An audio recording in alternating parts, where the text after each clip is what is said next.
blueberry muffin murder. Chapter 1. Hannah Swensen awoke to a curious sensation. Her body was warm, but her nose felt like an icicle. She sat up in bed, reached out to snap on the light, and stared at the little puffs of moisture her breath left in the air. No wonder her nose felt so cold.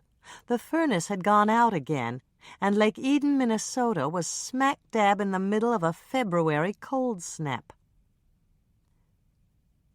"Moisha? Where are you?"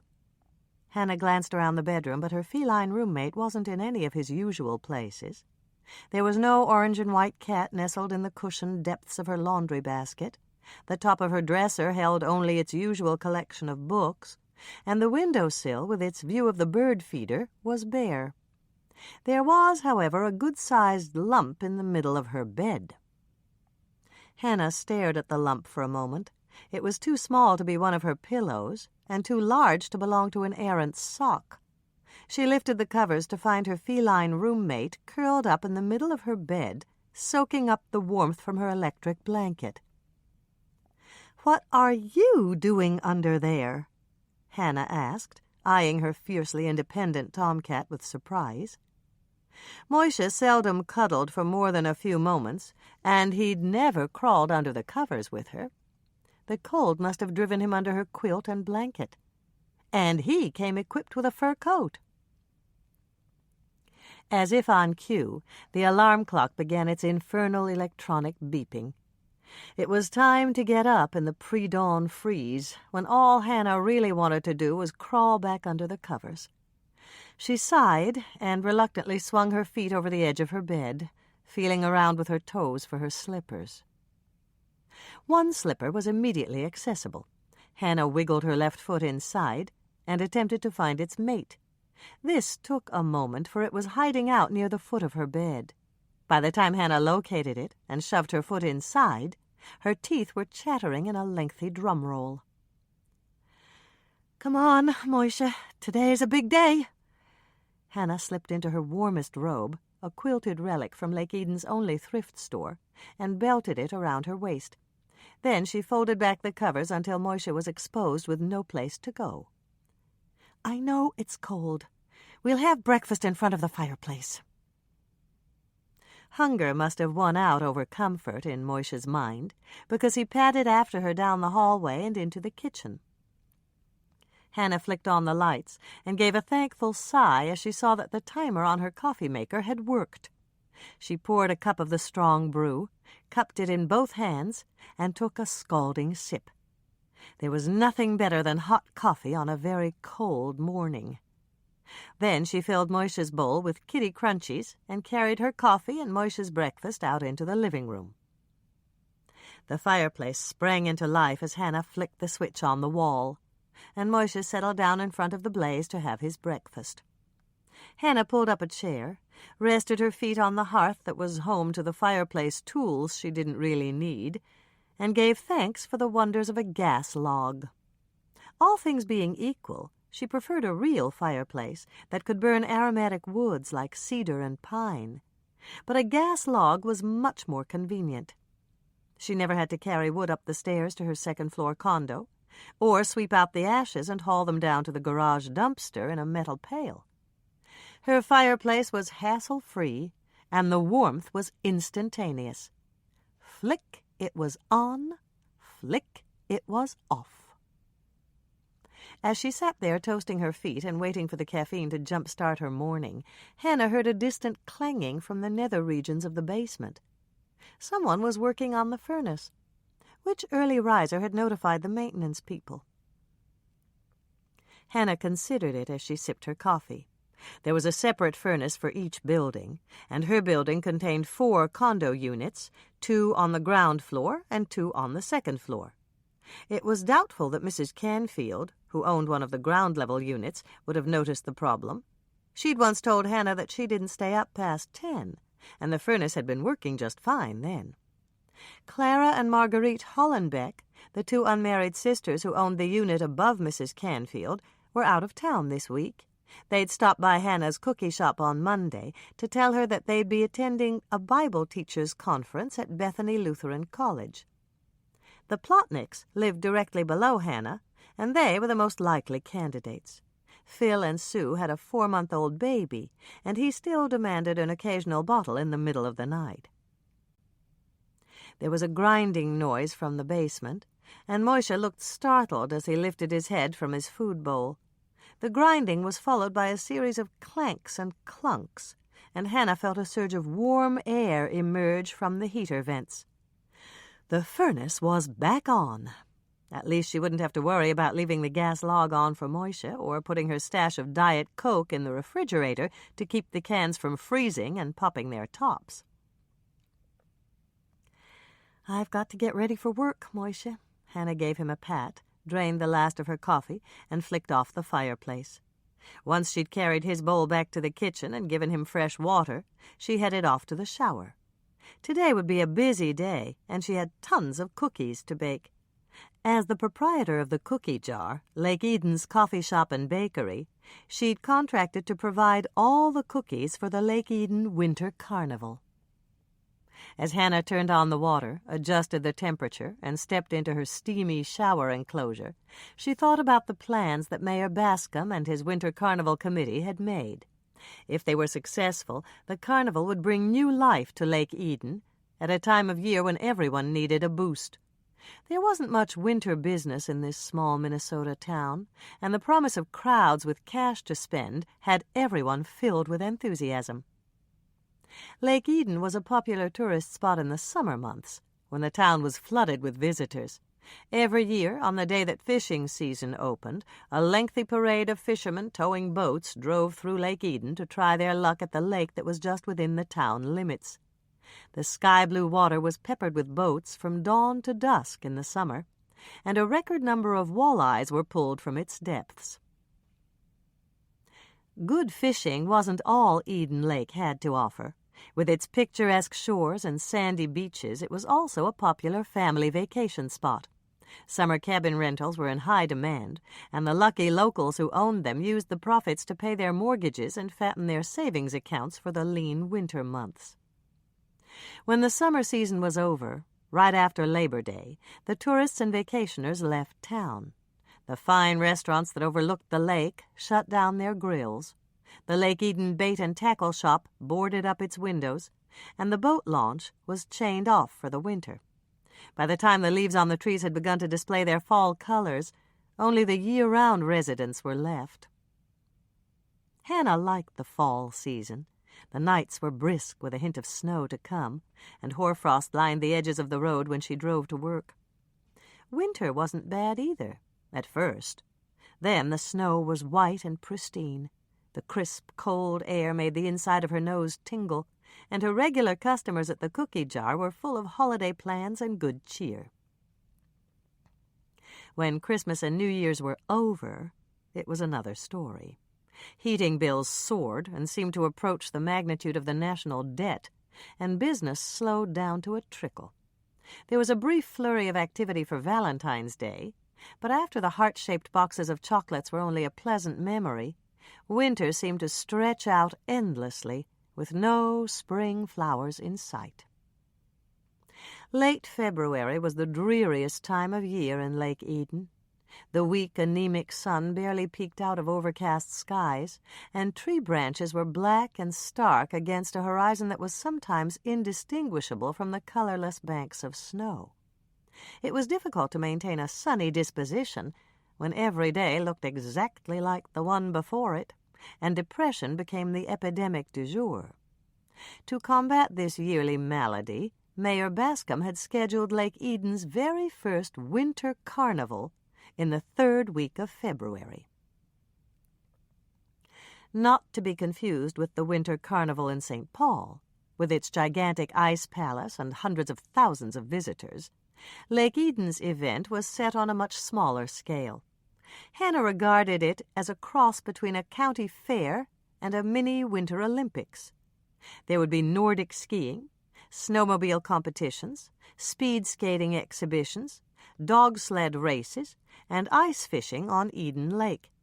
There would also be contests in Lake Eden Park for the kids, including the best family-made snowman, the best snow angel, and a host of others that even the little ones could enjoy. The Jordan High Auditorium had been designated as the hospitality hub, and all the Lake Eden clubs and societies were busily setting up displays and booths. Winter carnival visitors would park their cars in the school lot, and shuttle sleighs were scheduled to leave Jordan High every 30 minutes to transport people to the event sites. Hannah gave her hair a final rinse and stepped out of the shower to towel it dry.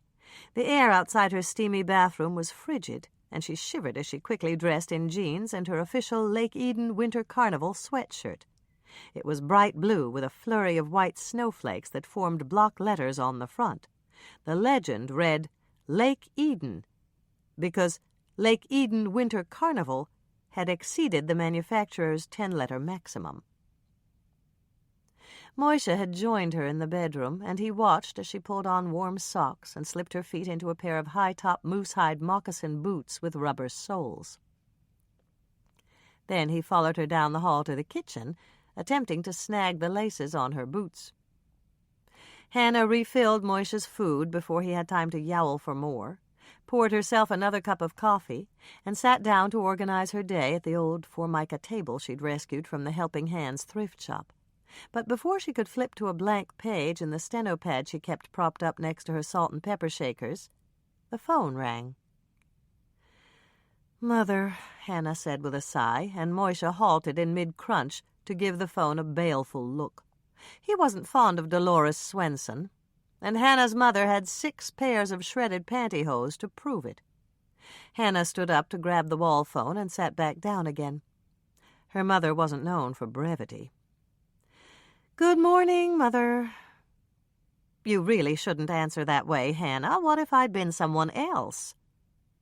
Hannah gave a fleeting thought to the logic class she'd taken in college. It was impossible for someone to be someone else. She decided not to argue the point. It would only prolong their conversation, and she settled for her standard reply. "I knew it was you, Mother. It's never anyone else at 5:30 in the morning. How are the shuttle sleighs coming along?" "They're all ready to go, and that includes the one that Al Percy's uncle donated." Dolores gave a rueful laugh. "You should have seen it, Hannah. It was such a wreck that all they could keep were the runners and the hardware. The shop class had to build a whole new body, and it looks fabulous." "Great," Hannah commented, and took another sip of her coffee. Dolores had been instrumental in helping Mayor Bascom round up sleighs for the Jordan High shop class to rejuvenate. She had a real knack for ferreting out antiques, and old sleighs in decent condition weren't easy to locate. "I found a picture on a Christmas card, and they modeled it after that. The boys are lining it with white fur throws today, and we're going to use it for the Prince and Princess of Winter." Hannah pictured it in her mind. It sounded perfect for the Winter Carnival royalty. "How many sleighs do you have?" 12. There was a note of pride in Dolores's voice. "And before I got involved last month, they only had 2. "You did a great job. I'll bet you could get a fleet rate on the insurance with a dozen." There was a silence, and Hannah heard her mother draw in her breath sharply. "Insurance? I hope the Winter Carnival Committee thought of that. Why, someone could fall off and sue the town at—" "Relax, Mother," Hannah interrupted her. "Howie Levine's on the committee, and he's a lawyer. I'm sure he thought of it." "I hope so. I'll call the mayor this morning just to make sure. I promised to call anyway to tell him when the Ezekiel Jordan house was finished." "It's all finished?" "It will be. This morning. All I have to do is hang the drapes and put up some pictures in the parlor." "Good work, Mother," Hannah complimented her. She knew that Dolores hadn't been given much time to whip the project into shape. At their January meeting, the Lake Eden Historical Society had decided to create a full-scale replica of the first mayor's house for the Winter Carnival crowd to tour, and they'd rented the 2-story building next to Hannah's cookie shop for the purpose. Since Dolores was Lake Eden's foremost antique expert and a founding member of the Historical Society, she had taken on the project. Carrie Rhodes had volunteered to help her, and when the two mothers weren't actively working on the recreation, they were busy making plans to marry Hannah off to Carrie's son, Norman. Replicating the Ezekiel Jordan house was a difficult task. Since there were no existing pictures, Dolores and Carrie had contacted the first mayor's descendants to request any information they might have about the 5-room dwelling. One of Mrs. Jordan's great-great-grandnieces had responded by sending a box of her ancestors' effects and a stack of letters that the first mayor's wife had written to her family back east. In several of the letters, Abigail Jordan had described her home and furniture in detail, and Dolores had used her knowledge of antiques to fill in the blanks. "Will you have time to stop by this morning, Hannah?" Dolores sounded a bit tentative, and that was unusual for her. "I'd like your input before anyone else sees it." "Sure. Just bang on my back door when you're ready, and I'll dash over. But you're the antique expert. Why do you need my input?" "For the kitchen," Dolores explained. "It's the only room Abigail Jordan didn't describe. She talks about baking in every one of her letters, and I'm not sure I have all the utensils in the proper places." "I'll check it out," Hannah promised, knowing full well that her mother had never used a flour sifter or rolling pin in her life. Dolores didn't bake, and she made no bones about it. The desserts of Hannah's childhood had always come straight from the Red Owl grocery store shelves. "Thank you, dear. I'm sorry to cut this short, but I have to get off the line. Carrie's picking me up, and she said she'd call when she left her house." "Okay. Bye, Mother." Hannah hung up the phone and made a mental note to tell her sister, Andrea, never to mention the option of call waiting to their mother. This morning's call had been the shortest in history. After a glance at her apple-shaped kitchen clock, Hannah rinsed out her coffee cup, refilled Moishe's food bowl for the final time, and scratched him near the base of his tail, an action that always made him arch his back and purr. "I've got to run, Moishe. See you tonight." Hannah had a routine to perform before she left her condo in the winter. She shrugged into her parka, zipped it up, and pulled her navy blue stocking cap down over her unmanageable red curls. Then she went into the living room to turn the thermostat down to an energy-saving 65 degrees, flicked on the television to keep Moishe company, picked up her purse, and slipped on her fur-lined gloves. She gave Moishe one more pat, checked to make sure she had her keys, and stepped out into the dark, frigid morning that still looked like the middle of the night. The security lights on the side of the building went on as Hannah descended the outside staircase. Because of the northern latitude, they got a real workout during the winter, when the days were short and the sun shone for less than 8 hours. Most Lake Eden residents drove to work in the dark and came home in the dark, and if they worked in a place without windows, there were days at a stretch when they never caught a glimpse of the sun. Hannah blinked in the glare of the high-wattage bulbs, designed to ensure a crime-free environment, and held onto the railing as she went down the steps. Once she arrived at ground level, another set of stairs led to the underground garage. Hannah was about to descend them when a tough-sounding male voice rang out behind her. "Put up your hands and face the wall, lady. Do exactly what I say, or I'll blow you away."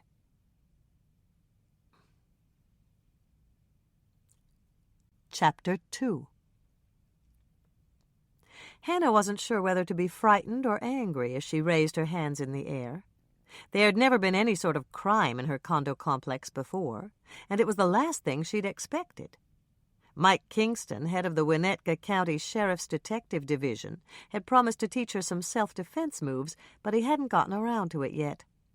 Hannah dated him occasionally, and after 2 separate occasions when she'd found herself in imminent danger of occupying one of Doc Knight's steel tables at the morgue, Mike had suggested she learn what to do if someone threatened bodily harm. Even though she didn't appreciate being waylaid only a few feet from her door in a condo complex that had been gated to keep out intruders, Hannah knew she shouldn't take foolish risks. She took a deep breath and dutifully recited the phrase that her father had drummed into her head when she'd gone off to college. "Take Anything you want, but please don't hurt me." "Hug the wall and don't move a muscle. Keep your hands up where I can see them." Hannah frowned as she followed his orders. His voice was sounding familiar, but she couldn't quite place it. She was still trying to identify it when a snowball splattered harmlessly over her head, raining snow down on the top of her stocking cap. "Gotcha!" The moment the man laughed, his voice was paired with a freckled face in Hannah's mind, and she whirled around angrily. "Greg Canfield! Of all the idiotic, senseless—" "Sorry, Hannah," Greg interrupted her tirade. "I saw you walking to your truck and I couldn't resist. Are you mad at me?" "I should be. You scared me half to death." Hannah gave him a reluctant smile. When they'd been in 3rd grade, Greg Canfield had made a practice of lying in wait and pelting her with snowballs on her way home from school. Not one to take things lying down, Hannah had fought back. She'd landed her share of cold missiles that had dripped icy snow down Greg's neck, and their snowball battles had lasted all winter, despite dire warnings from both mothers. When 4th grade had begun, Greg and Hannah had called a truce, and they'd become friends. Hannah had been very disappointed when Greg's parents had moved to Colorado, pulling Greg out of school before they entered the 9th grade.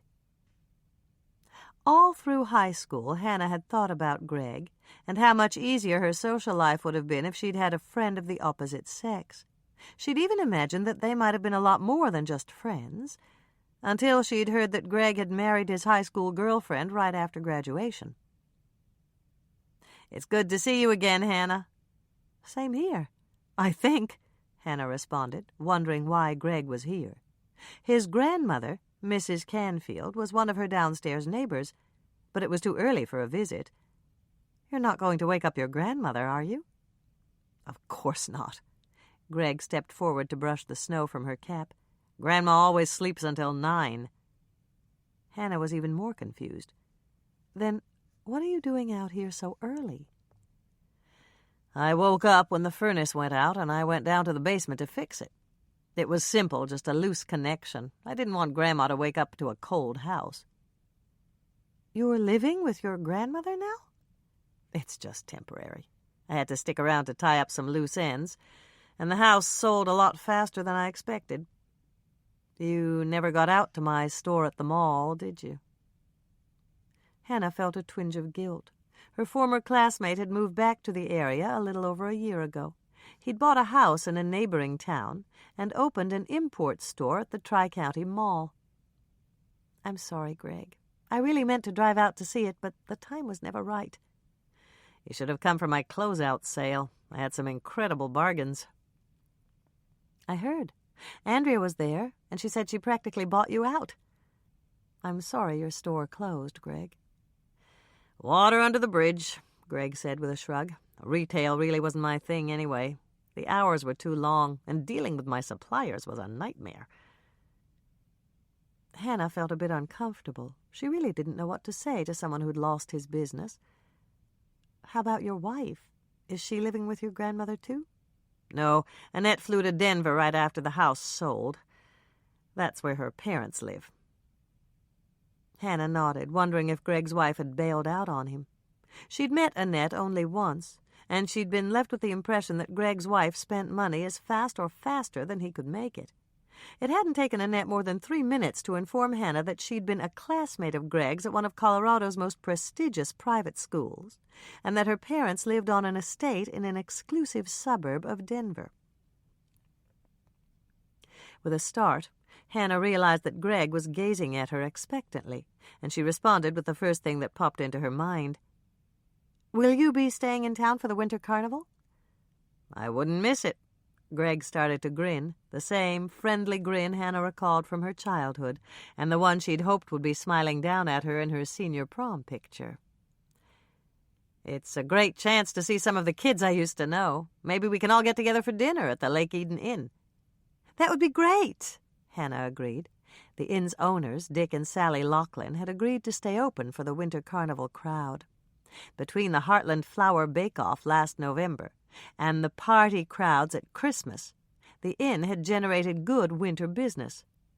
Sally had told Hannah that if the winter carnival turned into an annual event, they might be able to stay open year-round. Greg glanced at his watch and frowned slightly. "Let's try to get together later, Hannah. I'd love to stand here and chew the fat, but it's almost time for me to go to work." "You're working in Lake Eden?"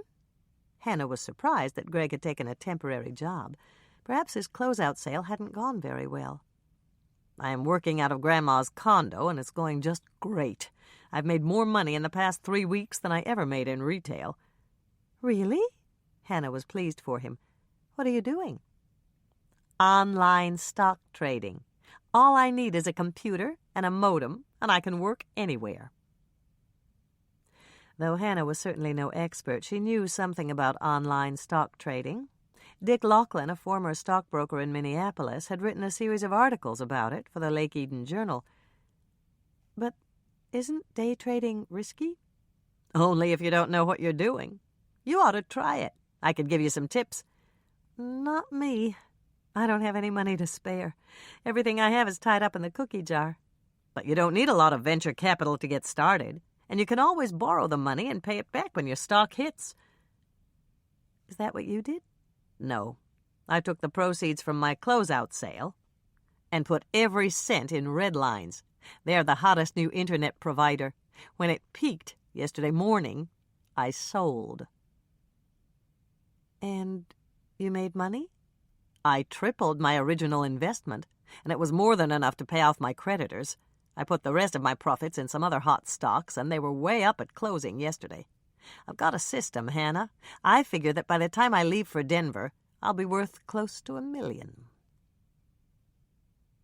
The doubts in Hannah's mind grew by leaps and bounds. Dick Laughlin had called day trading the newest form of gambling, and he'd warned of the consequences of investing borrowed money. Greg thought he had a system, and he'd been lucky once, but what if that system failed? Hannah was reminded of the spots on late-night television that advertised a surefire system for winning at blackjack. She figured that if a gambler really had a winning system, he wouldn't need to peddle books he'd written about it. "I've got to run, Hannah. I want to be online when the market opens in New York. Sorry about that snowball." Greg waved as he headed around the side of the building, and Hannah waved back. Then she walked down the stairs to the underground parking structure, feeling very uneasy. It was just as Dick had written in his articles. Some day traders did make money playing the market, but there were others who guessed wrong and lost. At least Greg had paid off his creditors, and he was only gambling with his profits. Hannah went to the strip of outlets that ran along the garage wall and unplugged the cord that fed electricity to her headbolt heater. She wound the cord around her front bumper, unlocked the door to her candy apple red Suburban with the cookie jar lettered in gold on both sides, and climbed in behind the wheel. The interior of her truck was frigid. Hannah was careful to breathe through her nose so she wouldn't fog up the inside of the windshield as she started the engine and backed out of her parking space. She drove up the ramp to ground level, flicked on her headlights, and took the winding street that led out of the complex. Her tires swished through the snow that had fallen during the night as she broke trail for the other residents who would follow her tracks in an hour or two. Her truck was the only vehicle moving, and everything was dark and quiet. It was always like this on winter mornings, and Hannah often felt as if she were the sole survivor in a frozen wasteland. As she approached Old Lake Road, she spotted headlights and flashing blue lights in the distance. Her sense of isolation vanished with a roar as a county snowplow lumbered by. Hannah drove forward over the bank of packed snow and chunks of ice that the huge blade had left in its wake, and eased out onto Old Lake Road to follow the snowplow to town. It was slow going, but Hannah didn't mind. As she drove, she thought about the great job of snow removal the state of Minnesota accomplished. Snowplow drivers were on call during the winter months, and at the first sign of a heavy snowfall, they were dispatched. Most other states didn't begin plowing until the snowstorm was over. By then, the snow had accumulated in deep drifts, and it was more difficult to clear. When she reached the town limits, Hannah turned off and let the snowplow carry on alone. She stepped on the gas, traveled another few blocks at well over the 25-mile-per-hour limit, and detoured past the Lake Eden Community Center to see if the Winter Carnival Committee had hung their advertising banner last night. "Nice," Hannah commented as her headlights illuminated the blue banner. It had been ordered from the same company that manufactured the sweatshirts, and Mayor Bascom had kicked in the extra money to exceed the 10-word maximum. The bright blue banner, strung up between two lampposts on opposite sides of the street, sported brilliant white snowflake letters proclaiming, "Lake Eden welcomes you to the Winter Carnival." Wondering just how much extra money the mayor had paid from his own pocket, Hannah turned down 4th Street, the block that housed her cookie shop and bakery. Though none of the neighboring businesses opened until 9, it seemed that everyone was out early. Yellow light spilled from the plate glass window of the Cut and Curl, Lake Eden's beauty shop, and Hannah spotted Bertie Straub bending over the shampoo chair, her hands suds deep in a customer's hair. Bertie always charged double to come in early, and someone had paid dearly for a shampoo and set. The New York barber shop, next to the Cut and Curl, was also busy. A man Hannah couldn't recognize behind a face full of lather was getting an early morning shave. Hannah waved at the barber, Gus York, who had taken over his father's barber shop and added the "new" to the name. The summer tourists who came in for haircuts assumed that Gus had been a barber in New York City, and they flocked to fill the row of chairs that lined the wall. A surprised look crossed Hannah's face as she turned her attention to the shop just south of the cookie jar, the site of the Ezekiel Jordan house. The plate glass windows were covered with brown paper to discourage curious eyes, but there was a light on inside. Carrie must have collected Dolores shortly after their early morning conversation, and they were already working. Her shop was next, and Hannah's eyebrows shot up even further as she drove past. Her partner, Lisa Herman, had also come in early, and she was decorating the windows with a border of white snowflakes. "Hi, Lisa," Hannah called out as she breezed in the back door a few moments later. "The windows look great." "Thanks, Hannah." Lisa came through the swinging restaurant-style door with a smile on her face. Her petite form was swaddled in a baker's apron that had been hiked up in the middle and knotted in place with the apron strings. "What are you doing here so early?" Hannah asked, hanging her parka on a hook by the back door. "Now that you're a partner, you can't earn overtime." Lisa laughed. "I know, but I like to come in early. It's easy to get the baking done when there aren't any customers." "You finished the baking?" Hannah's eyes widened in surprise as Lisa nodded. She'd mixed up 20 batches of cookie dough before they left for the night. If Lisa had baked them all, she must have come in at 4 a.m. "I love to bake. You know that, Hannah. And it was a good thing I came in early because your sister called a couple of minutes ago. She said she tried your place, but she must have just missed you." "Oh?" Hannah headed for the sink to wash her hands. "What did Andrea want?" "She said to tell you that Janie Burkholtz is in town." "I haven't seen Janie since Andrea's wedding." Hannah smiled as she lathered her hands. It would be good to see Janie again. Andrea and Janie had been best friends in high school, and then Janie had gone off to college. She'd come home a few times during her freshman year, but after her parents sold their Lake Eden house, Janie had spent the rest of her college vacations at their new condo in Florida. "Is Janie back for the Winter Carnival?" "Yes, but it's not a pleasure trip. Andrea said she's working for Connie Mack as her personal assistant." "Really?" Hannah was impressed. Connie McIntyre was the star of a popular cable television cooking show, Cooking with Connie Mack. Almost everyone in Lake Eden stayed home from 3 to 3:30 on Saturday afternoons to watch Connie Mack banter with her guests, give advice on how to improve your marriage, and cook a complete dinner, all in 30 minutes. An attractive woman in her early 50s, everything she touched had turned to gold. Her cookbooks were bestsellers. Her chain of kitchen boutique stores was thriving. Her television show had a #1 rating, and copies of her monthly magazine, Home Sweet Home, were flying from the shelves of the newsstands. The Connie Mack empire, run by her husband, Paul McIntyre, was a multi-million-dollar industry.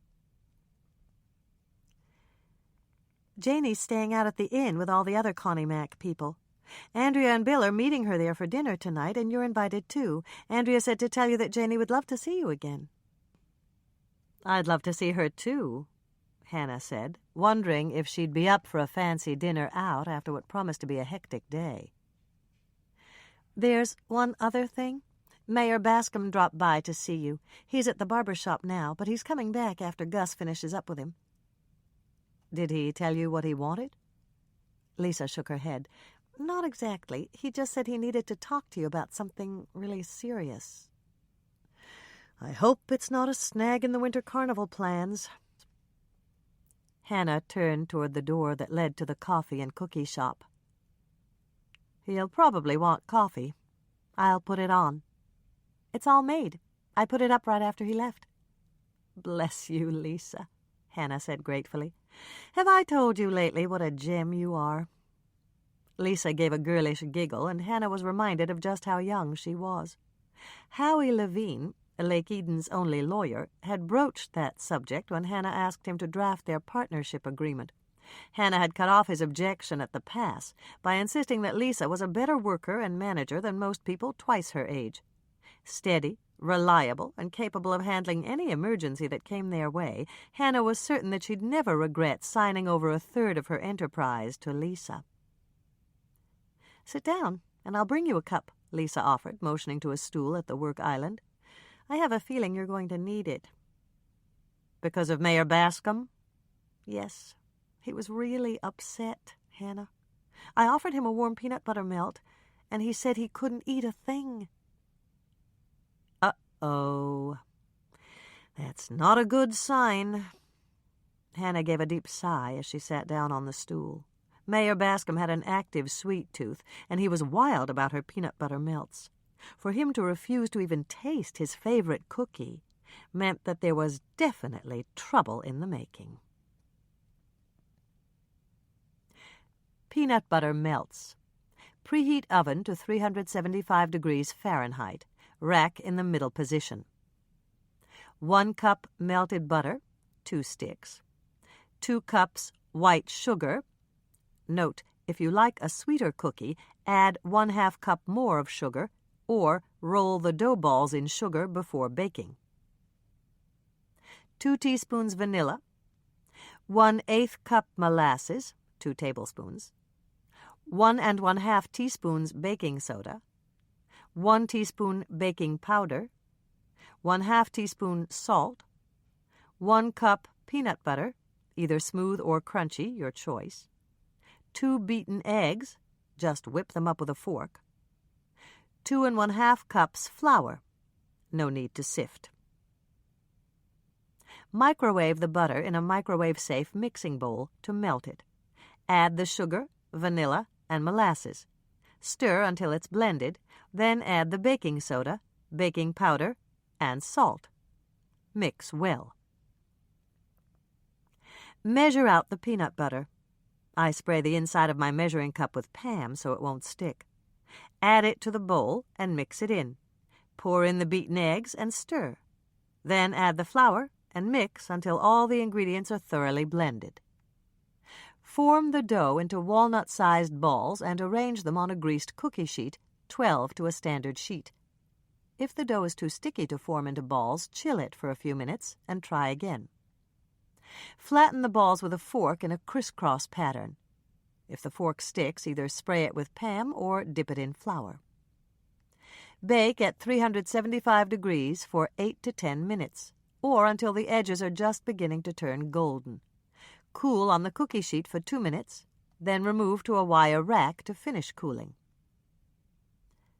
My niece Tracy's favorite PBJ snack? Spread jam on 1 cookie and stack another on top. Mother likes PBFs better. That's fudge frosting between the cookie layers.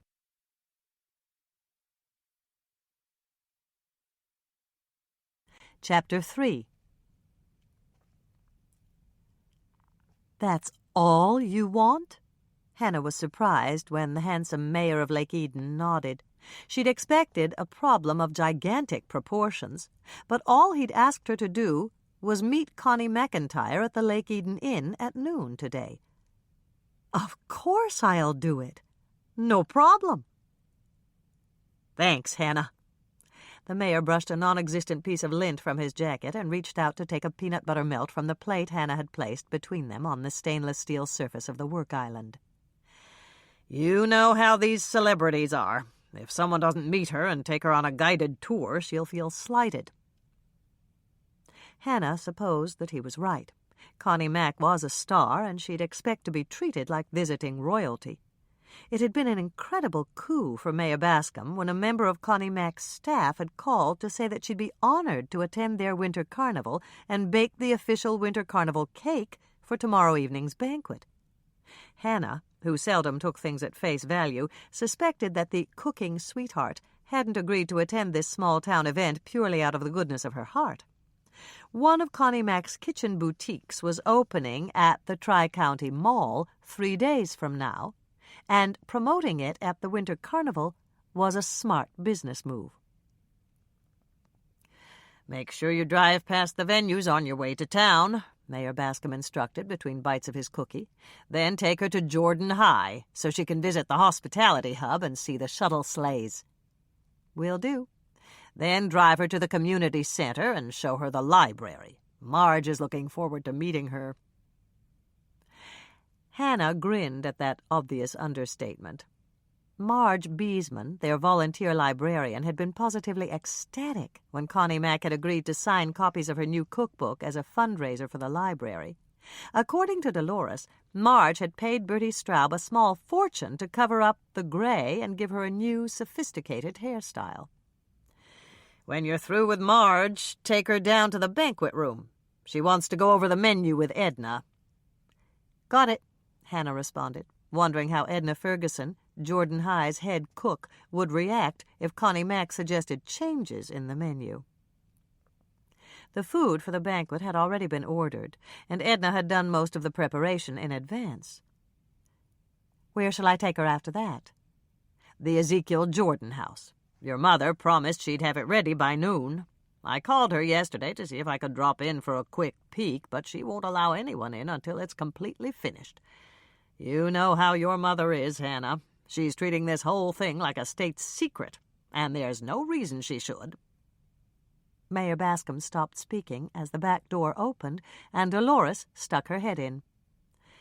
Speak of the devil, Hannah murmured, and then she put on a bright smile for her mother's benefit. Hi, Mother. Is the house finished? Not yet, dear. I just came over to ask you about a very peculiar rolling pin I found with Mrs. Jordan's kitchen utensils. Hello, Ricky Ticky. I didn't expect to find you here. Hannah covered her gasp of startled laughter with a cough. Her mother was the only person in town who dared call the mayor by his childhood nickname. Hannah's grandparents had lived next door to the Bascoms, and Dolores had been his babysitter one summer. Morning, Dolores. Mayor Bascom gave her a smile that didn't quite reach his eyes, and Hannah could tell that he didn't appreciate being reminded of those early childhood years. According to Dolores, he'd been a spoiled brat. I've got to run, ladies. My meeting with the steering committee starts in 15 minutes. The cookies are delicious, Hannah. I'm going to pick up a bag from Lisa on the way out and treat the committee. Hannah watched as the mayor clamped his hat on his head and headed toward the swinging door that led into the coffee shop. The moment he was out of earshot, she turned to her mother with a frown. I think you embarrassed him when you called him Ricky Ticky. Of course I did. That's exactly what I intended. Dolores walked over to take the mayor's stool and reached out for a cookie. He's been acting like a big shot lately, and it's time someone reminded him that he had his diapers changed like every other child in Lake Eden. Now, about that rolling pin, Hannah. It's carved on the outside, with little panels of designs. Hannah nodded. It's probably a Springerly rolling pin. They're used to make a type of rolled German cookie.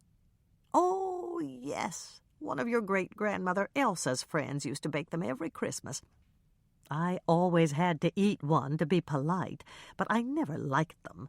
They were flavored with licorice. Close enough, Hannah said, not wanting to get into a discussion about the subtle differences between anise and licorice. Most women who had springily rolling pins liked to show them off by hanging them on the kitchen wall. They were handed down from generation to generation, and sometimes the carvings were personalized. I'll put it on the wall above the kitchen table, Dolores said, finishing her cookie and rising to her feet. I've got to get back, Hannah. We're almost ready to hang the parlor curtains. Hold on a second. Hannah carried the plate over to the counter and transferred the cookies to one of her distinctive carrier bags. It was a miniature shopping bag, white with red handles, and the words "The Cookie Jar" were stamped in red block letters on the front. Take these with you. Carrie loves my peanut butter melts. I know she does. So does Norman. Dolores frowned slightly as she took the bag. You've been neglecting him lately, Hannah. Carrie tells me that Ronnie Ward has been in twice this month to have her teeth cleaned, and you know what that means. Her teeth are dirty? Hannah teased, knowing full well what her mother had meant. Don't be flippant, Hannah. Norman's single, and he's got eyes in his head. Just in case you've forgotten, Ronnie won the Eden Lake Bikini Contest 3 years in a row. Hannah sobered as her mother went out the door. She found it difficult to picture Norman with a beauty queen, but thinking about it gave her an unpleasant sensation in the pit of her stomach. She told herself that it couldn't be jealousy. Just because she dated Norman occasionally and their mothers continually tried to push them together didn't mean that she was serious about him. All the same, it certainly couldn't hurt to give Norman a call, to let him know that she was still alive and kicking. Hannah felt a real sense of accomplishment as she glanced around her kitchen. Trays of cookies filled the slots on the baker's racks and covered every inch of the counter. It had been a productive morning. While Lisa had waited on their customers, Hannah had baked more cookies. Even if the winter carnival visitors were as ravenous as a pack of starving wolves, they'd have enough cookies to last through to tomorrow morning's events. By then, there would be fresh cookies, and Hannah planned to drop them off at the warm-up tents by noon at the latest. Unable to resist tasting her work, Hannah plucked an old-fashioned sugar cookie from a nearby rack and nibbled at the edge. The taste of butter and sugar blossomed on her tongue, and she smiled in satisfaction. Her cookies were perfectly baked, crisp on the outside and sweet and flaky inside. There was a knock at the back door, and Hannah ditched the cookie in her apron pocket. She'd gone to her mother's house on Tuesday for their weekly mother-daughter dinner and saved herself from store-bought pound cake with canned whipped cream, pre-chopped nuts, and jarred caramel syrup by claiming that she was on a diet. "Hannah, you're here, aren't you?" It was her sister's voice. Hannah retrieved the cookie from her pocket and opened the door.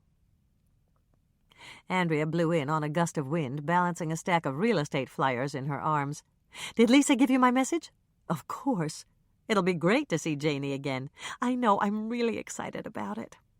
Andrea set her flyers down on the only available space, the top of a stool at the work island. "Good heavens, how many cookies did you bake?" "Enough to last until noon tomorrow. The girls from Mrs. Baxter's home ec class are setting up food stands in the warm-up tents. If the weather stays this cold, they're bound to have lots of customers." Hannah noticed that Andrea was shivering, and she poured her a mug of coffee. "Here, you look half frozen." "I am. Is that decaffeinated?" "No. Do you want me to put on a pot?" "Absolutely not. I need all the caffeine I can get this morning. Al wants me to drop off flyers all over town. I even have to drive some out to the Lake Eden Inn." Hannah placed a plate of chocolate chip crunch cookies in front of her sister. They were Andrea's favorite. "You'd better have some chocolate for energy." "That's a great excuse. I'll take it." Andrea grabbed a cookie and took a huge bite. "Absolutely moist." I know you do. Hannah interpreted her sister's mumbled comment, absolutely love these, correctly. I'll take the flyers to the inn for you. I have to go out there at noon to meet Connie Mack. Andrea swallowed her bite of cookie in a rush. You're meeting Connie Mack? That's right. Mayor Bascom's tied up with a meeting, and he asked me to give her a tour of Lake Eden. You have all the luck. Andrea sounded envious. Let me go with you, please, Hannah? Hannah remembered Tom Sawyer and the whitewashed fence. Andrea would be a big help on the tour, but she didn't want to seem too eager. I don't know. I'm supposed to do it alone. Are you hoping to run into Janie? Janie won't be there. She told me she'd be out at the mall most of the day, helping Mr. McIntyre with the boutique. But I'd just love to meet Connie Mack. I'm her biggest fan, and I can help you give the tour.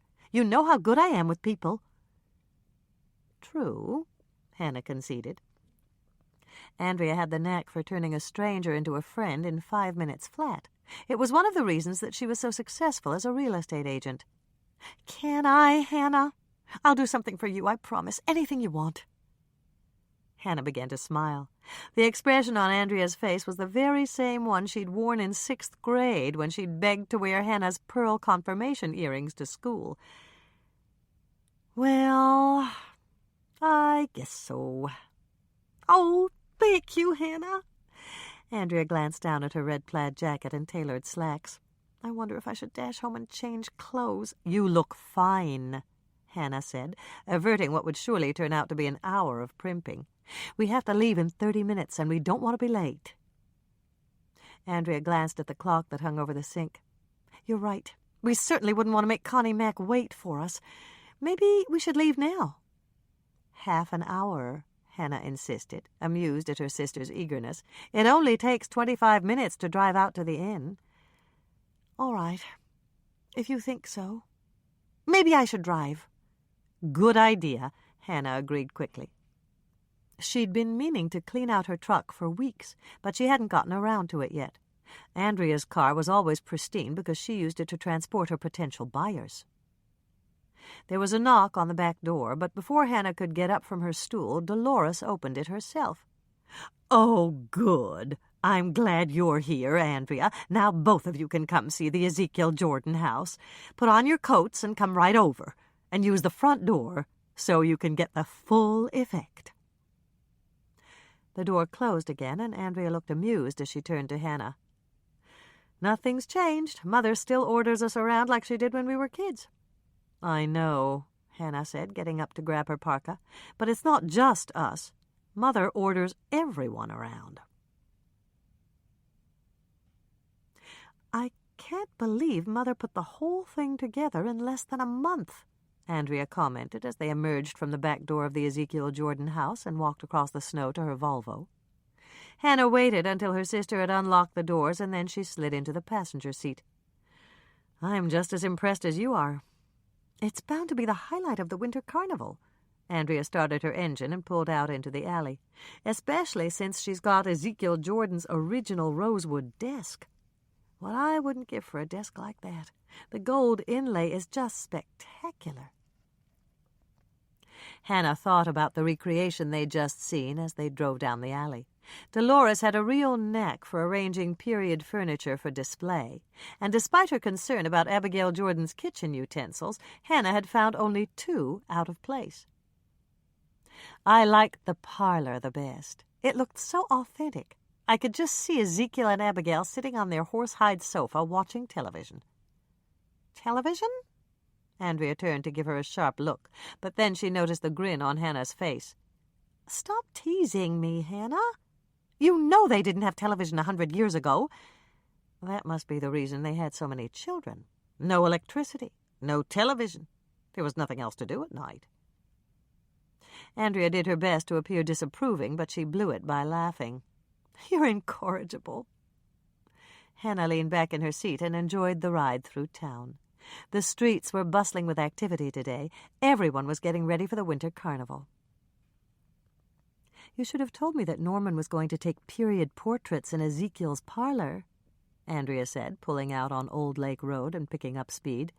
I could have signed up early. I didn't know. I haven't talked to Norman for a week or so. It's a great idea, though. I love those old sepia-toned pictures. Mother told me that Norman's going all out for the winter carnival. He hired another dentist to fill in for him at the clinic. He's taking all those portraits to raise money for the Historical Society, and he's even judging a couple of the contests. Norman's really a wonderful man. It sounds like Mother converted you. What do you mean? She's been singing Norman's praises to me all week. I think she sees a potential son-in-law slipping away. Andrea took her eyes off the road for a moment. Why? Is Norman dating someone else? Not yet. Watch the road, Andrea. There's an icy patch up ahead. Hannah waited until her sister had turned her attention back to the road. Carrie told Mother that Ronnie Ward's been having her teeth cleaned too often. Ronnie Ward and Norman? Andrea thought about it for a moment.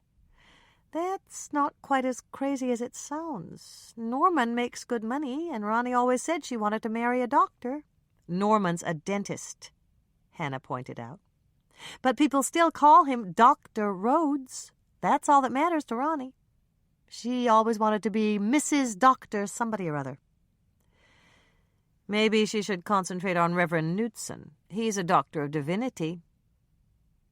Andrea laughed, and Hannah knew she was imagining their dour Lutheran minister with Lake Eden's 3-time bikini queen.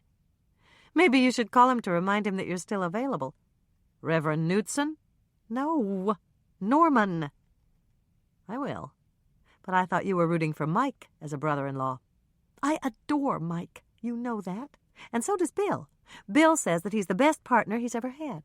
But it's like Mother always says, don't put all your eggs in one basket. So you think that I should keep dating both of them? That couldn't hurt. You've got to play the odds, Hannah. Think of how you'd feel if you ditched Norman and Mike didn't propose. Or vice versa. Disaster, Hannah said, nodding solemnly, and then she turned away to hide a grin. Andrea was just like their mother.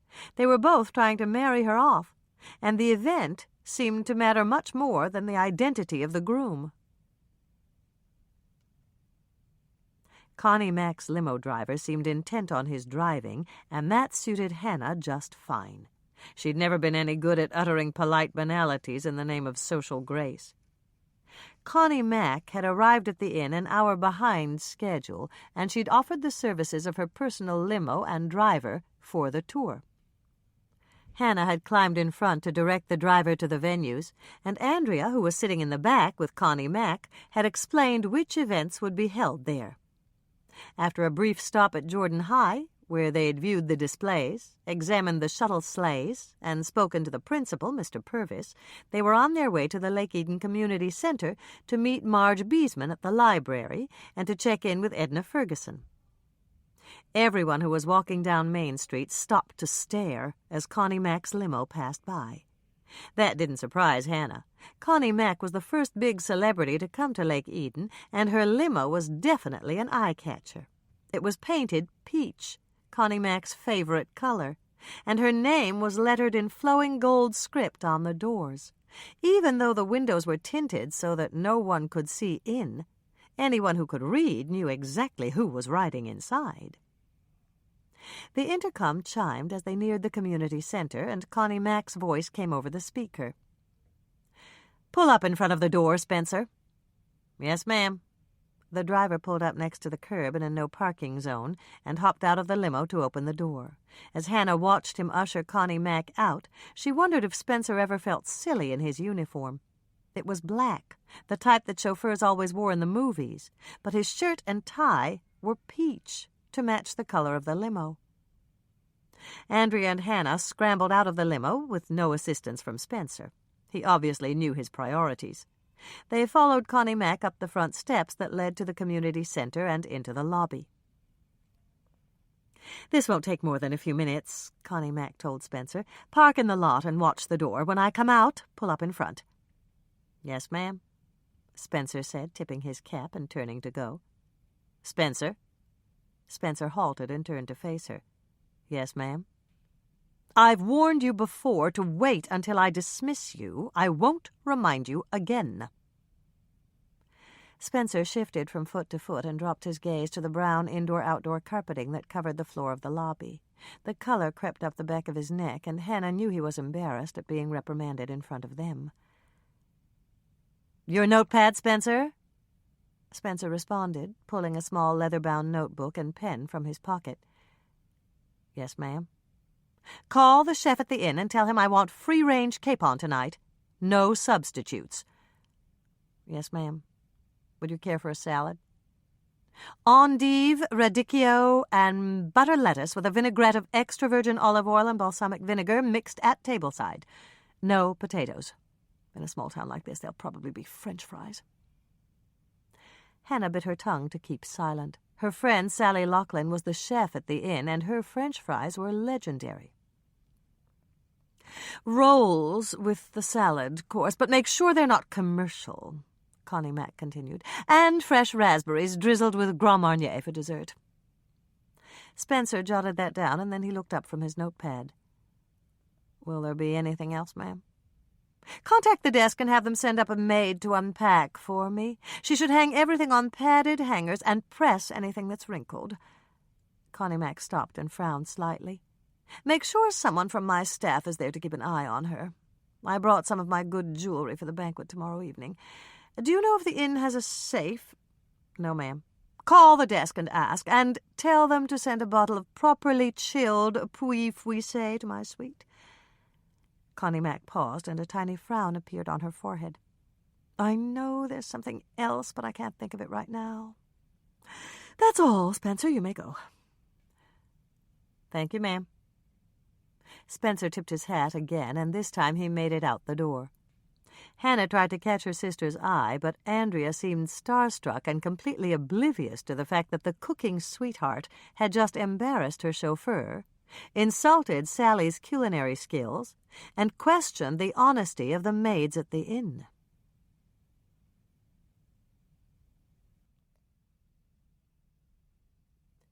Chapter 4. "I'm just so thrilled to meet you, Mrs. McIntyre." Marge Beesman's voice shook slightly as she reached out to take Connie Mack's hand. Her brown hair was clipped short and frosted with blonde, but it was clear to Hannah that Marge's new do hadn't succeeded as a total confidence builder. "Your cookbooks arrived yesterday, all 200 of them." Connie Mack smiled the sweetest smile that Hannah had seen yet, the very same smile she used on her show. "You really must call me Connie Mack. Mrs. McIntyre is simply too formal. May I call you Marge?" "Of course," Marge breathed, obviously impressed by Connie Mack's tailored suit of peach wool and her gracious manner. "Just follow me and I'll show you the table that I set up for your book signing. It's going to be such a wonderful fundraiser for the library. Everyone in town wants to meet you and buy an autographed copy." Connie Mack frowned as they approached the table that Marge had set up at the back of the library. "This is where you want me to sign my books?" "Yes. I set it up this way on purpose. When people come in, they'll get to see the whole library on their way to your table." "That's certainly important," Connie Mack said pleasantly, but Hannah could tell she wasn't pleased. "I have an idea, Marge. I think we should move my book signing to the lobby of the community center." "But we want people to see the library. If you're in the lobby, they won't come all the way back here." Connie Mack linked arms with Marge and walked her back toward the entrance of the library. "Let's put our heads together, Marge. I'm sure that between the two of us we can come up with a solution to our little problem. We have to decide which is more important, raising funds for the library or giving people a tour." "They're both important," Marge insisted, digging in her heels. "Of course they are. But how about this? I'll sign copies of Sweets for Your Sweetie in the lobby, and you'll sit right next to me at the table. Then when people ask about the library, you can tell them about it and invite them to come back to visit when the winter carnival is over.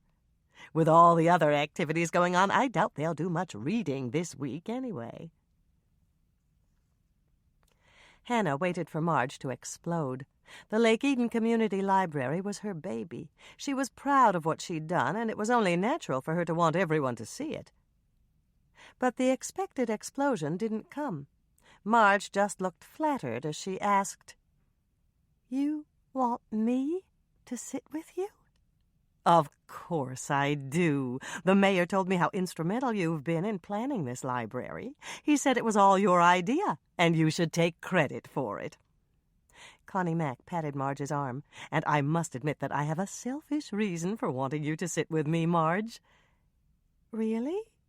"Most people don't know this about me, but I'm really a very shy person, and I just hate the idea of sitting in the lobby all alone.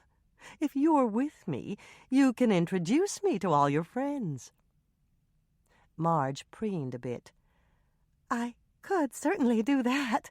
I know everyone in Lake Eden. I was born and raised here." "I'm sure we'll have a wonderful time together," Connie Mack said, stepping out of the library and into the hallway.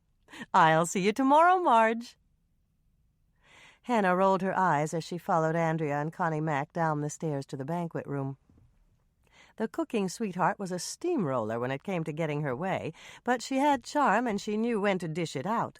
After only one dose, Marge Beesman, one of the most obstinate women in Lake Eden, had caved in like an underbaked cake.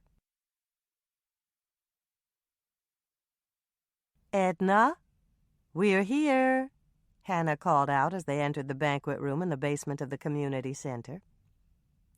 Edna, a thin woman with wiry gray hair that had been permed to death, bustled out of the kitchen. She was wearing a new sparkling white apron that Hannah knew was her version of all dressed up. "Hannah, Andrea," Edna smiled as she greeted them, and then she turned to Connie Mack. "I'm real pleased to meet you, Mrs. McIntyre. Where's the cake?" Hannah choked back a laugh. Edna had always been blunt, but it didn't seem to faze Connie Mack because she just smiled. "It's in my supply van, and my driver is bringing it," she told Edna. "It's 6 tiers high. The decorations are white on white, and I worked on it for simply hours last night. Where do you think we should display it?" "We could set up a card table," Edna suggested. Connie Mack considered it for a moment, and then she sighed. "I'd rather not do that. Card tables are so unstable."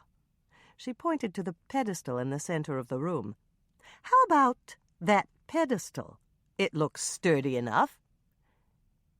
"We can't use that," Edna shook her head. "That's where the crowns for the Prince and Princess of Winter are going to be displayed." "But we could put them on that card table you mentioned. The pedestal is just the right size for my cake." Edna looked as if she wanted to object, but she didn't. That made Hannah suspect she'd been warned to be extra nice to their favored celebrity. "I'll have to ask Mayor Bascom." "I'm sure he'll agree. After all, my cake is the star of the show, so to speak. I'll have one of my people rig up a spotlight, and it'll create a wonderful photo op right here in the center of the room. I think we should pose for a picture together, don't you?" "Well, I don't know about that.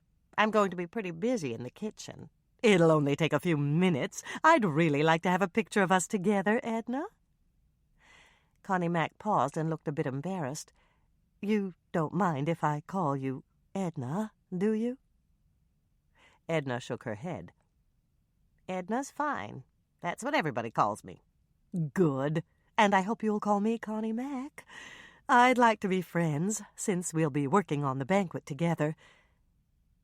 "You want to help me cook for the banquet?" Connie Mack gave a sweet little laugh. "I wouldn't dream of interfering, especially since the mayor told me that you're the best cook in the county. Have you heard about my new kitchen boutique at the Tri-County Mall?" "Course I have. Your grand opening's on Monday. Rod Metcalf ran an article about it in the Lake Eden Journal." I do hope you'll come out to take a peek, Edna.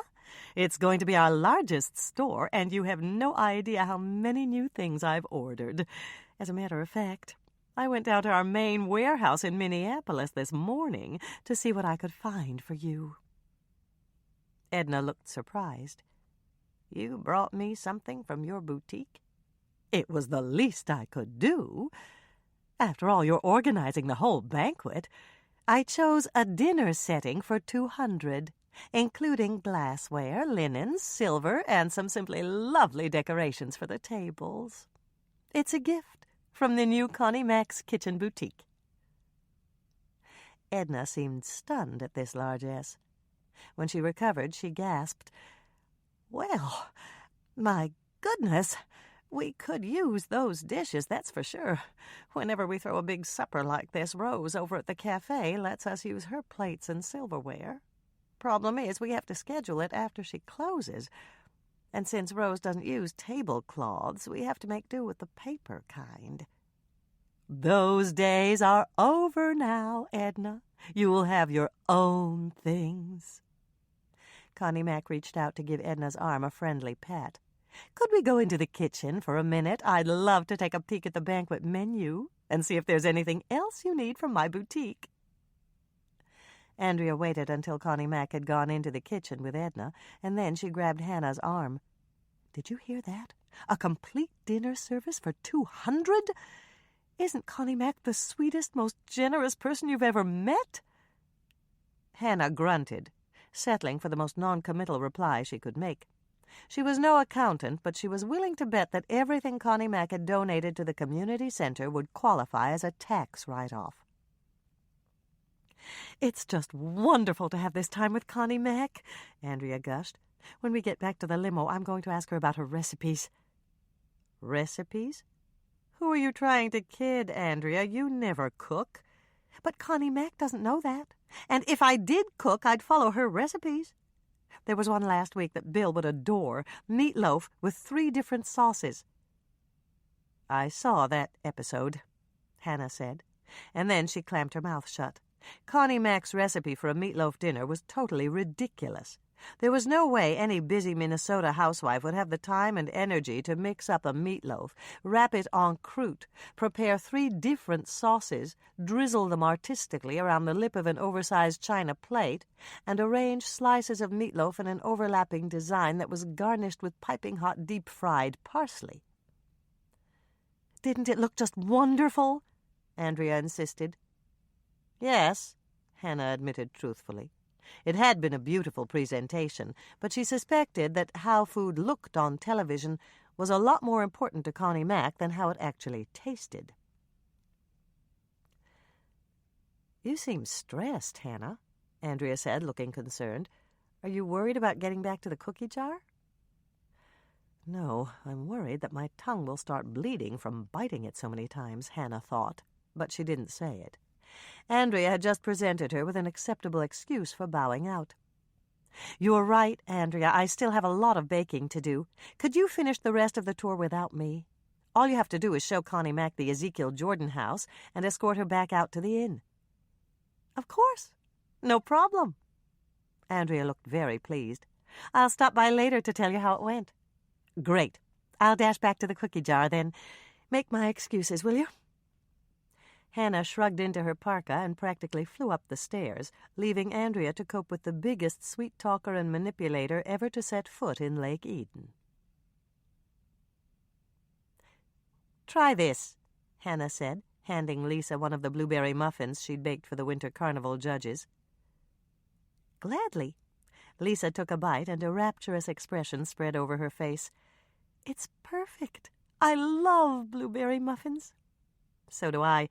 I just wish I had fresh blueberries. The frozen ones are almost as good." Lisa took another bite and chewed thoughtfully. "My blueberry muffins taste like vanilla, unless you happen to bite into a blueberry. Yours taste like blueberries all the way through. How did you do that?" "Blueberry pie filling. I mixed some in before I added the frozen blueberries. The dough turns a little purple, but I like the end result." "So do I. They're absolutely delicious." Lisa finished the last bite and picked up the plastic boxes that Hannah had filled with muffins. "Do you want me to put these in the cooler?" "They don't need to be refrigerated. Just stack them on a shelf in the pantry, and I'll deliver them tomorrow morning." Lisa opened the pantry door and stashed the muffins on a shelf. Then she came back and sat down again. "I still can't believe that Connie Mack asked your mother to repaint the kitchen walls." "And I still can't believe that Mother actually agreed to do it." Hannah just shook her head. Andrea had reported in right after the final leg of Connie Mack's tour, and she described everything that had happened at the Ezekiel Jordan house. Not only had Connie Mack asked Dolores to paint the kitchen walls peach so that she could have her picture taken in the first mayor's kitchen, she'd also managed to talk Norman into coming in late this afternoon for a special portrait sitting. Lisa glanced up at the clock on the wall. "It's almost 6. They must be through with the pictures by now." "Maybe, but I have a feeling that Connie Mack was late. I think she likes to make people wait for her." "She's on a power trip?" "That's the impression I got. She sure knows how to make people do what she wants. You should have seen Mr. Purvis cave in when she asked him to reserve the special sleigh for her. He couldn't agree fast enough." Lisa looked puzzled. "But I thought that sleigh was for the Prince and Princess of Winter." "Not anymore. They're riding in one of the regular sleighs now. Connie Mack can get anything out of anybody." "Not you." "I'm a hard case." Hannah began to grin. "Actually, that's another reason I bailed out of the tour. I didn't want to find out what Connie Mack wanted from me." The phone rang, and Lisa got up to answer it. She listened for a moment, and then she handed it to Hannah. "It's Janie Burkholtz. She's calling from Connie Mack's cell phone." "Great," Hannah said with a smile. She hadn't spoken to Janie for years. "Hi, Janie. I'm sorry we missed you when Andrea and I came out to the inn. What's up?" "Your mother said I should call you, Hannah." Janie sounded on the edge of panic. "We've got a real disaster on our hands. Mrs. McIntyre's supply van went into the ditch on the way here, and the winter carnival cake was ruined." "That's terrible. Was anyone hurt?" "No. The driver's fine, and there were no passengers. All the other supplies came through just fine, but Mrs. McIntyre is determined to bake a replacement cake, and we have to find some commercial ovens to use." "How about the school?" Hannah suggested. "I already spoke to Mr. Purvis, and they're replacing the kitchen floor this weekend. And I tried the inn, but Sally's serving hot appetizers tonight, and she's using all of her ovens." "The kitchen at the community center?" "That won't work either. Edna's baking rolls, and she'll be there until midnight or later." "Really?" Hannah's surprise was reflected in her voice. "I thought Edna was buying breadsticks and setting them out in baskets." "She was, but Mrs. McIntyre thought crescent rolls would be a nice touch with the salad course." "I see," Hannah said, and sent sympathetic thoughts Edna's way. Baking crescent rolls for 200 guests was a lot of work. "Your mother suggested that I call you before you left for the night. She thought maybe we could use your ovens." Hannah hesitated. She didn't like the idea of Connie Mack baking in her kitchen, but Janie was on the spot, and the winter carnival cake was important. "Sure, Janie. We were just getting ready to lock up. Come on over when you're through with the pictures. We'll wait." "We're all through. We finished a couple of minutes ago," Janie said, still sounding stressed. "Thank you, Hannah. You don't know how much this means to me." "No problem." "Can you hold on for just a second? Mrs. McIntyre wants something." "Sure. Take your time." Hannah covered the mouthpiece and turned to Lisa, who was staring at her curiously. "Connie Mack wants to use our ovens. Her supply van went into the ditch, and the winter carnival cake is mush. I told Janie they could bake here." "Then I'd better make sure everything's clean." Lisa jumped up and grabbed a bottle of cleaning solution and a sponge. She wiped down the door of the cooler, and then she started to giggle. "What?" "Now you know what Connie Mack wants from you. And you gave in to her, just like everybody else in town." "Hannah!"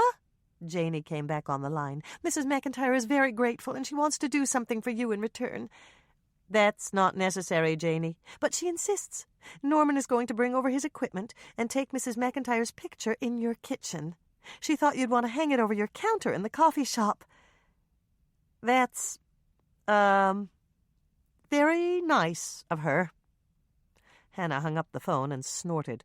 Hell would freeze over before she'd hang Connie Mac's picture over the counter in her shop. Blue blueberry muffins. Preheat oven to 375 degrees Fahrenheit.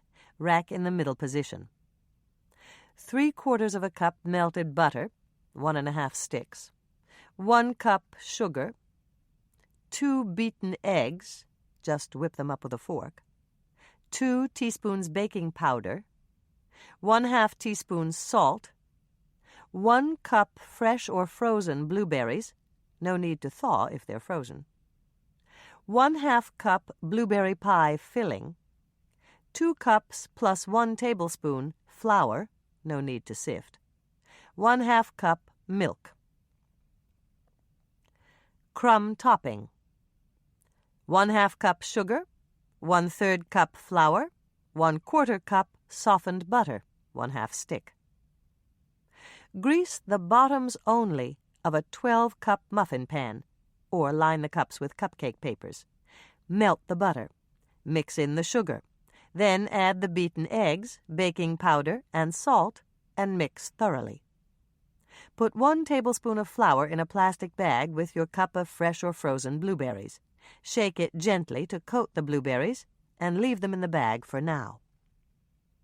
Add half the remaining 2 cups flour to your bowl and mix it in with half the milk. Then add the rest of the flour and milk and mix thoroughly. Here comes the fun part. Add 1/2 cup blueberry pie filling to your bowl and mix it in. Your dough will turn a shade of blue, but don't let that stop you. Once the muffins are baked, they'll look just fine. When your dough is thoroughly mixed, fold in the flour-coated fresh or frozen blueberries. Fill the muffin tins 3/4 full and set them aside. If you have dough left over, grease the bottom of a small tea bread loaf pan and fill it with your remaining dough. The crumb topping. Mix the sugar and the flour in a small bowl. Add the softened butter and cut it in until it's crumbly. You can also do this in a food processor with hard butter using the steel blade. Sprinkle the crumb topping over your muffins and bake them in a 375-degree Fahrenheit oven for 25 to 30 minutes. The tea bread should bake about 10 minutes longer than the muffins. While your muffins are baking, divide the rest of your blueberry pie filling into 1/2 cup portions and pop it in the freezer. I use paper cups to hold it and freeze them inside a freezer bag. All you have to do is thaw a cup the next time you want to make a batch of blue blueberry muffins. When your muffins are baked, set the muffin pan on a wire rack to cool for at least 30 minutes.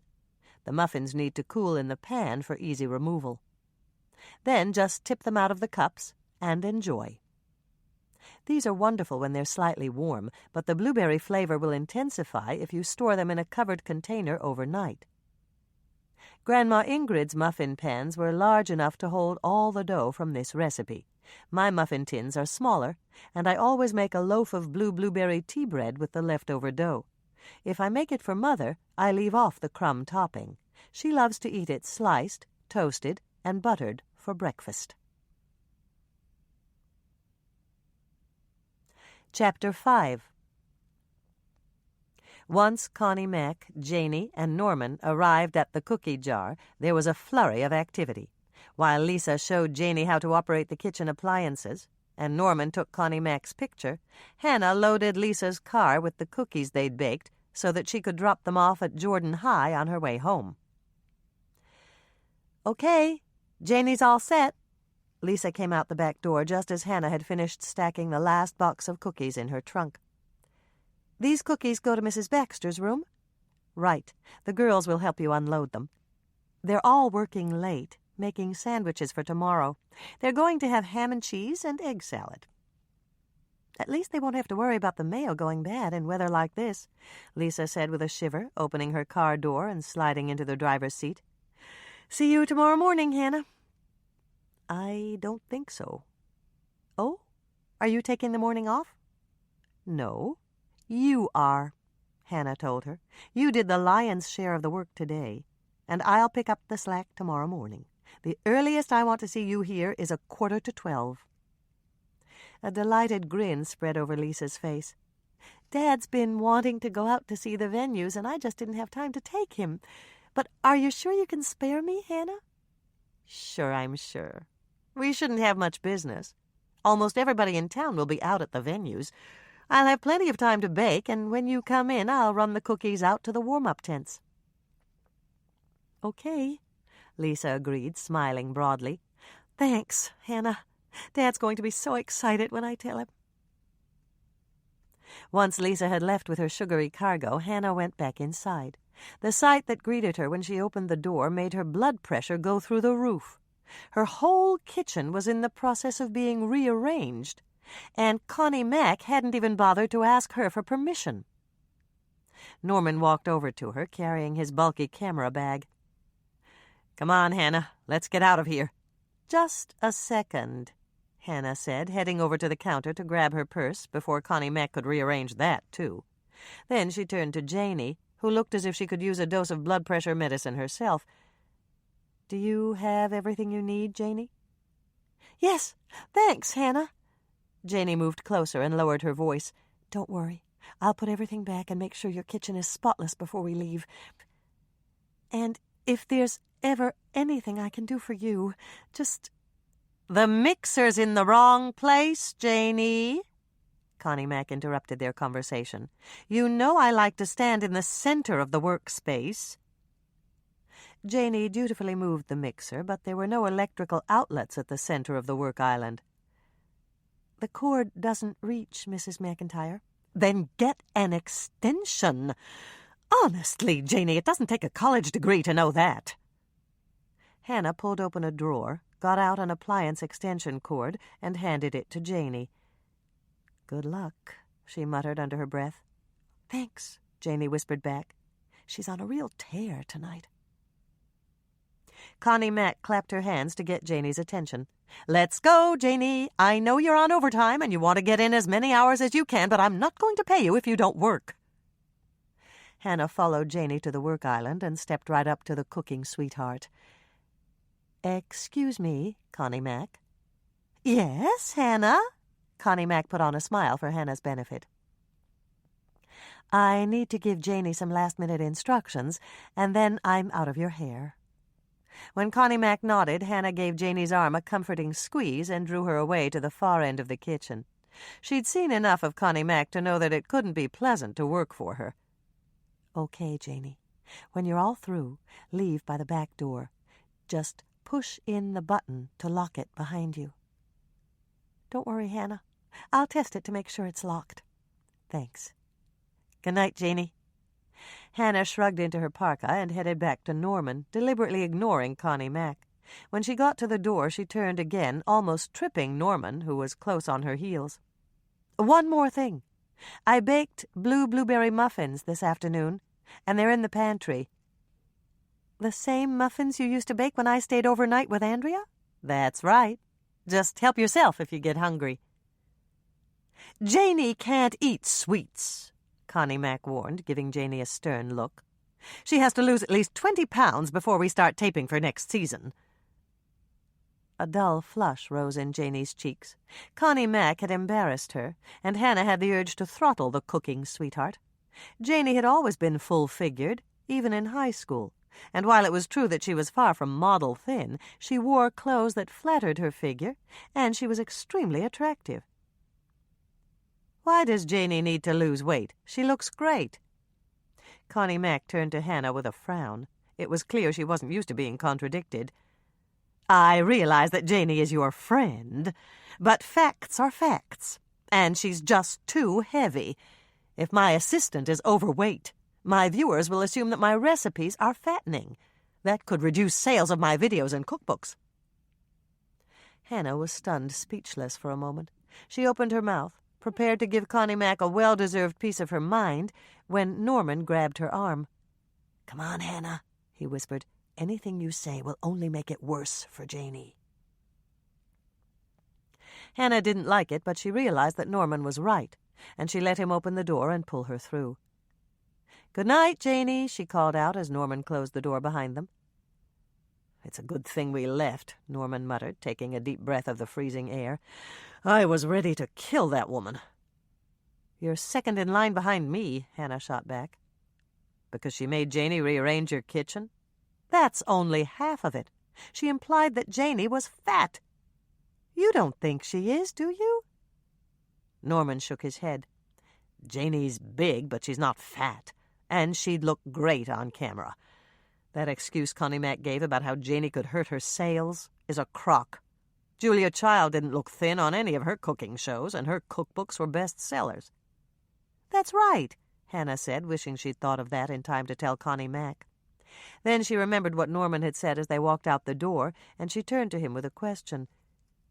"You said you wanted to kill Connie Mack? What did she do to you?"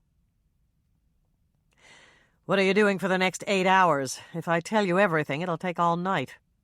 Hannah laughed. "Maybe you'd better give me the abbreviated version." "Connie Mack was an hour late for her appointment with me. Janie apologized, but Connie Mack didn't say a word. And then Connie Mack ordered me to take her portrait in the dining room, and I was all set up in the parlor." "So you had to move all your equipment?" "Oh, yes. 6 times. She kept changing her mind. And then, when we were finally finished, and I'd already packed up all my camera gear, she decided she needed one more series of shots sitting behind the first mayor's desk." Hannah frowned. Ezekiel's desk was a valuable antique, and Dolores had secured the area around it with museum-style velvet ropes. "Mother didn't let her do it, did she?" "Of course she did. Connie Mack sweet-talked her right into it." "Really?" Hannah was surprised. She thought that Dolores would be the one person in town that Connie Mack couldn't sway. "So how long did this photo session take?" "An hour and a half, and it seemed like months. By the time we finished, I was ready to bash her head in with one of Mrs. Jordan's rolling pins." "It's a good thing you didn't. It might have hurt the rolling pin." Hannah smiled up at him and reached out to take his arm. Norman covered her gloved hand with his, and they crunched through the snow together on their way to their cars. "I haven't seen you for a while," Norman said, escorting her to the driver's side of her truck. "I've missed you, Hannah." "I've missed you, too." "How about some dinner? We could drive out to the inn. At least we know she won't be there." "True, but I'd probably fall asleep with my head in the soup," Hannah said, stifling a yawn. Today had been a full day, and the strain of being pleasant to Connie Mack and baking 10 times as many cookies as usual had taken its toll. "Do you have another date?" "No way. I'd really like to have dinner with you, Norman, but I'm just too tired. Can I take a rain check?" "Sure. But you still have to eat. Do you want to stop by the corner tavern? That would be quicker." "Not tonight. I just want to go home and crawl into bed with a glass of wine and a toasted sardine sandwich." Norman made a face. "That doesn't sound very nutritious." "It's not as bad as you think. Sardines are protein, and I always use the ones in ketchup sauce. That takes care of the vegetable. And the buttered toast provides the fat and the carbohydrates. It's a very well-balanced sandwich if you think about it." "I'd rather not." Norman unplugged her electrical cord, wound it around Hannah's bumper, and opened the door of her truck for her. As she slid into the driver's seat, he said, "Hannah?" "Yes, Norman?" "Let's try to get together more often, okay?" "Sounds good to me," Hannah said, reaching for her seatbelt and buckling it. "I was thinking about it last night, and I realized that I was cutting off my nose to spite my face." "What do you mean?" Hannah asked. "Whenever our mothers start trying to push us together, I rebel like a teenager." "So do I," Hannah admitted. "Mother suggested that I call you today, and I didn't. It wasn't that I didn't want to call you. It was just that I didn't want to give in to her." "That's exactly what I mean." Norman looked very serious. "I think we should stop letting our mothers influence our behavior. We'll do what we really want to do, even if they suggest it first." Hannah nodded. "That's a great idea. But there's one drawback." "What's that?" "It requires that we act like adults." Norman chuckled. "Do you think that we can handle it?" "Of course. The next time Mother suggests I call you, I'll call you." "Good for you," Norman said, looking pleased. "And then when Mother starts preening because I followed her advice, I'll just stick my tongue out at her." "Why don't you order something different, Andrea?" Hannah suggested, closing her menu and handing it back to the waitress.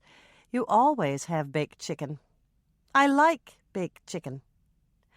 "Whatever," Hannah sighed. "At least try Sally's cream of radish soup. It's wonderful." Andrea shook her head. "I'm sticking with the Caesar salad. It's perfect with baked chicken." Hannah shrugged and gave up the fight. She'd come out to the inn for dinner after all, but it hadn't been her choice. The phone had been ringing as she unlocked the door to her condo, and it had been Andrea in an absolute panic. Could Hannah please have dinner with her? Janey had canceled, Bill had paged her to say he'd be late, and she'd been sitting at a table in the dining room all alone. After a few minutes of pleading, Hannah's sisterly compassion had won out. "They have excellent wine by the glass, Hannah," Andrea interrupted her thoughts. "Would you like me to pick out a nice Chardonnay for you?" "No, thanks. I'm so tired it would knock me right under the table." Andrea had the grace to look slightly guilty. "I probably shouldn't have called you, but I just couldn't face sitting here all alone.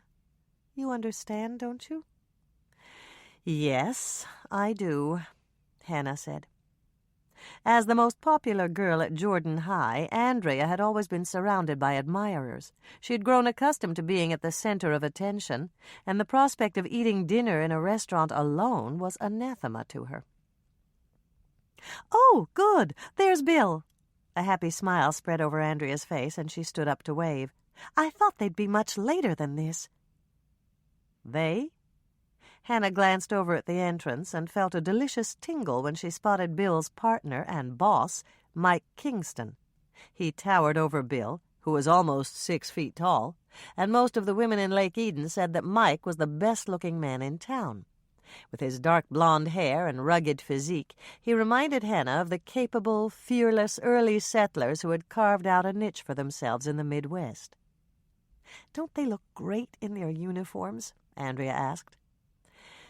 "Yes, they do," Hannah responded, hoping she didn't sound too breathless. Mike always had this effect on her. Then she realized that Andrea hadn't been surprised to see Mike, and her eyes narrowed. Andrea and Bill were always trying to set her up with Mike. "Did you know that Mike was coming?" "Bill said he was going to ask him, but I wasn't really sure."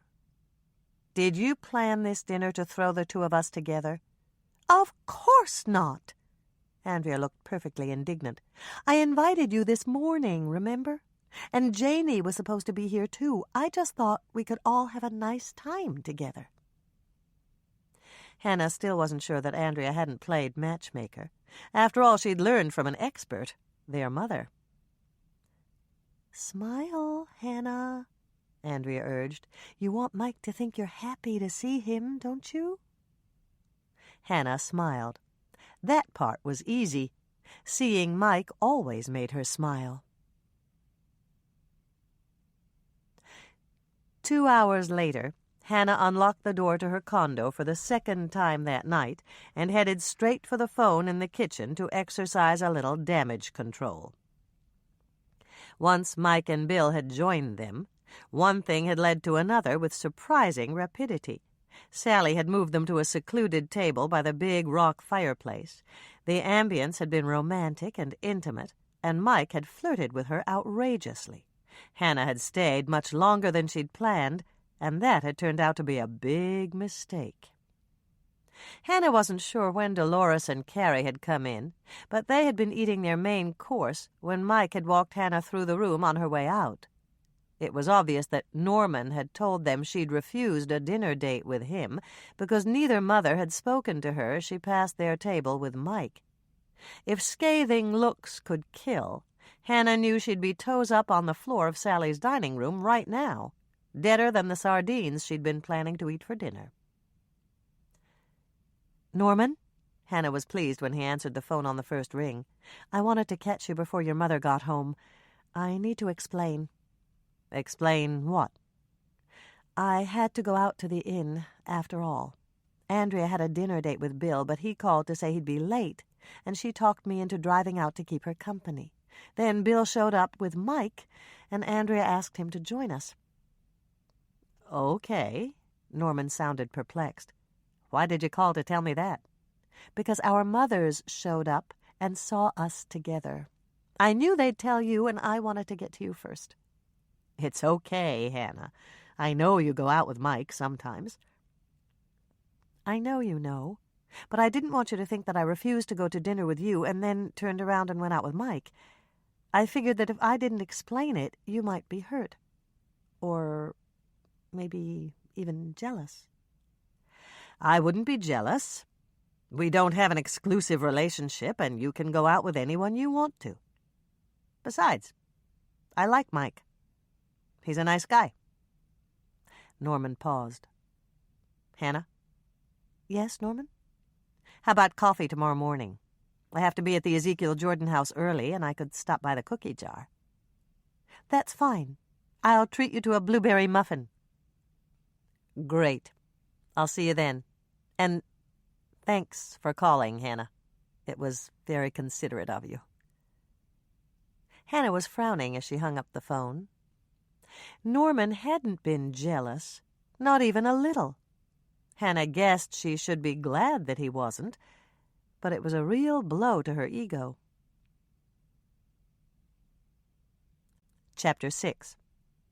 Hannah's headlights cut 2 converging tunnels through the darkness to illuminate the stop sign at the corner of Main Street and First Avenue. She was early, an hour ahead of her normal schedule, but she felt good about giving Lisa the morning off. Nothing was moving as Hannah drove through the silent business district of Lake Eden. Norman's dental clinic was locked up tight, Hal and Rose's cafe was dark, and there was only a dim security light shining through the front window of the Lake Eden neighborhood pharmacy. The town was still slumbering, but Hannah was alert and ready to go to work. This was the opening day of the winter carnival, and the cookies they'd baked yesterday wouldn't last through the day. She had to bake more and deliver them to the warm-up tents. Instead of driving down the front of her block, Hannah turned into the alley and passed the back of Claire Rogers's dress shop, her neighbor to the north. Claire had mentioned that she planned to open Beau Monde Fashions early this morning, but early for Claire was a whole lot later than early for Hannah. No one would want to buy designer dresses or winter carnival wear at 5:30 in the morning. Hannah frowned as she turned into the cookie jar parking lot, and her headlights flashed across the rear of the building. The back door of her shop was slightly ajar. The fact that her door was unlocked didn't set off warning bells in Hannah's mind. Everyone in Lake Eden knew that she emptied the cash register before she went home, and there wasn't much else to steal. If some homeless person had jimmied the back door to secure a warm place to sleep, Hannah couldn't really blame him. It had been a bitterly cold night. She'd just give the unfortunate soul a hot cup of coffee and a bag of cookies and send him on his way. Hannah parked in her usual spot, plugged her extension cord into the strip of outlets on the white stucco wall, and walked closer to examine her door from the outside. The lock was intact, and the door showed no sign of pry marks. Janey had simply forgotten to lock it when she left with Connie Mack. Thanking her lucky stars that the gusty winds hadn't torn her door off its hinges and caused a massive jump in her heating bill, Hannah pushed it open and flicked on the lights. At first glance, her startled mind refused to believe what was right in front of her eyes. Then her mouth opened in a soundless gasp of shock. A bag of cake flour was on the floor, its contents scattered over the tiles like superfine snow. Stainless steel mixing bowls filled with dried cake batter covered every inch of the work island, and sticky spoons and spatulas stood up inside them like miniature flagpoles. Several cartons of eggshells and dirty utensils were piled on the counter near the sink, and next to them was Hannah's industrial mixer with cake batter glued to its beaters. Hannah fumed as she surveyed her usually immaculate kitchen. Janey never would have left this incredible mess. She must have gone back to the inn early, and Connie Mack just hadn't bothered to clean up before she left. Uttering a string of expletives that would have made her mother run for the soap, Hannah stepped inside. It would take her at least an hour to clean her kitchen, and she didn't have any time to waste. She had just started to wipe off the counters when she realized that there was a sickeningly sweet, charcoal-laden smell in the air. Something was burning. Hannah raced to her oven, opened the door, and jumped back as a cloud of black smoke rolled out. Through the smoke she could see several charred, smoldering lumps that had once been layers for the official winter carnival cake. With lightning speed, Hannah turned off the gas and hurried to her second oven. Smoke was beginning to leak out the door, and she didn't have to look to know that there were similar lumps inside. She turned it off, ran to the windows to yank them open, and flicked the exhaust fan on high. Coughing slightly from the smoke and the exertion, she ran out the back door and propped it wide open behind her. Hannah was livid as she paced back and forth in the parking lot, kicking up snow with the toes of her boots and waiting for the smoke to clear. Connie Mack had waltzed out of the cookie jar with cakes in the ovens, and if Hannah hadn't come to work early, the cookie jar might have burned to the ground. After 10 minutes of pacing and fuming, Hannah approached the doorway and took a tentative sniff. There was still a trace of smoke in the air, but it no longer made her eyes water. She stomped into her kitchen with a scowl on her face and headed straight for the sink. There was no time to waste. She had to clean up the mess and begin mixing her cookie dough for the day. Hannah swept the egg cartons and shells into the nearly overflowing trash can and turned on the hot water to fill the sink with soapy water. Once she'd set the dirty dishes to soak, she carried out the trash and lined the can with a new plastic bag. She was gathering up her cake batter-encrusted mixing bowls from the work island, preparing to move them to the counter by the sink, when she noticed something that made her stop cold. Connie Mack's leather handbag was sitting on top of a stool. She must have forgotten it, unless... Hannah swiveled around with a frown on her face. Connie Mack's sable coat was still hanging on a hook by the back door. It had dropped down below 0 last night. Connie Mack must have been in a real rush to leave if she hadn't taken the time to grab her coat. Suddenly, the pieces clicked into place, and Hannah glanced around her uneasily. Janey had left early. That much was obvious. Her car was gone, and so were her coat and purse.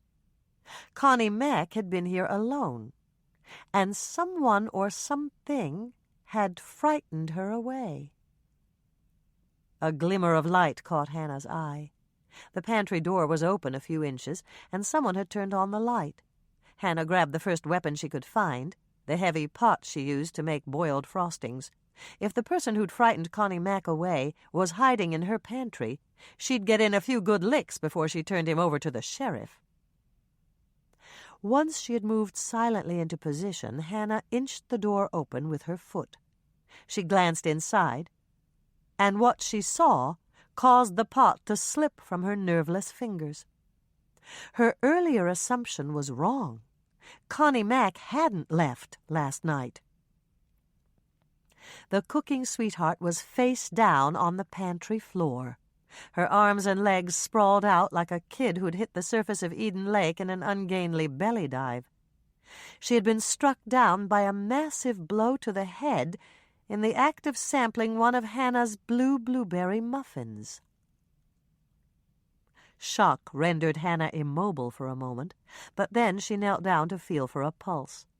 The biggest celebrity ever to set foot in Lake Eden would never star in another episode of her television show or pose for pictures in her magazine. Connie Mack was dead. Chapter 7. Hannah was pacing the parking lot, trying to banish the gruesome sight from her mind, when she spotted the headlights of an approaching car. As it passed under the streetlight in the middle of the alley, she realized that it was Norman's car, and that they had an early morning coffee date. Norman stepped on the gas when he spotted the sheriff's department cruiser. One glimpse of his concerned face as he jumped out of his car was all it took for Hannah to forgive him for not being jealous of her dinner with Mike. "Are you all right, Hannah?" Norman asked, pulling her into his arms before she even had time to answer. Hannah nodded, almost hating to admit it because it was so good to be hugged. Norman was solid and dependable, and it felt a lot better than she'd remembered to be in his arms. Actually, it was quite habit-forming. Once there, she didn't want to leave. "What happened?" Norman asked her. "Connie Mack's dead, and I found her in my pantry this morning, and someone bashed in her head when she was eating one of my muffins, and I called the sheriff's department, and that's why they're here." Hannah's words came out in a rush, with no pause for punctuation. She reminded herself to slow down so that Norman could understand her, and went on. "Someone killed Connie Mack last night while she was baking the winter carnival cake." "That's horrible. Do they know what time it happened?" Hannah shook her head. "Not yet. Doc Knight's examining her now." "Well, it must have been after 9. "How do you know that?" "I grabbed a quick sandwich, and then I came back to test my fill lights. I saw Connie Mack and Janie through your window when I left to go home." "You'd better tell Mike and Bill." "I will. I'm sorry you were the one to find her, Hannah. It must have been awful." "It was." Hannah nodded. Then she took a deep breath and managed a shaky laugh. "After all the others, you'd think I'd be used to it by now." "I don't think you ever get used to something like that." "Maybe not, but if I keep on finding dead bodies, I'd better put the sheriff's number on speed dial." Norman chuckled. "Your sense of humor is coming back. You're going to be fine, Hannah." "Of course I am." The back door of the cookie jar opened, and Mike stepped out. He frowned when he spotted Norman, but then he put on a polite smile as he strode forward across the snow. "Hi, Norman. It's a good thing you're here. Hannah shouldn't be alone at a time like this. I would have stayed with her myself, but I've got a job to do inside." "Go ahead," Norman responded. "I'll stay with Hannah." That comment earned another frown from Mike, and Hannah's eyebrows shot up in surprise. Norman and Mike were facing off like two banty roosters, and she was no spring chicken. "I've got some bad news for you, Hannah." Mike didn't look happy as he turned to her. "Your shop is a crime scene. We'll be securing it in a couple of minutes." It took a moment for that to sink in. When it did, Hannah groaned. She'd seen enough cop shows and movies to know that only authorized personnel were allowed past the barrier of yellow crime scene tape. "You mean I can't go back inside?" "I'm afraid not. I'll send Bill out with your purse. I really shouldn't do it, but since it wasn't here when the crime was committed, I'm willing to bend the rules a little." "So what am I supposed to do?" Hannah asked him. "Go home, get some rest, and try to forget about this. The forensics guys are on their way, and we'll take care of everything." Hannah's thoughts were so jumbled it was difficult to think clearly. If she couldn't get into her kitchen, how could she bake the cookies she needed for the winter carnival? "I know I have to wait until the forensic team is through, but I can get back in soon, can't I? I've got to bake cookies for this afternoon." "Sorry, Hannah." Mike looked glum as he shook his head. "I can't let anyone disturb the scene until the lab results are in." "How long does that take?" "It depends. Our lab's not set up for DNA testing, and we have to send it out. And depending on the results, our guys may have to come back in to collect more samples. I know it's an inconvenience, but I can't let you contaminate possible evidence." "Just a minute," Norman said, stepping up to face Mike squarely. "You didn't answer Hannah's question. How long could she be locked out?" "It's not up to me, Norman. If I had my way, I'd let Hannah back in just as soon as we collect all the samples. Unfortunately, it's not up to me." "How long could she be locked out?" Norman repeated his question. "At least give Hannah a ballpark figure. She's got to make plans." Mike sighed and turned to Hannah. "Worst case scenario, it could be as long as it takes us to catch the killer." "What happens if you don't catch the killer?" Hannah frowned at the man who had recently been the subject of her romantic fantasies. "We will. I just spoke to Sheriff Grant, and he's putting every available man on this. You have to be patient. It could take a while." Hannah's frown turned into a glare. "But I don't have a while. If my shop is locked up for long, I'll go bankrupt." "Let's not borrow trouble." Mike reached out to take her arm, but Hannah snatched it back out of his reach. "I'm not the enemy here, Hannah. It's police procedure, and there's nothing anyone can do about it." Hannah glared at him. "Is it fair that I should lose my business because a killer committed murder in my pantry?" "Of course it's not fair, but I have to follow procedure here." Hannah knew that Mike was a by-the-book cop.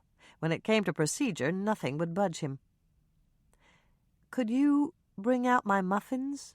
They're on a shelf in the pantry in plastic containers, and I need to deliver them this morning." "Sorry, there could be prints on some of the containers." Hannah gave a resigned sigh. Her muffins would be history by the time the crime scene guys got around to lifting the prints. "How about the cookie dough I mixed up last night?" "That depends. Where is it?" "In the cooler, and that's completely separate from the pantry. Since Connie Mack brought her own ingredients, there was no reason for her to go in there." "If we don't find any suspicious prints on the cooler door, I'll release your cookie dough. In the meantime, try to find an oven you can use temporarily." Once Mike had left to go back inside, Norman pulled Hannah close again. "It's not the end of the world. All we have to do is find you another oven to use. Let's go to the clinic, and I'll help you make some calls." "It won't be that easy." Hannah was about to explain the difference between a home oven and a commercial oven when she saw another car pull into the alley. "Uh-oh, there's Mother. She's convinced I'm on a perpetual safari for dead bodies just so I can embarrass her." Dolores fishtailed to a stop when she noticed the sheriff's cruiser. She rolled down her window and called out to Hannah.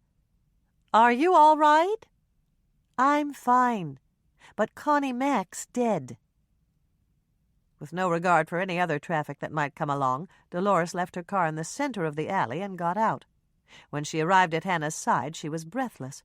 "Did you say dead?" "That's right," Norman said, moving close to Hannah. "Someone killed her last night while she was baking the winter carnival cake." "In my shop," Hannah added. "Now it's a crime scene, and Bill and Mike are going to close it down." "That's terrible," Dolores gasped. "Yes," Hannah said, not sure if her mother was referring to Connie Mack's demise or the fact that the cookie jar would be closed. "A murder scene right next door," Dolores moaned. "Now no one will come to tour the Ezekiel Jordan house." Hannah glanced at Norman, who was having trouble keeping a straight face. Dolores wasn't concerned that her daughter's business would be closed, or the fact that Connie Mack was dead. Her only worry was that people wouldn't come to see her historic recreation. "Relax, Mother. Most people are fascinated by murder scenes. Since they can't get into the cookie jar, they'll take your tour and peek through the windows." "Do you really think so?" "Absolutely. Maybe you're right. I went to a lot of work, you know, and everything is absolutely authentic for the—" Dolores stopped speaking, and her eyes narrowed. "Who found her?" Hannah winced. It would come out sooner or later, and it might as well be now. "I did." "Hannah, you've simply got to stop finding bodies. I swear you attract them like a magnet. If you're not careful, everyone's going to get the wrong impression of you." That's unfair, Norman objected. Hannah just happened to be in the wrong place at the wrong time. That's exactly what I thought. The first few times. But 5? That's enough to make people wonder. If she's not careful, no decent person will want to associate with her. Norman gave Hannah's hand a squeeze, and then he stepped up to Dolores. I'm not afraid to associate with Hannah, and I certainly don't have the wrong impression of her. Well, I'm glad to hear it. Dolores backed off slightly. You're a good man, Norman. I try to be. Dolores turned back to Hannah.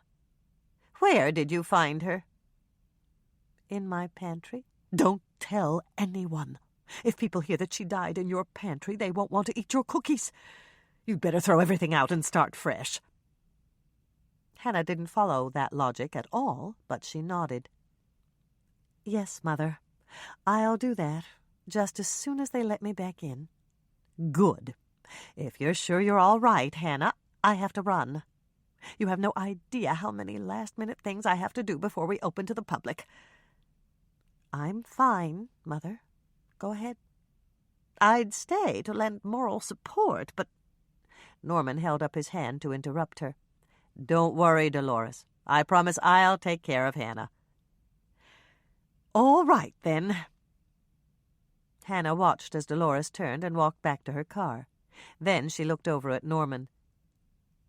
You'll take care of me? Just a figure of speech. I figured she'd like that sort of thing. Norman glanced up as another car turned into the alley. Is that Andrea? Yes, and Tracy's with her. Bill must have called her to tell her what happened. Andrea pulled up and got out of her Volvo. The passenger door remained closed, and Hannah assumed that she'd told Tracy to stay in the car until she assessed the situation. Hannah, you poor thing. Andrea rushed up to her. Bill told me all about it. Have they taken her away yet? Not yet.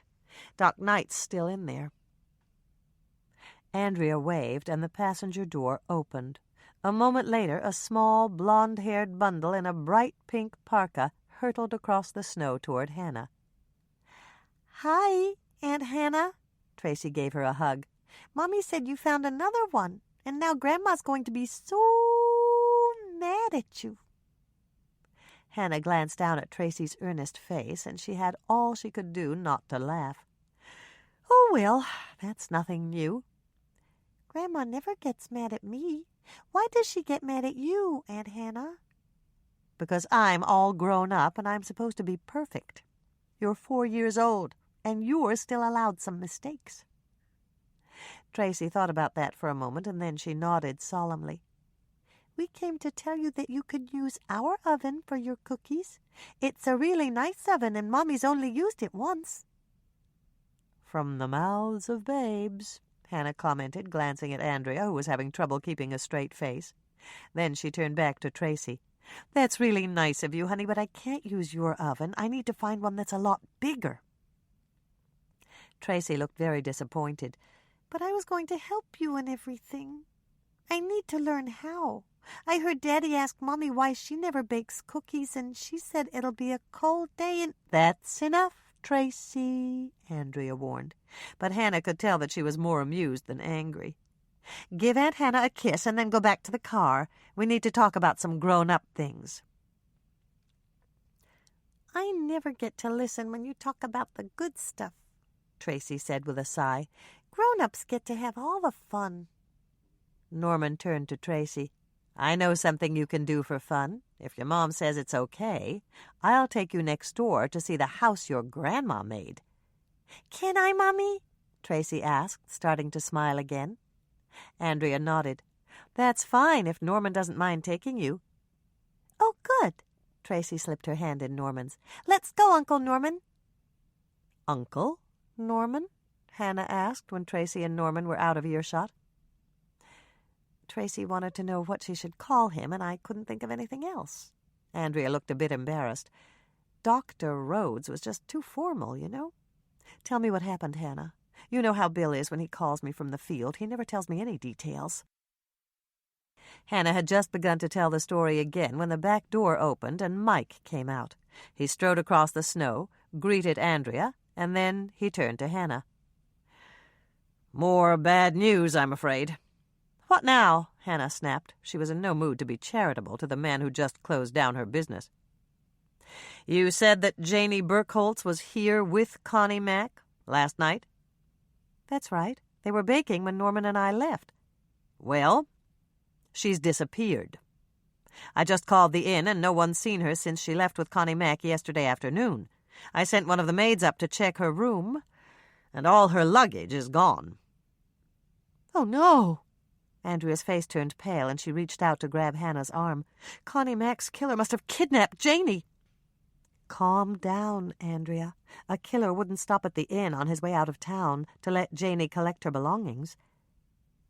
Andrea thought about it for a second, and then she looked a bit sheepish. "You're right. I didn't think about that. But what happened to Janey?" "We'll find her," Mike promised. "Our CIO pulled her picture from the DMV file, and we'll put out an APB." Hannah swallowed hard. She'd been around Mike long enough to know that when he started to speak in initials, it was serious business. Connie Mack was dead.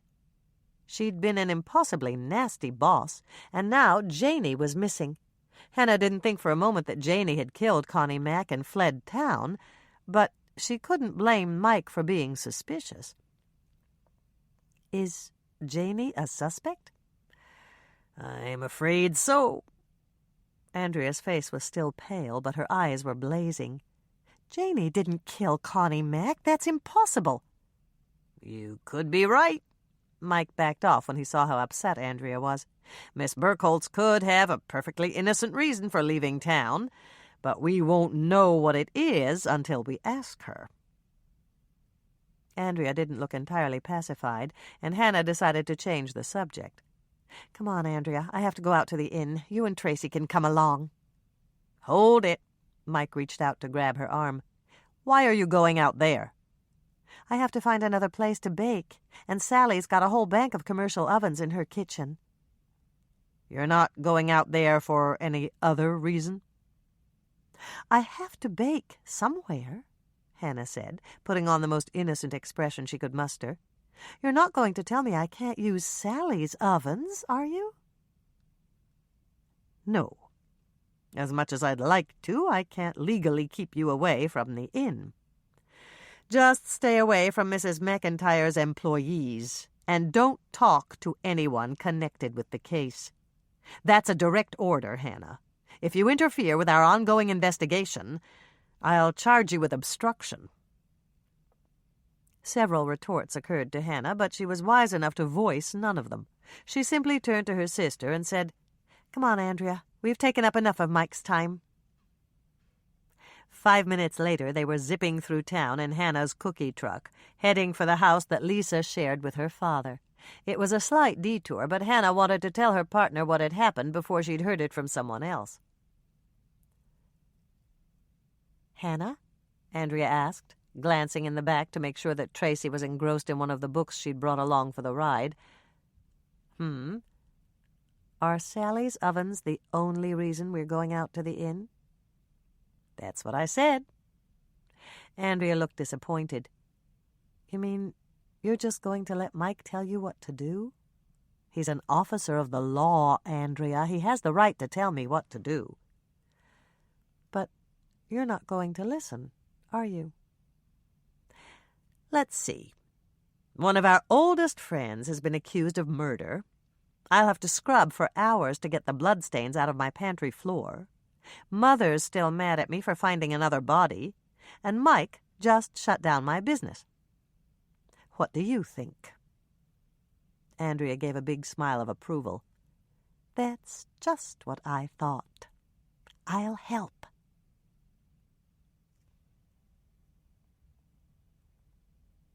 Chapter 8.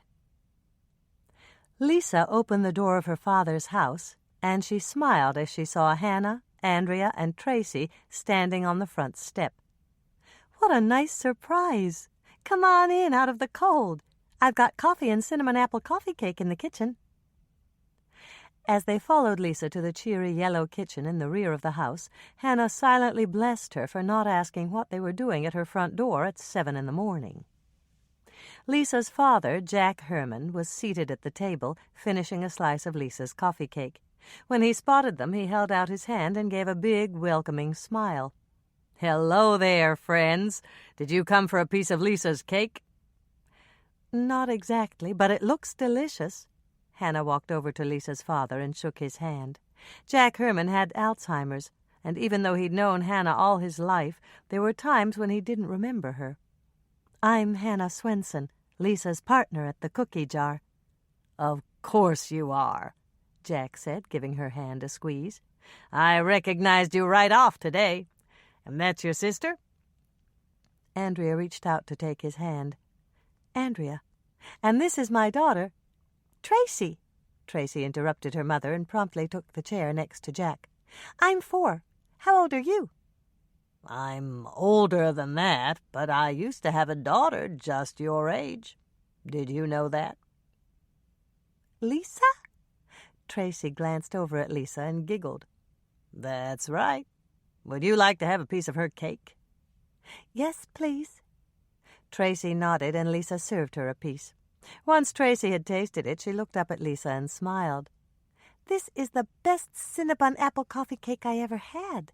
When Daddy says it's okay for the cookie jar to open up again, you should bake this for breakfast." Lisa looked confused, and she turned to Hannah. "The cookie jar is closed?" "Mrs. Mack got killed there," Tracy explained, before Hannah could even think about answering. "And Daddy and Uncle Mike put yellow tape over the doors." Andrea shot Hannah and Lisa a warning glance, and then she turned to her daughter. "Tracy, honey, I really think it would be better if—" "It's okay, Mommy," Tracy interrupted, hopping down from her chair and retrieving her plate. "I'll just go into the other room to finish my cake." She started off toward the door to the living room, but then she turned back to Lisa's father to explain. "Mommy never lets me listen when they talk about the really good stuff." Jack Herman's eyes twinkled, but he nodded seriously. "I know just what you mean. Hold on a second, and I'll go with you." "They don't want you to listen either?" Tracy looked surprised. "I don't think so." Jack picked up Tracy's glass of milk and pushed back his chair. "I'll set up a tray for you in the living room, and when you're finished with Lisa's cake, I'll show you my animal collection." "That would be nice," Tracy said, beginning to smile. "Are your animals real?" "They look real, but they're carved from pieces of wood, and they're much smaller than real animals." Tracy nodded, stepping aside so that Lisa's father could lead the way. "Do you have a hippopotamus? They're my favorites." "I don't remember. Let's go look and see." Hannah, Andrea, and Lisa kept their lips zipped until Jack had left the room with Tracy. Then Lisa leaned forward across the table. "Is it true?" "I'm afraid so." Hannah sighed deeply. "Connie Mack was murdered last night while she was baking the winter carnival cake. I found her in our pantry when I came in this morning." Lisa shivered. "Good heavens, I didn't like her much, but murdered? Somebody must have liked her even less than you did." "I guess. What about Janie? Is she all right?" "We think so. The only problem is Janie's disappeared." It took a moment for this news to sink in. When it did, Lisa looked worried. "You don't think she saw the murder and the killer?" "No," Andrea said quickly. "Janie packed up all her things and left the inn last night. Bill and Mike are looking for her to find out if she saw anything. As of right now, Janie's a suspect." Lisa was frowning as she turned to Hannah. "Are you going to prove that she didn't do it?" "Yes." "That's good. Did they say how long we'd be closed down?" "Mike wouldn't give me a definite answer, but he admitted that it could be as long as it takes them to catch Connie Mack's killer." "I don't like the sound of that." Lisa looked very worried. "I guess we'd better find another place to bake." "We are working on that. Andrea and I are going to run out to the inn to ask Sally if we can use a couple of her commercial ovens." "That's a good idea," Lisa said, and then she turned to Andrea. "I'll keep Tracy with me this morning. Dad loves kids, and we'll take her out to some of the winter carnival venues with us. That'll give you two a chance to set up your headquarters out at the inn." "Headquarters?" Andrea looked puzzled. "For sleuthing. If Sally lets us use her ovens, I'll handle all the baking. The sooner you catch Connie Mac's killer, the faster we can get back into the cookie jar." "Something sure smells good," Andrea exclaimed as they stepped into the rustic lobby of the Lake Eden Inn. "And how?" Hannah began to smile. "It must be Sally's breakfast buffet." Andrea sat down on the long wooden bench that was attached to the boot rack and pulled off her boots. She placed them on the rack and unzipped her tote bag, preparing to switch to her shoes. "Hurry up and I'll treat you to breakfast. I didn't get to eat this morning and I'm starving." As Hannah joined her sister on the bench, she recalled that Andrea had eaten 2 large pieces of coffee cake at Lisa's. For someone who never did more than nibble at a slice of toast for breakfast, she was uncharacteristically hungry. Hannah had been off at college when her sister had been pregnant with Tracy, but Bill had mentioned that she'd gained 10 pounds in the first month. Was the stork about to pay another visit to the Todd household? "What?" Andrea asked, intercepting Hannah's searching look. "I was just wondering why you're so hungry, that's all," Hannah explained, shedding her boots and pulling on the pair of suede slip-ons she carried in her purse. "I'm not, Not what?" pregnant. I saw that look in your eye. You were wondering if you were going to be an aunt again, weren't you?" Hannah laughed. She was caught dead to rights. Andrea had always been able to read her expressions. "It did cross my mind." "Well, forget it. It's just the cold weather. My body's telling me to put on an extra layer of fat for insulation." "An extra layer?" Hannah glanced at her thin and fashionable sister. "You don't even have layer number 1. There's not an ounce of fat on you." "That's because I burn it all off. I have a very active metabolism. Remember how you used to make us oatmeal with brown sugar and chocolate chips when I was in high school?" "Of course I do. You really sold me on breakfast, Hannah. It's my favorite meal." "Then why don't you ever make it?" "The last time I tried to cook oatmeal, it burned on the bottom and I had to throw away the pan. Toast and cold cereal is a lot safer. I can't mess that up." Hannah tried to think of something kind to say, but absolutely nothing occurred to her. Andrea was a terrible cook. "Let's find Sally and offer to help her. That'll give us a chance to ask her some questions." "Good idea." Hannah stood up and followed Andrea past the old-fashioned reservations desk. She glanced at the wall of pigeonholes behind it and noted that there were no keys in the little cubicles. That wasn't a surprise. When she'd talked to Sally a few days ago, she'd mentioned that the Lake Eden Inn was fully booked with winter carnival guests, reporters, and the people in Connie Mac's entourage. Andrea pushed open the door to the large dining room. It was deserted, and she turned to Hannah in surprise. "Where are all the people?" "They're still in their rooms," Hannah told her. "It's Saturday, and Sally doesn't open the buffet until 9. "But it's—" Andrea stopped speaking and glanced at her watch. "It's only 8. I thought it was much later than that." Hannah reached out to pat her sister's shoulder. Andrea liked to sleep in on Saturday mornings, and she never lifted her head from her pillow until 9. The fact that she'd arrived at the cookie jar at 6:30 was tangible proof of her sisterly devotion. The two sisters walked past the neatly set tables and headed straight for the inn's large industrial kitchen. As they pushed through the swinging door, Hannah started to smile. Sally's kitchen was her favorite place at the inn, combining modern stainless steel restaurant equipment with homey touches that were Sally's alone. The floor was tile, a must for a restaurant because the health code required that it be kept spotless. But instead of the solid color ones that most restaurateurs used, Sally had installed designer tile that simulated an old-fashioned multicolored braided rug. The areas that weren't covered by the oval-shaped rug design were formulated to look like wood, and if you didn't examine it closely, the floor looked like one you might find in an unusually large farmhouse kitchen. The long wall that Sally's kitchen shared with the dining room had a window that ran from the stainless steel counter all the way up to the ceiling. This meant that Sally's kitchen staff was always on display, and they were dressed to take full advantage of that. The women wore frilly caps that satisfied the health department's requirement for head covering, and were patterned to match their bib aprons. The men were also on display in colored chef's coats and matching toques. The color scheme changed every day, and today's theme was green. "There's Sally," Hannah said, directing her sister's attention to the far wall, where Sally was removing a tray of freshly baked popovers from the oven. Andrea nodded, and her face lit up in a smile. "Popovers! Sally makes the best popovers in the world!" "I heard that." Sally looked pleased as she walked to a clear space at the long stainless steel counter and tipped the popovers out in a napkin-lined basket. "Pull up a stool and have one while they're hot." "Do you have time to join us?" Hannah asked. "They can get along without me for a few minutes." Sally passed the basket of popovers to Andrea and set out a tub of butter and a jar of apricot jam. "What took you so long? I thought you two would be out here an hour ago."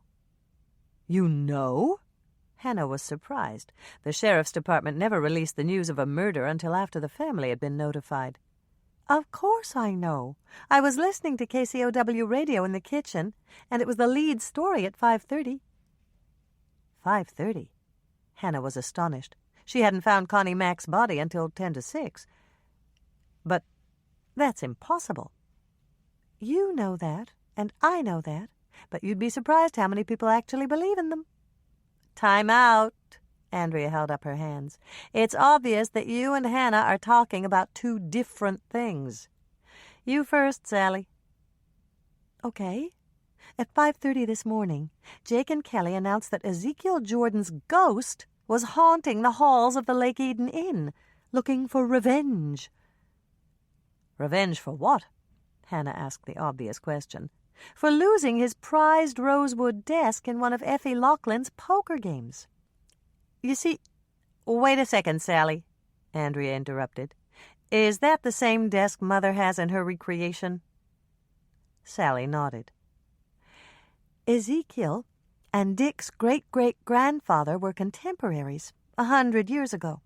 When Dick and I found the desk up in the attic, we assumed that F.E. bought it after Ezekiel died. But Francine uncovered the story about the poker game." "Your stepmother's still here?" Hannah asked. She'd met Francine at Sally and Dick's Christmas party. Francine had planned to stay for a couple of weeks to help out with the new baby, but little Danny was almost 2 months old. "Everything worked out so well, Dick and I invited Francine to spend the winter with us. When she's not babysitting with Danny, she's researching Dick's family for him on the internet. That's how she found out about the poker game and Ezekiel's desk. Do you want the long story or the short story?" "The long story," Hannah jumped in before Andrea could open her mouth. "Tell us about the poker game." "It happened almost exactly 100 years ago. Effie and his cronies came out here to do a little ice fishing and hunting. They always played poker on Saturday nights, and they invited some of the notables in town to drive out and get in the game. Ezekiel Jordan came out to play, but he wasn't a very good poker player, and he ran out of money early." "So he bet his desk?" Andrea looked shocked.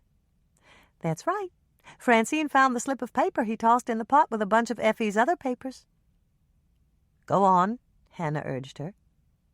"Effie won the pot, and the very next day Ezekiel loaded up his desk and hauled it out here. On his way home, a winter storm blew up, and Ezekiel caught a bad chill. If you know your Lake Eden history, you can guess what happened next." Hannah thought about it for a moment, and then she nodded. "Ezekiel died of a lung ailment, didn't he?" "That's right. 3 days after his trip out here. He blamed F.E. because he got sick, and he told everyone in town that the poker game was rigged." "Was it?" Andrea wanted to know. "I don't know," Sally shrugged, "but it's certainly possible, especially if F.E. wanted that desk bad enough. He could be ruthless." So what happened next? Hannah did her best to get them back on track. Ezekiel swore on his deathbed that he'd come back for his desk and take revenge on everyone who played in that poker game. Okay, Hannah nodded, but that all happened 100 years ago. Why is KCOW saying that Ezekiel's ghost is here now? Sally started to grin. Francine mentioned it to one of the reporters that's staying out here for the winter carnival. He must have called the radio station and told them about it. But why did Francine tell the reporter about it? Sally poured herself a cup of coffee and sat down next to Hannah and Andrea. Do you want the long story on that, or the short story? The short story, Hannah said, even though she suspected it would be the same length as the long story. Yesterday morning, Francine met the reporter in the hall. He said he woke up in the middle of the night, looked out his window, and saw somebody walking around outside. Francine told him he must have seen Ezekiel Jordan's ghost coming back for his desk. Francine was just kidding around with him, but he must have taken her seriously. And now everybody's going to think our inn has a ghost. In a way, I'm glad Dick's gone. He'd be worried about how it would affect our business. Dick's away?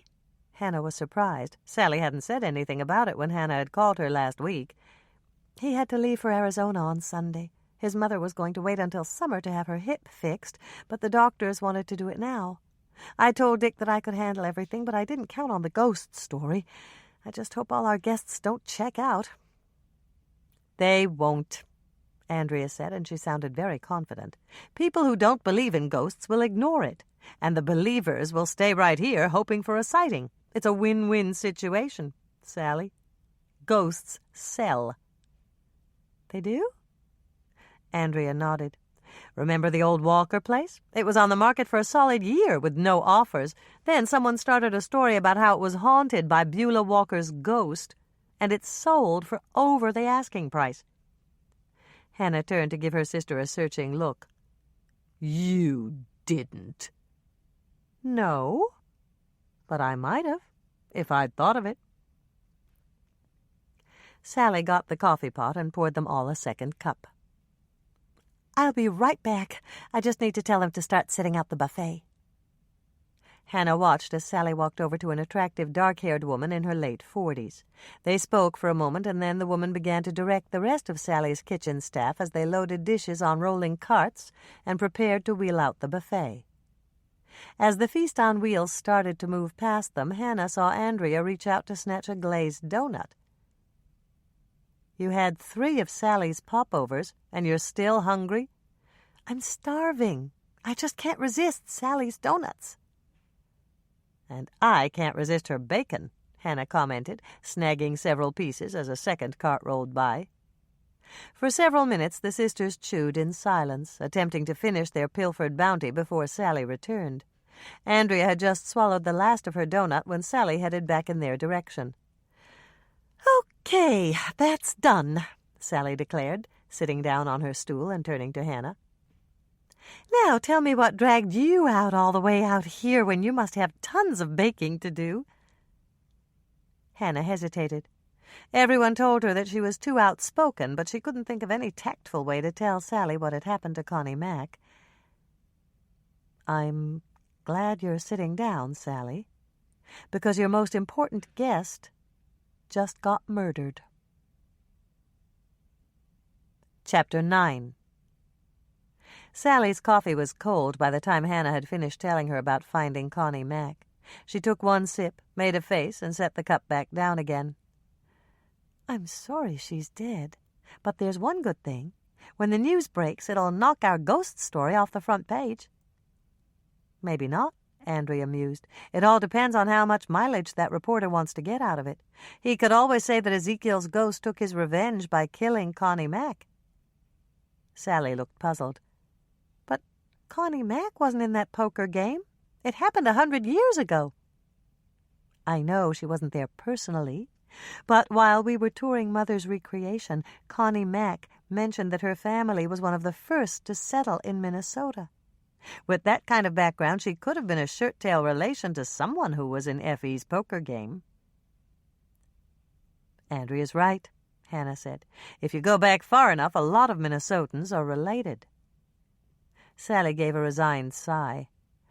I hate to admit it, but you girls have a point. I guess our ghost story is going to be around for a while, at least until the real killer is caught. You're working on the case, aren't you? Yes, but that's confidential, Andrea told her. After Mike locked Hannah out of the cookie jar, he made her promise not to interfere. You're locked out of the cookie jar? Sally turned to Hannah. It's a crime scene and they roped it off. I know it's a lot to ask, but I've got all the Winter Carnival cookies to bake, and save your breath, Sally interrupted. You can bake here. Are you sure you don't mind? Sally shook her head. That's what friends are for. Besides, it gives me the inside track on your investigation. You'll be out here and I can hear everything firsthand. Thanks, Sally.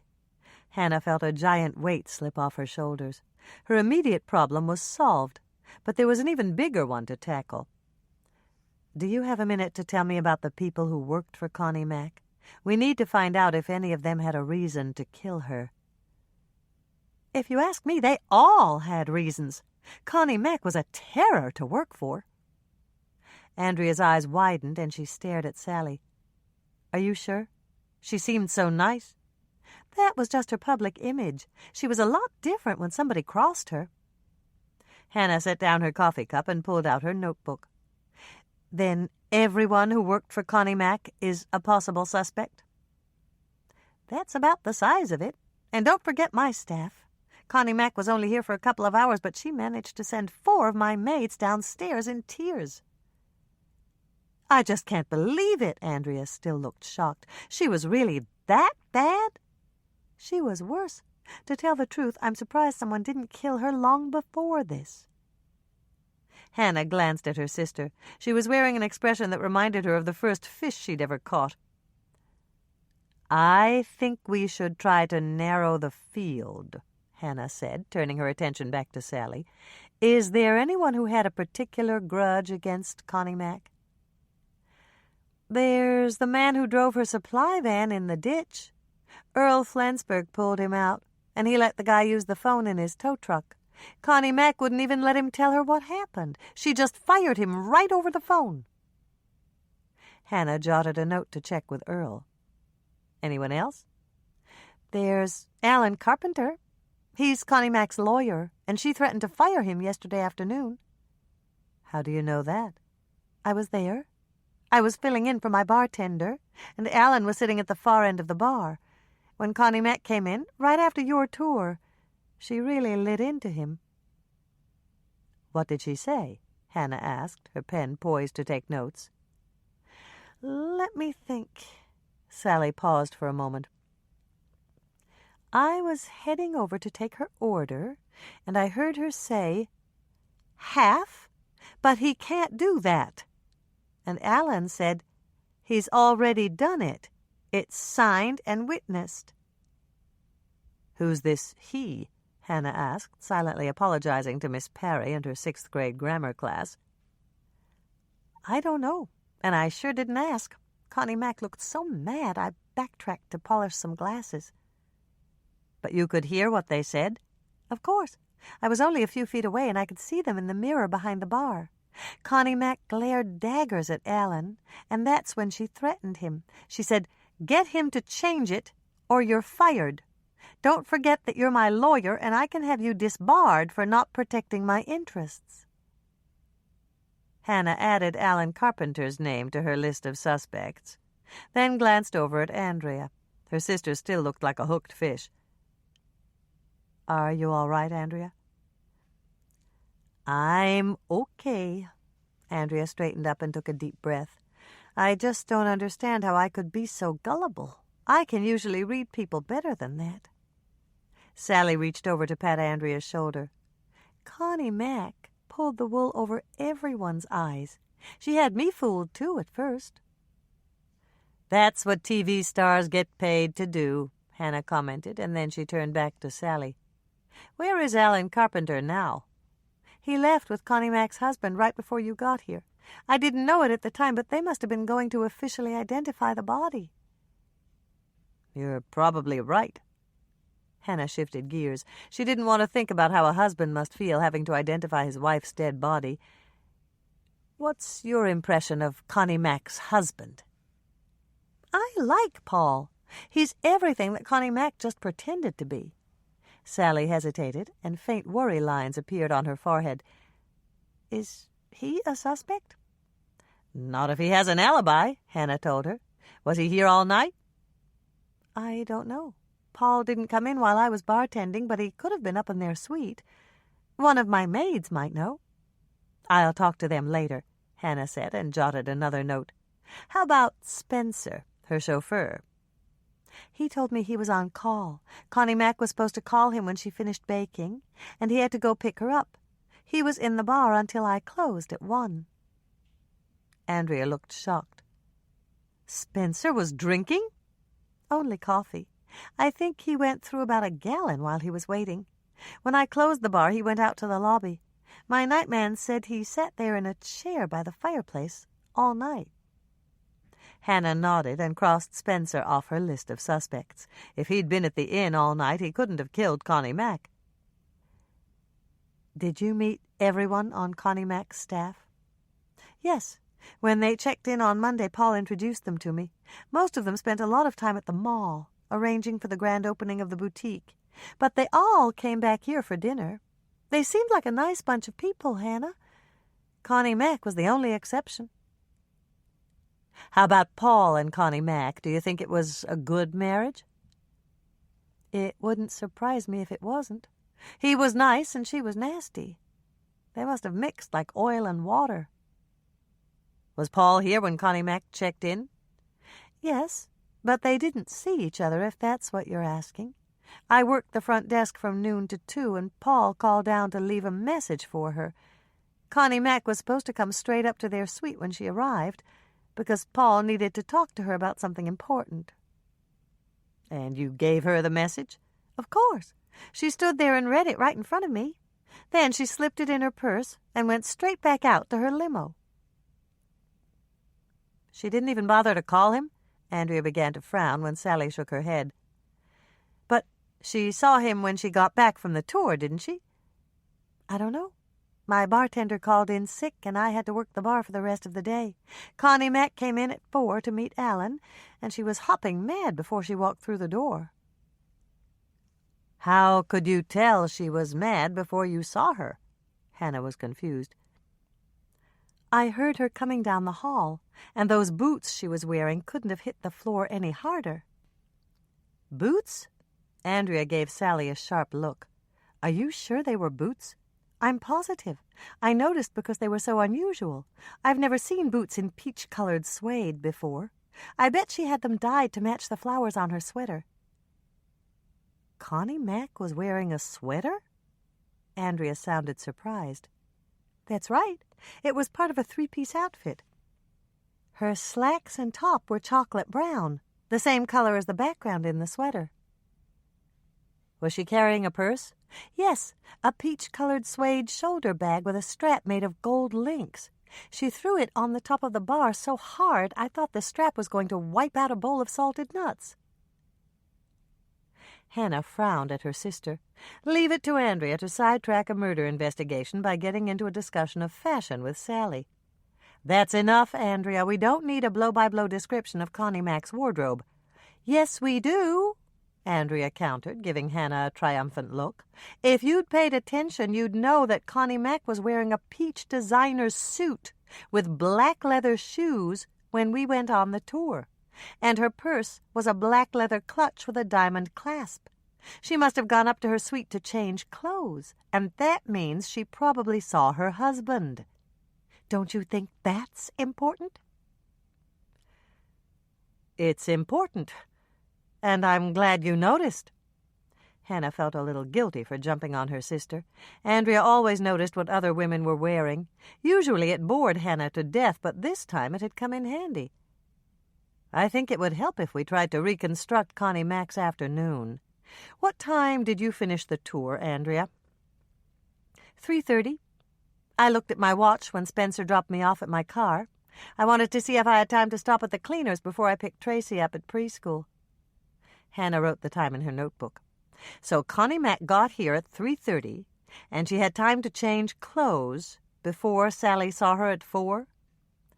She barely had time, Andrea corrected her. I don't think Connie Mack was the type to go out in public unless she looked perfect. And don't forget that she had to switch purses. I figure she had about 2 minutes to spend with her husband, just long enough to give him his orders for the rest of the day. Hannah chuckled at her sister's turn of phrase. Andrea's opinion of Connie Mack had obviously hit rock bottom. So you think it wasn't an ideal marriage? Not on your life. Any woman who doesn't spend more than 2 minutes with her husband, especially after they've been separated for 5 days, is a really lousy wife. I'll take your word for that, Hannah said, turning back to her notebook. Was Connie Mack angry about anything when you left her, Andrea? Not that I could see. She was all smiles, and she even invited me to the grand opening of her boutique. Something must have happened after she went up to her suite. At least we know she didn't have a fight with her husband. There's no way he could make her that angry in 2 minutes. Hannah looked up from her notes as Sally and Andrea started to laugh. What did I say? Sally tried for a straight face, but it didn't work. You don't understand, Hannah. Dick can say something to make me mad in less time than that. And Bill can do it in 30 seconds flat, Andrea added. You don't know much about marriage. And I'm not sure I want to. Then you two think she might have had a fight with Paul? It's certainly possible, Andrea answered, but it's also possible that something happened on her way down to the bar. That's true. How long did she stay in the bar, Sally? 5 minutes, tops. She went out the same way she came in, as mad as a wet hen. She was really on the warpath, Hannah.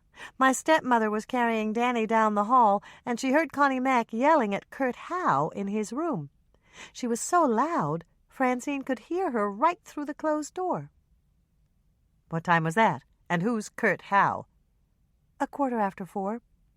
Kurt Howe works for Savory Press, the people that publish her cookbooks.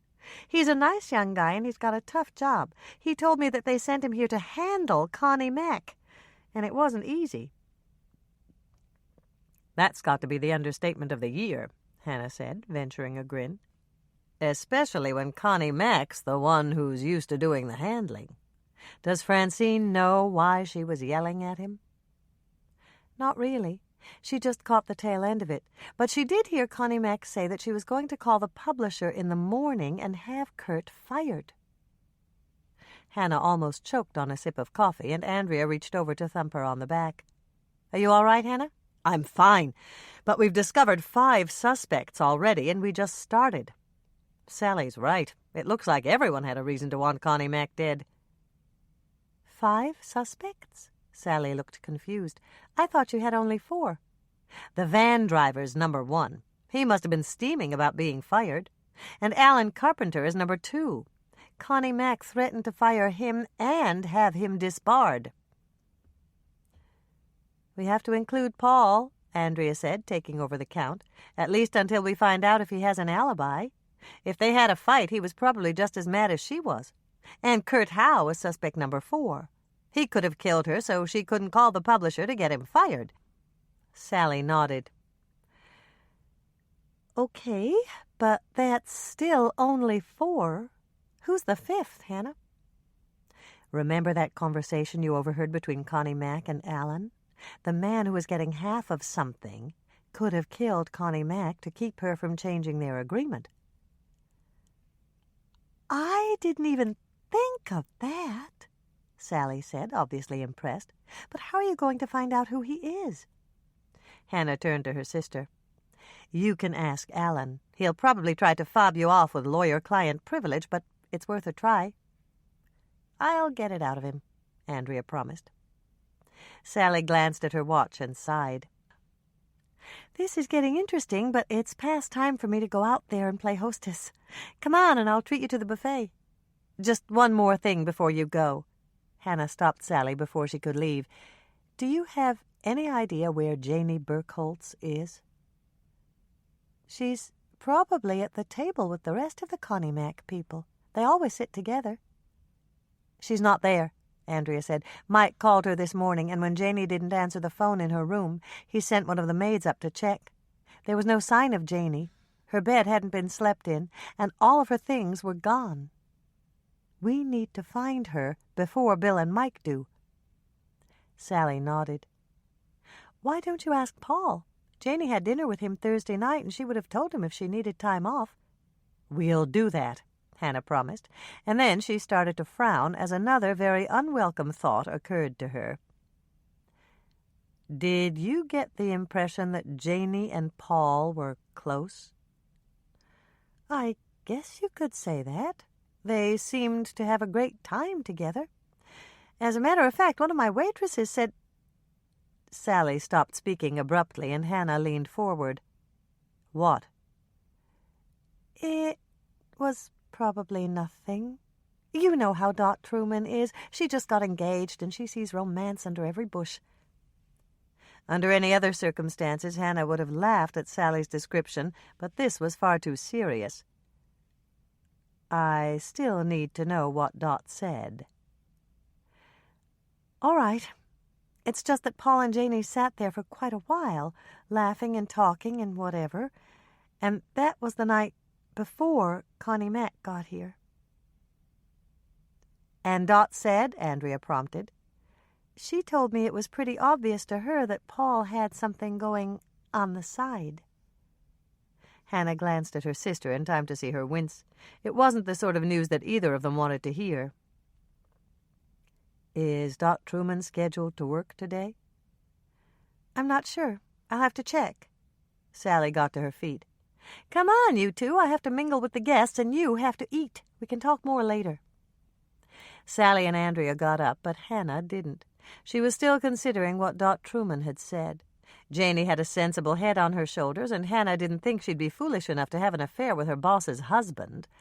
On the other hand, common sense could fly out the window when love walked in the door. Come on, Hannah. Andrea nudged her. Okay. Hannah slipped her notebook into her purse, and then another thought occurred to her. What if Janey and Paul were perfectly innocent, and it only looked as if they were lovers? If Dot Truman had assumed that they were having an affair, Connie Mack could have come to the same conclusion. That would certainly explain why she'd been on the warpath yesterday afternoon. Hannah, Andrea nudged her again, let's go get something to eat. Right. Hannah slid off her stool, intending to leave, when another piece of the puzzle clicked into place. Hannah, Andrea sounded impatient. Hold your horses, I'm coming. Hannah grabbed her purse and followed Andrea into the dining room. On any other morning, the sight of Sally's buffet table would have made her as hungry as a bear, but she barely glanced at the tempting array. Her mind was still back at the crime scene, thinking about Janey and Connie Mack. Once Bill and Mike had interviewed Dot Truman, they'd suspect Janey of being the other woman. Jealousy was a powerful motive for murder, and even if Paul swore that he wasn't involved with Janey, it wouldn't hold much water. Mike and Bill would expect him to deny it. Get in line, Hannah. Andrea gave her a none-too-gentle shove, and Hannah got in line at the sideboard where Sally's staff had set out the plates and the silverware. She moved forward automatically, still thinking about the case that Mike and Bill could build against Janey. Money also was a powerful motive for murder, and Connie Mack had made millions over the years. They might even think that Janey had killed Connie Mack so that Paul could inherit her empire. Hannah sighed as she reached the front of the line and picked up a plate. One thing was clear. They had to find Janey and get her side of the story before Bill and Mike had time to build an even stronger case against her. Chapter 10. The two sisters split up when they arrived at the buffet table and went down opposite sides. Sally always set out a mirror-image buffet to shorten the lines. Then, by unspoken agreement, they headed off toward the horseshoe-shaped mahogany bar. Sally and Dick didn't open the bar until lunchtime, and it was the only unpopulated spot in the room. Once they'd hoisted themselves up on the comfortable padded leather bar stools, both Hannah and Andrea spent several minutes eating without exchanging a word. Sally put on the best breakfast buffet in 3 counties, and both sisters believed that it would be a crime to let her eggs Benedict or quiche Lorraine get cold. "It's not true. Janey would have told me," Andrea insisted, finishing the last bite of her quiche. "Are you sure? You haven't been in touch for a while." "We're still just as close as we were in high school." Andrea speared one of Sally's famous breakfast sausages with her fork. "Besides, Janey doesn't have an aggressive bone in her body. There's no way she could have killed Connie Mack." "Unless she did it in self-defense." "What do you mean?" Andrea stopped in the act of lifting her fork to her mouth. "I've got a possible scenario. Listen, and I'll run it past you." "Okay, go ahead." "Let's assume that Connie Mack thought Janey was having an affair with—" "Hold it right there!" Andrea set down her fork with a clatter. "Janey would never have an affair with another woman's husband." "I said thought. It doesn't really matter whether Janey was or wasn't, as long as Connie Mack thought she was. Once they were alone at the cookie jar last night, Connie Mack confronted Janey about it, and it turned ugly." "It wouldn't have happened that way," Andrea interrupted again. "Janey would have done everything she could to convince Connie Mack that she was wrong." "You know how stubborn Connie Mack could be. What if Janey couldn't convince her?" Andrea thought about that for a minute. "Then Janey would have left." "What if Connie Mack blocked the back door? Do you think Janey would have pushed her out of the way?" Hannah let Andrea think about it while she stared at the glasses that were hanging on a rack over the bar. They were absolutely spotless, and she wondered idly whether Sally's staff had to wash them every day. "Janey wouldn't have pushed her," Andrea said at last. "I'm pretty sure of that. If she couldn't leave, she would have gone into another room until Connie Mack cooled down." "Which other room?" "The coffee shop, or—" Andrea hesitated, and then she sighed. "I see where you're going. You think Janey ducked into the pantry to get away, and Connie Mack followed her." Hannah nodded. "Knowing Janey, do you think it could have happened that way?" "Maybe. It does make sense. But we won't know for sure until we find Janey and ask her." "Exactly. Any ideas about where she is?" "Not really. Janey told me her parents were on a cruise. I don't think she'd drive all the way down to Florida if they weren't home." "Could she be hiding out with someone in town?" "When she called me, she said she hadn't kept in touch with anyone in Lake Eden. Besides, I'm her best friend. She would have come to me." "Are you sure?" Hannah didn't say anything else. She just kept silent and let Andrea work it out by herself. Andrea sighed deeply and shook her head. "She might have wanted to call me, but she knows what Bill does for a living. Maybe she contacted one of the other girls we ran around with in high school." "Do you have their numbers with you?" "Of course. You never know when a hot property is going to hit the market, and I like to give my friends first crack." Andrea reached inside her purse and pulled out her cell phone. She punched in a number, and then she looked up at Hannah. "I know it's crazy, but I'm still hungry. Will you get me a couple of Sally's biscuits?" "Sure. I'll be right back." "Bring some ham slices, too, and don't forget the butter and apricot jam." "Coming right up." Even though the situation with Janey was grim, Hannah was grinning as she left the bar and headed back to the buffet table. Andrea claimed she wasn't pregnant, but perhaps she just didn't know it yet. If her sister's breakfast this morning was any indication, Hannah would have a brand-new niece or nephew by Thanksgiving. "Hannah?" Sally caught her on her way to the buffet table. "Doc Truman's not on the schedule for today, and I've been thinking about who might know where Janey's gone. I think you should talk to Alex Matthews." "Is he one of the Connie Mack people?" "No, and it's a she. Her first name is Alexandra, but she prefers Alex, and she's my temporary assistant. I hired her the day after Dick left for Arizona, and she's fabulous. You must have seen her in the kitchen. She organized my staff when they wheeled out the buffet." Hannah nodded, remembering the efficient, dark-haired woman who directed Sally's kitchen help. Janey and Alex are close? Closer than most. It was one of those instant rapport things. They just clicked, you know? Sally glanced at her watch. Alex is upstairs right now checking on the maids, but she'll be back in the kitchen in about 10 minutes. We'll talk to her. Thanks, Sally. After Sally had left on her rounds again, Hannah filled Andrea's plate and headed back to the bar. She got there just as Andrea was slipping her cell phone back into her purse. Any luck? No. I called everyone we hung around with in high school, and no one's seen Janey. They didn't even know she was in town. I think she must have left Lake Eden. Hannah hoisted herself up on the bar stool and set the plate she'd filled in front of her sister. Sally just gave me a possible lead. Andrea sliced open a biscuit, spread it with butter and apricot jam, and slipped in a slice of ham. She took a bite and smiled. Just let me finish eating and we'll go follow up on it. Hannah bit her tongue to keep from voicing the comment that popped into her head. If they waited for Andrea to finish eating, Janey would have time to get halfway around the world in a rowboat. They found Alex in the kitchen taking her coffee break. After they'd introduced themselves and told her that Sally had sent them, Hannah asked her about Janey. Yes, I know Janey. Alex looked a bit worried. Is anything wrong? Hannah smiled to reassure her.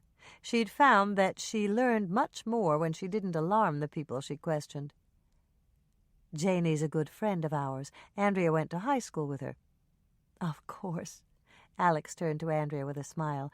I didn't connect the name at first. You're her best friend. And you married the handsome quarterback. Janey flew back here for your wedding, and she caught your bridal bouquet. Andrea smiled back. That's right. Bill helped me practice for a solid week, and I pegged it straight at her. How did you meet Janey? Hannah pressed on before Andrea could ask what else Janey had said about her wedding. One of the maids called in sick the day she checked in, and I took some fresh towels up to her room. She's a lovely girl. Then you didn't know her before she checked in at the inn? Alex shook her head. We just got to talking, and we discovered that we had a lot in common. Like what? Hannah asked. Just a lot of little things. Janey's crazy about old musicals, and so am I. Our favorite dessert is coffee ice cream with chocolate sauce. We do crossword puzzles to relax, and we both like to read biographies. Janey says we're birds of a feather. Do you happen to know where Janey went when she left the inn last night? Hannah asked. I didn't see her at all last night. Why, is there something wrong? Hannah started to shake her head, but then she reconsidered. If Alex was a friend, she deserved to know the situation. We're not sure. Janey packed up all her things last night and left. She did? Alex was clearly surprised. Do you know why? We think she might have had a fight with Connie Mack, Andrea answered the question. That's possible. I was at the desk when Mrs. McIntyre left, and she stomped out of here in a huff. Janey came down a minute or two later, and I asked her why she wasn't riding in the limo. She said that Mrs. McIntyre had told her to take her own car, and that she was in a nasty mood. Do you think Janey quit? Andrea asked. Oh, no. Janey needed her job, and she's not a quitter. Mrs. McIntyre probably fired her again. Andrea's mouth opened, and Hannah sent her a warning glance. It snapped shut again, and Hannah turned back to Alex. You said, again. Was Janey fired before? Oh, yes. But she said it was never more than a few hours before Mrs. McIntyre would call to rehire her. Why would she go back to a job like that? Hannah was amazed. That's exactly what I asked her. Alex gave a little laugh, and Janey said that Mrs. McIntyre was the only fly in the ointment. She loved her job, and she really liked all the people on the staff. How about Mr. McIntyre? Hannah glanced at her sister, but Andrea's mouth was glued shut. She absolutely adored him. She said he was a saint for putting up with his wife all these years, and that he deserved a lot better. Hannah almost groaned aloud. She didn't think that Janey and Paul had been more than friends, but Bill and Mike would put a very different spin on Alex's answer. Janey never goes along to the book signings, Alex went on, and we were going to get together this afternoon. I hope Mrs. McIntyre called to rehire her this morning. She didn't, Hannah said, not relishing the task of telling someone else that Connie Mack was dead.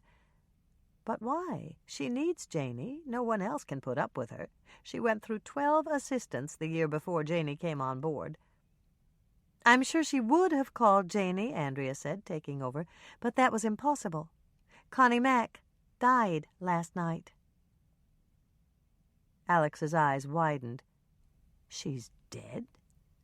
Why didn't anyone tell me? I thought her face was awfully red when she left yesterday afternoon, but I figured she was just angry. Was it her heart? Hannah clamped her lips shut to keep from saying, "Of course not. Connie Mack didn't have a heart." Andrea had barged in, and now she could deal with telling Alex how Connie Mack had died. Well, actually, Andrea shot her sister a pleading glance, but Hannah pretended not to notice. It was a little more serious than that. Connie Mack was, killed. You mean murdered? Alex gasped, and her face turned pale. Hannah looked over at Andrea. She still had that pleading look on her face. Andrea, the smooth talker who could handle any situation, needed to be bailed out. The police think it's murder, but it could be an accident, Hannah explained. That's why we need to find Janey. She was with Connie Mack last night, and we want to ask her what happened. Do the police think that Janey killed Connie Mack and ran away? Alex looked sick at the thought. Hannah took over. They think it's possible. That's why we want to find her before they do. We want to help her. Alex sat there quietly for a moment, and Hannah noticed that her hands were trembling. I'd help you if I could, but I really don't know where Janey's gone. If she calls you, will you tell us? Hannah asked. Yes, I will. Andrea pulled out one of her cards and handed it to Alex. Here's my cell phone number. Call me any time, day or night. I will. Alex took the card and slipped it into her apron pocket. Then she blinked, and Hannah could see that she was fighting tears. Just find her, please, and tell me the minute you do. Poor Janey must be so frightened, out there all alone. There was nothing else to say, and Hannah motioned to Andrea. They had other people to see. It wasn't until they had left the kitchen that she asked the question that had been hovering in her mind ever since they'd concluded their interview. Don't you think that Alex's reaction was a little strange? What reaction? When we told her that Janey was missing, her hands started to tremble, and when she asked us to hurry and find her, she was blinking back tears. That's not so strange, Andrea objected. She was concerned. I realize that, but don't you think it was a little out of proportion? Not really. I feel exactly the same way. Every time I think about how lonely and scared Janey must be, I get tears in my eyes. So do I, but we've known Janey all our lives. Alex only met her 5 days ago. Oh. Andrea was silent for a long moment. You're right. What does it mean? I'm not sure, but I think we'd better find out. Let's go to the lobby and plan our strategy. Chapter 11. Hannah led Andrea into the lobby, and they took 2 overstuffed chairs next to the massive granite fireplace. It was as far from the desk as they could get, and they had the huge room all to themselves. Sally told me the granite slabs for the fireplace came from Cold Spring, Andrea informed her. F.E. Laughlin used local granite, and he had it carved with his own designs. Isn't it beautiful? It's certainly impressive, Hannah said, deciding not to risk further comment. With murder foremost on her mind, the three-dimensional angels that appeared to be emerging from the gray-veined surface reminded her of headstones in a graveyard. Andrea inched a little closer to the blaze that was burning in the grate and then unzipped her leather-bound organizer. "What do you want me to do first?" "Go talk to Francine." Hannah found the page of notes she'd taken when they talked to Sally. "Find out what she knows about the fight that Connie Mack had with Kurt Howe. Then ask her opinion of the reporter who wrote the story about the ghost." Andrea jotted it down with her gold cross pen. "Do you really think he might have murdered Connie Mack to add excitement to his ghost story?" "Not really, but it's something we have to rule out. And don't forget to ask if Francine knows Janey."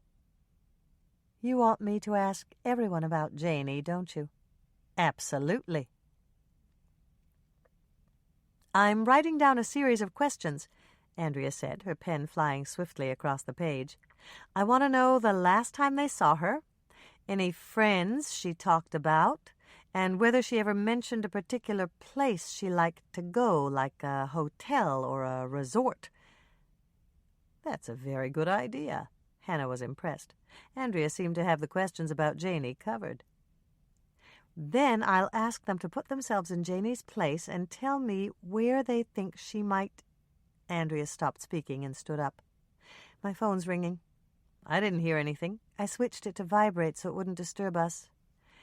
"Maybe it's Alex. We asked her to phone if Janey called." Hannah thought that was a little too much to hope for, but she was on full alert as Andrea retrieved her cell phone and she answered the call. "Hello?" There was a pause, and then Andrea smiled. "Hi, honey." It had to be Bill, and Hannah settled back in her chair. Tracy was the only other person Andrea would call honey.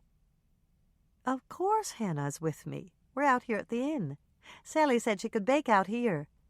Do you want to talk to her?" Hannah reached out for the phone, but Andrea shook her head. She listened for another few moments, and then she started to smile. "That's just great, honey. I'll see you in about half an hour." "That was Bill," Andrea said, pressing a button and dropping the phone back into her coat pocket. "I gathered that." "They're on their way out here, and they're bringing all your cookie dough." Hannah gave a huge sigh of relief. Once she had her cookie dough, today's baking would be a snap. "Let's get our things together and go talk to Earl Flensburg about the man Connie Mack fired. I saw him drive in, and he should be finishing his first cup of coffee about now." "Too bad Ray didn't wait a day to tell her what happened." Earl picked up the remainder of his glazed donut and stared at it thoughtfully. He was a bear of a man, and his quilted orange parka with the Winnetka County Towing Service insignia on the right front breast pocket made him look even larger than he was. Hannah guessed what was on his mind. Because then she wouldn't have had the chance to fire him? "Yeah, I should call him to tell him what happened, but I never got his number. Didn't get his last name either, come to think about it. We just need the owner's name for the form." "Sally told us the accident wasn't his fault," Hannah prompted. "That's right. A semi spun out in front of him, and he took the ditch to avoid it. The van was fine, if you don't count the sissy color. Not a scratch on it." "So the only thing damaged was Connie Mack's cake?" Andrea asked. "That's about the size of it. Ray was fine, too, but he was shook up bad. I told him to sit in the rig while I hooked up. His face was as white as that snowbank he hit." "Were you there when he called Connie Mack?" Hannah asked, even though Sally had already told her. It was always better to get things firsthand. "You betcha. I let him make the call from my rig. He had the phone up to his ear real tight, but I could still hear her yelling at him." Connie Mack wasn't exactly known for her sweet disposition. Hannah ventured a small grin. "Didn't Ray tell her that he couldn't avoid the accident?" "Course he did, but it didn't count for a hill of beans with her. Guess I should say I'm sorry she's dead, but I'm not. She was real nasty to Ray." "From what we hear, she was nasty to a lot of people," Andrea commented. "Doesn't surprise me, but chickens come home to roost, you know." "That's what they say," Hannah agreed. "Do you think those chickens had any help from Ray?" "No way." Earl shook his head emphatically. "All Ray wanted to do was crawl home with his tail between his legs. I seen enough people in my life to know he wasn't the killer type. Besides, he was nowhere near here last night." "Are you sure?" Hannah asked, not willing to rule out Connie Mac's driver solely on Earl's assessment of his character. "Sure, I'm sure. After she fired him, I dropped him out at the quick stop so's he could catch the bus home." "Do you know where he lives?" Andrea asked the next question. "Can't say as I do. He lives with his folks, though. He told me that. Hoped they weren't too mad at him for losing his job. From my way of thinking, it was the best thing that ever happened to him. A clean-looking kid like Ray is going to get another job real fast." "Clean-looking?" Hannah prompted. "Dark hair cut short, a real nice smile, and a polite way of talking. He called me sir, and hardly nobody does that. Said he wanted to go to college, but he had to work for a year first." "He does sound nice," Hannah commented. "What time did you drop him off at the quick stop?" "I got my next call at 4:30, and that was right after I dropped him off." Earl's eyes narrowed, and he stared at Hannah suspiciously. "You gonna go check to make sure Ray got on that bus, even after I told you he couldn't have killed her?" Hannah hesitated. She didn't want to hurt Earl's feelings, but she wasn't going to lie either. Andrea stepped in. "I think we should go out there and check. If Hannah and I can prove that Ray got on that bus, the police won't have to bring him back here to question him." Earl thought it over for a minute. "That's a good idea. If the police drag Ray all the way back here, it would just about kill a sensitive kid like him. You girls go check. And tell Sean and Dawn I sent you." Hannah stood in Sally's kitchen and watched as Bill and Mike carried in her cookie dough. There were 35 bowls, each covered with plastic wrap. The winter carnival guests wouldn't have to go hungry for cookies this afternoon. Mike placed the bowl he was carrying on Sally's stainless steel counter and turned to Bill. "Is that all?" "I think so. I'll go back out and check." "I really appreciate this, Bill," Hannah said, addressing her brother-in-law and pointedly ignoring Mike. Mike's eyebrows shot up, but he didn't say anything until Bill had gone back out to the cruiser. Then he turned to Hannah with a frown. "Come on, Hannah. I know how hard it is for you to be locked out of your shop, but I was just doing my job." "Some job," Hannah muttered, but she had to admit he had a point.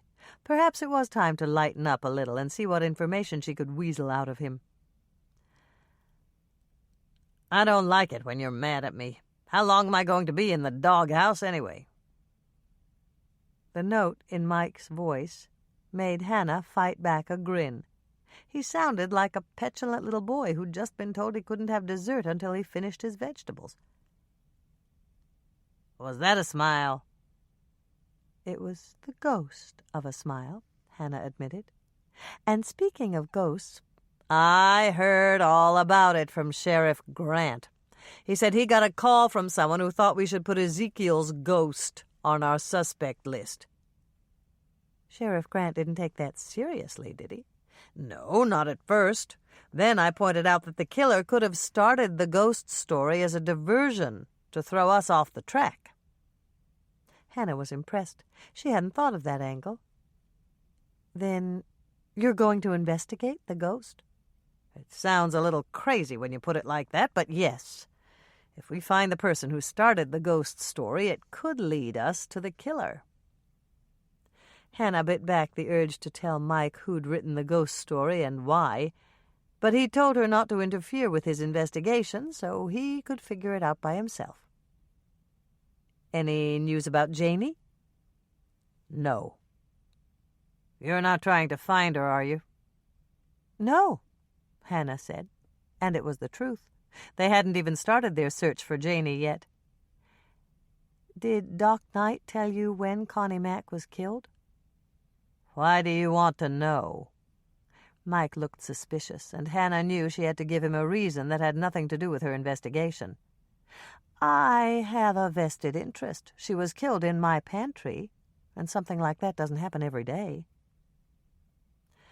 I guess it can't hurt to tell you. Doc said the murder weapon was a heavy, rounded object, and she was killed between 10 and midnight. From 10 to midnight, Hannah repeated, and then she began to frown. I just thought of something. Connie Mack must have been in the habit of staying out all night. Mike looked surprised at her comment. What makes you think that? Because her husband didn't report her missing when she didn't come back to their room last night. You're barking up the wrong tree, Hannah. Mr. McIntyre got in late, and they have a suite with connecting bedrooms. When he didn't hear any sounds coming from her room, he assumed that she'd already gone to sleep. He didn't know that she wasn't there until we called him this morning. Hannah didn't say what was running through her mind. After the nasty mood Connie Mack had been in that afternoon, she couldn't blame Paul for not wanting to wake her. Where was Paul McIntyre last night? Out at the Tri-County Mall doing a walkthrough of the kitchen boutique with the mall manager. After that, they went over all the paperwork to make sure everything was in order. Alan Carpenter was with him, and they both said they didn't get back here until after midnight. Then they're both in the clear, right? They will be if their story checks out. Mike reached out and took Hannah's arm. Did you know that Norman was at the Ezekiel Jordan house last night? He told me. He also told me that he didn't notice anything wrong at the cookie jar when he left at 9. And you believed him? Of course I did. Hannah pulled back slightly. She didn't like the turn their conversation was taking. What are you getting at, Mike? Something came up when we did interviews in the area this morning. We found out that Norman had a compelling reason to be angry with Mrs. McIntyre. Hannah took a giant step back and stared at Mike in shock. You think Norman killed Connie Mack? It's possible. I spoke to your mother, and she said Mrs. McIntyre was a royal pain when Norman photographed her. She didn't like any of the old-fashioned costumes, and it took all of your mother's tact to persuade her to wear one of them. My mother's tact? My mother doesn't have any tact. She's even worse than I am. Maybe, but she said Mrs. McIntyre made Norman move all his equipment at least 6 times, and she was very condescending to him. Your mother thought Norman showed remarkable restraint, but she could tell that he was steaming. The way I see it, Norman's the type that suffers in silence, and then, long after the situation is over, he dwells on how ineffectual he was. It preys on his mind, you know. He thinks, I should have done this, I should have done that, but I just stood there and took it like a wimp. He gets more and more frustrated at his own inability to act until, wham, the whole thing explodes in an act of violence. Hannah's mouth dropped open. Mike was spouting pop psychology like a talk show host. She wanted to tell him to stuff it, but that would do Norman more harm than good. But it doesn't track, Mike. You said that Connie Mack was killed between 10 and midnight, and Norman left the Ezekiel Jordan house at 9. That's what he says, but no one saw him leave. He could have left at 10 or 11. Norman was home at 11. I called him after I got home last night. Why did you call him? Just to talk, Hannah said, not wanting to get into the real reason she'd called Norman. He sounded perfectly normal to me. That doesn't prove anything. If he killed her at 10, he had a whole hour to calm down. Look, Hannah, I know it's not something you want to believe about Norman, but you've got to admit it's possible it happened the way I just said. Hannah closed her eyes. If she stared at Mike's earnest face looming over hers, she'd probably hit him right in the beak, and that would bear out his theory. She took a deep breath, collected her wits, and looked up at him again. "Well, isn't it possible?" Mike prodded her for an answer. Obviously, the man didn't know when to quit. Hannah sighed and gathered herself to speak in her calmest, most rational voice. "No, Mike, it isn't possible. Norman told me about all the trouble he had with Connie Mack right after we left the cookie jar last night. He was over being miffed with her. As a matter of fact, he was even joking about it." "Of course he was. Norman wouldn't let you know how angry he was, not if he was planning to kill Mrs. McIntyre later." "He wasn't planning on killing her," Hannah argued, even though she knew it wouldn't do any good. She took a deep breath, calmed her jangled nerves, and addressed exactly what he had said about Norman's motivation. "Listen to me, Mike. The situation with Connie Mack didn't prey on Norman's mind. He didn't explode in an act of violence, and he didn't kill Connie Mack." Mike didn't look at all convinced. "Why not?" "Because Norman's not a killer. Besides, if every person Connie Mack ordered around had taken offense and clubbed her, she would have looked like a piece of Swiss steak." "How do you know that? Have you been running around out here asking questions?" Hannah sighed. She'd already promised herself that she wouldn't lie to him. Mislead, perhaps, but not lie. "Have you?" Mike prodded her for an answer. "You have my word, Mike." Hannah looked him straight in the eye. "I haven't seen or spoken to any of the Connie Mack people." "Then how did you know that Mrs. McIntyre ordered people around?" "It's simple. You're forgetting that Andrea and I took her on a tour of Lake Eden. It was impossible not to notice something like that." "Oh," Mike said, appearing to accept that at face value. "For a minute there, I thought you were playing detective again." "There's no way I'll ever play detective again," Hannah declared, pushing down the little niggle of guilt that she felt. She wasn't going to play at being a detective. She was going to be a detective and solve Connie Mack's murder before he did. Mike reached out to give her a hug. "I've got to get back to work. Just promise me that you'll be careful around Norman." "Norman didn't kill Connie Mack." "I know you don't believe that he could do it, but I understand Norman a lot better than you do." "Really?" Hannah worked hard to keep the sarcasm out of her voice. As far as she knew, Mike hadn't spent more than a few casual moments with Norman. "That's right. Men understand each other better than a woman ever could. I can appreciate your loyalty to Norman, and I'm not asking you to believe that he's the killer. I just want you to stay away from him until we find out one way or the other." Hannah stared after him as he walked out the door. In just one morning, Mike had managed to close down her business, tie her down with a promise not to interfere with his investigation, accuse a man she was dating of murder, and claim that a woman couldn't possibly understand a man's motives. This whole thing with Mike was enough to make her pick up the phone and make an appointment with the nearest shrink. For the life of her, she couldn't understand how such an obstinate, bone-headed chauvinist could make her pulse race and turn her insides to jelly. Chapter 12. Hannah had just finished stashing the last bowl of cookie dough in Sally's walk-in cooler when Andrea came into the kitchen. There was a smile on her face, and she looked excited. "Hi, Hannah. Sally said I'd find you in here. I got tons of information from Bill, and I wrote it all down." Andrea patted her leather organizer. "And I've got something else, too." Hannah watched as Andrea opened her large leather purse and pulled out a bulky packet. "My recipe file?" "That's right. Bill snitched it when Mike's back was turned. He told me this kind of surface couldn't be dusted for fingerprints anyway. But you know what kind of a stickler Mike is when it comes to procedure. He wasn't even going to let you take your purse this morning until Bill got after him." "Thank Bill for me. This saves me a whole lot of time." Hannah gave a big sigh of relief as she took the packet. She'd been planning to drive back to her condo to pick up copies of her recipes, and Bill had saved her the trip. Before I forget, I'm supposed to tell you that Lisa's on her way. Bill spotted them at one of the venues, and he told her that you were all set up to bake out here. Andrea took the stool next to Hannah's and stared at her sister for a moment.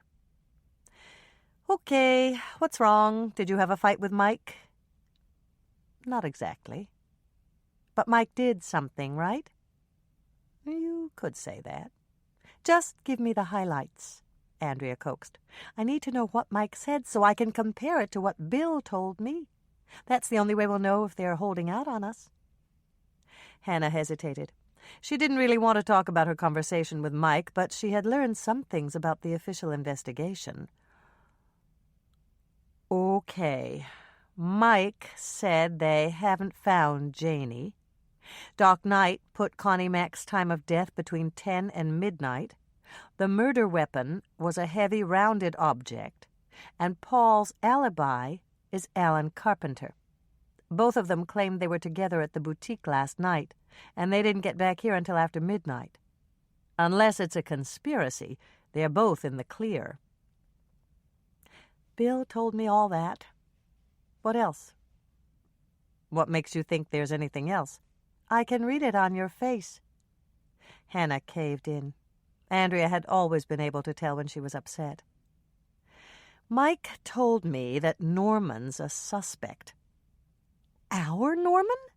Andrea's mouth dropped open when Hannah nodded. But why? Bill didn't tell you? Hannah answered her sister's question with one of her own. Bill didn't say a word about Norman. Why does Mike think he's a suspect? Mother. Our mother? One and the same. She told Mike that Connie Mack was nasty to Norman, and now Mike thinks that Norman went back to the cookie jar last night to get even with her. That's crazy. Bill was with Mike when they talked to Mother, and he didn't say anything about Norman being a suspect. Maybe he didn't want to tell you. Andrea shook her head. Bill would have told me. He tells me everything. And that means Bill doesn't think that Norman did it. But Mike must have some reason to... Andrea stopped in mid-sentence, and a huge grin spread over her face. Of course. I get it. What do you get? And why are you grinning like that? Because it's so obvious. Mike's the only one who thinks Norman is a suspect. And that's because he wants Norman to be guilty. Don't you get it, Hannah? Hannah thought about it for a moment, and then she shrugged. Not really. It can't be personal. Mike's always said he liked Norman. Naturally, he can't admit that he's jealous. That would make him look bad. So what does Mike do? He accuses his rival of murder. I bet he even told you to stay away from Norman. He did, didn't he? Hannah nodded. Yes, but I knew it. I'm right, and you didn't even see it. See what? Hannah was puzzled. Mike's in love with you, Hannah. That's the reason he suspects Norman. That sounds like something Dr. Love would say. Hannah referred to the psychologist who answered callers' questions on KCOW Talk Radio. Have you been listening to her show? Of course not. I don't have any reason to listen. I have a very happy marriage. I'm glad to hear it, Hannah said. And she was, especially since she suspected that her sister's family was about to increase by one. It's like this, Hannah. Men in love behave irrationally. Since Mike is behaving irrationally, he must be in love with you. That's simple logic. That's bad logic, Hannah corrected her. You're affirming the consequent. I'm doing what? Hannah thought about explaining, but this wasn't the time to give her sister a lecture in Logic 101. Never mind. But if Mike is in love with me, why didn't he just send me a Valentine? Because Valentine's Day is over, and maybe he wasn't in love with you then. He might have just realized it this morning. I know I'm right, Hannah. Mike is definitely in love with you. Hannah made a face. If that's love, I don't need it. Telling me that Norman was a suspect was an awful thing for Mike to do. He lied to me. Mike didn't lie. Norman is a suspect. At least in Mike's mind. I'm sure he believes he has some kind of case against Norman. But Norman didn't kill Connie Mack. I know that, and you know that, but Mike doesn't. Hannah frowned as the full implication of her sister's words sunk in. But Mike's a good cop. I can't believe that he would make up a case against Norman. Of course he wouldn't, but he's going into this investigation with a bias. Innocent people have been convicted before, you know, and police work is so objective. Subjective. Okay, subjective. I always get those two mixed up. I tell you, Hannah, Mike doesn't even know he's biased against Norman. It's totally unconscious. Subconscious. Andrea rolled her eyes to the ceiling. Stop correcting me. I'm trying to make a point here. I'm sure Mike will come to his senses eventually, but Norman could find himself in a lot of hot water in the meantime. Hannah thought about that for a moment, and then she sighed. I hate to admit it, but you could be right. We'd better find out if Norman has an alibi. Hi, you two. Lisa breezed into the kitchen. I dropped Dad off at the seniors' center, and Tracy's in the dining room with Bill and Mike. They're having breakfast, and she's snitching their bacon. That's fine, Andrea nodded absently. Lisa walked over to join them, but she stopped short as she noticed their serious expressions. What's wrong? Mike thinks Norman's a suspect, Hannah told her. Norman Rhodes? That's right, Andrea confirmed it. Did you happen to see him last night between 10 and midnight? Not me, Lisa replied, sitting down next to them. But I'll ask Herb. He bowled last night, and then he came over for night lunch. What's night lunch? Andrea asked her. That's what Herb's mother calls the little snack you have before bedtime so you won't get hungry in the middle of the night. She told me to try it with Dad, and it's working just great. He never wakes up and wanders around in the dark anymore. Hannah tried to keep her mouth shut, but she just had to ask. How is Marge getting along with your dad? They're just great together, Lisa said with a smile. Marge is always offering to come and sit with him when Herb and I want to go out. They used to date in high school, you know. Now that Mom's dead and Herb's father is gone, I keep thinking that Marge and Dad might have gotten together again. If only, you know. Hannah understood what Lisa wasn't saying, and she reached out to give her arm a sympathetic pat. Marge Beesman had never been credited with being a martyr, and it was unlikely that she'd choose to marry a man who'd been diagnosed with Alzheimer's. A lot of times life isn't fair. I'd better let you two get to work, Andrea said, rising to her feet. I'm going up to talk to Francine, and I'll take Tracy along. She adores babies, and she hasn't seen little Danny yet. I'll check in with you right afterwards, Hannah. Lisa waited until Andrea had left, and then she turned to Hannah. I didn't want to say anything in front of your sister, but Tracy might have gotten us into trouble. What happened? We ran into Edna Ferguson when I dropped Dad off at the senior center, and she was in a panic about what to serve for dessert at the banquet. Hannah groaned, guessing the rest. It wasn't the first time her precocious niece had volunteered her services. Did Tracy promise Edna that we'd bake the winter carnival cake? I'm afraid she did. She told Edna that her Aunt Hannah could do anything. Hannah laughed. I guess I should be flattered, but there's no way we can replace Connie Mack's cake. We could bake it, no problem, but cake decoration isn't my long suit. Mine either.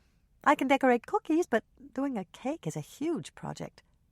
Do you want me to call Edna and tell her that we can't do it? Hannah shook her head.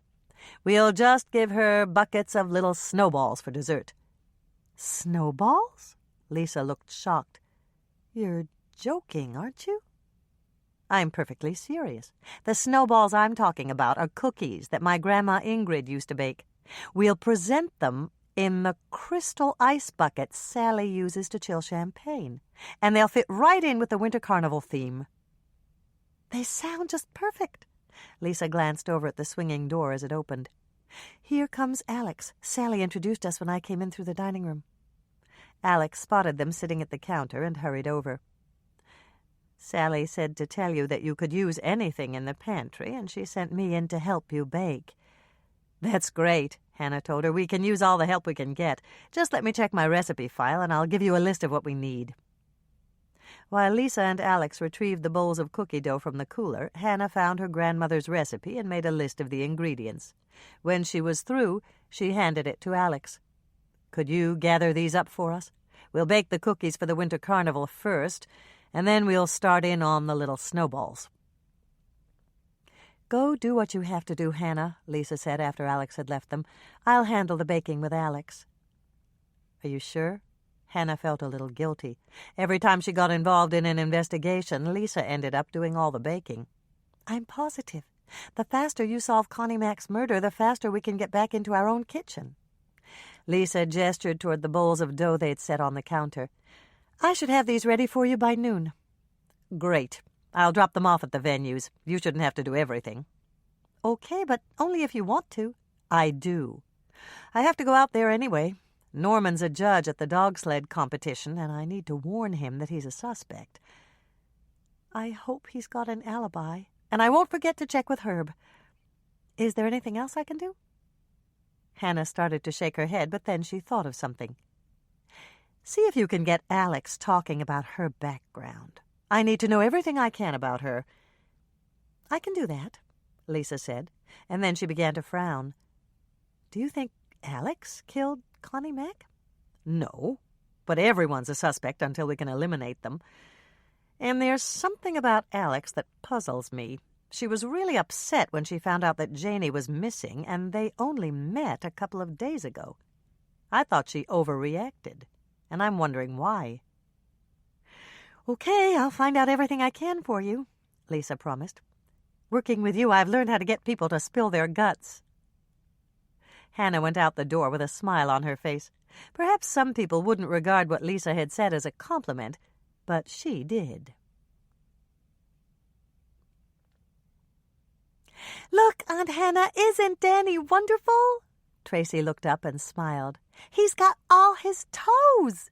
Francine took his booties off so I could count." Hannah laughed. She'd been keeping Tracy occupied while Andrea spoke to Sally's stepmother, an attractive, silver-haired lady whose smile seemed to be a permanent fixture on her face. "Does Danny have all of his fingers?" "Oh, yes, he has 8, and that's just right." "Not 10? Hannah couldn't resist teasing her niece a bit. "Of course not, Aunt Hannah. You know that people have only 8 fingers. The other 2 are thumbs." "That's right. I was just testing you. Thumbs aren't fingers." Tracy nodded. "But they're really important. They're opposable, and we couldn't pick up things if we didn't have them. Watch and see how Danny does it." Tracy picked up a rattle and dangled it in front of Danny. The baby reached up to grab it, and Tracy leaned down and kissed the top of his head. "Good boy, Danny. You did that just fine." "Did Miss Cox teach you that in school?" Hannah asked, wondering how Janice Cox, Tracy's teacher at Kitty Corner, was managing to cope with such a bright 4-year-old. "No. Mr. Herman told me about it when we looked at his animal collection. Monkeys and gorillas have opposable thumbs, and there was another animal, too. I think it had something to do with oranges." "Orangutans?" "That's it." Hannah reached out to ruffle Tracy's blonde hair. "You liked Mr. Herman?" "Oh, yes, he knows lots of things, but he told me that sometimes his memory turns into a butterfly." "A butterfly?" Tracy nodded solemnly. "He has to sneak up on it if he wants to catch it, and there's a trick he uses. If he can't remember something right away, he makes himself think of something else. Then it flutters straight into his mind." "Ready, Tracy?" Andrea came over to take her daughter's hand. "Thank Francine for letting you play with Danny." After Tracy had thanked Francine, Andrea herded her toward the door. Hannah lagged behind to take one last peek at Danny. He'd fallen asleep with his fist in his mouth, and as she stood there she found herself wishing that her life had taken a different turn. If she'd married, she'd probably have children by now. "He's a very good baby," Francine said softly, reaching out to straighten his blanket. "Sally and Dick are so lucky." "Yes, they are. I'd better go. I'll see you later, Francine." Hannah walked out and shut the door softly behind her. Danny was sweet, and he definitely awakened her maternal instincts. "What took you so long?" Andrea called out from the end of the hallway. "I was just looking at Danny." Hannah hurried to catch up with her sister and her niece. They had a murder to solve, and she could think about her lack of progeny later. Chapter 13. It was only 5 miles to the quick stop, and Hannah negotiated the icy roads with a practiced ease. Once she'd reached a straight stretch of highway, she glanced at her sister. "Did you find out anything interesting?" "A couple of things." Andrea swiveled in her seat to look back at her daughter. "We can talk about it. Tracy's got one of her books, and she never listens to anyone when she's reading." "That'll come in handy when she's sharing a dorm room in college," Hannah said, remembering the times she'd lost herself in her studies when her roommates were discussing the men they were dating. Francine feels awful about mentioning Ezekiel's ghost. She had no idea that reporter would take her seriously. His name is Larry Kruger, by the way. And I was right about Connie Mack's ancestors. Her great-great-uncle was F.E. Laughlin's secretary. "But was he playing in that poker game?" Hannah stepped on the gas to pass a lumbering truck. "Francine says he could have been. Effie always took his secretary along when he came to Lake Eden. He liked to work in the daytime and relax at night. And we know his secretary was there because Francine found a letter he'd written on that date." "All right. You convinced me," Hannah conceded, turning off the highway to take the access road. The quick stop was impossible to miss, even in a near blizzard. The old wooden building was painted bright red with yellow trim around the windows, and it loomed like a beacon against the banks of snow. Andrea waited until Hannah had parked at the side of the building. "It's time to put your book away, Tracy. We're here." "But I'm just getting to the best part." Tracy looked up from her book reluctantly. "Can't I stay here and read?" "It's too cold, honey. You'd turn into an icicle in 2 seconds flat." "But Aunt Hannah can leave the heater on. I won't touch anything, I promise." Andrea shook her head. "That's not a good idea. Come on, Tracy. If you come inside with us, I'll buy you a snack." Hannah had all she could do not to laugh. Andrea, the mother who'd vowed to do everything perfectly, was bribing her daughter with fast food. "Okay, Mommy." Tracy shut her book and stashed it in her backpack. Then she looked up at her mother and grinned. "Can I have a hot dog?" "May I have a hot dog?" Hannah corrected her. "You don't have to ask, Aunt Hannah. You're all grown up and you can eat anything you want to." Andrea cracked up, and so did Hannah. When they'd recovered, Andrea turned to her sister with a teasing smile. "See what you get for correcting people all the time? Now you'll have to eat one of Sean and Don's hot dogs." "That's not exactly a punishment," Hannah informed her, "especially if it's smothered with mustard and pickles." "That's exactly the way I like mine," Tracy commented, zipping up her parka and waiting for her mother to get out and open her door. After Tracy had climbed out of her truck, Hannah retrieved a bag of the twins' favorite cookies. She never sold day-old cookies in her shop, but the twins wouldn't mind. Her cookies were a whole lot fresher than the cookies they sold in little plastic packages.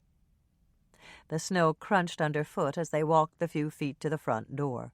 The building itself was almost 50 years old, and the twins had spent one whole summer renovating it.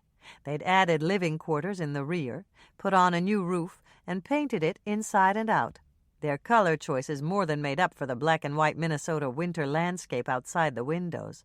The front counter was bright blue, the shelves were bright yellow, and the inner walls were a brilliant green.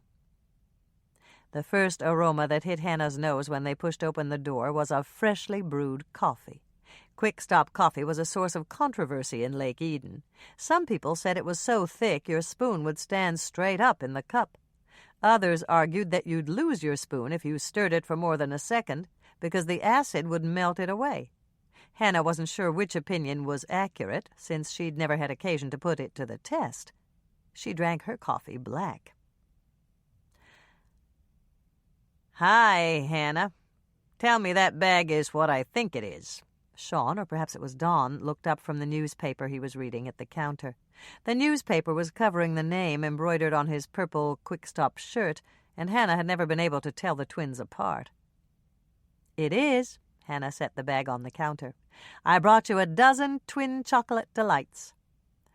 Those are our favorites, and not just because of the name.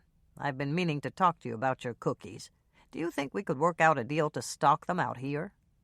"Why not?" Hannah smiled at him. New business was always welcome. "What'll it be? It's my treat." "Just coffee, please. It smells wonderful." "And for you?" He turned to Andrea. "I'll have the same," Andrea answered, "with extra sugar and cream." "And how about you, little lady?" "I'd like a hot dog, please," Tracy spoke up, "but only if Mommy says it's okay." "I guess we'd better ask her then." Sean, or Don, slid off his stool and rose to his feet. Hannah caught a glimpse of the name on his shirt. This twin was Don. "Is it okay, Mommy?" Andrea nodded. "She likes it with pickles and mustard, but go a little light on the mustard. And give her a package of chips, too, the plain kind, not flavored." "Where's Sean today?" Hannah asked, following him to the glass-enclosed spit where the hot dogs seemed to turn eternally. "I'm Sean." "But," Hannah began to frown, "your shirt says you're Don." "That's because it's Don's shirt. Mine haven't come back from the laundry yet." Sean glanced up at the clock that hung over the counter, then pressed a buzzer near the cash register. "Don's favorite program just ended. He'll be out here in a second." When Don arrived, Andrea chatted with him while Sean prepared Tracy's hot dog. Once it had been decorated with mustard and chopped pickles, Sean wrapped it in a sheet of quick-stop waxed paper and placed it in a cardboard carry-out box with a package of chips. "Here you go." Sean handed the take-out box to Tracy and gestured toward an area near the front windows. "We have tables over there." The tables had been painted an array of bright colors, and Andrea pointed to the bright orange one, the one farthest from the counter. "Why don't you eat your lunch at the orange table, honey? Your Aunt Hannah and I need to talk to Sean and Don." "Okay, Mommy," Tracy said with a resigned sigh. "I just knew you were going to talk about grown-up stuff again." When Tracy had left, Don turned to Andrea. "Grown-up stuff?" "She's talking about Connie Mack's murder. You heard about it, didn't you?" Don frowned as he nodded. "The KCOW news team interrupted video auction, and I was all set to call in a bid on a coat rack with antlers instead of hooks. I thought we could use it by the front door." "What about the murder?" Sean asked, getting back to Andrea's original question. "Do they know who did it yet?" Hannah shook her head. "That's one of the reasons we wanted to talk to you. They're investigating anyone who might have had a reason to kill Connie Mack, and we found out that she fired her van driver that afternoon. Earl Flensburg said he dropped him off here yesterday afternoon to catch the bus home. His first name is Ray. He's in his early 20s, and he has short, dark hair." "I remember him," Sean said. "Winnie Henderson was here buying new wiper blades, and he offered to put them on for her. He sure seemed like a nice guy to me." "That's what Earl said. We're just trying to find out if he has an alibi for the time of the murder. Did you see him get on the bus?" "Yes, I was out front pumping gas, and I saw him board." "Where was he going?" Andrea asked. Sean shrugged. "North. That's all I know. We're just a stop on the highway. The driver pulls up and honks his horn, and the passengers go out to buy their tickets directly from him." "He'll be back here around noon if you want to talk to him," Don added. "He's got a short run on Saturdays." Andrea reached in her purse, pulled out 2 business cards, and handed one to each twin. "Could you have him call me on my cell phone when he gets in? It's really important." "Okay," Sean promised, and then he turned to his brother. "You stand in front of the bus so he can't pull out, and I'll drag him into the phone." "No, you stand in front of the bus," Don objected. Hannah grinned. The twins had a long history of arguing with each other. "Just work it out before noon. I don't care who does what as long as that driver calls Andrea before he puts his bus back in gear." "Can I go see Grandma again?" Tracy asked, trudging through the snow to Hannah's cookie truck. "Please, Mommy." Are you sure Grandma wants you to come back? I'm positive. Grandma said she'd find a dress for me to wear, and I can help her show off her house. And Grandma Carrie said Uncle Norman would take my picture, too. Hannah's eyebrows shot up. Grandma Carrie? That's what she told me to call her. And my real grandma said it was okay because someone was bound to come to their senses eventually. Oh, brother, Hannah muttered. Tracy climbed into the back of the van and waited for her mother to get in. Once Andrea was settled in her seat, Tracy tapped her on the shoulder. Why does Aunt Hannah look so funny? Does she have a headache? I think she does. Then you should give her an aspirin. But we have to know exactly what kind of headache it is. It's very important. Why is that? Hannah asked her. Because they have aspirin for different types of headaches. I learned all about it on TV. What type of headache is yours, Aunt Hannah? It's the mother of all headaches, Hannah quipped. And if they ever invent a special aspirin for that, I'll buy a whole case. Hannah and Andrea waited in the back room of the Ezekiel Jordan house, while Dolores helped Tracy change into a costume in one of the 2 dressing rooms. Hannah opened the door to take a peek at the unoccupied cubicle, and was surprised to see that her mother had decorated it to look like a man's dressing room. The wallpaper was gray with a silver stripe, and hunting prints hung on the walls. There was an oval mirror on a stand, a wooden rack with ball and claw feet that had been fashioned to hold items of clothing, and a high-backed chair sitting next to a table that sported a set of silver-backed brushes and combs. Oh, Hannah, just look at this darling dress. Hannah shut the door and turned to look at her sister, who was examining the contents of a chifforobe that had been placed against the far wall. A variety of women's dresses hung inside, and Andrea removed a burgundy silk and held it up for her to see. I think I'll wear this for my picture. What do you think? It's a nice color, Hannah said, frowning a bit at the tight waistline. From where she was standing, it looked ridiculously small. Are you sure it's not too small for you? I can get into it. It comes with a corset that pushes you up and nips you in at the waist. One of the maid's jobs was to lace you in. What if you didn't have a maid? Then you looped the strings around a bedpost and used it to pull them tight. You've seen pictures from that period. That's why all the fashionable women had hourglass figures. And misshapen ribs, Hannah added. They also fainted a lot, probably because they couldn't breathe. It'll only be for a couple of minutes, just until Norman snaps the picture, and I want to look authentic. I think I should ask Bill to wear one of those tall silk hats. Hannah glanced up at the rack that held the hats and began to chuckle. The only hat her brother-in-law liked was a baseball cap. Do you think he'll do it? Of course he will. Bill will do anything to make me happy. How about you? What are you going to wear? I'm not having my picture taken. Yes, you are. Mother signed you up for a group picture with us. She wants to hang it on her wall. Hannah groaned. The camera was her worst enemy. The darn thing always caught her with a crooked smile or one eye half closed. To refuse to be in the portrait would mean an argument with Andrea and her mother, and she just didn't have the energy for that. I'll do it, but I'll be the unfashionable aunt. At least I won't have to wear a corset that way. But it's going to hang on Mother's wall. You really should look your best. Just let me find something in here for you, and look at me, Mommy, Tracy called out, emerging from the dressing room in a sky-blue dress with a ruffled white pinafore. Grandma says I look precious, and she even gave me this old teddy bear to carry around. Antique teddy bear, Dolores corrected her. It's a stiff, and you have to be very careful with it. It belonged to Ezekiel Jordan's youngest daughter. I will, Grandma, I promise. Let's go, dear. Dolores herded her toward the door that connected with the main part of the house. You'll say your speech right after you enter the girls' room upstairs. I know, Grandma. This is my room. I sleep here with my sisters, Emily, Catherine, and Lucinda. My father and mother gave me this teddy bear for my 4th birthday. His name is Brownie, and I love him very much. Wonderful. Dolores clapped her hands and then turned to them. Tell Tracy how wonderful she was, girls. You were wonderful, honey, Andrea said with a smile. Yes, you were, Hannah seconded. Do you have any more to say? Just one more thing. When the guests are ready to leave, I stand by the front door and say, "Thank you for coming to see the Ezekiel Jordan house that my Grandma Dolores and my Grandma Carrie made."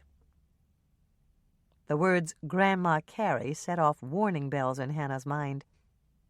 Every Lake Eden resident who took the tour would hear Tracy, and the phone lines would overload with rumors that she was about to marry Norman.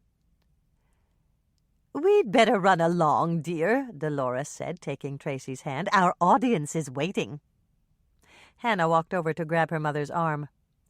"Go ahead, Tracy. I need to talk to your grandma for a minute." She waited until Tracy was well out of earshot, and then she turned to her mother with fire in her eyes. "How could you, Mother? You know what people are going to think if Tracy calls—" "Dolores? I'm early." The back door opened, and Luann Hanks rushed in, cutting Hannah off in the middle of her planned tirade. She stopped short as she saw Andrea and Hannah, and then her face lit up in a smile. "Hi, Andrea. Hello, Hannah. How are you two? I haven't seen you in a while." "We're fine," Hannah said, putting on a smile for Luann's benefit. Luann caught the tension in the air, and she glanced uneasily between Hannah and Dolores. If you're busy right now, I can come back later." "No, dear." Dolores shook her head. "I have to check on the tour group. Stay and visit with Andrea and Hannah until I get back." Hannah sighed as her mother made good her escape. They would definitely have words later. Then she noticed that Luann was carrying her pretty girl cosmetic case. "Are the portraits starting early?" "No, I just came in to chat with your mother." "You're not working at the cafe today?" Andrea asked her. "I'm on vacation. Rose figured there wouldn't be much business, and she told me to take a week off." "I hope it's a paid vacation." Hannah knew that Luann needed every cent she could earn to support her mother and her 2-year-old daughter, Susie. "It is. Rose is paying me my regular salary, and Norman's paying me, too. I'm making double the money for half the hours." "That's great, Luann." Hannah was relieved. "That's not the half of it. If the ladies who come in like pretty girl makeup, I might get some new customers." "That reminds me," Andrea said. "I'm completely out of mascara and eyeliner. Do you have any with you?" Hannah silently blessed her sister as Luann opened her makeup kit and gathered up the items that Andrea had mentioned. She knew Andrea didn't use pretty girl makeup, but she bought it anyway to help Luann. Hannah had done the same, and she had a guest bathroom medicine cabinet filled with unused makeup to prove it. Adding a few more things to the collection wouldn't break her budget, and Hannah walked over to the table where Luann had set her makeup case. "I need another lipstick, Luann." "Where did the last one go?" Luann asked, giving Hannah a suspicious look. "I've never seen you wear it." Hannah knew that Luann had a strong aversion to anything she regarded as charity, and she apologized to Moisha in absentia for what she was about to say. "My cat knocked it off my bathroom counter, and it ended up in the toilet. I fished it out to save myself from a plumbing bill, but I didn't want to, well, you know." "I'm really glad you didn't." Luann plucked the lipstick from her case. "I have your color right here, Hannah." "Did you do Connie Mack's makeup yesterday?" Hannah asked, selecting 2 more items and handing Luann the money for her purchases. "No. I was all ready to come in, but Norman called and told me she was having her personal beautician do it before she left the inn. I never even got to see her." Hannah bit her tongue to keep from saying you didn't miss much. "Hannah?" Dolores poked her head in the back room. "Could you come here for a minute?" Hannah walked over, even though she felt like refusing. It wouldn't be polite to get into a knock-'em-down, drag-'em-out fight with her mother in front of Luann. "What is it, Mother?" "I thought you should know that I changed Tracy's last speech," Dolores said in a hushed voice. "You were right. I overstepped." Hannah's mouth fell open in shock. Her mother had never apologized to her before. She knew she should let sleeping dogs lie, but her curiosity got the better of her. "What made you decide to change it, Mother?" "Carrie says Norman's going through a rebellious stage, and she thought it might be pushing him too far. The last thing we want to do is upset the apple cart. Twin Chocolate Delights. Preheat oven to 350 degrees Fahrenheit, rack in the middle position. 1 cup butter, 2 sticks melted. 2 1/2 cups white sugar. 1/2 cup cocoa, unsweetened, for baking. 2 teaspoons baking soda. 1 teaspoon salt. 2 teaspoons vanilla. 4 beaten eggs, just whip them up with a fork. 3 cups flour, no need to sift. 1 cup chopped nuts, optional, your choice of nut. 2 cups chocolate chips. Melt butter in a large microwave-safe bowl. Add the sugar and mix. Then add the cocoa, soda, salt, and vanilla, and stir until smooth. Add the beaten eggs and stir thoroughly. Mix in the flour, the chopped nuts, if you want to use them, and then the chocolate chips. Place rounded teaspoons of dough on a greased cookie sheet, 12 to a standard sheet. They'll flatten out as you bake them. Bake at 350 degrees Fahrenheit for 10 minutes. Cool on the cookie sheet for 2 minutes, then remove them to a wire rack to complete cooling. Mother loves these cookies. If I bake them when she's mad at me, she sweetens right up. Twin Chocolate Delights cookies should freeze well, but I can't swear to that. They never last long enough to try it. Chapter 14. "Do you want to put your coat in a locker?" Andrea asked as they entered the Tri-County Mall. "No, we won't be here that long." Hannah gazed around her at the throngs of people. "It's only 10:30. What are all these people doing out here so early?" "The mall opens at 9, and a lot of people make a day of it. What other place could you go to jog in the morning with the family, have lunch at a restaurant, watch a movie at the multiplex, mail your packages at the post office, buy a new book at the bookstore, and get your hair done while your kids play computer games? Malls are wonderful in the winter." "I guess that's true," Hannah said. "And in the summer, they're just as nice. You can do all the same things in air-conditioned comfort without ever having to swat at a single mosquito. If they'd put in a school for Tracy and let us sleep in a couple of the display bedrooms at the furniture store, I could live out here and be perfectly happy." "Not me," Hannah said. "There's something about a controlled environment that makes me crazy. It's too much like being in jail." Andrea turned to her in surprise. "Have you ever been there? In jail, I mean?" "No, but that could change in a hurry if Mike finds out what we're doing." Andrea agreed and dropped the subject, leading the way to the escalator. "Connie Mac's boutique is on the 2nd level where Greg Canfield's import store used to be." The two sisters rode up to the 2nd level in silence, and when they stepped off, Andrea sighed deeply. "If they haven't heard about Connie Mac's murder, you're going to tell them, not me. You stuck me with telling Alex, and I don't want to do that again." "Relax," Hannah reassured her. "Unless they're living in a plastic bubble out here. They've heard." The kitchen boutique was in a prime location in the middle of the mall, only a few feet from the escalator. Giant banners in the window proclaimed "Grand Opening Monday," and Andrea and Hannah walked closer to peer in the windows. "There's a woman inside stocking the shelves," Andrea announced, trying the door and turning back to Hannah with a frown. "But the door's locked." "Knock." "But they're closed until their grand opening on Monday. It says so right on the sign." "Knock anyway." Andrea raised her hand and knocked softly on the glass door. "She can't hear that. Knock louder." Andrea gave a solid knock on the door, and the woman looked up from her work. Andrea knocked again, and the woman walked toward the door, pointing up at the sign. "Now what?"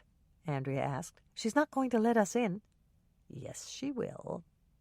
Hannah moved up to the door with a friendly smile on her face and motioned for the woman in the smart business suit to come forward. She looked like some sort of corporate executive. Under other circumstances, Hannah would have avoided her like the plague. But she needed information from someone who'd worked for Connie Mac, and this was her best shot. "I'm sorry," "We're closed," the woman said, raising her voice so that they could hear her. "Come back on Monday for our grand opening." "I have a question about the china in the window," Hannah told her, moving right up to the glass. "Just a moment," the woman answered, turning the lock on the door. She opened it and smiled, what Hannah knew was her very best never-lose-a-customer smile. "We need to buy a wedding present, and we're looking for a complete dinner service for 12. We'll need china, silver, glassware, linens, everything, really."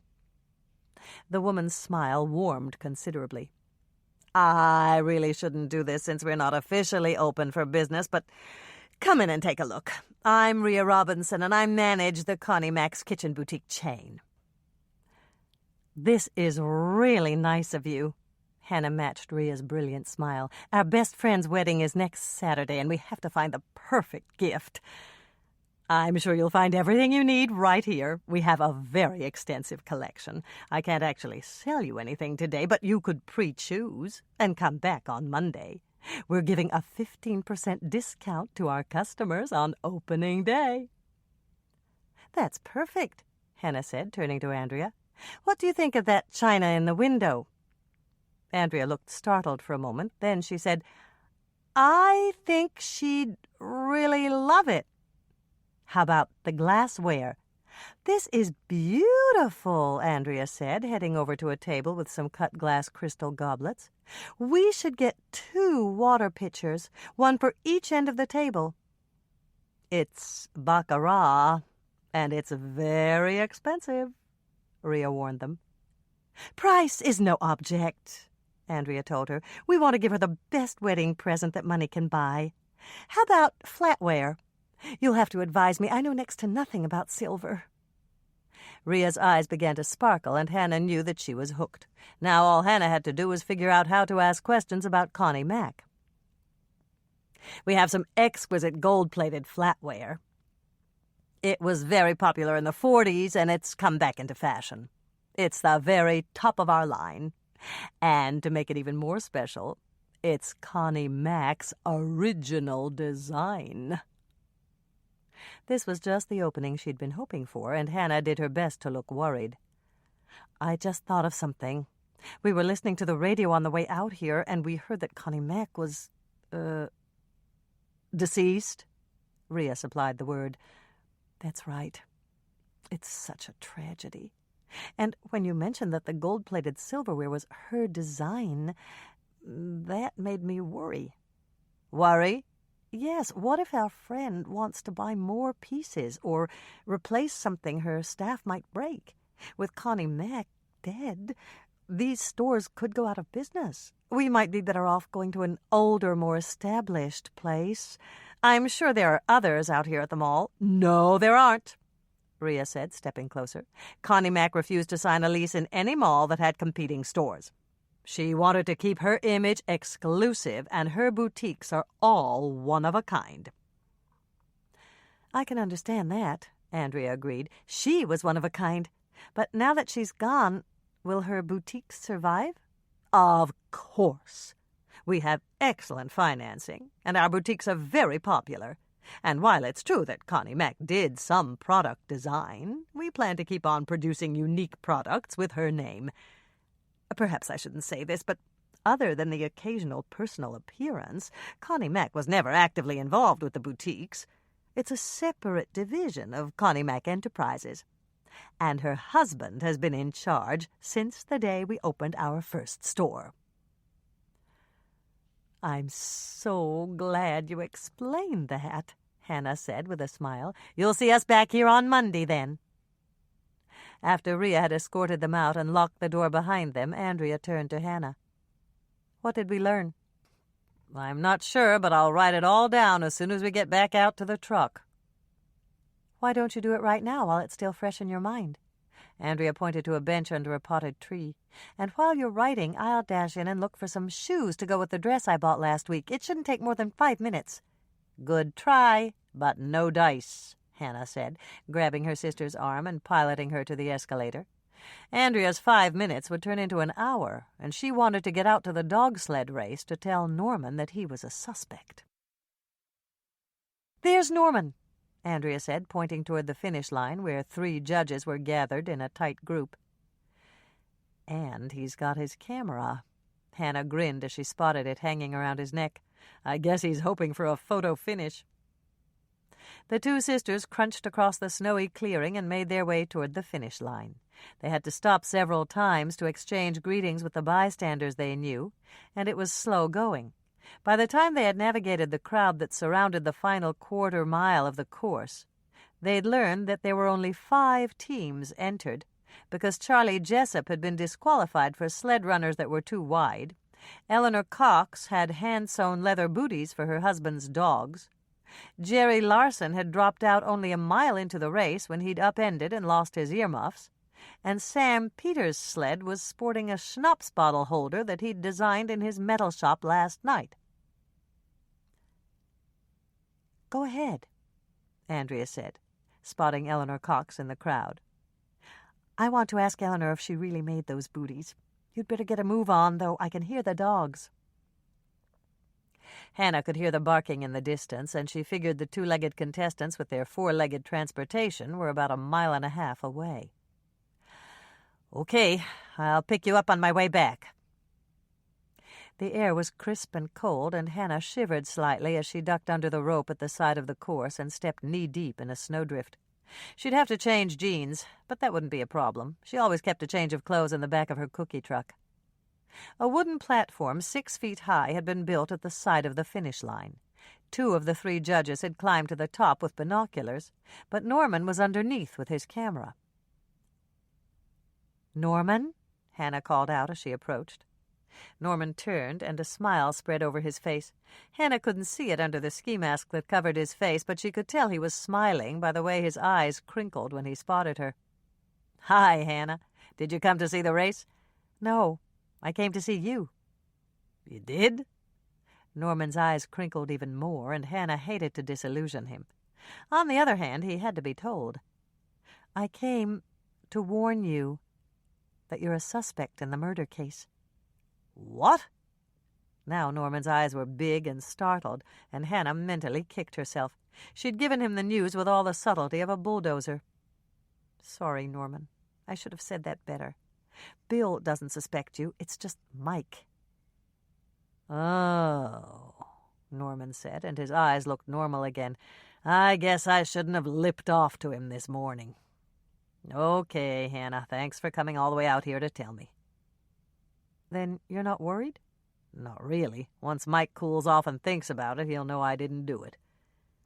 "Maybe," Hannah said, trying not to sound too doubtful, "but I think you'd better come up with an alibi. Let's sit together at the banquet tonight and talk about it."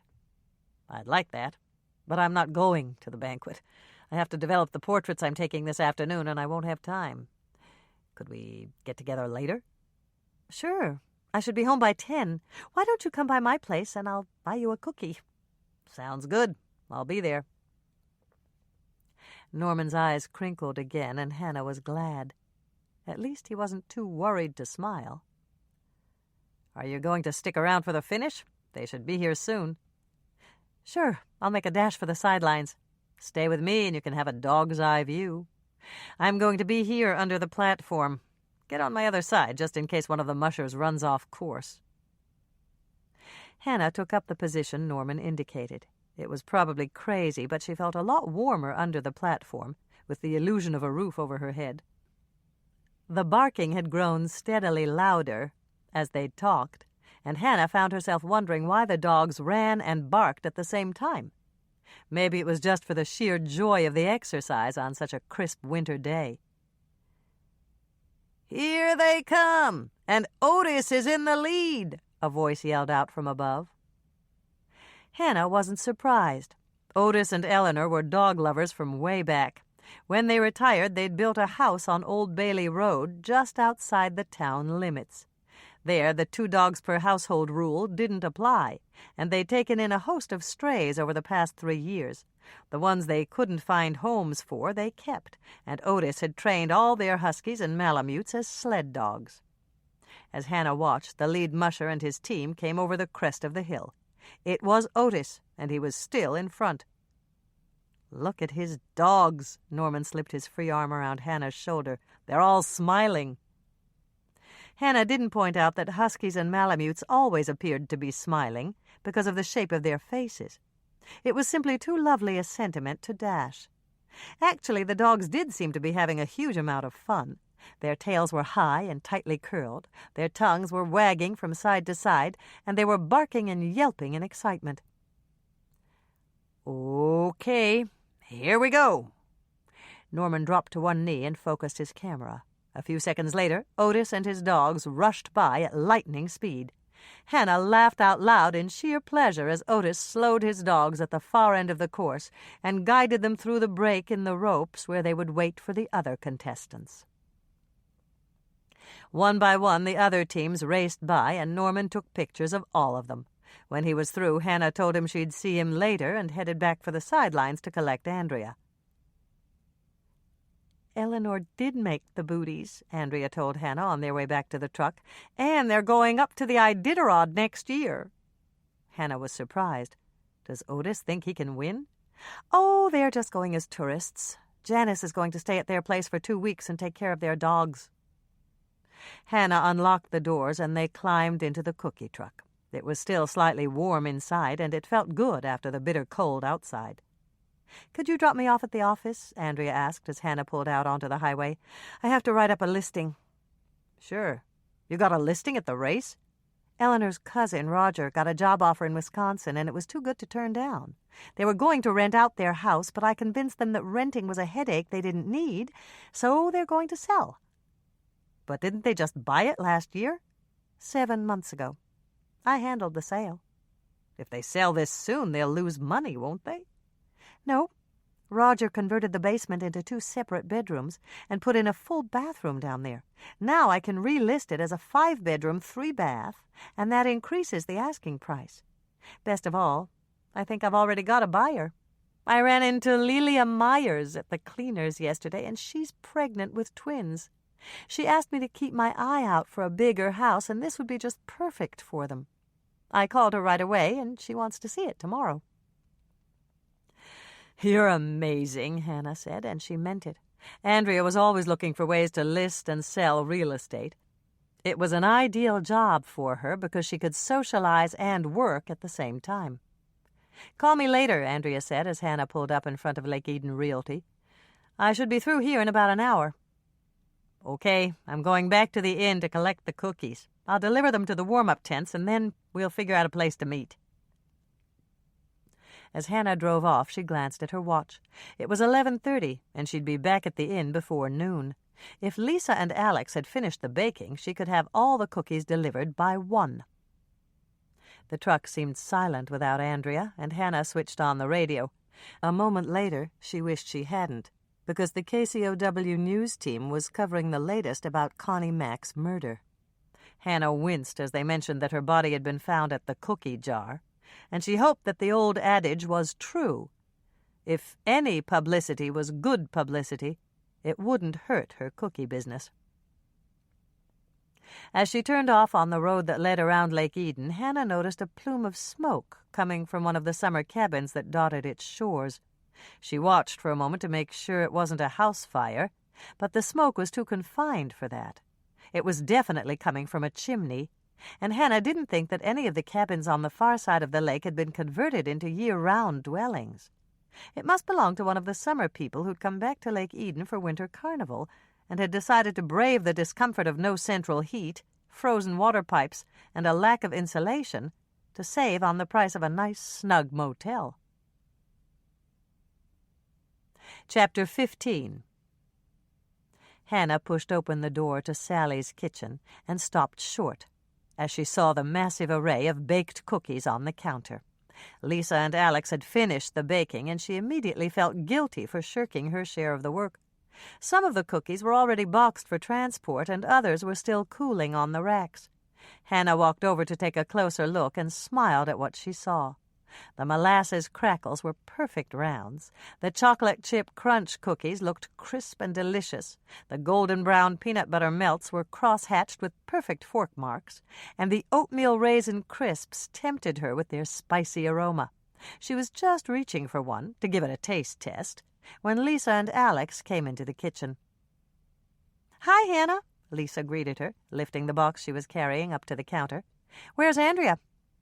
"She got a listing at the dog sled race, and I dropped her off at Lake Eden Realty to write it up."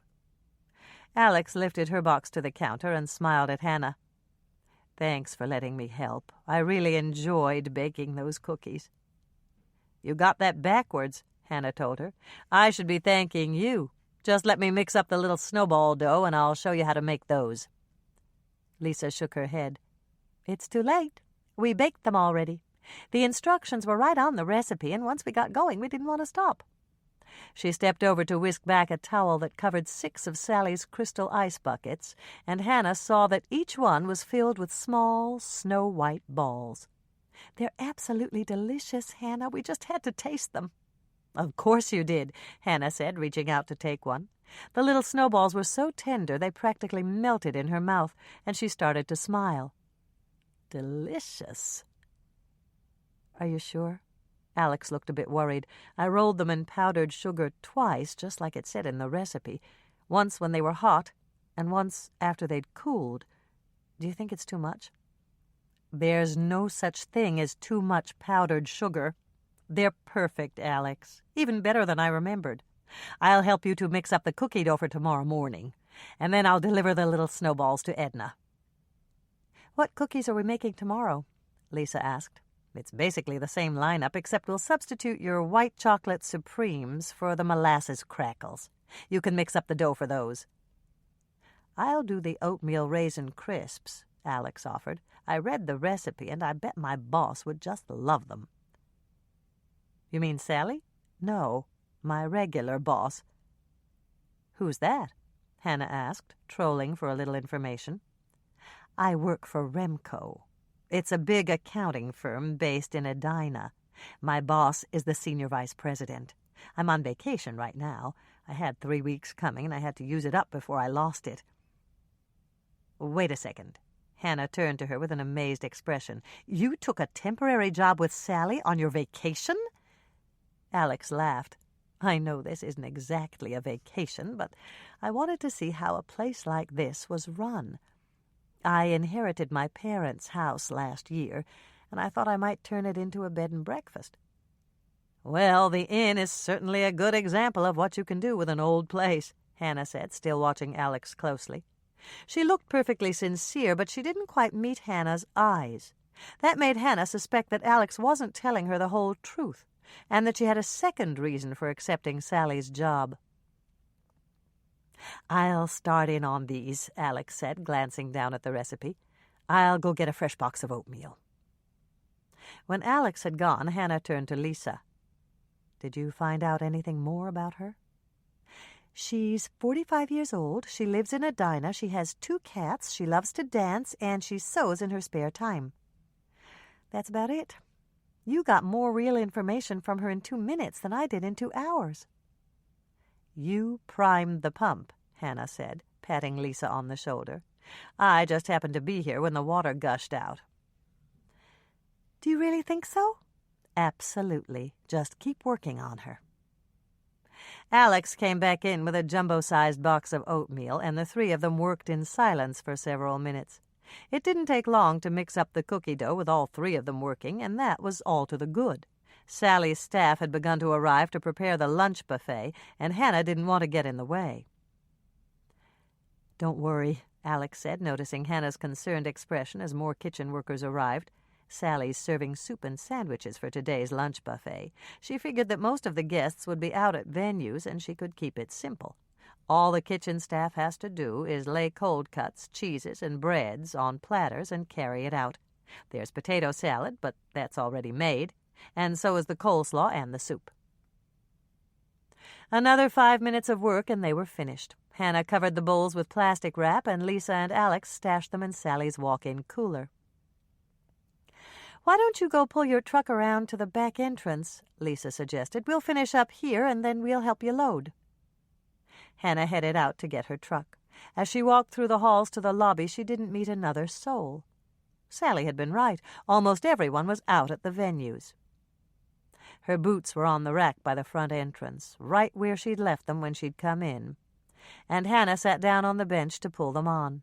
She was just putting on her parka, preparing to go out into the cold, when she noticed a small crowd of people out on the lake shore.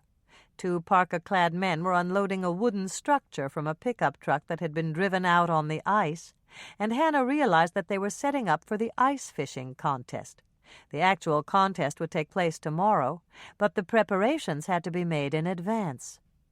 By the time night fell, the surface of Eden Lake would be sprinkled with ice fishing houses. Hannah was about to step out the door when she noticed that the plume of smoke on the far side of the lake was still there. A die-hard winter carnival attendee would be out at the venues by now. He wouldn't be huddled in his summer cabin, feeding the fire in his fireplace. But this column of smoke showed no signs of diminishing. It was still just as thick as when she'd first spotted it. Hannah turned on her heel and headed for the phone. If she remembered correctly, Janie's parents had owned a cabin on the far side of the lake. She had to find out if they'd sold it when they'd moved to Florida, and there was one person who could tell her that in a flash. 2 minutes later, Hannah had Andrea on the phone. But the moment she started to ask her question, Andrea interrupted her. "Wait a second, Hannah. I've got big news. You can take Ray off your suspect list." "The bus driver called you?" "That's right. Ray rode all the way up to Duluth, and his parents were there to meet him. The driver saw him get into their car. That was at 8 last night, and the driver told me that the roads up north were a mess. He was an hour behind schedule, and there's no way Ray could have driven back to Lake Eden last night." "Great. That'll make Earl happy. Now listen carefully, Andrea. I just got a wild idea. Didn't Janie's parents own a cabin on the far side of Eden Lake?" "Yes, and they still own it. We rent it out for them every summer. They didn't want to sell because they thought that someday Janie might want to—" Andrea stopped speaking and gasped. "Do you think she's there?" "She could be, if the smoke I saw is coming from her parents' cabin." "I know which one it is. I'll drive right out and check." "No, you stay put," Hannah ordered. "There's an APB out on Janie, and if you find her, you'll have to tell Bill." There was a long silence, and then Andrea sighed. "You're right. I love Bill, but sometimes I wish I'd married a dermatologist. They never get called out on emergencies, and you don't have to worry about what you tell them. You're going out there, aren't you?" "I'm on the way." "Are you going to turn Janie in?" Andrea asked, sounding very worried. "Not until she tells me exactly what happened last night. And then I'll get her to turn herself in." Hannah uttered a word that she would have swallowed if her niece had been a passenger in her truck. The road that ran around the lake was in poor repair, and this was the 4th time she'd hit the top of her head as she bounced over the ruts. She glanced in the rearview mirror and heaved a sigh of relief as she saw the cookie boxes still exactly where they'd placed them. It would be a real pity to arrive at the venues with broken cookies. Andrea had given her detailed directions, and Hannah turned left at the fork in the road by the green cabin with yellow trim. Every cabin she'd passed had been vacant. No one except a desperate person would sleep overnight in a summer cabin in this kind of weather. She turned off again at the pink cabin and took the winding road down to the lake shore. Andrea had told her to look for the sky-blue cabin, and she could see it through the pine trees. As Hannah approached, she spotted a familiar car. It was Janie's. She breathed a sigh of relief. She parked next to a little snowdrift near the front door of the cabin and got out of her truck. The padlock on the front door was open, and Hannah gave a polite knock on the door. Then she opened it and stepped in. It took a moment for her eyes to adjust to the dim interior of the cabin after the brightness of the snow outside, but she could see a huddled shape in a sleeping bag by the fire.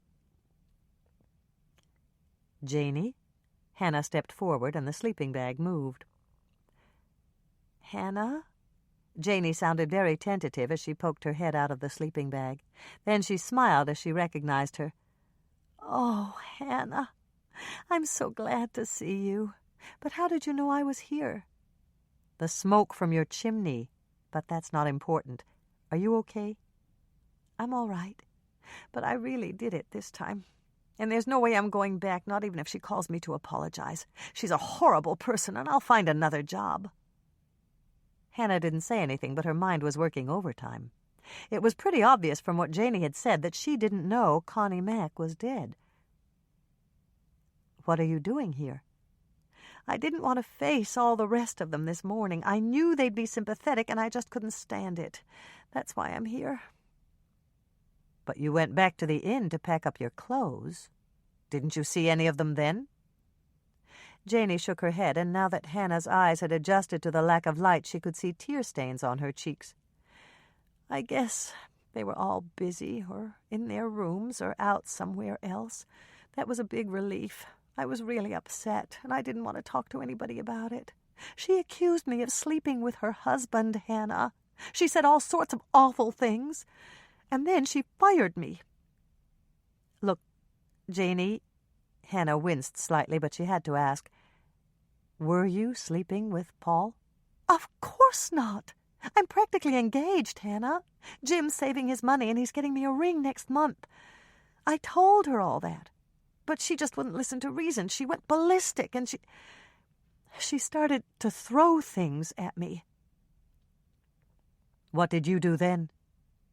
I grabbed my purse and my coat, and I ran out the back door. She's got a horrible temper, Hannah. It's practically legendary. I sure didn't want to be on the receiving end of it.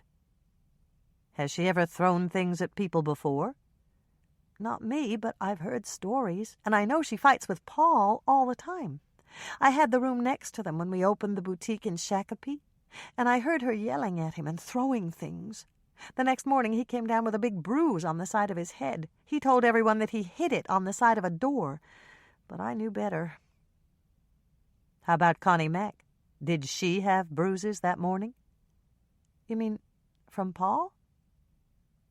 Yes. I wouldn't blame him if he fought back. I wouldn't either, but he never did. And that wasn't the first time I heard them fight. She'd scream and throw things, and he'd just try to calm her down. Paul's really nice, Hannah. I know he's never raised a hand to her. Let's get back to last night. Connie Mack was throwing things at you, and you didn't just peg something back at her as you went out the door? Janey shook her head. No. All I could think about was getting out of there. She wanted to fight, and I just wanted to get away from her. Then Connie Mack was still alive when you left? Janey blinked, and then she leaned forward to peer at Hannah intently. Still alive? You mean she's dead? As a doornail, Hannah said, wishing she hadn't told Janey quite so abruptly. What time did you leave the cookie jar? I don't know, but I was back out at the inn by 10:15. I looked at my alarm clock right before I stuck it in my suitcase. Hannah did a little mental arithmetic. Janey must have left the cookie jar around 9:45. Did you lock the back door when you ran out? No, I just slammed it behind me. She was getting ready to throw your rolling pin, and I didn't want to get hit with that. I don't blame you. That's a heavy rolling pin. Did you see anyone else around when you drove away? No, but I was pretty upset. If someone was there, I might not have noticed. What happened to her, Hannah? Did she have a stroke or something? Something, Hannah said, realizing that she had come to the point of no return. Janey had a right to know what had happened to her ex-boss, especially since she was a prime suspect. She was murdered, Janey. Somebody bashed her head in. Janey gasped sharply. Then she shivered and took a couple of deep breaths. Tell me the truth, Hannah. Do they think that I killed her? It didn't look good when they couldn't find you. They need to talk to you, Janey. Of course. Will they put me in jail? Over my dead body, Hannah said, and that comment earned her a small grin. I'll take you out to the sheriff's station and we can get your car later. Just tell them everything Connie Mack did and what you did, and everything will be all right." "All right. I'm scared, but I know I have to do it." "Good girl. They might say you have to stay in Lake Eden until they solve the case. If they do, you can bunk in with me. I've got a guest room at my condo." "Thanks, Hannah. But are you sure? I mean, I don't want to go back to the inn, but what if I tell them everything and I'm still a suspect? You don't want to share your place with a murder suspect, do you?" "Why not? Another one's coming over tonight. It's Norman Rhodes, and you can compare notes." The words popped out before Hannah could think about them, and she sighed contritely. "I'm sorry, Janey. I shouldn't have said that." "I'm glad you did," Janey said, and she ventured another smile. "I guess it can't be too bad if you're making jokes about it. On the other hand, you'd joke on your way to the guillotine." "True, but just remember that you're only staying in my guest room. I'm actually dating the other prime murder suspect." Little snowballs. Preheat oven to 350 degrees Fahrenheit with rack in the middle position. 1 1/2 cups melted butter, 3 sticks, 3/4 of a pound. 3/4 cup powdered sugar, that's confectioner's sugar. 1 1/2 teaspoons vanilla. 1/2 teaspoon nutmeg, freshly ground is best. 1/2 teaspoon salt. 3 1/2 cups flour, no need to sift. 1 cup finely chopped nuts. Melt the butter. Mix in the powdered sugar, vanilla, nutmeg, and salt. Add the flour and mix thoroughly. Stir in the nuts. If you work quickly while the butter is still warm, the dough will be softer and easier to mix. Form the dough into 1-inch balls. Just pat them into shape with your fingers, and place them on an ungreased baking sheet, 12 to a standard sheet. Bake them at 350 degrees Fahrenheit for 10 minutes until they are set but not brown. Let the cookies cool for 2 minutes and then roll them in powdered sugar. You must do this while they're still warm. Place them on a wire rack and let them cool thoroughly. When the cookies are cool, roll them in powdered sugar a second time. Let them rest for several minutes on the rack, and then store them in a cookie jar or a covered bowl. Mother likes these with chopped walnuts. Andrea prefers pecans. I think they're best with hazelnuts. Tracy adores these when I substitute a cup of flaked coconut for the nuts and form the dough balls around a small piece of a milk chocolate bar or a couple of milk chocolate chips. Chapter 16. Hannah glanced at her watch as she pulled into the parking lot at the community center. Only an hour had passed since she'd driven Janey out to the sheriff's station and let Mike and Bill know, in no uncertain terms, that they'd better treat her with kid gloves. Once she'd made sure that Janey was all right, she'd driven into town and stopped at all the winter sports venues to drop off the cookies that Lisa and Alex had baked. Now the only thing she had left to do was to present Edna with the little snowballs for tonight's dessert. The sky was leaden gray as Hannah walked across the parking lot and entered the lobby of the community center. The table where Connie Mack had planned to sign her books was deserted, and Hannah wondered what Marge Beesman would do with 200 copies of Sweets for Your Sweetie. A few people would buy them simply to support the library, but the huge crowd that Marge had expected wouldn't show up without a celebrity to sign them. Hannah sighed as she trudged down the stairs to the banquet room, carrying her heavy box of cookies. She had to hold it to the side so that she could see the stairs. If she tripped and fell, Edna's dessert would go rolling down the green carpet like miniature cue balls on a pool table. "Edna?" she called out as she entered the banquet room. She could tell that Edna had been busy because all the tables were set and there was the tempting aroma of freshly baked bread in the air. "I'm here with the dessert." Edna rushed out of the kitchen, wiping her hands on a dish towel. Even though she was smiling, she looked tired and out of sorts, and Hannah suspected that baking all those crescent rolls had robbed her of a good night's sleep. "You baked the cake?" Edna asked, motioning for Hannah to set the box down on an empty table. "No, but I've got something just as good." Hannah opened the box and lifted out one of the crystal buckets filled with cookies. "These are called little snowballs, and they're my Grandma Ingrid's recipe." Edna's smile grew wider, and she nodded so hard her tightly curled gray hair bounced. "They're just perfect, Hannah. We can set one on each table and let everyone help themselves." "You look tired," Hannah commented, noticing the dark circles under Edna's eyes. "Are you going to be all right?" "Course I am, now that you're here. Baking all those rolls was a lot of work, and I don't know how I would have managed dessert.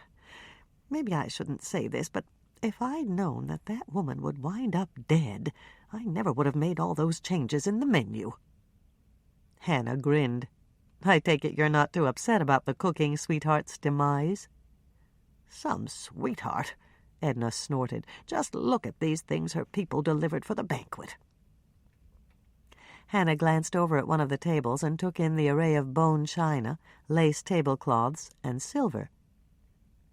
"It's pretty." "Pretty useless, if you ask me. We can't afford to have those lace tablecloths dry cleaned, and if you try to wash 'em, they'll fall apart.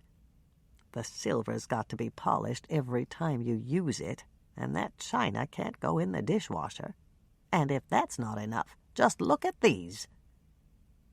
At first, Hannah couldn't see what was wrong with the dried flowers in ceramic baskets, but as she looked closely, she realized that every basket had Connie Mack's Kitchen Boutique written on the side.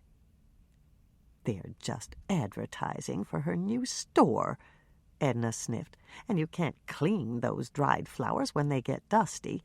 If she'd really wanted to give the community center a gift, she should have picked something we could really use." Hannah knew Edna had a point. The things that Connie Mack had chosen were impractical for a community kitchen. "I was boiling mad when I unpacked those boxes," Edna declared, "especially since she built it all up as something wonderful. All I could think about was finding her and wringing her neck." Hannah's mind went into overdrive. Edna had a temper, and she'd been sorely tested by Connie Mack. First, there was the generous gift that Connie Mack had promised that turned out to be more trouble than it was worth. And then there were the changes she'd made to Edna's menu. Was it possible that Edna's temper had gotten the best of her? Edna?" Hannah knew she was treading on eggshells, but she had to ask. "What time did you leave here last night?" Edna gave a short laugh. "Before you start getting all suspicious, I've got an alibi. Right after she ordered me to bake all those rolls, I called my sister at the farm. Hattie drove in to help me, and she stayed over at my place last night." "I'm sorry, Edna." Hannah backed off.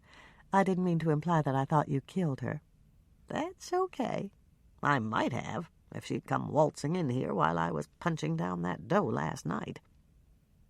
Hannah glanced at her watch. "I've got a spare hour. Is there anything I can do to help you?" "Nope. Everything's all done. The minute I heard that she was dead, I decided not to make that fancy molded appetizer she wanted to have. Not many people around here like liver anyway. I'm serving cheese and crackers, just like it says on my original menu." "Hannah!" Marge Beesman yoo-hooed her from the door of the library as she passed by. "Come in for a minute. You have to see what this wonderful young man brought me." Hannah stepped into the library and smiled at the young man who was standing next to Marge.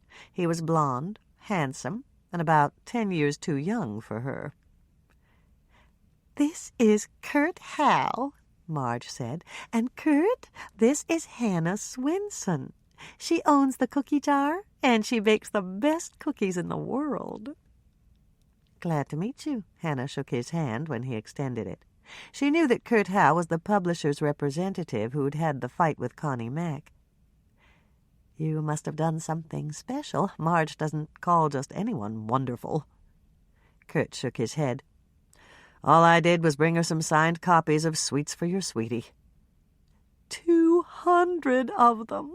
Marge pointed at the cartons of books that were stacked near the door. We're doing an exchange. I'm going to sell the ones that Connie Mack pre-signed. Hannah turned to Kurt. That was very nice of you. It was more than nice, Marge corrected her.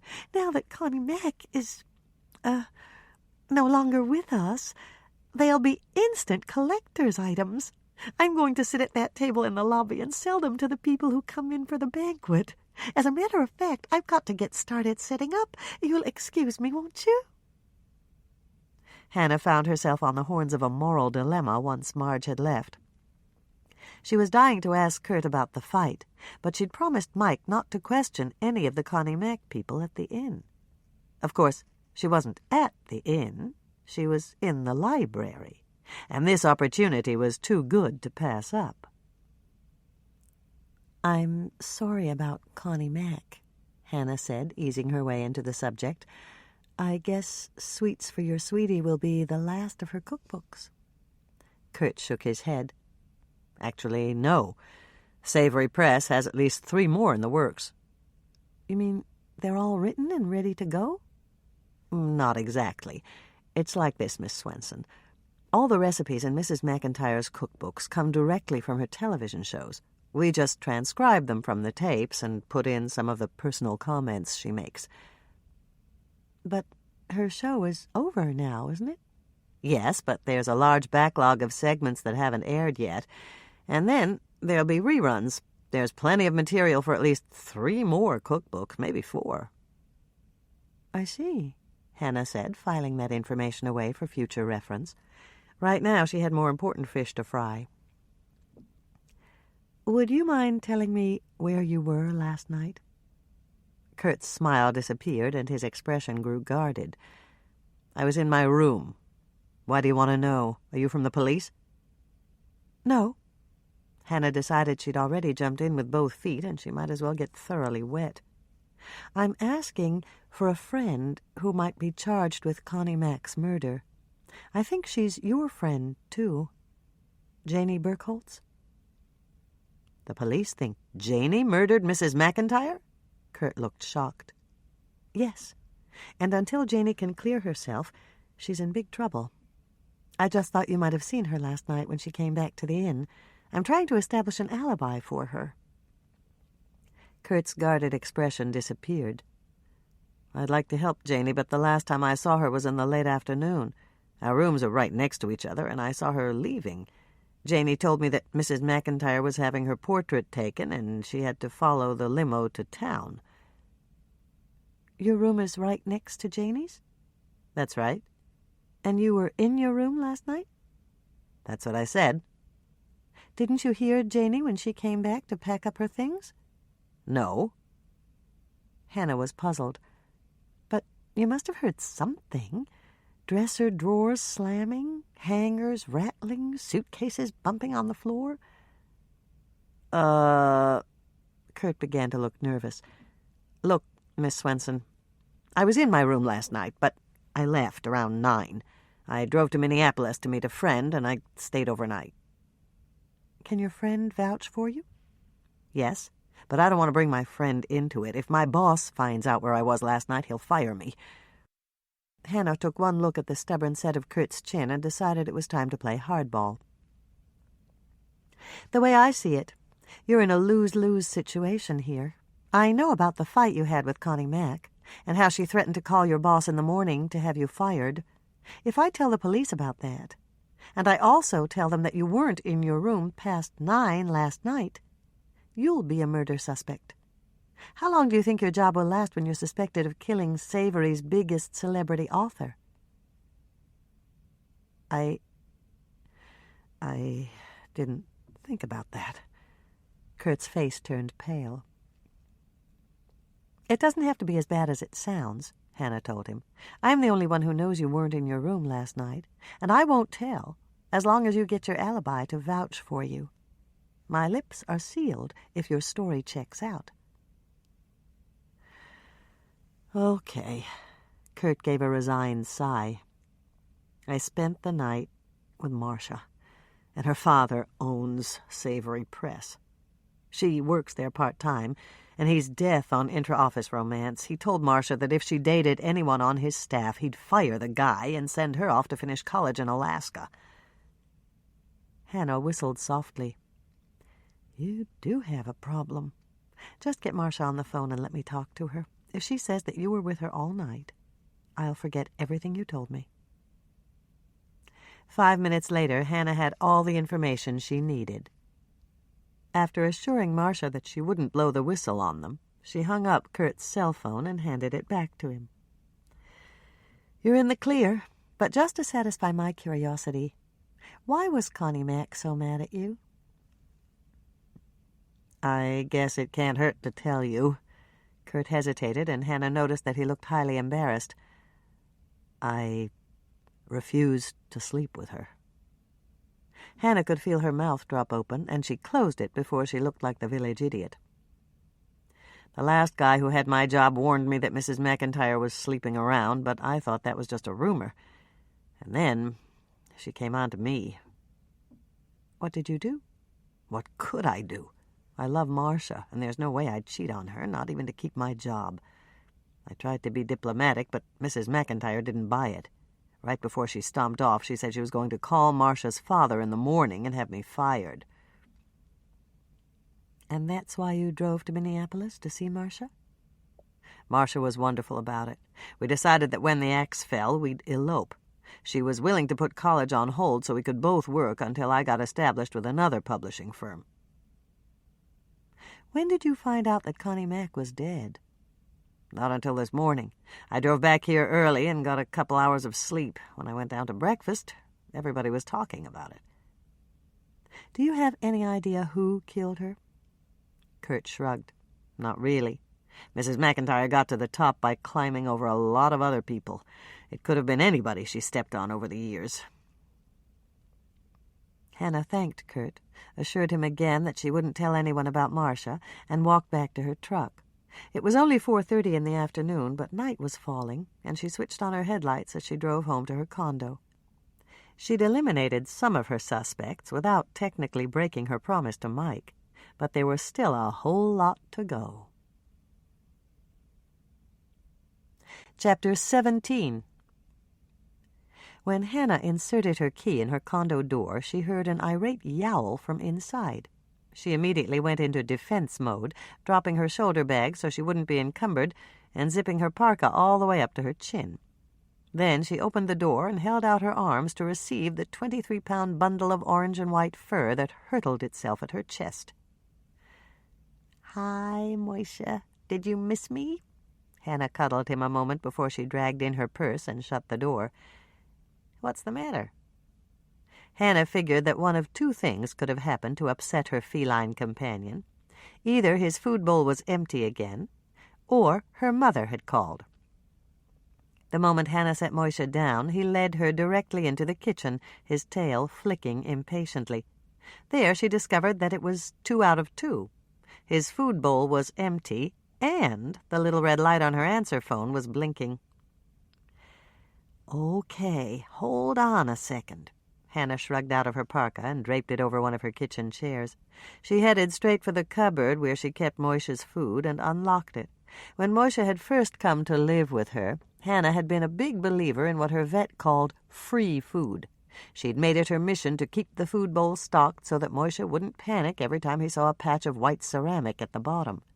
Her intentions had been good, but Moisha's table manners left a lot to be desired, and he'd carried her free food program to the extreme when he'd learned how to open the cupboard door and help himself to the 20-pound mother load she kept in her broom closet. A few months ago, Hannah had decided that she'd swept up enough pilfered fish-shaped kitty crunchies to last her a lifetime, and she'd installed a hook and eye high up on her broom closet door. "Here you go," Hannah said, scooping out the kitty crunchies and dumping them into his food bowl. "I suppose you want fresh water, too?" Moisha looked up at her and yowled. He had plenty of water in his bowl, but he liked it ice cold. Hannah turned on the faucet, let it run until it was cold, and filled his water bowl. Once she'd set it down on the Garfield mat next to his food bowl, she walked over to check her messages, wondering exactly when, in the course of their relationship, she'd become a slave to her pet. The first message was from Andrea, who thanked her for finding Janey. She said she'd finished writing up her listing, and she'd meet Hannah at the Winter Carnival banquet. Hannah glanced over at Moishe. He hadn't been upset at hearing Andrea's voice, but when the next message came on, he bristled. "Hannah, this is Mike. We just finished with Miss Burkholtz, and Bill's taking her out to get her car. She said she'd be staying with you. I know she's an old friend, but I can tell you right now, I don't like it. Just do me a favor and don't get involved, okay?" "Right," Hannah muttered, bending down to give Moishe a pat. He hadn't liked the officious tone in Mike's voice either. "Hannah, this is your mother." The third and final message began to play, and Hannah stepped out of the way as Moishe made a beeline to the answer phone to stare at it balefully. His ears were laid back, his tail was flicking, and he looked as if he'd like to tear it off the wall. "Relax. She's not here. It's just a recording," Hannah said, but she knew it wouldn't do much good. Every time Moishe heard her mother's voice, it upset him. "Carrie and I are passing on the banquet. We're going to buy Tracy a pizza at the mall, and then we're going to see the new Disney film.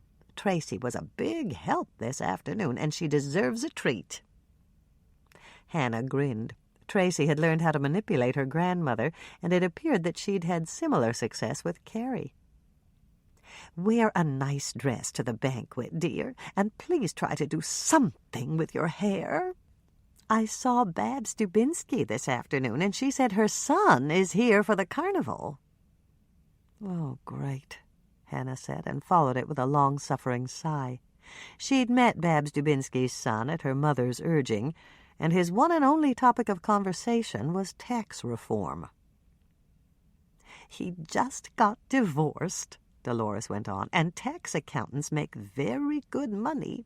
Babs told me that he pulled in over 7—" Hannah hit the stop button, cutting off her mother in mid-quote. She knew that Dolores would prefer Norman or even Mike, but any old son-in-law, even a boring one, would do in a pinch, for the daughter she feared would remain a spinster.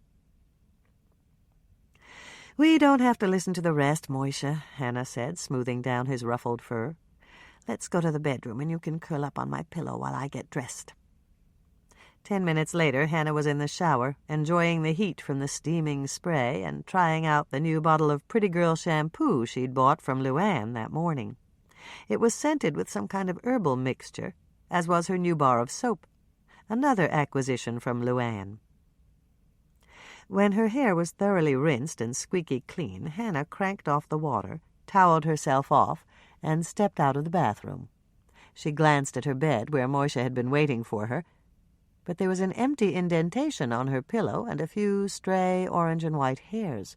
She could hear him meowing from the other end of the condo, and as Hannah listened, she began to smile. Janey had come in, and she was in the kitchen having a conversation with Moishe. As Hannah dressed, she listened to the two-sided conversation. She couldn't make out the words, but the conversational dynamics were plain. Janey would say something, Moishe would answer her, and Janey would respond to that. This went on for several minutes as Hannah put on her best wool suit, slipped into her dress shoes, and brushed her hair. She pulled her frizzy red curls back into a barrette that she fastened at the nape of her neck, debated the wisdom of switching to a purse that would match her shoes, and decided that it would be more trouble than it was worth. Andrea would just have to tolerate the scarred leather shoulder bag she usually carried. A spritz from the perfume bottle that her college roommate had given her, a touch of lipstick that Hannah immediately wiped off with a tissue, and she was ready. She gave one more glance in the mirror, concluded that she'd done the best that she could with what she had, and walked down the hall in heels that were bound to make her feel like a giant when she stood next to her petite sister. "Hi, Hannah. You look nice," Janey greeted her when she entered the living room. She was sitting on the couch, and Moishe looked very content curled up in her lap. I just love your cat. He's so friendly." "Only to people he likes. Just ask Mother if you don't believe me. His name is Moishe." "Hello, Moishe," Janey said, giving him a scratch behind his ears. "He's really smart, too. His food bowl was empty, and he showed me where you keep his food." "Well, that figures. So how did it go at the sheriff's station?" "Okay, I think. I did what you said and just told them everything I could remember. When I asked them if I was a suspect, Bill said not to worry about it, but his partner told me to stay in town until they gave me permission to leave." "That's Mike," Hannah told her, "and he's not exactly the reassuring type. Did you put all your things in the guest room?" "Yes, I parked my car right next to your cookie truck. Is that all right?" "That's perfect. This place comes with 2 parking spots. Why don't you change clothes and come to the banquet with me? I don't want you to sit here all alone." "I'm not alone." Janey reached out to pet Moishe again. "Besides, I just want to take a shower and soak up the luxury of a real furnace. That cabin was cold." "Okay, if you're sure. There's plenty of food here. Just forage around if you get hungry." "Thanks, Hannah, but I'm not hungry." Janey gave a little sigh. "It's funny, in a way. Mrs. McIntyre was always after me to lose weight, and now that she's dead, I probably will." Andrea nudged Hannah to get her attention. They were sitting at one of the long tables in the banquet room, and they'd just finished eating Edna's main course, a delicious pot roast with pan gravy. "That's the Connie Mack table over there. He's not here." "Who?" Hannah asked, glancing over at the table of Connie Mack people. "Paul McIntyre." "I didn't expect him to be here. Would you go to a banquet if you'd just found out that your spouse was dead?" Andrea shivered. "I wish you hadn't said that. I worry about Bill all the time." "I'm sorry," Hannah apologized. "I just meant that it wouldn't be in good taste for Paul to socialize tonight under the circumstances." "You're right. I was just hoping to talk to him, that's all. Guess I'll have to settle for the second best thing. I think that's Alan Carpenter, sitting next to the woman in last season's Liz Claiborne." "What makes you think that?" "Because he's wearing an expensive suit with a silk tie, and he looks like a lawyer." "Not that. How do you know the woman next to him is wearing last season's Liz Claiborne?" "Because I keep up with the fashions. Living in a small town doesn't mean you have to be hopelessly out of style. I wish I knew somebody over there so we could walk over and say hello." "I know someone," Hannah told her. "Who?" "Kurt Howe. He delivered some books to Marge this afternoon, and she introduced me." Andrea looked worried. "You didn't question him, did you?"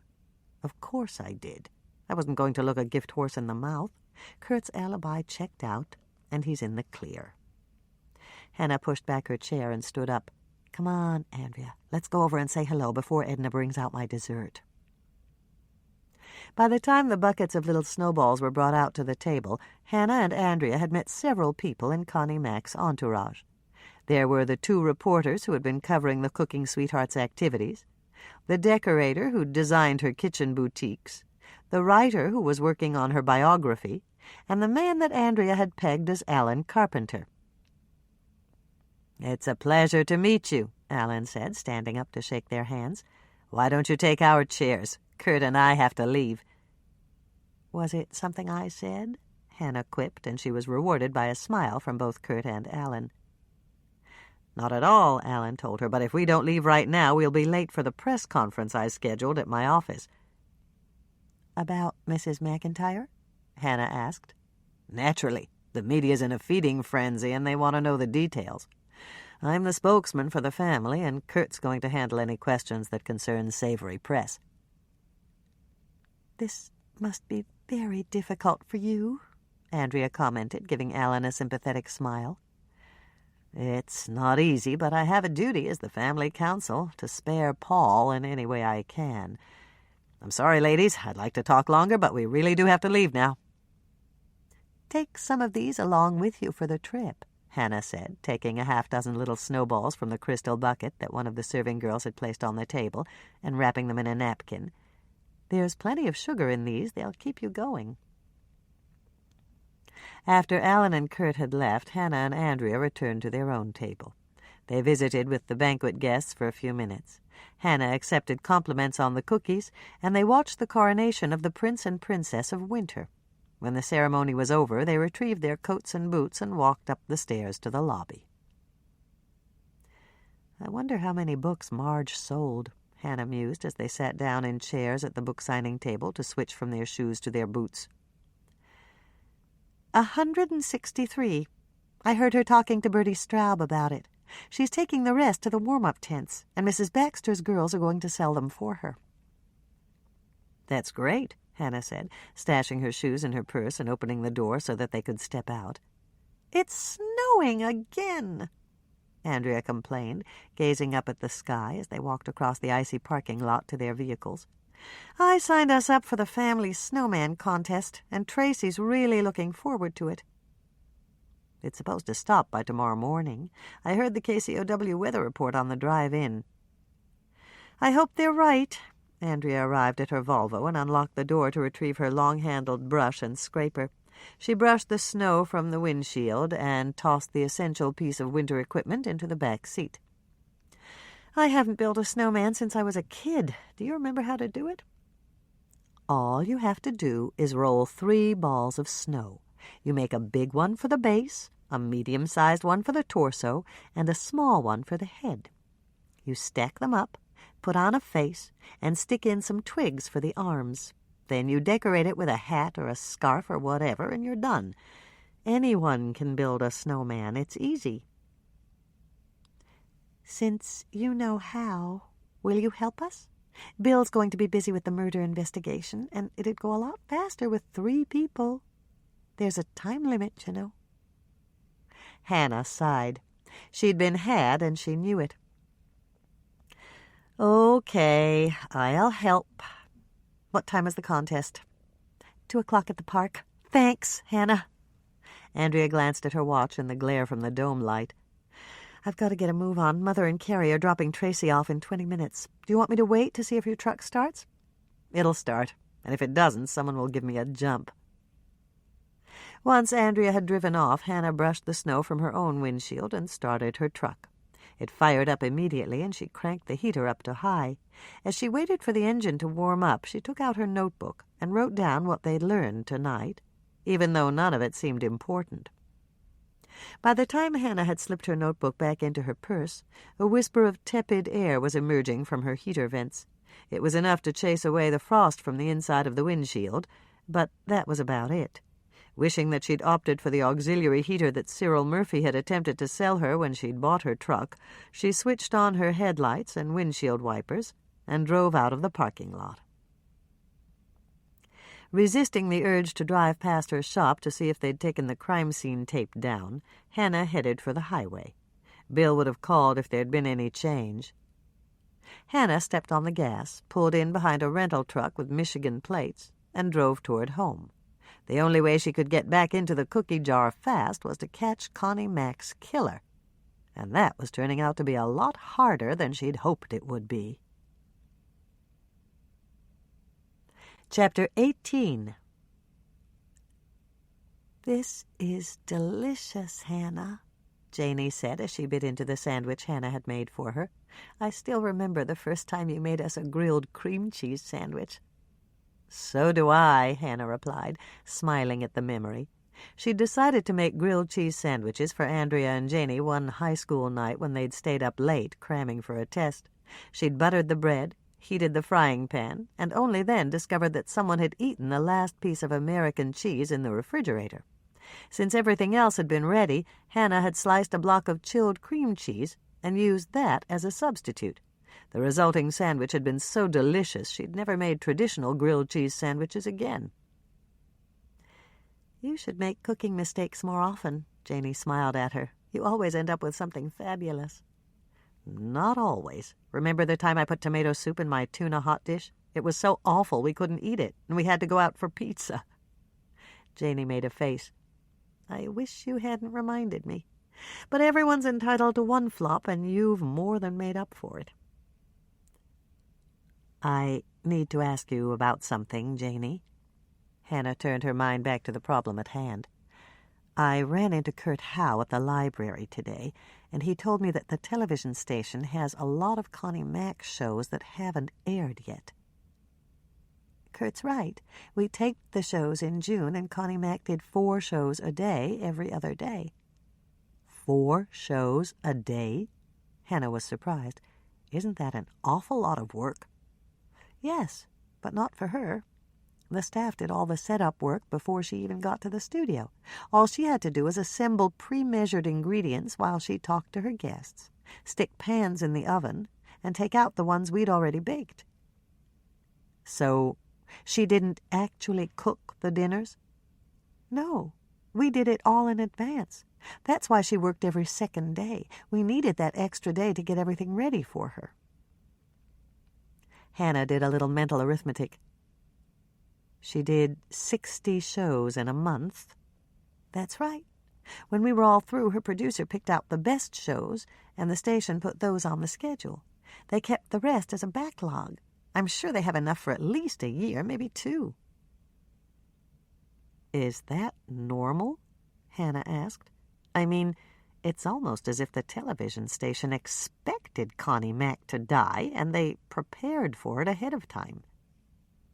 There's nothing unusual in what they did, Hannah. Taping ahead is standard business practice for any show that's so dependent on its star.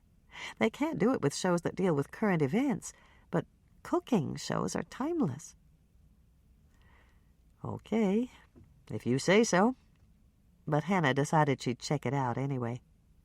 Was Connie Mack one of those difficult stars? Only with her own staff. And she was never difficult when one of the television executives was on the set. Then she was all sweetness and light. Janie's eyes were drooping, and that prompted Hannah to glance at her watch. It's almost 11, and Norman's late. I wonder what's keeping him. Maybe his car wouldn't start, Janie suggested. It's really cold out there tonight. That's possible, but I'm sure he would have called. The moment the words were out of Hannah's mouth, the phone rang. She grinned at Janie as she reached out to answer it. I guess you were right. That's probably him now. But the voice that greeted her wasn't Norman's, and Hannah felt a prickle of fear. Luann? Is there something wrong? Yes. I called to tell you that I'm here at the hospital with Norman. The hospital? The prickle of fear expanded into a knot in Hannah's stomach. Are you all right? I'm fine, but Norman's got a bad bump on his head. Dr. Knight says he could have a concussion. Was it a traffic accident? No. Norman got mugged on the way out to his car. For a moment, Hannah was speechless. As far as she knew, there'd never been a mugging in Lake Eden before. Where did it happen? In the parking lot outside the Ezekiel Jordan house. We had a late portrait sitting. When I left, Norman told me he was going to reload his cameras, and then he was going to drive out to your place. That's why I called you. Hold on a second. Hannah shook her head to clear it. If you left, how did you find out that Norman was mugged? I went back. Norman gave me a little stuffed giraffe for Susie, and I left it in my makeup kit. I was all the way out to the highway when I remembered. I went back to get it, and I found Norman face down in the snow next to his car. It was really scary, Hannah. I'll bet it was. Did you see the mugger? No, I didn't see anybody. Norman thinks I scared him off because it happened right before I got there. I didn't want to leave Norman there and go call for an ambulance, so I helped him to my car and took him straight out to the emergency room. You did exactly the right thing, Luann, Hannah assured her. Can you drive out here, Hannah? I have to get home, and Norman doesn't have any way back to town. I'll be there in 10 minutes, Hannah promised. And thanks, Luann. I'm really glad you forgot that giraffe. Me too. Bye, Hannah. Hannah hung up the phone and turned to Janie, who was staring at her curiously. Norman got mugged. He's out at Lake Eden Memorial, and I'm driving out there. Do you want to come along? I'd rather stay here. Is there anything I can do for you while you're gone? Yes. Check to make sure all the doors and windows are locked, and don't let anyone in. Why? Janey looked worried. Is there a problem?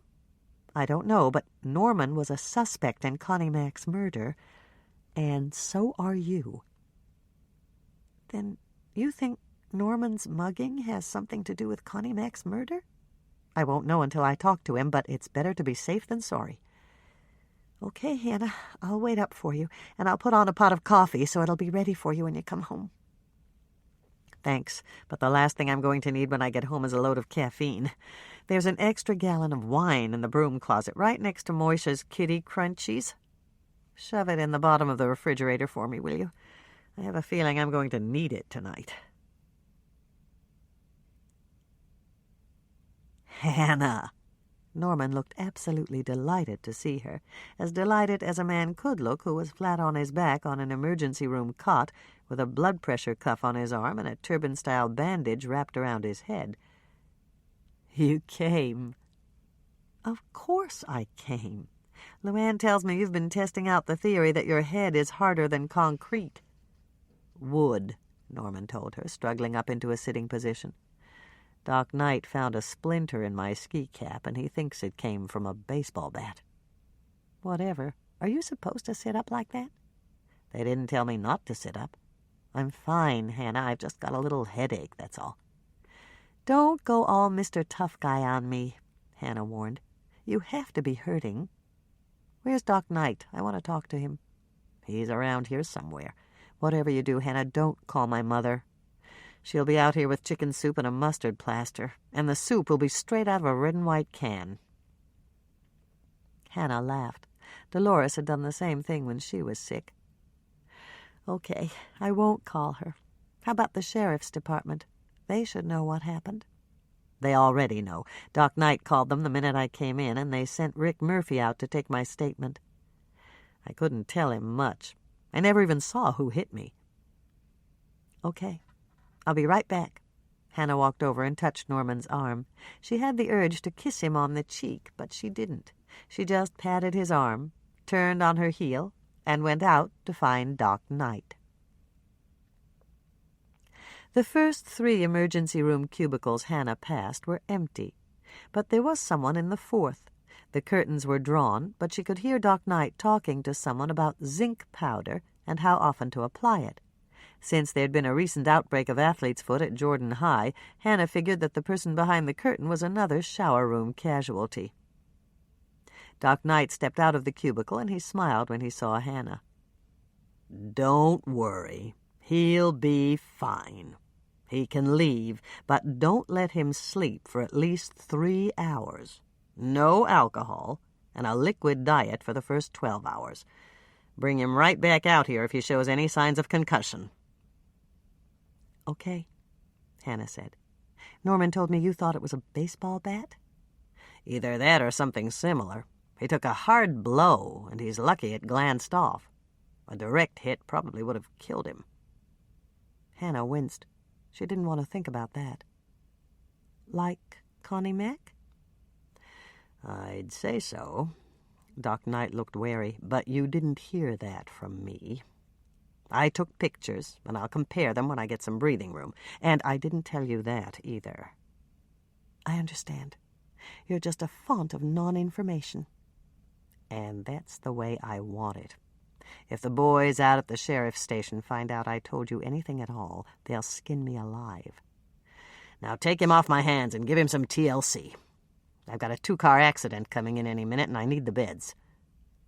Aspirin? Hannah asked. No. I gave him something for his headache, and he can have another pill in 2 hours. That should knock him out for the rest of the night. You got it. I'll take him straight home, Hannah promised. No, not home. Take him to your place. If you take him home, Carrie will kick up a fuss, and he'll never get any rest. Let him relax for a couple of hours, and then he can go home. And if Carrie starts weeping and wailing, give her one of Norman's pills.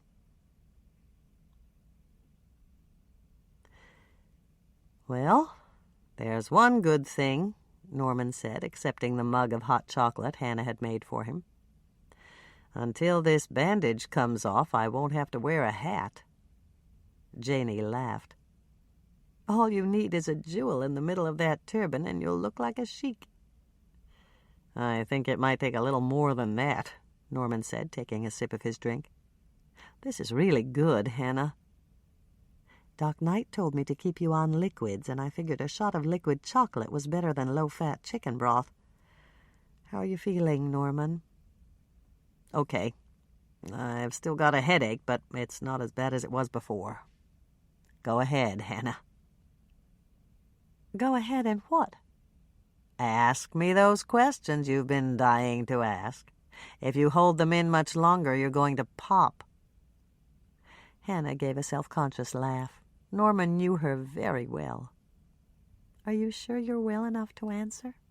"I'm sure. Ask me now while everything's still fresh in my mind." "Okay." Hannah flipped to a fresh page in her notebook. "I know you didn't actually see your attacker, but did you see or hear anything right before he hit you?" "No." "Did you feel anything?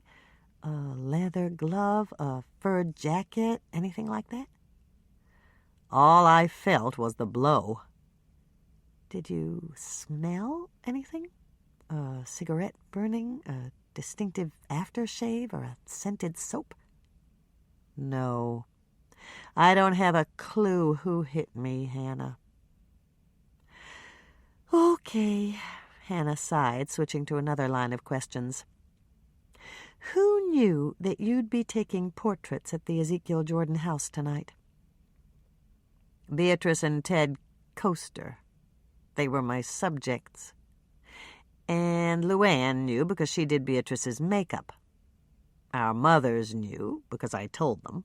They were taking Tracy to a movie tonight, and I figured they might drive past on their way home.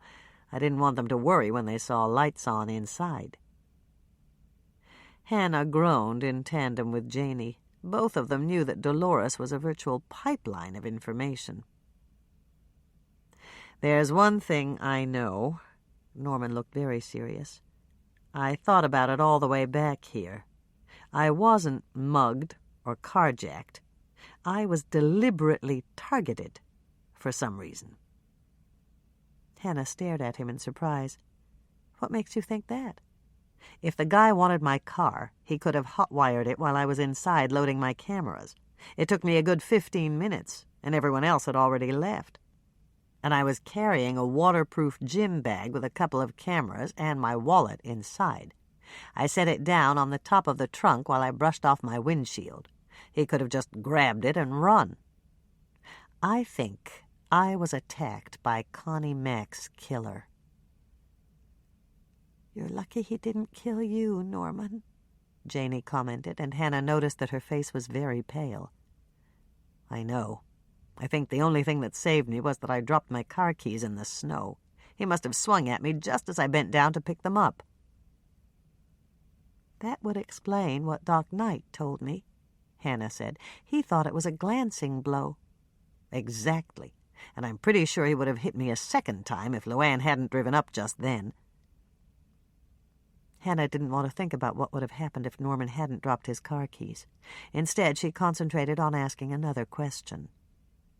"Let's say you were targeted by Connie Mack's killer. Why you?" "I don't know. It's true that I was next door the night she was killed, but it's not like I could identify him or anything." "No, but he might think you could." Hannah's mind raced through the possibilities, and one stood out. "Wait a second.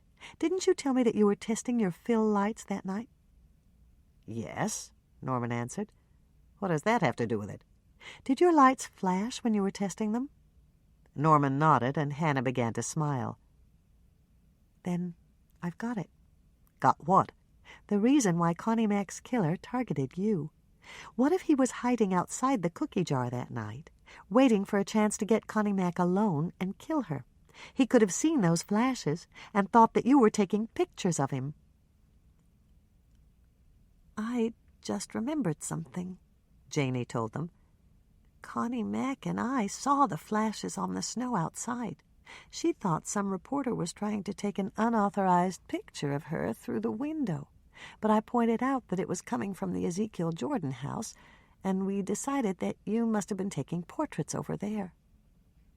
Hannah leaned forward in excitement. "You have to develop that film, Norman. You could have a picture of Connie Mack's killer." "Impossible," Norman said, shaking his head. "My camera wasn't loaded.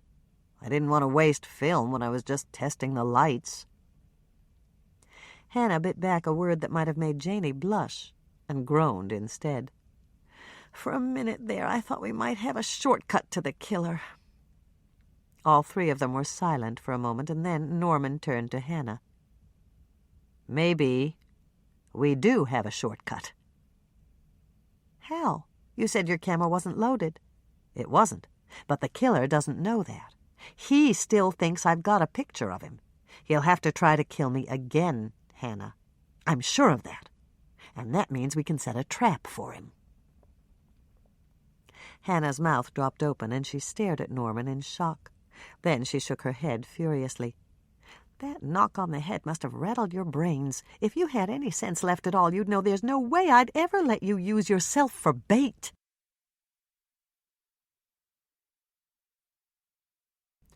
Grilled cream cheese sandwiches. Hannah Swensen's very best mistake. For each sandwich you will need 2 slices of bread, white, egg, wheat, take your pick.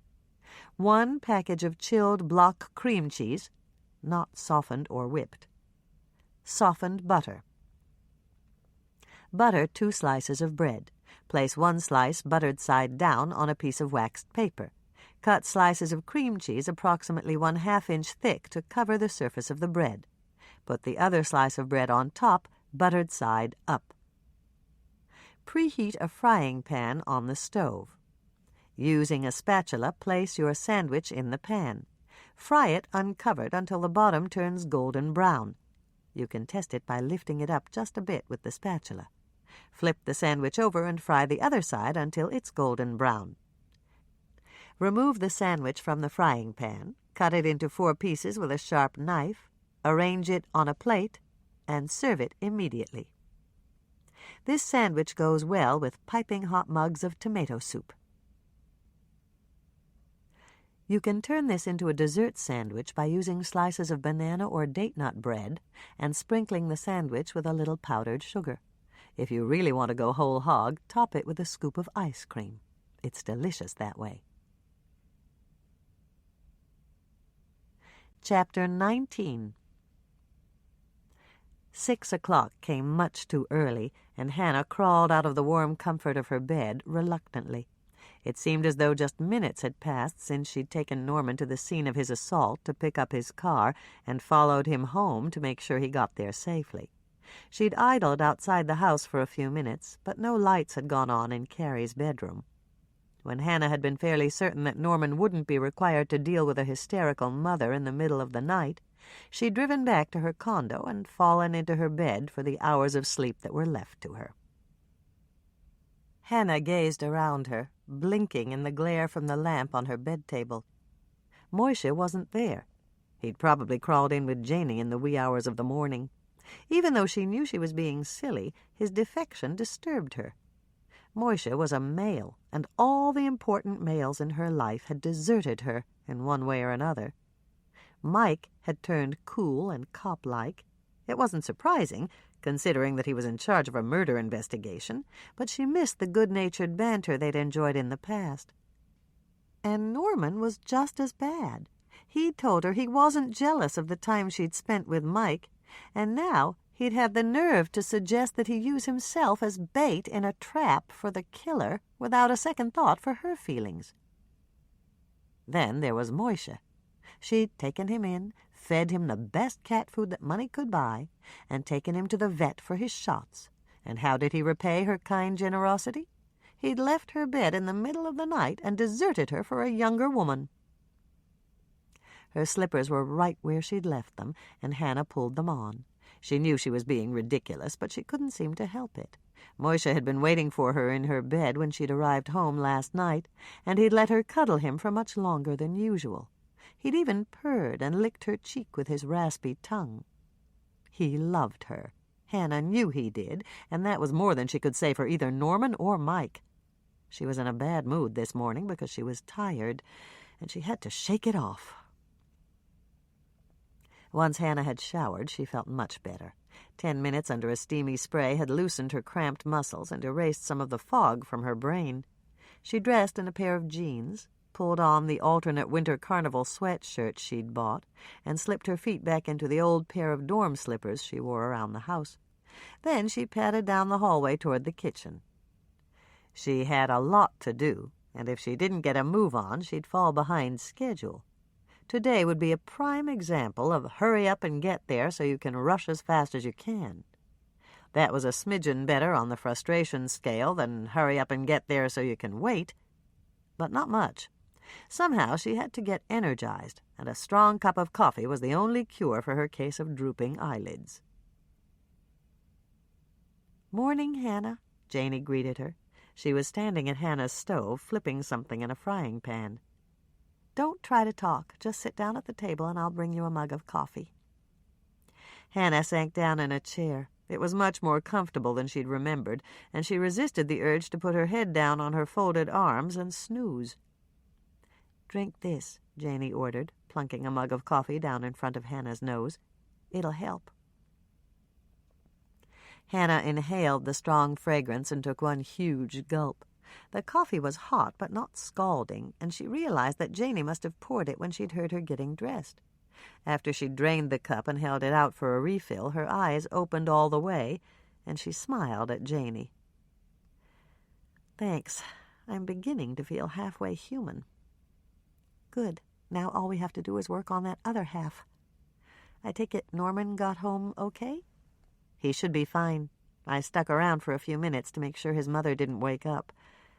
What are you doing out here so early?" "Moisha got me up. I think he was sorry he'd made such a mess."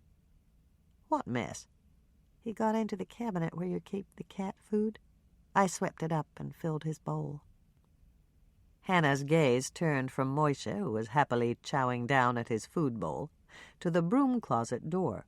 It was locked up tight, and she knew she'd left it that way.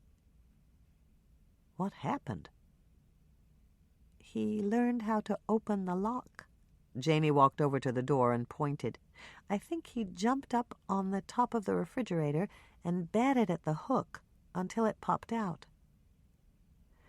"That figures," Hannah said, giving Moisha a baleful look. He stared back at her with wide yellow eyes, and he didn't look at all guilty. "What are you cooking?" "French toast. Are you getting hungry yet?" "You bet. It smells wonderful. Are you sure you don't want to move in permanently?" "I'll think about it." Janey laughed and flipped the French toast out onto a plate. "I got the recipe from Helen, Connie Mack's cook." "The cooking sweetheart had a cook?" "Oh, yes. She got her best recipes from Helen. The winter carnival cake was Helen's recipe, and she made the original one." Hannah remembered Connie Mack's conversation with Edna and how she'd claimed she stayed up most of the night to decorate the cake. It seemed that Connie Mack had been a fake as well as a nasty person. "How about the replacement you were baking?" "I was supposed to bake all the layers. Mrs. McIntyre thought that I could handle that, and when I was through she was going to call Helen and have her drive to Lake Eden to decorate it." Hannah took another gulp of her coffee. This could be very important, especially if Helen had hated Connie Mack as much as the other people who'd worked for her. "Do you know if Connie Mack called Helen?" "She didn't. I told Bill and Mike about it, and they checked." Janey carried the plate to Hannah and went back for butter and maple syrup and sat down in the opposite chair. "I brought in the paper. Do you want the front section?" "No, give me the comics. I can't handle hard news until I've had at least one pot of coffee. You read it and tell me if there's anything interesting." The French toast was delicious, light and fluffy with a mouth-watering hint of cinnamon and nutmeg. Hannah finished it in record time and got up to get refills on their coffee. She was just pouring some for Janey when she heard her gasp. "What is it?" Hannah set the coffee pot down on the table. Larry Kruger wrote another ghost story. He's speculating that Ezekiel Jordan's ghost is the one who bashed Norman on the head. "You're kidding." Hannah started to laugh. "I guess he doesn't know that Norman's family moved here from out of state. It's pretty unlikely that Norman could be related to anybody in Effie Laughlin's poker game." Larry's got that base covered. He claims that Ezekiel's ghost was upset over the fact that Norman was taking pictures in your mother's recreation of his house. It seems that Ezekiel Jordan was a spiritualist, and he believed that a camera could steal a man's soul. He refused to pose for pictures or allow any member of his family to be photographed. According to Larry, that's why there aren't any pictures of him. Ezekiel wouldn't allow a camera anywhere inside his house. "Larry's nothing if not enterprising," Hannah commented. "Does he think that Ezekiel's ghost hit Norman over the head to keep him from taking more portraits?" That's what he says. And a lot of people seem to be taking it seriously. Here's a story about another ghost sighting out at the inn last night. "What time?" Hannah asked. At 9:45. "Then Ezekiel's ghost can be in two places at once. Norman told me that he was bashed on the head at 9:45. Janey started to grin. That must be an advantage a spirit has over ordinary mortals like us. Larry interviewed Sally Laughlin, and she claims she saw something floating down the hall last night at 9:45. "Sally said that?" Hannah turned the article so that she could read it.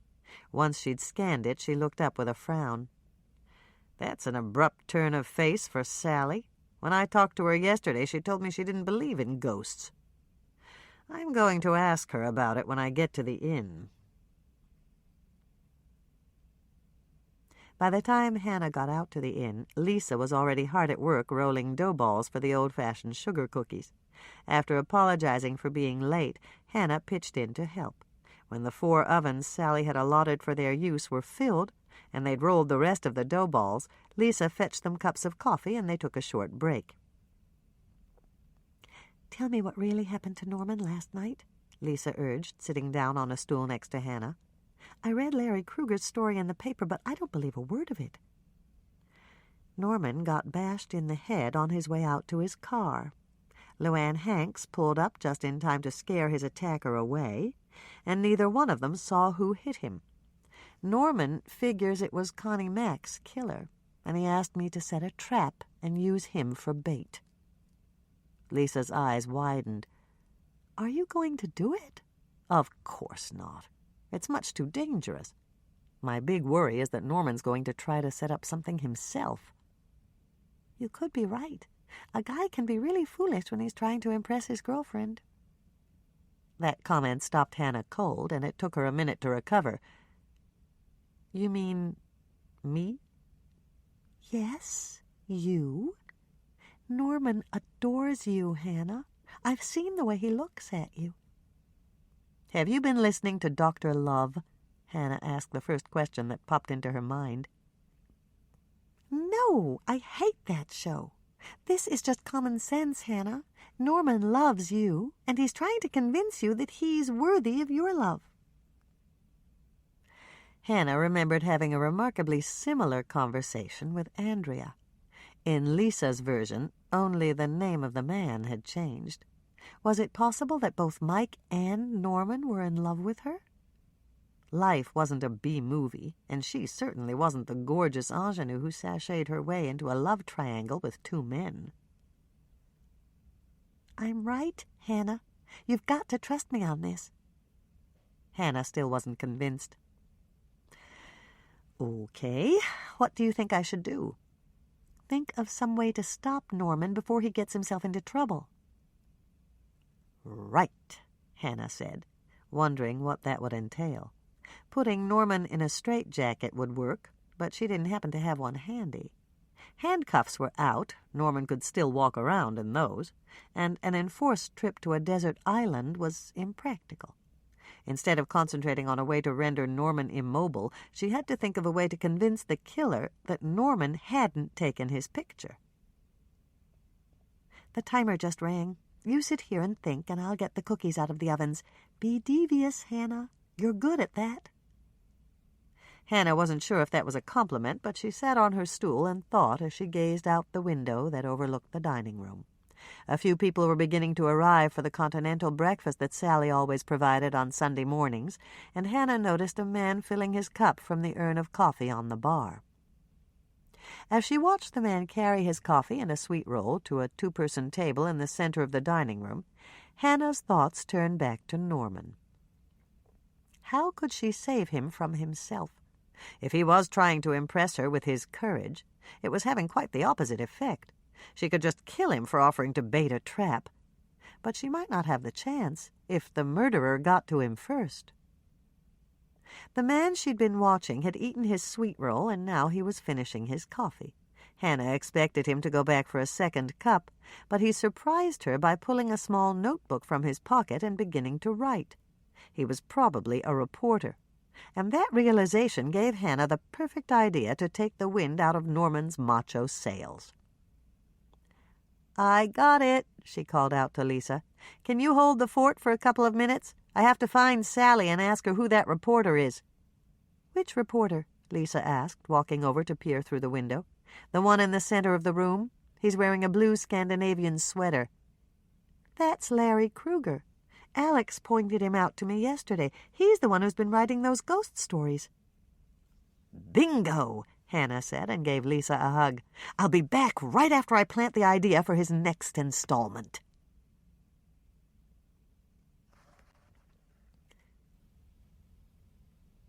Larry Kruger smiled at Hannah. "It sounds like you really enjoyed my story." "Oh, yes, very much," Hannah said, resisting the urge to kick him in the shins for all the trouble he'd caused. "I'm a friend of Norman's, and he told me something about his attack that wasn't in the paper." "Really?" "Yes. Norman told me that he tried to take a picture of Ezekiel Jordan's ghost on the night that Connie Mack was murdered." "No kidding." Hannah could practically see the wheels turning in Larry Kruger's brain. She had him hooked, and she knew it. "Norman was right next door, and he saw a very strange shape lurking around outside. He said it seemed to float. Of course, he had no idea that the shape was a ghost. He just thought it was curious, and he snapped a whole roll of film." "Did he, develop the film?" "Oh, yes, and absolutely nothing was on it.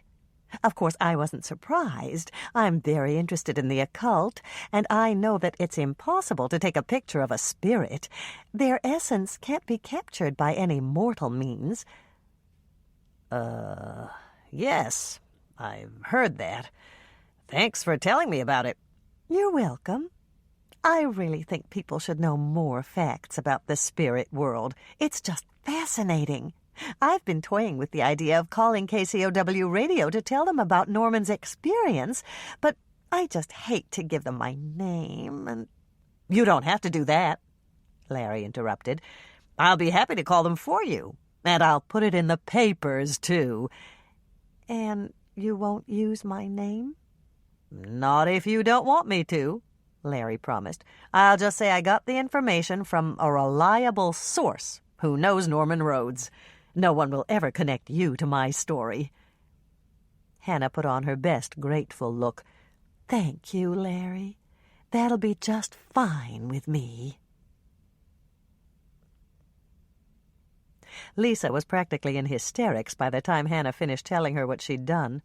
"And he actually believed you?" "Oh, yes. The story should be on KCOW Radio by noon at the latest. Now all I have to do is hope that the killer is listening." "What are you going to tell Norman?" Hannah winced. She hadn't thought of that. "I guess I'll just say that I knew how stubborn he could be, and I wanted to save him from doing something idiotic." "Don't say it like that," Lisa looked appalled. "You have to be more tactful. Tell Norman that you care about him, and you were worried about his safety. And admit that maybe you should have consulted him first, but you felt you had to do something." "Okay, I can live with that. Now let's get going on these cookies. You mix up another batch of your white chocolate supremes, and I'll start baking the pecan chews." Lisa left for the pantry to gather up her supplies, and Hannah scooped out dough for the pecan chews. She'd just slipped the first 2 pans into the oven when Sally came into the kitchen. "Pecan chews?" Sally walked over to gaze at the dough in Hannah's bowl. "Give the little lady a stuffed toy. Pull up a stool, Sally. I need to ask you something." Hannah waited until Sally was seated. None of the kitchen staff was close enough to hear, and it was the perfect opportunity to ask her about the ghost sightings. "I read the article in the paper this morning, and it said you saw Ezekiel's ghost last night. I thought you didn't believe in ghosts." "I don't, but your sister was right. Ghosts are good for business.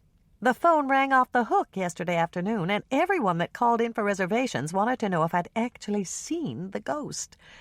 I happened to mention all the new business to Francine, and she thought we should actually have a ghost." Hannah stared at Sally in amazement. "How do you actually have a ghost?" "Francine offered to float down the hall like a ghost. She's going to put in appearances every couple of nights just to keep the story going. I didn't want to do it at first. I mean, it's not exactly honest. But Francine pointed out that a lot of big theme hotels have events, and this was just another form of entertainment." "That's as good a reason as any. How does Francine float down the hall?" "She worked out a technique. You've got to see it to believe it. Do you want me to call you before she does her next appearance?" "Absolutely," Hannah said, a plan beginning to hatch in her mind. If Sally gave her enough advance notice, she'd bring her mother and Carrie out to the inn for dinner and make sure they had front-row seats for the ghost sighting. If Francine was convincing enough, it might just scare the matchmaking schemes right out of their minds. Lisa's White Chocolate Supremes. Preheat oven to 350 degrees Fahrenheit, rack in the middle position. 1 cup melted butter, 2 sticks, 1/2 pound. 3/4 of a cup white sugar, 3/4 of a cup brown sugar, 2 teaspoons vanilla, 1 1/2 teaspoons baking soda, 1/2 teaspoon salt, 2 beaten eggs, 2 1/4 cups flour, no need to sift, 2 cups, 1/2 pound, real white chocolate, or white chocolate chips, 1 1/2 cups chopped macadamia nuts. Measure before chopping. Melt the butter. Mix in the white sugar and brown sugar. Then mix in the vanilla, baking soda, and salt. Add the eggs and stir again. Add the flour and mix thoroughly. If you're using block white chocolate, chop it up into pieces roughly the size of chocolate chips. You can do this in a food processor by cutting the chocolate in chunks and processing it with the steel blade. If you're using white chocolate chips, just measure out 2 cups. You can use vanilla chips, but the cookies won't taste the same. Measure out the whole macadamia nuts. Chop them into pieces roughly the size of peas with a knife, or use your food processor and the steel blade. Add the white chocolate and nuts to your bowl and mix thoroughly. Drop the dough by teaspoons onto an ungreased cookie sheet, 12 cookies to a standard size sheet. Bake at 350 degrees Fahrenheit for 10 to 12 minutes or until nicely browned. Let the cookies cool for 2 minutes, then remove them from the baking sheet and transfer them to a wire rack to finish cooling. Lisa developed this recipe, and it's just like they say in the potato chip commercials, you can't eat just one. Chapter 20. "So, what are your plans for the rest of the day?" Hannah asked Lisa when they'd finished loading the cookies into the back of her truck. I'm taking Dad on a tour of the Ezekiel Jordan house, and we're making an appointment to have our pictures taken. Then we're going to the park to watch the family snowman contest." "I'll see you there," Hannah told her. "Tracy's entered, and since Bill is working, I promised Andrea I'd help. Janie's coming along with me to watch." "Tell Janie she can watch with us. I really like her, and I know Dad would like to see her again. I mentioned her name to him, and he actually remembered her from years ago." "He remembers quite a few things from the past, doesn't he?" "That's one of the strange things about his memory.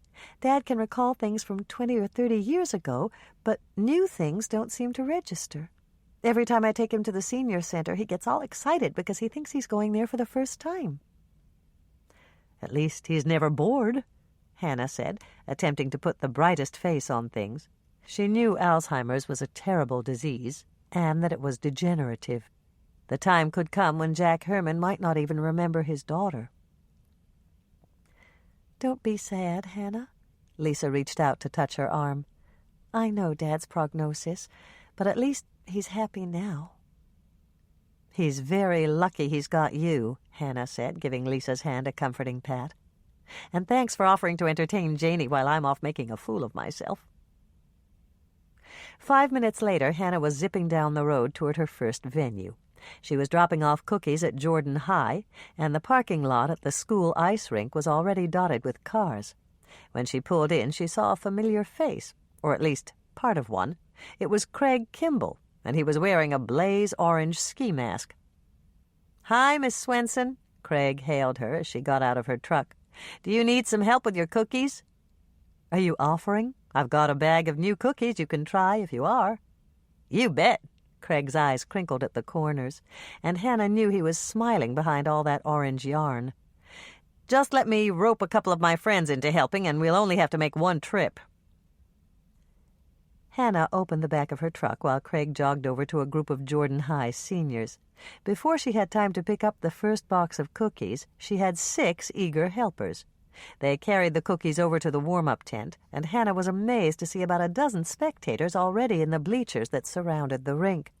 They were huddled in the front row in a tight little group, drinking steaming cups of coffee. Once she'd paid off her volunteers, Hannah turned to Linda Nelson, who was running the counter. She was a senior, and Mrs. Baxter had told Hannah that she was the best homemaker in the class. "It looks like you've sold some coffee already." "We sold 1 whole urn, and we just made the second," Linda told her. "It's cold out there." "What time does the speed skating competition start?" "At 1 o'clock. Some of the parents came early to see the warm-ups. You should come back to see it, Miss Swensen. Barry Withers is just incredible. If he can shave off 1/10 of a second, he'll break the school record."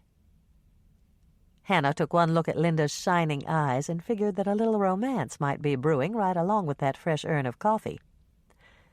"I'll come back if I can. Right now I've got tons of cookies to deliver." "Would you like a cup of coffee for the road?" "I'd love it, thanks. And if you see Barry, tell him that I'm rooting for him." Less than 5 minutes later, Hannah was back on the road, a fresh cup of coffee resting in the plastic carrier between her seats. The town baseball field was her next destination, and she was right on schedule. As she pulled into the parking lot, Hannah saw that there was a flurry of activity out on the field. 2 parka-clad teams of students were building snow forts at opposite ends of the field. In less than an hour, the Great Snowball War would begin, and the preparations were underway. Gil Surma, Jordan High's counselor and the assistant coach of the basketball team, was the general of the Blue Army stationed at first base. His team wore blue ski masks. The boys in the rival Red Army, which sported red ski masks, were engaged in building a fort by third base. They were commanded by their principal, Mr. Purvis. Both generals were out on the field, supervising the stockpiling of munitions to make sure that no foreign objects, such as rocks or chunks of ice, were rolled into the snowballs that were being stacked inside the forts. Hannah parked as close to the warm-up tent as she could and got out to open the back of her truck. She stacked up as many boxes as she thought she could carry in one trip, picked them up with both arms, and headed for the entrance to the tent. "Steady, Hannah." A familiar voice greeted her, and strong arms reached out to take the top 3 boxes. "You were getting a little wobbly there." Hannah smiled the moment the boxes were removed and she could see who her rescuer was. "Hi, Norman. How are you feeling?" "Fine. My headache is gone, and Doc Knight took off that bulky bandage. He says the stitches are already starting to heal." "That's good. Did he say it was all right to judge the contest?" Norman shook his head, and Hannah noticed that he winced slightly. No doubt his head was still sore. "I'm not judging. I came out here to take a couple of pictures for the school photography club." "Doesn't the photography club take its own pictures?" "Yes, but they asked me to come as backup. They want a shot of Mr. Purvis getting pelted for the yearbook." "I guess things haven't changed that much." Hannah was grinning as they walked inside the warm-up tent with their sugary burden. "When I went to high school, we were always trying to get embarrassing pictures of our principal. You'd better not get too close to the action or you'll get a face full of snow." "I know. That's why I'm using a telephoto lens," Norman explained, handing his boxes to one of Mrs. Baxter's students and following Hannah out to get more cookies.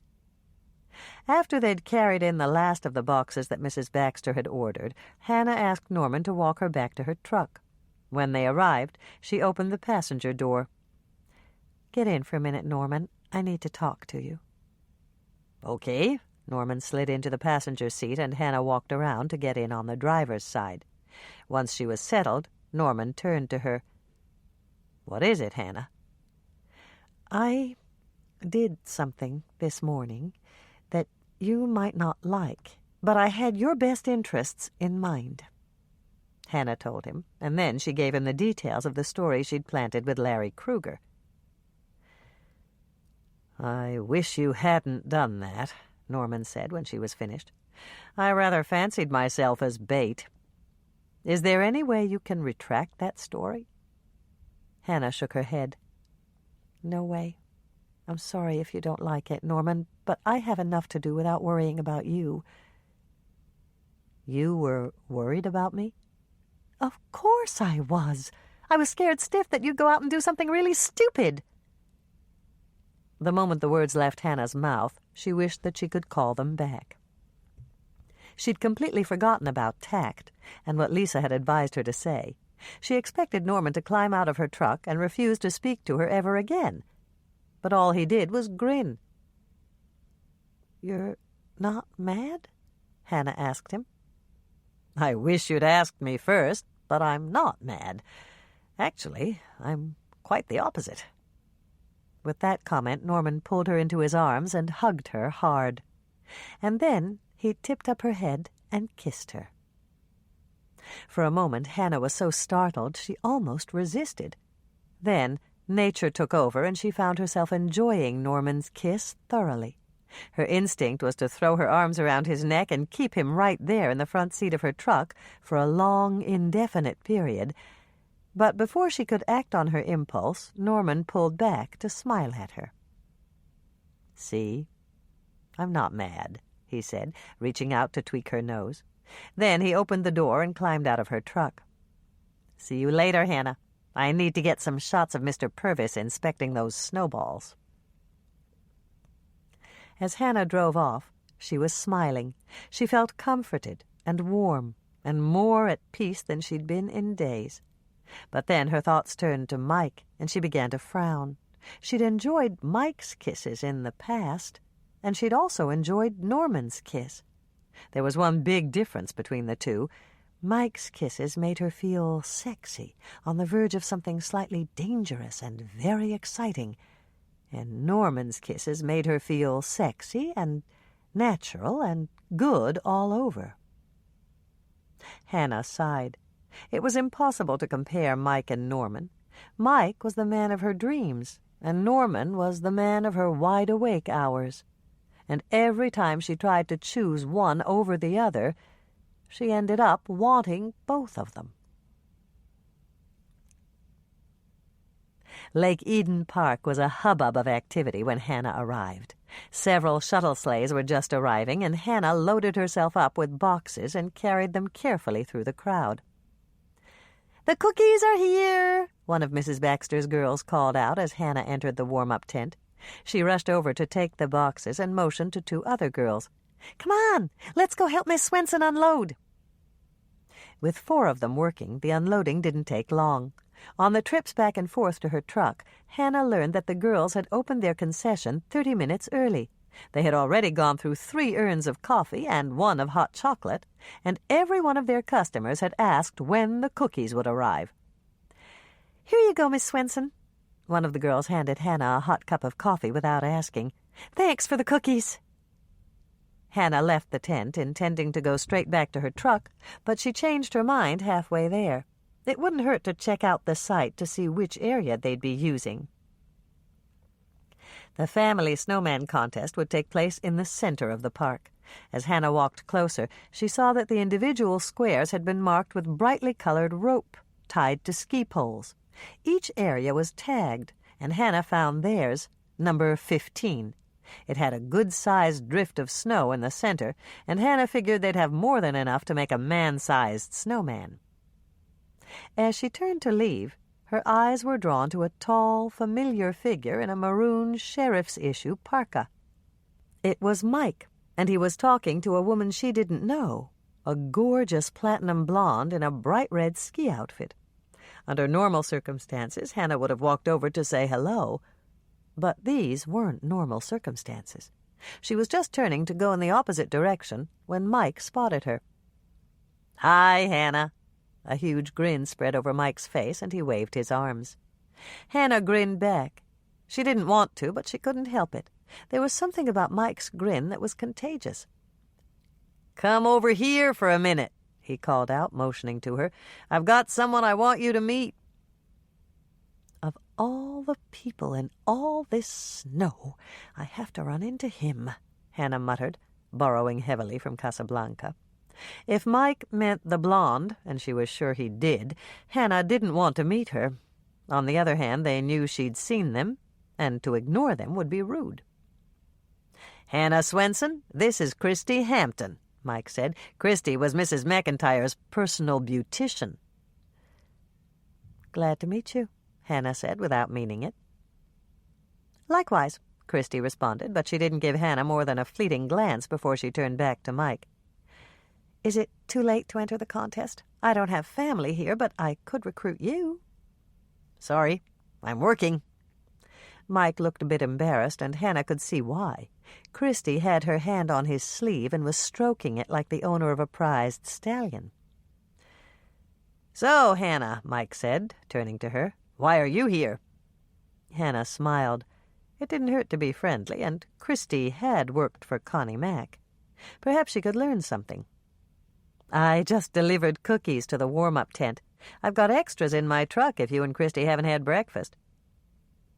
"Thanks, but I never eat breakfast," Christy said with a sultry gaze at Mike, "unless I've been up all night, and I already had my breakfast. Besides, I have to watch my carbs." "I don't, and I could use a cookie," Mike said. "Well, that's different." Christy patted Mike's arm. "You men have to keep up your strength." Mike smiled and removed her hand from his sleeve. "Excuse me, Christy. I'm going to walk Hannah to her truck. I have to talk to her about something private." Hannah's eyebrows shot up as Mike grabbed her arm, and they set off at a fast pace across the snow. She had all she could do to resist the urge to turn back and thumb her nose. "I've got 2 pieces of news for you, Hannah." Mike's grip tightened on her arm. "Is Miss Burkholtz still staying with you?" "Yes, she is. Is that against the law?" "Of course not. It was nice of you to take her in. I just wanted to tell you that Bill and I worked late last night doing interviews with Mrs. McIntyre's staff. I drew Christy, and she was very cooperative." I'll just bet she was, Hannah thought, but she didn't say it. She just waited for Mike to go on. "I wanted you to know that Miss Burkholtz is in the clear." Hannah almost forgave him for the sultry look that Christy had given him. "That's great. Just wait until I tell her." One of the maids that Bill interviewed said she saw Miss Burkholtz leaving the hotel at 10 minutes to 12 on the night that Mrs. McIntyre was murdered. And Christy told me that she saw her pull into the parking lot at the inn at 10. And since my shop is 25 minutes from the inn, Janie has an alibi? That's right. Christy was just leaving the parking lot, and Miss Burkholtz took the spot she vacated. I checked it out. How did you do that? Hannah was curious. I took Christy out to the bar at the mall last night, and a couple of the guys remembered that she walked in at 10:20. I'm not surprised they noticed her. Christy's a very attractive woman. Hannah bit her tongue so she wouldn't ask how long Mike's interview with Christy had lasted and exactly where they'd gone after they'd left the bar. She told herself she should be grateful to Christy for providing Janie's alibi, but that did nothing to reduce the sharp stab of jealousy she felt. You said you had 2 pieces of news for me. What's the second? I cleared Norman Rhodes. How did you do that? It was that attack he suffered last night. At first I thought it might be faked, but there's no way he could have bashed himself on the back of the head. I think the murderer hit Norman, and only Luann Hanks's arrival kept him from being killed. What I don't know is why Mrs. McIntyre's murderer was after Norman. I do, Hannah said, unlocking the passenger door to her truck. Climb in and have a cookie, and I'll tell you. Mike went through 4 cookies in the time it took her to tell her story, and Hannah figured that it was a good investment. When she was finished, she leaned back in her seat with a sigh. What do you think? Does it make sense? It makes perfect sense. Good for you for figuring it out.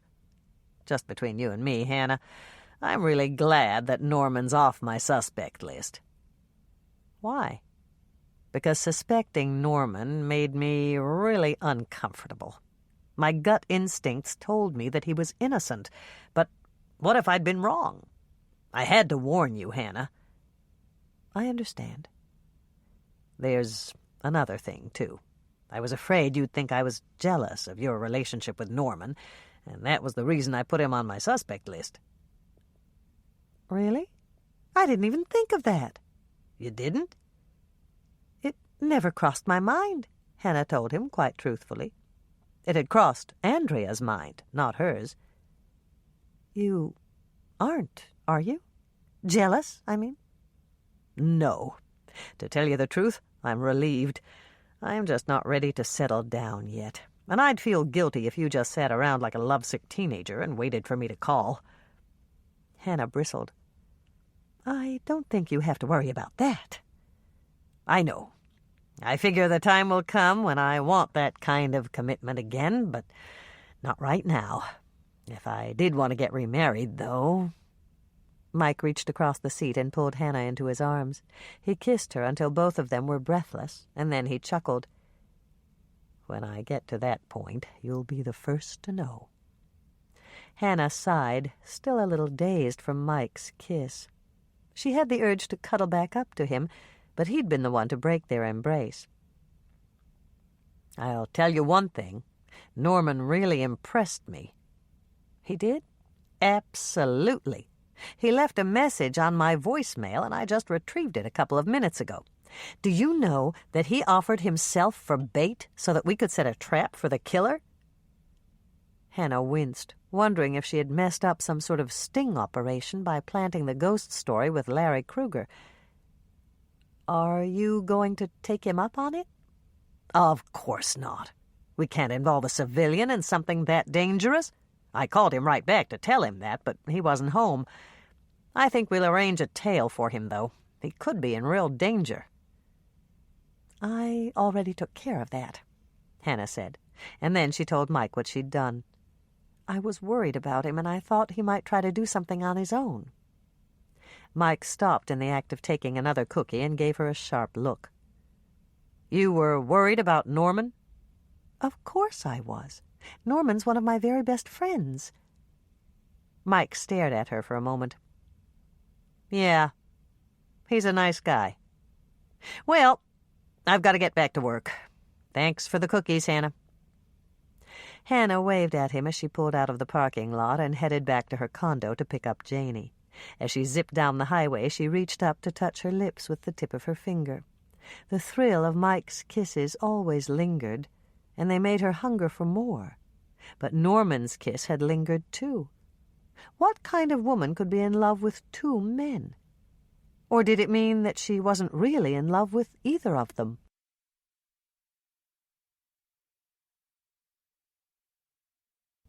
Chapter 21. Hannah heard a door close as she climbed up the steps from the garage. The sound seemed to come from Mrs. Canfield's unit, and she bent down quickly to form a snowball and dropped it into the pocket of her parka. A moment later, Greg Canfield came around the corner of the building. "Hi, Hannah. You're home from work early. Do you want to get a cup of coffee or something?" "I'd love to, but I can't. I have to be back at the park in less than an hour. How's your day trading going?" "Just fine." Greg gave her a big grin. "Did you hear the latest news about Ezekiel's ghost?" "I don't know. What's the latest?" KCOW radio says it attacked Dr. Rhodes last night because he tried to take its picture. They said that when Dr. Rhodes developed his film, it was blank because you can't take a picture of a spirit. I figure that's about as believable as Paul Bunyan and his blue ox, Babe. How do they dream up stories like that?" Hannah laughed. "I gave them that story. Thanks for telling me, Greg. I'm glad it's out there already." Greg looked shocked. "Don't tell me that you actually believe in ghosts." "Of course I don't." "Then why did you tell a whopper like that?" Hannah hesitated, but Greg was an old friend. She'd known him for years, and she could trust him. "I'll let you in on it, but you need to keep it under your hat." "My lips are sealed." Greg pantomimed zipping his lips, a childhood ritual they'd learned in 2nd grade from Miss Gladkey.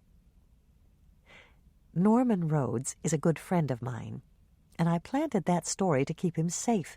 We think Connie Mack's killer attacked him." "But why?" "Because he thinks that Norman took his picture." "Did he?" "No. Norman was next door the night that Connie Mack was killed, and he was testing his lights. He didn't have film in his camera, and he wasn't even aiming it out the window. We think the killer saw the flashes when he was hanging around my shop, and he thought that Norman got a picture of him." "Did Dr. Rhodes see the killer?" Hannah shook her head. "Norman didn't see anybody. He didn't even know that Connie Mack was dead until the next morning."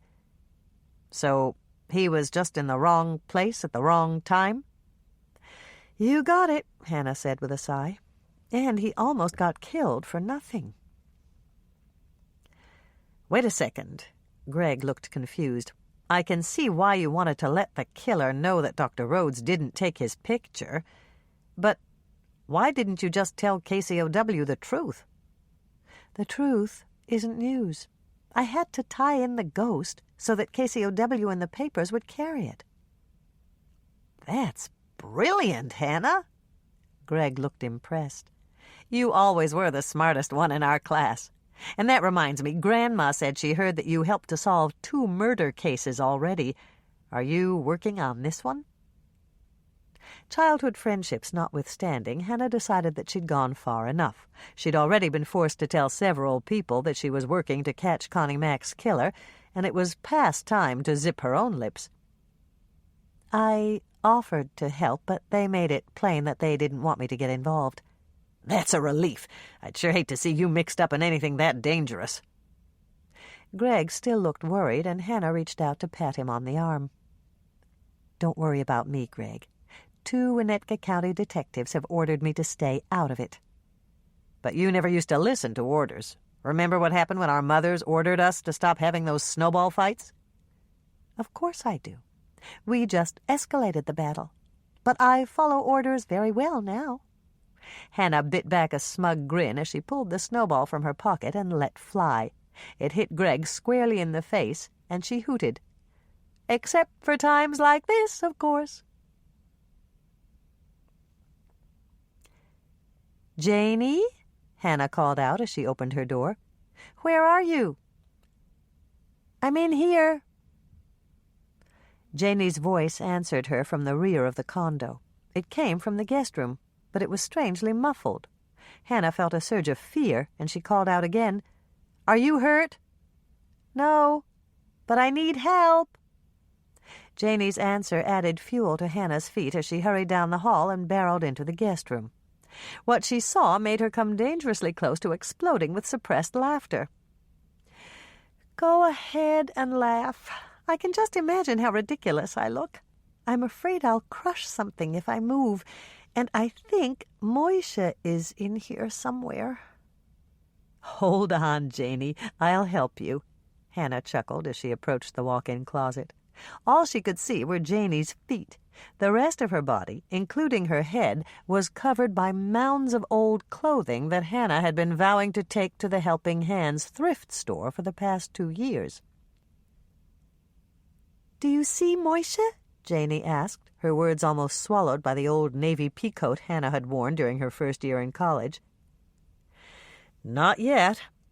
Hannah was ready to start extricating Janie from the clothing when she heard a meow.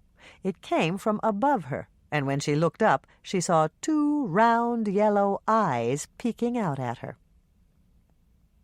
"He's on the top shelf, hiding behind a box. I'll coax him down right after I get you out of the closet."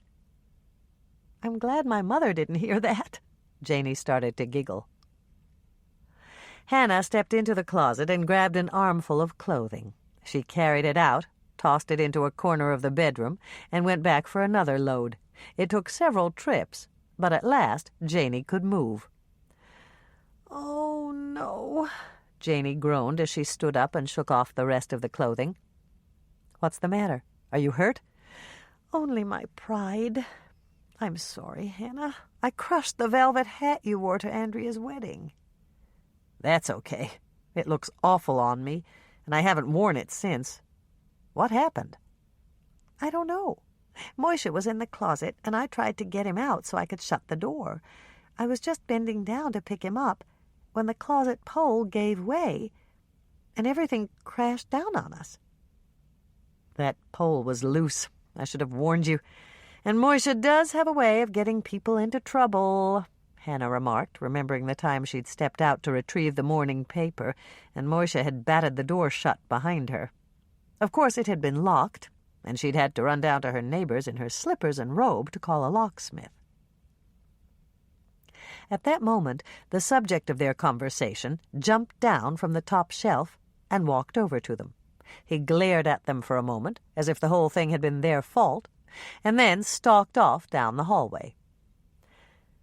"I'm just glad he didn't get hurt," Janie said. "He was after something in the closet, Hannah. Do you think it was a mouse?" "It could have been. He's a good mouser. Sit down, Janie. I've got some great news for you." Janie sat down on the edge of the bed. "What is it?" "You're off the suspect list. Christy Hampton saw you pull into the parking lot at the inn, and a maid spotted you when you left with your suitcases. That gives you an alibi, and Mike said to tell you that you're in the clear." "That's wonderful." Janie's face lit up in a smile. "Now I can go back out to the inn and see Paul. I didn't think I should talk to him while I was still a suspect, but I'd really like to offer my condolences and see if there's anything I can do to help." "I've got some other good news, too. You're not the only suspect that Mike and Bill cleared." "Norman?" When Hannah nodded, Janie's smile grew even wider. "I'm glad. I really like him, Hannah." "I like him, too. We'd better get a move on, Janie. Andrea will panic if I'm late for the contest." "I'm ready. Or at least I was. Just let me brush my hair again." Hannah watched as Janie went over to the dresser and began to brush her hair. "Did you happen to think of anything special we could do with our snowman?" "Yes, I forgot to tell you in all the excitement, but I think you should build a snow woman." "A snow woman?" "That's right. I thought it might catch the judge's eye if it was a snow woman instead of a snowman." Hannah turned to stare at the piles of clothing with a thoughtful look on her face. "Maybe we could straighten out that hat from Andrea's wedding and use it." Bad idea. Janey shook her head. She'll think you didn't like it. I didn't. I know, but she chose those hats especially for us. You have others, don't you? Oh, yes, Hannah said, thinking about the old adage, always a bridesmaid, never a bride. I've been in enough weddings to start a whole collection. Armed with 2 shopping bags of Snow Woman paraphernalia, Hannah and Janey arrived at Lake Eden Park. Hannah spotted Lisa and Jack Herman standing on the sidelines, and she turned to Janey. I told Lisa that you were coming, and she wanted you to watch with them. Great, Janey smiled. Mr. Herman's an old family friend. He used to work with my dad. It'll be good to see him again. Did Lisa tell you that he has Alzheimer's? Yes. Don't worry, Hannah. I'll understand if he doesn't remember me. When they arrived at the spot where Lisa and her father were standing, Janey greeted Lisa, and then she turned to Jack Herman. Hi, Mr. Herman. I'm Janey Burkholtz. Jack supplied the name, reaching out to take her hand. I remember you from a long time ago. Your father and mother were good friends of mine, but I don't think I've seen them for a while. They moved to Florida a few years ago. Smart, Jack said, smiling. Garland always said he wanted to get away from this, white stuff on the ground. Lisa smiled at her father. The snow bothers a lot of people, especially when it's deep, like this year. Maybe Garland was smart. He always hated to shovel snow. Is there a lot of it in... Where was it again? Florida, Janey responded. It's warm all year round down there. Mom likes it a lot. She practically lives in shorts. Isabel always did have pretty legs, but they couldn't hold a candle to my wife's legs. I used to tell her she should insure them with Lloyd's of... whatchamacallit. That's what Betty Grable did, you know. Janey laughed. That's exactly what my dad used to tell my mother. Doesn't surprise me. Your father always stole my best lines. We all had fun back then. They lived right next door before they bought that place on Elm Street. We already had our first baby. Tim, Lisa prompted. That's right. I think Timmy was about a year old because he was already walking. Garland and Isabel just loved him. They used to try to get us to go out just so they could babysit. I remember the day they got you, Janey. They were so happy to get a baby of their own. It's cold, Dad. Lisa noticed that her father was shivering, and she reached into his jacket pocket to pull out a pair of wool gloves. You'd better put these on. How about a hot cup of coffee? I can go get you one. That sounds good, honey. How about the rest of you? It's my treat. Thanks, Mr. Herman. Coffee would be great, Hannah said. I'd like some, too. Janey turned to Lisa. I'll come along and help you carry it unless... Hannah knew exactly what Janey was thinking, and she reached out to take Jack's arm. I'll stay with Mr. Herman to keep him company. I'm sorry, Miss... Jack sighed, turning to Hannah after Janey and Lisa had left. I forgot your name again. It starts with an H, doesn't it? That's right. I'm Hannah Swensen, and I'm Lisa's partner at the cookie jar. Of course you are. I don't know why I can't remember your name. It just slips away from me sometimes. That's okay. Just ask me and I'll tell you. Hannah motioned to the gloves he was holding in his hand. Better put those on before you get frostbite. Jack laughed and slipped on his gloves. You sound just like my daughter. When Garland and I were boys, we never wore gloves unless it was 20 below. It was some kind of crazy idea we had. We thought the girls would like us better if we proved how tough we were. I wonder if they still do things like that. I think they do, Hannah said, remembering that Craig Kimball and several of his friends had been gloveless when they'd helped her carry her cookies to the warm-up tent. "It's good to see little Janey again," Jack smiled. "She's all grown up now, but I remember the day Garland and Isabel got her just like it was yesterday." Something about Jack's word choice puzzled Hannah. This was the second time he'd referred to the day that Janey's parents got her. She'd noticed that Lisa often supplied the word that her father couldn't remember, and she decided she'd do the same. "I think it's nice that you remember the day that Janey was born." "Oh, I don't remember that." "You don't?" Now Hannah was thoroughly puzzled. "But you do remember the day they got her?" "Course I do. Garland got the call at work, and he drove to that hospital in Minneapolis to pick up Isabel and the baby. But maybe I shouldn't have told you that. It's a big secret." "What's a secret?" Hannah asked, even more confused.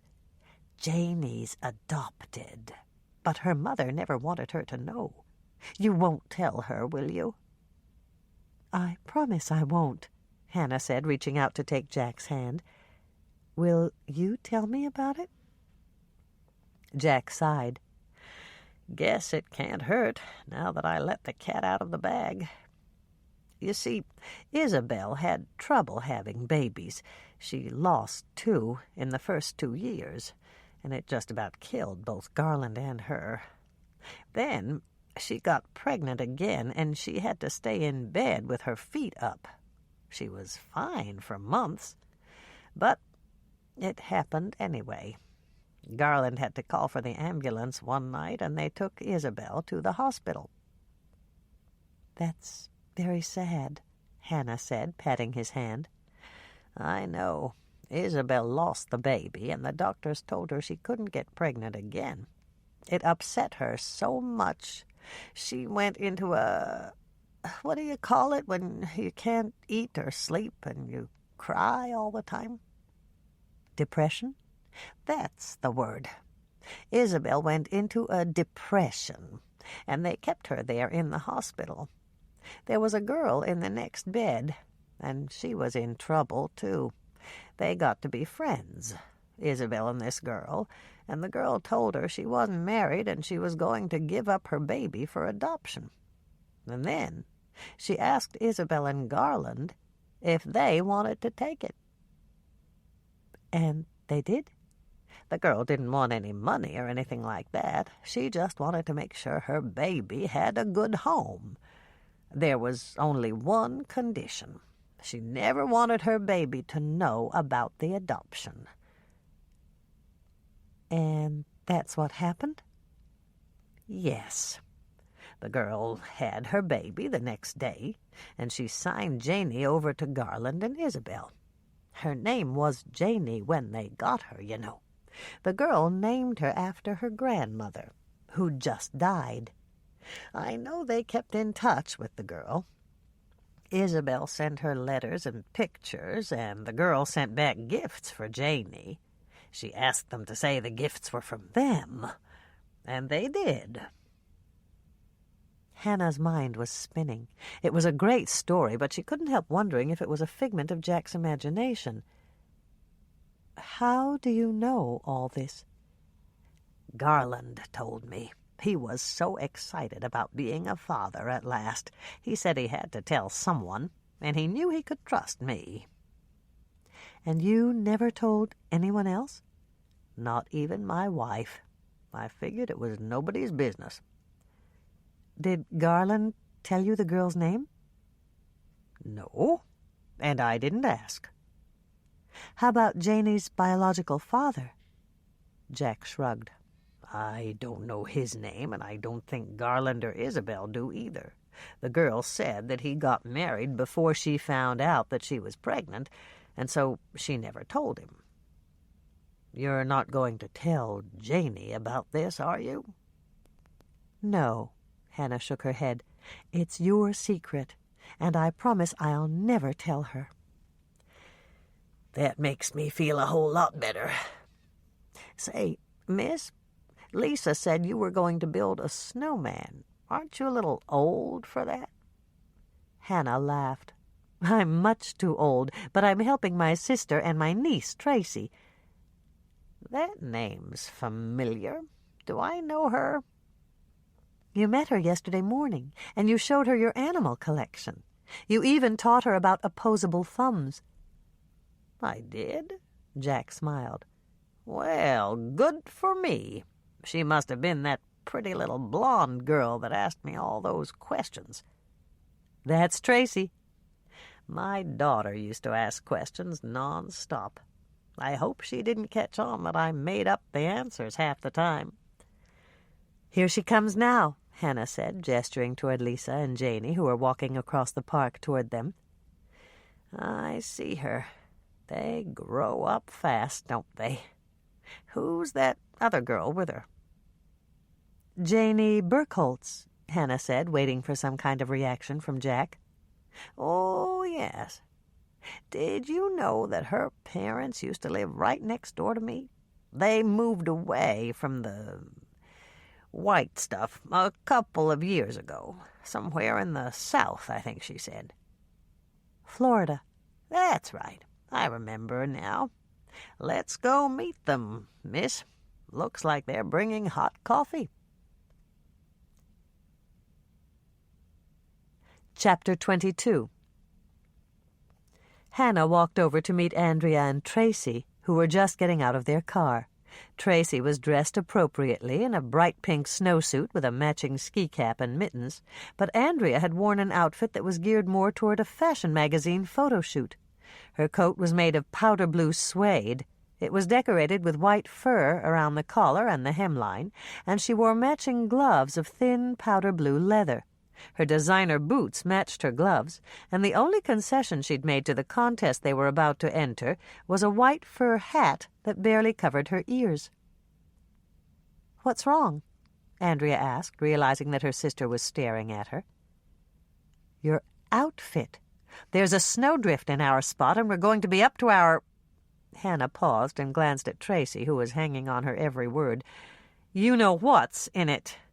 Tell me you've got Bill's snowmobile suit and choppers in the trunk." Andrea shook her head. "Don't you like my new coat? I made a special trip out to the mall this morning to pick it up." "It's gorgeous, and it'd be just fine if you were trying out for the part of the Winter Fairy." "I know it's not exactly practical," Andrea conceded. "I just thought there might be photographers here, and I wanted to look my best." "Well, don't blame me if you catch a cold while we're building our snow woman." "Snow woman?" Tracy asked, tugging at Hannah's sleeve. "I thought it was a snowman contest, Aunt Hannah." "It is, but snowman is generic. It's like when they said all men were created equal in the Declaration of Independence. They meant both men and women." "Right," Andrea murmured to Hannah, taking Tracy's hand and starting out across the snow. "Tell that to Bill. I made more money than he did last month, and he still calls my career a little hobby." Once they'd said hello to Lisa and her father, and Andrea had given Janey a big welcoming hug, Hannah picked up the 2 shopping bags and they headed to their designated spot. They'd just figured out who should roll which ball when the whistle blew and the contest began. "You're shivering," Hannah commented, lifting the snowball that Andrea had rolled for the torso and settling it on top of the one she'd rolled for the base. "I know, but I look good," Andrea said with a grin, sticking out her tongue at Hannah. "Careful," Hannah warned, picking up the ball Tracy had rolled for the head and plopping it down on top of the torso. "If you leave your tongue out for too long, it'll freeze and crack off." "Are you fighting with Mommy?" Tracy asked, sounding a little worried. "No," both Andrea and Hannah replied at once, and then they laughed. "Aunt Hannah was just teasing," Andrea explained. "Sisters do that sometimes. It doesn't mean that we don't love each other." Hannah reached out to tweak the pom-pom on the top of Tracy's pink knitted cap. "Kids always squabble when they're growing up. You'll understand when you have a brother or a sister." "Will you get the shopping bags, honey?" Andrea said to Tracy, and the minute that Tracy had gone to collect them, she turned to Hannah with a frown. "I wish you hadn't said that. Now she's going to be bugging me about having a baby brother or sister, and Bill and I want to wait for at least a year." "Sorry," Hannah said, turning away to hide her grin. She was sure she knew something that Andrea didn't. Bill would be tickled pink, and so would Andrea, once she'd gotten used to the idea. "Let me see what's here." Andrea began to rummage through the bag that Tracy brought her. She plucked out a straw hat decorated with chiffon ribbons and silk flowers and held it up. "This looks like it came from a wedding." It did. I was a bridesmaid when my college roommate got married.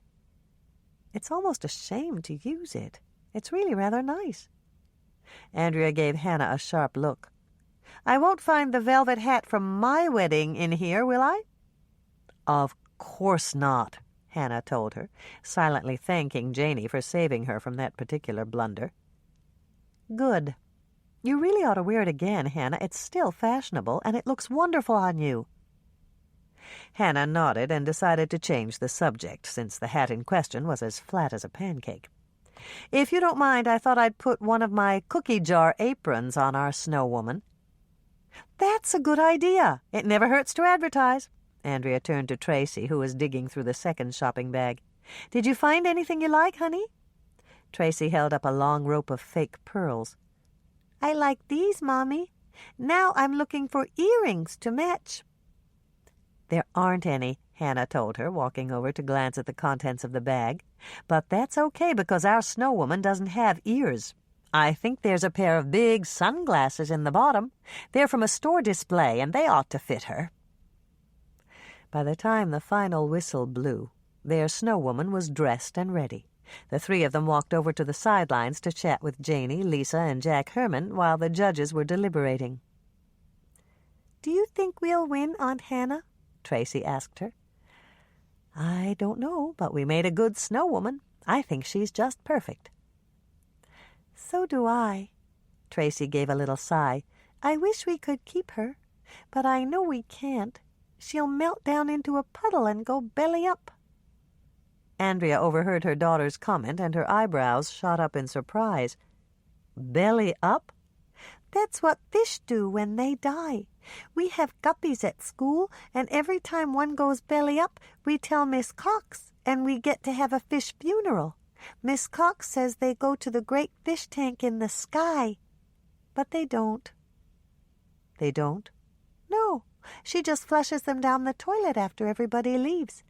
I forgot my sweater once, and when I went back to get it, I caught her." Hannah felt an instant rush of sympathy for Janice Cox, who'd had to explain that to Tracy. "What did Miss Cox say?" "She didn't know I saw. I just picked up my sweater and sneaked back out. And I didn't tell the other kids either." "Because you thought it might upset them?" Andrea asked. "No. The fish funerals are fun, and I want to keep on having them. We even sing a special song." "I see," Hannah said, wondering what type of song they sang. A range of possibilities occurred to her. "Nearer my cod to thee? O soul mio? If you knew sushi like I know sushi?" "Why are you grinning, Aunt Hannah?" "Oh, I think the judges are finished." Hannah breathed a sigh of relief as the head judge walked up to the podium where a microphone had been rigged. "Here we go, Tracy." The judge announced the winner. It was Calvin Janowski and his family, and Hannah turned to her niece. She hoped that Tracy wouldn't be too disappointed. "Don't be sad, Aunt Hannah," Tracy told her before Hannah had decided which comforting phrase to use. "I wanted to win, but Calvin's snowman was really good." "Okay," Hannah said, much relieved. Tracy had the right attitude. A moment later, the second-place winner was announced, and Tracy let out an excited squeal. "We won, too!" This was not the time to explain the difference between first place and second place, and Hannah just reached out to hug her. Then Andrea got into the act, and eventually all of them shared a group hug. Since Tracy was helping Dolores with the tours again and spending the night with her grandma, Hannah made arrangements to meet her sister at the ice fishing venue at Eden Lake, said her goodbyes to Lisa and her father, and set off with Janey for the trip back out to the inn. "Aren't you coming in?" Janey asked as Hannah pulled up in front of the entrance to the inn. Hannah shook her head. "Not right away. I have to drive down to the lake to take Mrs. Baxter some short-stack cookies." "What are those?" Hannah retrieved a small bag of cookies from the back of the truck and handed them to Janey. "Try them and see. These are seconds. They're a little lopsided." "Thanks." Janey took out a cookie and sampled it, and then she turned to Hannah in amazement. "They taste just like pancakes with butter and maple syrup on the top. You really ought to write a cookbook, Hannah. You've got some wonderful recipes." Once Janey had gone inside with her bag of cookies, Hannah drove down the circular driveway and took the access road to the lake. The snow at the shoreline had been plowed to create a temporary parking lot, and it was chock full of cars. Hannah trolled the rows of cars for several minutes, but not a single parking spot was unoccupied. Since she had a four-wheel drive vehicle, Hannah decided to make her own spot, and she gunned the gas, mounted the icy bank of snow the plow had left, and parked at the back of the warm-up tent. Then she grabbed several boxes of cookies, hopped out of her truck, and hurried around the side of the tent to deliver the goods. Mrs. Baxter was working at the end of the long counter in the warm-up tent, filling large foam cups with coffee and handing them to one of her students, a pretty brunette who was dressed in a fuzzy yellow sweater. The girl was clamping lids on the cups and setting them in a large flat box. "Hi, Mrs. Baxter." Hannah greeted her formally since there was a student present, and set her stack of boxes on the counter. "How's your cookie supply holding out?" Pam Baxter turned to smile at Hannah. One of the younger members of Jordan High's faculty, and married to the shop teacher, she'd been nominated for Best Teacher 2 years running. "You got here just in time, Hannah. We're almost out." "I've got more cookies in the truck. I'll go get them." "You've done enough," Pam said, handing Hannah a cup of hot coffee and turning to her student. "Renee?" The girl in the yellow sweater nodded. "We'll get them, Mrs. Baxter." Once Renee had left with 2 of the other girls, Pam turned to Hannah. "I've got a problem. Mayor Bascom said we could use his snowmobile to deliver coffee and cookies, but I don't know how to drive it. Keith Hogg said he'd do it, but he ran up to the inn to call Shelley Murkison, and I don't think he'll be back in time." "Do you want me to go up and get him for you?" Pam shook her head. "I'm not sure I want him driving in his condition." Hannah was surprised. As far as she knew, Keith was about as squeaky clean as they come. "He's been drinking?" "Heavens, no. It's just that he had a fight with Shelley last night, and now he's apologizing to her. And from what Renee tells me, it's going to take a while before she lets him off the hook. Do you know anything about snowmobiles?" "Sure. My father had one, and we used to go out every weekend in the winter." "Have you ever driven one?" "A couple of times," Hannah said, remembering the rare occasions when her father had held her on his lap and let her steer. "I'm really glad to hear that. Do you think that you could drive Mayor Bascom's snowmobile for us?" "I don't know why not," Hannah agreed with a smile. She'd be very careful starting out until she got the hang of it. Once she got the mechanics down, it should be a snap. "That's great." Pam looked very relieved. "I'll have a couple of the girls loaded up and you can get going." "Okay. Where am I going?" "Out to the ice fishing houses. I promised to deliver hot coffee and cookies to all the contestants, and I'm already 10 minutes behind schedule." Hannah continued to smile, but she knew it was slipping. "You mean you want me to drive it out on the ice?" "Yes. Can you do it?" "Absolutely," Hannah promised, hoping she'd sounded more confident than she felt. She'd assumed she'd be delivering coffee and cookies to the crowd that lined the lakeshore. "There's no black ice," Pam assured her. "Keith Hogg checked it out when he drove Mayor Bascom's snowmobile back to shore." Hannah's smile slipped even further. Anyone who'd grown up in Minnesota knew that black ice was thinner. But how could you spot black ice if it was covered with a blanket of snow? "Are you sure you can do it, Hannah?" "Positive," Hannah responded, setting her smile on straight. "Let's load it up and I'll get going." Hannah watched as Mrs. Baxter's girls loaded the sled that was hitched behind the snowmobile. It was outfitted with an insulated box, and they packed it carefully with bags of cookies and containers of coffee. She was just settling down on the driver's seat, hoping she wouldn't make a fool of herself, when she spotted Andrea running toward her. Her sister had changed clothes since the snowman contest. Now Andrea was wearing a cherry-red parka coat and a pair of matching moon boots. Andrea arrived a bit breathless. "What are you doing on Mayor Bascom's snowmobile?" "I'm driving it out to deliver coffee and cookies to the contestants." "That sounds like fun. I'm sorry I'm late. I stopped by the office to pick up my other coat. You were right. I was freezing." Hannah gave her a smile of approval. "Good. I've got to get going. Why don't you wait in the warm-up tent until I get back?"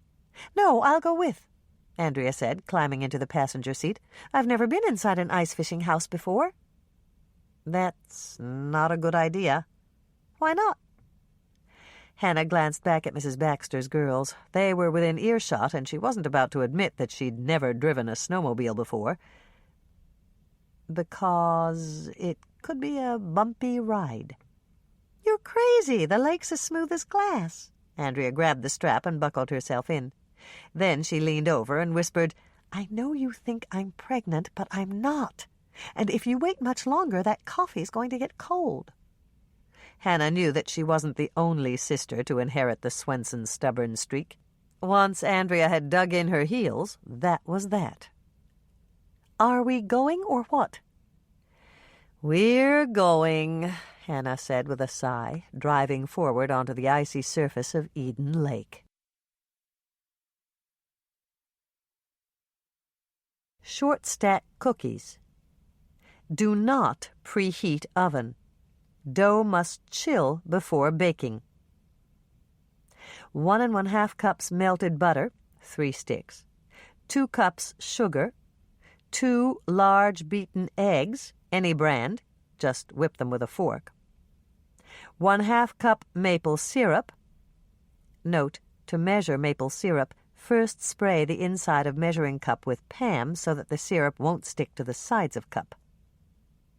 4 teaspoons baking soda, 1 teaspoon salt, 1 teaspoon vanilla, 4 cups flour, not sifted, 1/2 cup white sugar for coating the dough balls. Melt the butter and mix in the sugar. Let it cool and add the beaten eggs. Add maple syrup, soda, salt, and vanilla. Mix it all up. Then add the flour and mix thoroughly. Chill the dough for at least 1 hour. Overnight is fine, too. Roll the dough into walnut-sized balls with your hands. Roll the balls in white sugar and place them on greased cookie sheets, 12 to a standard sheet. Flatten them with a spatula. Put oven rack in the middle position. Bake at 350 degrees Fahrenheit for 10 to 12 minutes or until nicely browned. Cool on the cookie sheets for no more than 1 minute. Then remove the cookies to the rack to finish cooling. If you leave them on the cookie sheet for too long, they'll stick.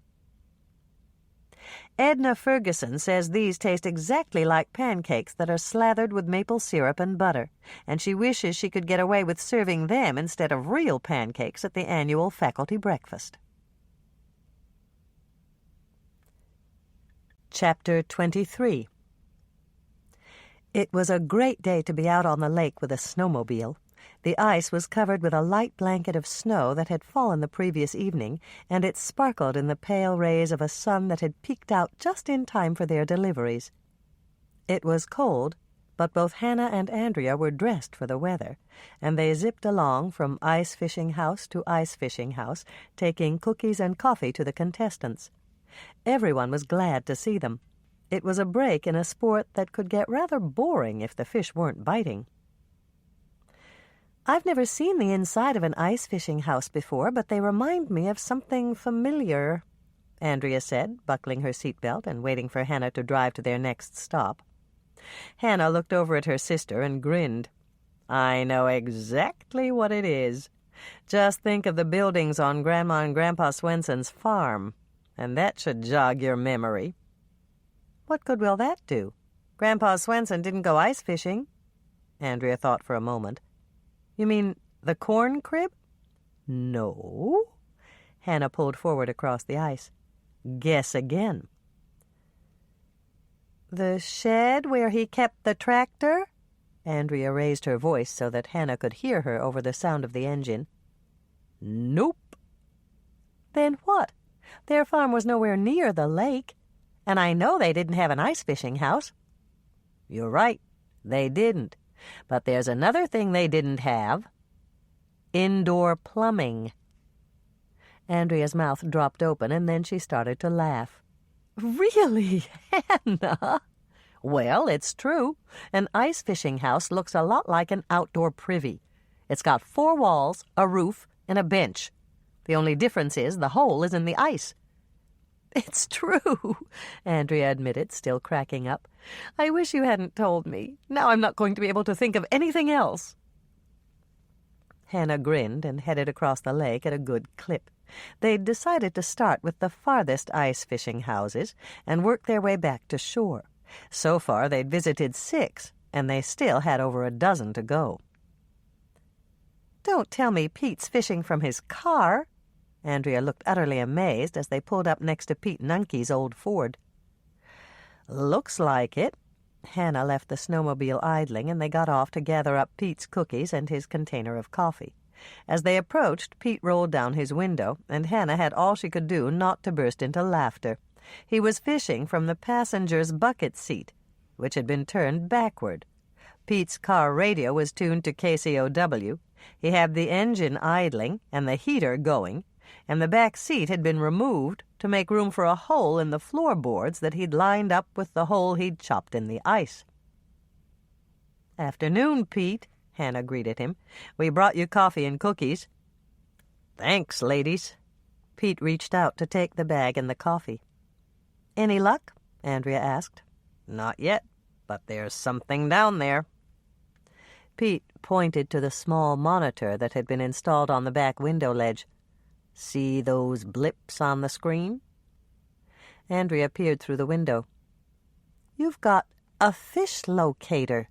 That's smart, Pete." "Took it off my boat when I dry docked it this fall. Want to climb in and warm up? You can share the driver's seat." "Thanks, but we'd better get going," said Hannah, shaking her head. "We still have more cookies and coffee to deliver." "Okay, I have to move on anyway. Looks like those fish are heading for the old sunken rowboat about 20 feet to the north. It's a natural habitat." "Are you going to chop another hole in the ice when you get there?" Andrea asked. "Already chopped it. I put in 3 holes yesterday and another 3 this morning. All I have to do is drive over and wait for the fish to get there." Hannah and Andrea stood by and watched as Pete drove away in his mobile ice fishing house. Then they headed back to the snowmobile and continued on their delivery route. After another 20 minutes of passing out coffee and cookies, they had only one ice fishing house left, and it belonged to Mayor Bascom. "It certainly is big," Andrea commented as they pulled up in back of the mayor's structure. "I heard he really decked it out in style." Hannah nodded. Mayor Bascom always had the biggest and the best. As the son of Lake Eden's most successful land developer, he'd grown up with money, and he knew how to spend it. "What's that?" Hannah asked, cutting the motor and listening. "It sounds like voices. Mayor Bascom must have someone out here with him." Andrea shook her head. "I don't think so. Bill was thinking about entering, and I read the rules. It's a solo contest. You have to do it all by yourself." Hannah grabbed the last bag of cookies and handed Andrea the last container of coffee, and they walked around to the front of the mayor's ice fishing house.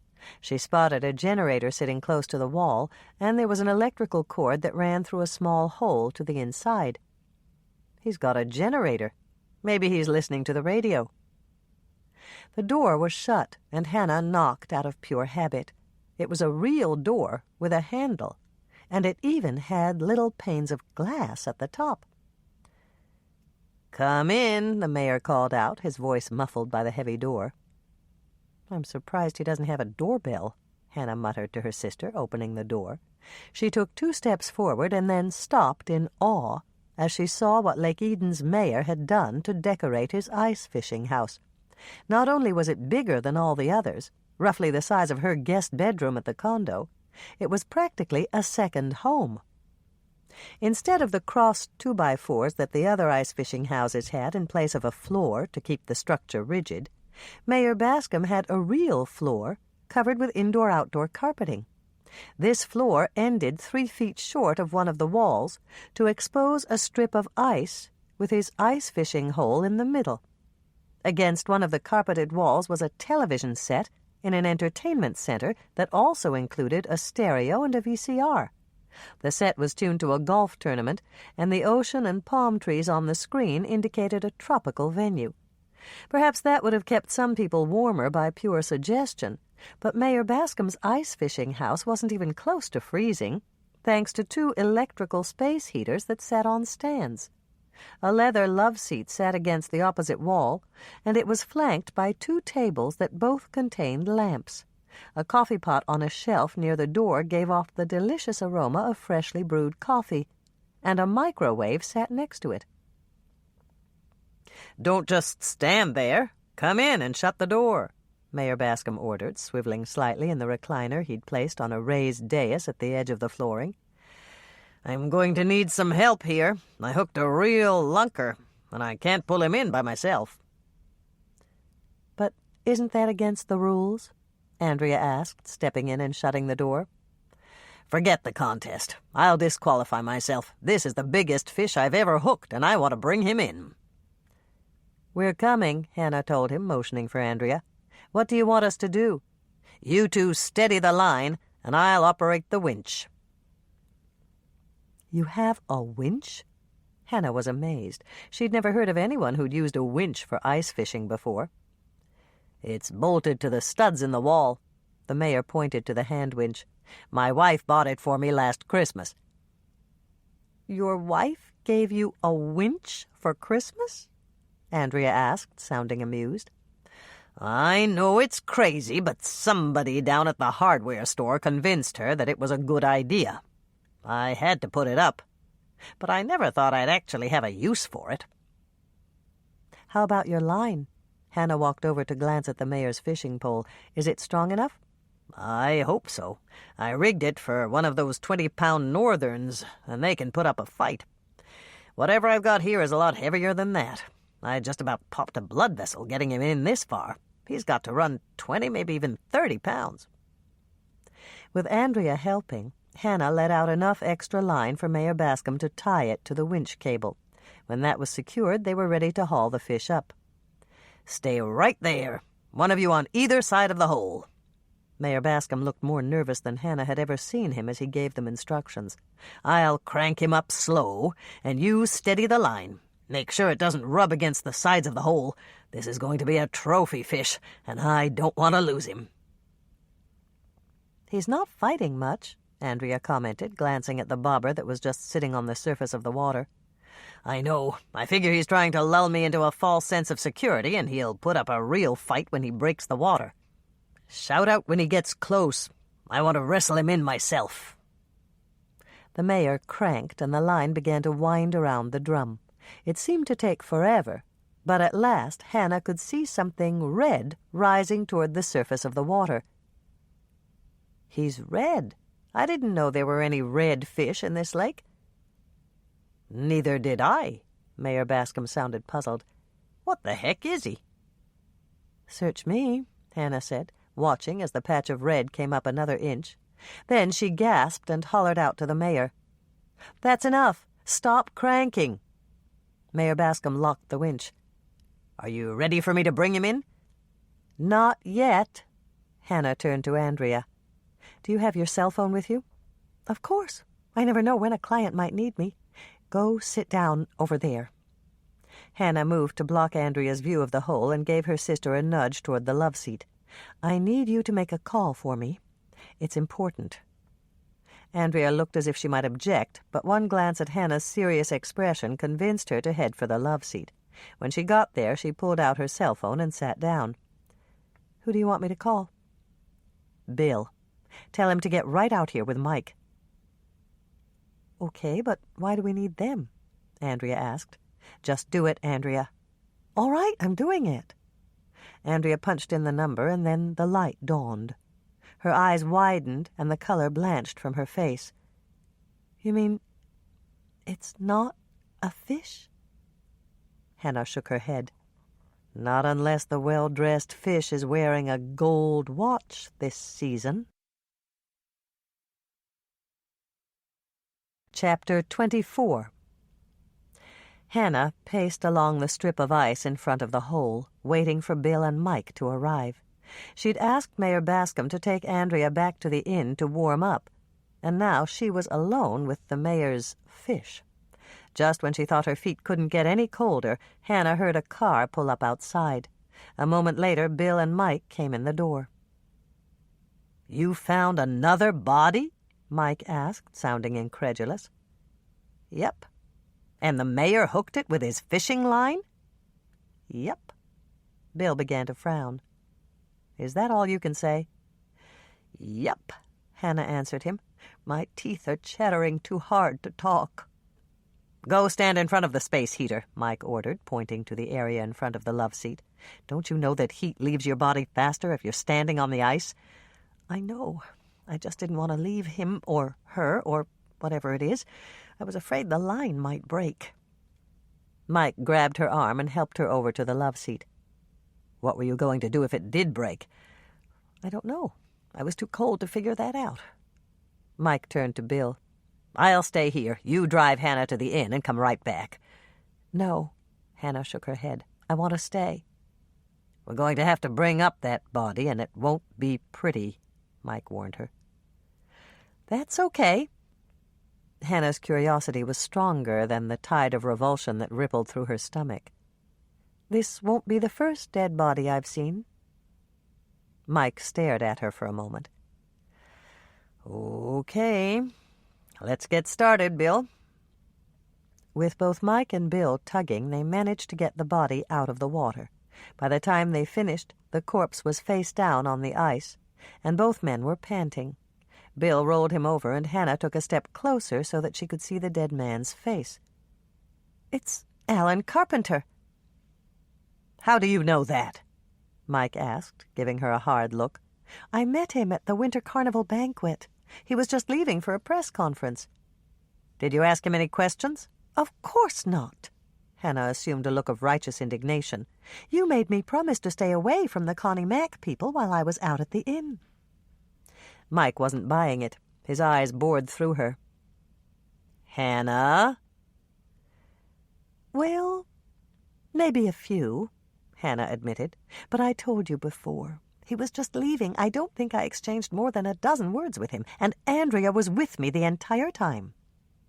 Mike turned to Bill. "Will you call Doc Knight and tell him we need him out here?" "Sure. How about the forensics team?" "Them, too. I don't think they'll get much, but you never know. This ice fishing house was out here last night, wasn't it?"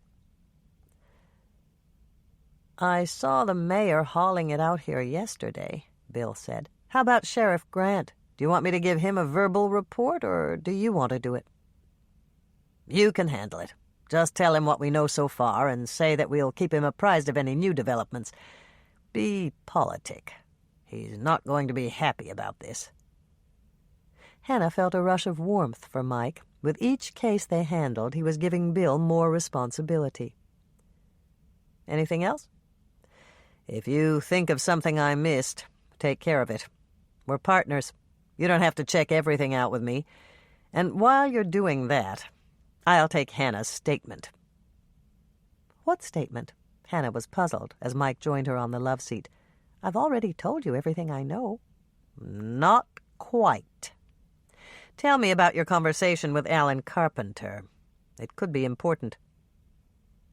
"Let me think," Hannah said, doing her best to recall every word of their conversation. "We were introduced, and—" "What time?" Mike interrupted her. "Right before Edna's girls served dessert. It was around 8:30, I think." "Go on." "Alan said it was a pleasure to meet us, and then he said he had to leave with Kurt Howe, and he offered us their chairs. I asked him if it was something I said, and he laughed. And then he said that if they didn't leave right away, they'd be late for the press conference he'd scheduled at his office." "In Minneapolis?" Hannah shrugged. "I guess so. When we gave Connie Mack the tour, she mentioned that her corporate offices were in Minneapolis." "Did you ask him if the press conference was about Mrs. McIntyre's death?" "Of course I did. It was a natural question. He told us that the media was in a feeding frenzy and they wanted the details." "Okay." Mike jotted it all down. "What else?" "He said he was the spokesman for the family, and Kurt was going to handle any questions that concerned the firm that published Connie Mack's cookbooks." "That'd be Savory Press. Did you say anything else to him?" "I don't think so. I know Andrea said something about how difficult it must be for him, and he said he had a duty as the family counsel to spare Paul in any way he could. And then he left, with Kurt Howe." "And that's all?" "I think so. No, wait, I gave them some cookies for the trip, and I said that the sugar would keep them going." "Okay." Mike closed his notebook and slid it back into his pocket. "It's obvious he drove back here after the press conference. We'll check to find out if anyone saw him when he got back to the inn." "I could do that for you," Hannah offered without thinking, and then she winced as Mike started to frown. She wasn't supposed to interfere. She had to remember that. "Forget I said that. I'll just keep my nose out of it and leave everything up to you." "Sure you will." Mike sounded a bit sarcastic, and Hannah decided the best thing to do was to change the subject. "I wonder what Alan was doing out here on the ice. It's not exactly a normal place for a walk before bedtime." "He didn't walk." "You mean somebody dumped him?" Mike looked sorry that he'd said anything. "That's what it looks like to me. Did you see that wound on the back of his head?" "I saw it," Hannah confirmed, shivering slightly. "It looks exactly like Connie Mack's wound." "That's what makes me think he was dumped. Somebody could have forced him to walk out here at gunpoint, but that doesn't make sense." "Because then they would have shot him instead of bashing in his head?" "That's right. We'll know more when Doc Knight gets here. He'll be able to tell us if Mr. Carpenter was dead when he entered the water." "But how—" Hannah stopped in mid-question. She didn't really want to know how Doc Knight could tell something like that. "Never mind. I'd better go see how Andrea's doing." "I'll take you back to the inn." Mike motioned to Bill. "Secure the crime scene, and don't let anyone but Doc Knight and the forensics team in." Hannah started to grin as she followed Mike out of the ice-fishing house. The moment the door was shut behind them, she grabbed his arm. "Are you going to rope off Mayor Bascom's ice-fishing house?" "I don't know. That all depends on what the forensics team finds. There could be trace evidence." "DNA?" "If that's where Mr. Carpenter went through the ice, I wouldn't be surprised." "Then it'll be a crime scene? The mayor can't get back in?" "Yes. What are you getting at, Hannah?" "Mayor Bascom's not going to be happy about that, and neither is Sheriff Grant. I heard them talking about going up to Mille Lacs Lake next weekend. They do it every winter. Sheriff Grant reserves the spot, and Mayor Bascom brings his ice-fishing house." Mike groaned. "I'll be taking plenty of flack about it, but there's nothing I can do. Rules are rules." "So you're not going to bend those rules for the mayor and Sheriff Grant?" "No." Mike turned to give her a puzzled look. I wasn't just picking on you, Hannah. I had to secure your shop, and I may have to secure the mayor's ice fishing house." Hannah grinned up at him. "I'm probably crazy, but that makes me feel better. I still think you're pig-headed, but you're pig-headed with everybody." "Thanks, I think." Mike grinned and held out his arms. Hannah walked into them, and they shared a hug. Then he opened the passenger door of the squad car and waited for her to get in. "Are you sure you don't want me to ride him back?" she quipped. "Don't be ridiculous. I don't have any reason to believe you're a suspect. Do I?" "When has that stopped you?" Hannah answered his question with a question of her own. "You suspected Norman, didn't you?" "Not for long, and only because I had to. I told you before. I didn't really believe that Norman did it." Hannah shut her mouth and climbed into the front seat of the squad car. Mike had certainly sounded serious when he first told her that Norman was a suspect, but this wasn't the time to remind him of that. "Hannah." Mike climbed in the driver's seat and reached out to touch her arm. I've been thinking about that jealousy thing." "What jealousy thing?" "You know, that maybe I suspected Norman because I was jealous of the time you spend with him. That might not be so crazy after all." "Really?" Hannah said, and then she held her breath. "What I told you this morning is true. I'm glad that you're not sitting home waiting for me to call you, but I do get kind of a wrench in my gut when I think about you with somebody else. I don't know if you can call that jealousy, but it's close." "Okay," Hannah said, hiding a smile. "As long as we're being truthful. I got a little wrench when I saw Christy Hampton dangling all over you. And I don't know if that's jealousy either." "Dangling all over me? Is that what you thought? She was just being friendly, that's all." "Oh, I see." Hannah allowed her smile to come out. "In that case, maybe we should get a little friendlier." "Maybe we should." Mike pulled her into his arms and gave her a thorough kiss. It lasted for several minutes, until both of them were as warm as toast and breathing as if they'd just run a marathon. "Friendly enough?" Mike asked as he started the squad car and drove forward across the frozen lake. "Oh, yes," Hannah breathed, settling back for the ride. When Mike got close to shore, he took the temporary road that had been plowed for the delivery of the ice fishing houses. That led them to the parking lot and Hannah's truck.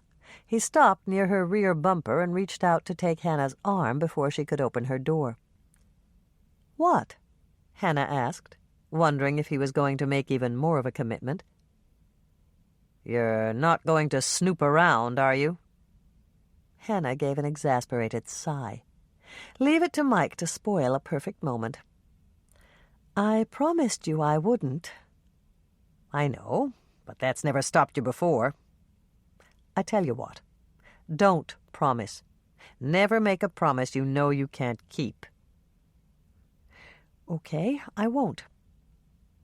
"So, you are going to snoop around?" Hannah winced, but she had to tell him the truth. "Probably."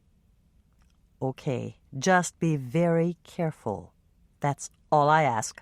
And call me right away if you need me." Hannah reached out to touch his cheek. "I will," she said, "and that is a promise." Chapter 25. When Hannah walked into the lobby of the inn, the first person she saw was Janey. Her temporary house guest was standing by the desk talking with Sally, who was managing the phones. "Hi, Janey," Hannah greeted her. "Did you get a chance to see Paul?" "No, he's gone. Sally just told me that he's in Minneapolis at corporate headquarters." "He left at noon yesterday," Sally explained, "right after he came back from his interview with Mike and Bill. He told me he'd be in meetings all afternoon and all day today. I'm saving his room for him. He'll be back in time for the grand opening of the boutique tomorrow." "Did he leave someone in charge?" Hannah asked her. Alan Carpenter, but we can't find him either. He's probably out at the mall making last-minute arrangements for the opening. I really need to find out if I still have a job, and Alan would know. Janey looked a little nervous. If you have time, could you take me out there? Hannah felt the horns of a dilemma poke her squarely in the backside. She wasn't supposed to say anything about Alan's murder, but she had to let Janey know that a trip to the mall wasn't necessary. Forget the mall. Alan's not there. Are you sure? Janey asked. Oh, yes. Hannah held her breath, waiting for Janey's next question. Where is he? He's, out at the mayor's ice fishing house. Sally's eyebrows shot up. What's he doing out there? Not much, Hannah said, and then she clamped her lips shut. Sally stared at her for a moment and then began to frown. You look like I do when I bounce a check and I don't want Dick to find out. Is there something you're not telling us? You could say that, Hannah admitted, sending a silent apology to Mike for having to break another of his rules. Alan's dead. I can't believe it, Sally gasped after Hannah had told them. 2 of my guests murdered. Do they think it's the same killer? Janey asked. Yes. I shouldn't have told you, but I couldn't see any way around it. Don't say anything to anybody until the sheriff's department officially releases the news. I won't, Sally promised. Me neither, Janey said. Poor Alan. Sometimes he was a real pain, but he didn't deserve that. Alex Matthews appeared at the doorway just then and waved to Janey. Hi, Janey. I'm so glad you're back. So am I, Janey said, and then she turned to Sally and Hannah. I'll go talk to her for a minute. Don't worry, I won't say a word about Alan. After Janey had left, Sally motioned for Hannah to come closer. You're going to investigate, aren't you? She asked. Of course I am. Is there anything I can do to help? There may be, Hannah said. The first thing I have to do is find out exactly when Alan was killed. When is the last time you saw him? Last night. I was bartending and he came in with Kurt Howe. It was right before the 11 o'clock news. Was there anything odd about him? Sally looked puzzled, and Hannah went on to explain. Maybe he was more nervous than usual, or angry about something. He was a little uptight, but he told me they'd just come from a press conference and they'd been fielding questions about Connie Mack's death. Alan said they needed to unwind, or they'd never get to sleep, and he ordered Chivas neat for both of them. How long did they stay in the bar? Until the news was over. Kurt left first. He said he was going up to bed. Alan stayed for another couple of minutes, and then he said he was going to take a walk before he turned in. Before he left, he said he was going to sleep in, and he asked me to save him a prune Danish from the breakfast buffet. Did you? Of course I did. I wrapped it up and left it in the kitchen for him, but he never came to get it. I figured he'd gone out to the mall early and had breakfast out there, so I gave it to Earl Flensburg when he came out here for lunch. So, as far as you know, he took his walk, and then he went up to bed? That's right. How about his car? Is it still in the lot? Your guess is as good as mine. I haven't been outside all day long. If you want to check, it's a silver Mercedes with tinted windows. Hannah thanked Sally for the information and headed to the restaurant to see how Andrea was bearing up. She was still chilled, and she wanted to warm up before she walked out to the parking lot to look for Alan's car. The restaurant was only half full, and Hannah spotted Andrea sitting at a table for 2. As she approached, her sister smiled a greeting. The color was back in Andrea's cheeks, and she looked as if she'd fully recovered from her shock. You look a lot better, Hannah commented, pulling out a chair and sitting down. I am. Andrea gestured toward the empty cup on the table. You were right about the chocolate, Hannah. I had 3 cups of cocoa, and I'm almost myself again. "Where's Mayor Bascom?" Hannah asked, noticing the second empty cup on the table. "He went back out to the lake. Since he can't finish the ice fishing contest, he's going to award the first-place trophy to the winner." "He left you here alone?" Hannah was shocked. Mayor Bascom was always polite to his constituents, and he carried courtesy and consideration to the extreme in an election year. "I suggested it. All he could talk about was expanding the dump and building a new water filtration system. After 15 minutes, I was bored to tears. And then, when he started discussing environmentally friendly uses for solid waste, I just had to think of a way to get rid of him." One of the waitresses approached their table with a tray. Hannah watched as she set down a carafe, a clean cup and saucer, and 2 chocolate-covered donuts. When she'd left, Hannah turned to her sister. "What's this?" "I figured you'd need a dose of your own medicine." "Thanks," Hannah smiled. Andrea was right. A cup of hot chocolate was just what she needed. Andrea took one of the donuts and ate it while Hannah drank her hot chocolate. "How about that other donut? Don't you want it?"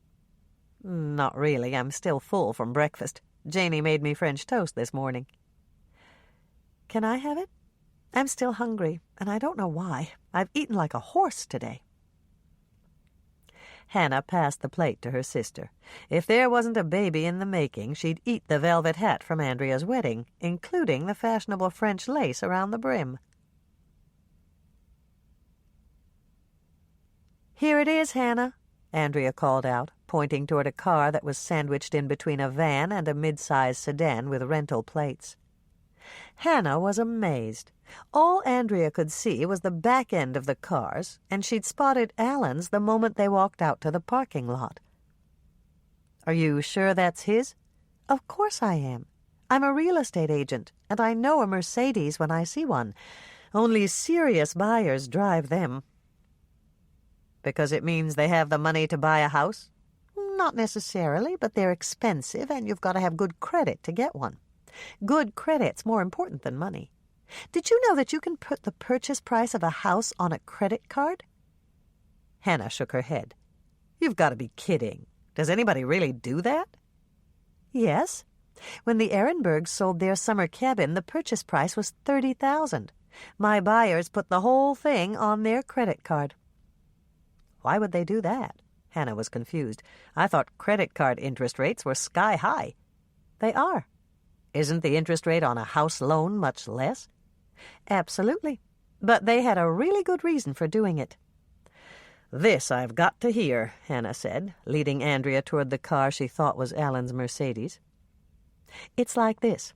They got a brand-new credit card with a sweetheart rate, 8% for the first 6 months. That's really good. And since their credit rating was excellent, they got a credit line of $40,000. Hannah whistled. "I've never heard of a credit line that high." "It's pretty high, but between the two of them, they made over $100,000 a year, and they always paid their bills on time. They just hadn't saved any money, that's all." "Okay, I'm following you so far." "The lowest interest rate they could get through a mortgage broker at the time was 7.5. "Hold on a second." Hannah stopped in her tracks. "If the mortgage rate was 7.5 and the credit card rate was 8, they were paying more interest by putting it on their credit card." "No, they weren't. Not in the short run. His father's will was in probate, and his inheritance was over $40,000. The only problem was he didn't have it yet. He told me the lawyer figured he'd get it in 4 months or less." "So why didn't they take out a house loan and pay it off when he got his inheritance?" "Because the first couple of years are almost all interest. You only pay a tiny bit off on the principal. 4 months of mortgage payments added up to more than the 4 months of interest on the credit card. They made a financially sound decision."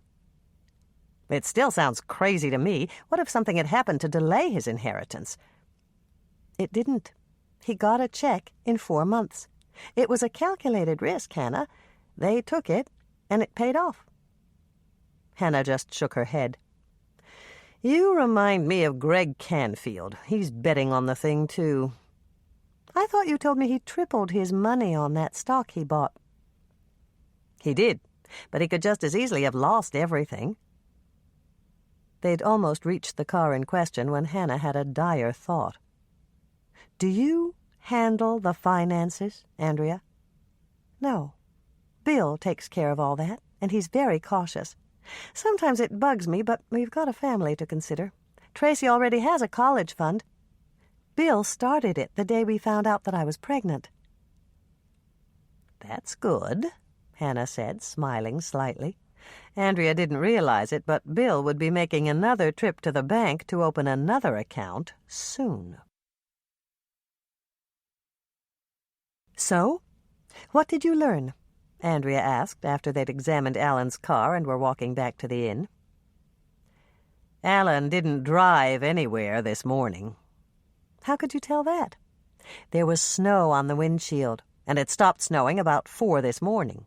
I heard it on KCOW when I was driving out here." "In that case, I learned something, too." "Really? What?" "Alan was killed before 4 this morning." "You learned that by looking at his car?" Hannah turned to her sister in surprise. "No, it was what you said." Hannah was confused. "What did I say?" "That it stopped snowing at 4 this morning. If somebody dragged Alan out there after 4, there would have been tracks in the snow." "That's true." "Well, there weren't any. When we drove up, there was only one set of footprints leading up to the door." "Good for you, Andrea. You're incredibly observant, and you have a great memory for detail." Andrea looked slightly uncomfortable. "Actually, no. The only reason I noticed was that I overheard Sarah Thompson talking to Patsy Barringer in the cafe the other day. They were gossiping about the mayor's new girlfriend." "I didn't know he had one," Hannah commented, feeling a wave of contempt for their town's illustrious leader. Mayor Bascom had come within an eyelash of getting into big trouble for his last affair, and she'd hoped the close call had taught him a lesson. "They didn't mention who his girlfriend was, and it might not be true. I usually don't put much stock in gossip, but I didn't want to interrupt him if he was, you know. That's the only reason I noticed, Hannah. It was all because of the gossip I heard. But it helped, didn't it?" Hannah's grin grew wider. "You bet. It narrows our time frame down to 4 hours and saves us a whole lot of trouble. This has got to be the first time in history that gossip actually turned out to be good for something." Chapter 26. "You concentrate on the Connie Mack people," Hannah told her sister after they'd re-entered the inn and removed their coats and boots. "Most of them will be out at the mall, but you might find a few who stayed here. I'll talk to the maids and whoever was manning the front desk last night." Andrea pulled her organizer out of her purse and flipped through it. "I've got my list of questions about Connie Mack. Do you want me to ask them anything about Alan?" "Yes, but you can't say that he's dead." "I know. I'll just tell them I'm looking for him and I can't seem to find him. I'll ask them if they saw him today." "They didn't. You know that already." "I know, but that'll lead me into my next question. They'll tell me about the last time they saw him, and they won't even guess that that's what I was really after in the first place." Hannah gazed at her sister in admiration. "You're really good at this, you know." "Do you really think so?" "I wouldn't have said it if I didn't." "That's true. You never say anything you don't mean. Sometimes I wish I had the luxury, but—" "But you're a real estate agent." Hannah finished the sentence for her, and they both laughed. "Sometimes it bothers me a little," Andrea admitted. "But I'd lose a sale if I told a prospective buyer that the roof would probably leak within the first 3 years, or the plumbing might need to be replaced." Caveat emptor? "I know what that means, Hannah. It's let the buyer beware. I guess it's true to a certain extent, but I don't actually lie about anything. If they ask me straight out, I tell them. I just don't volunteer the negative things, that's all. And don't think you're so smart just because you know Latin. I picked up a few phrases in real estate school." Like what? Hannah challenged. Like illegitimi non carborundum. Hannah translated that in a flash. She wasn't certain that the syntax and word order were correct, but the meaning was clear, and she stared at her sister in shock. Do you know what that means? Of course. It's don't let the client grind you down. Our instructor at school had it stamped on his briefcase, and I asked him about it. I see, Hannah said, hiding a grin. It was obvious that Andrea's teacher hadn't wanted to tell her the literal meaning of illegitimi.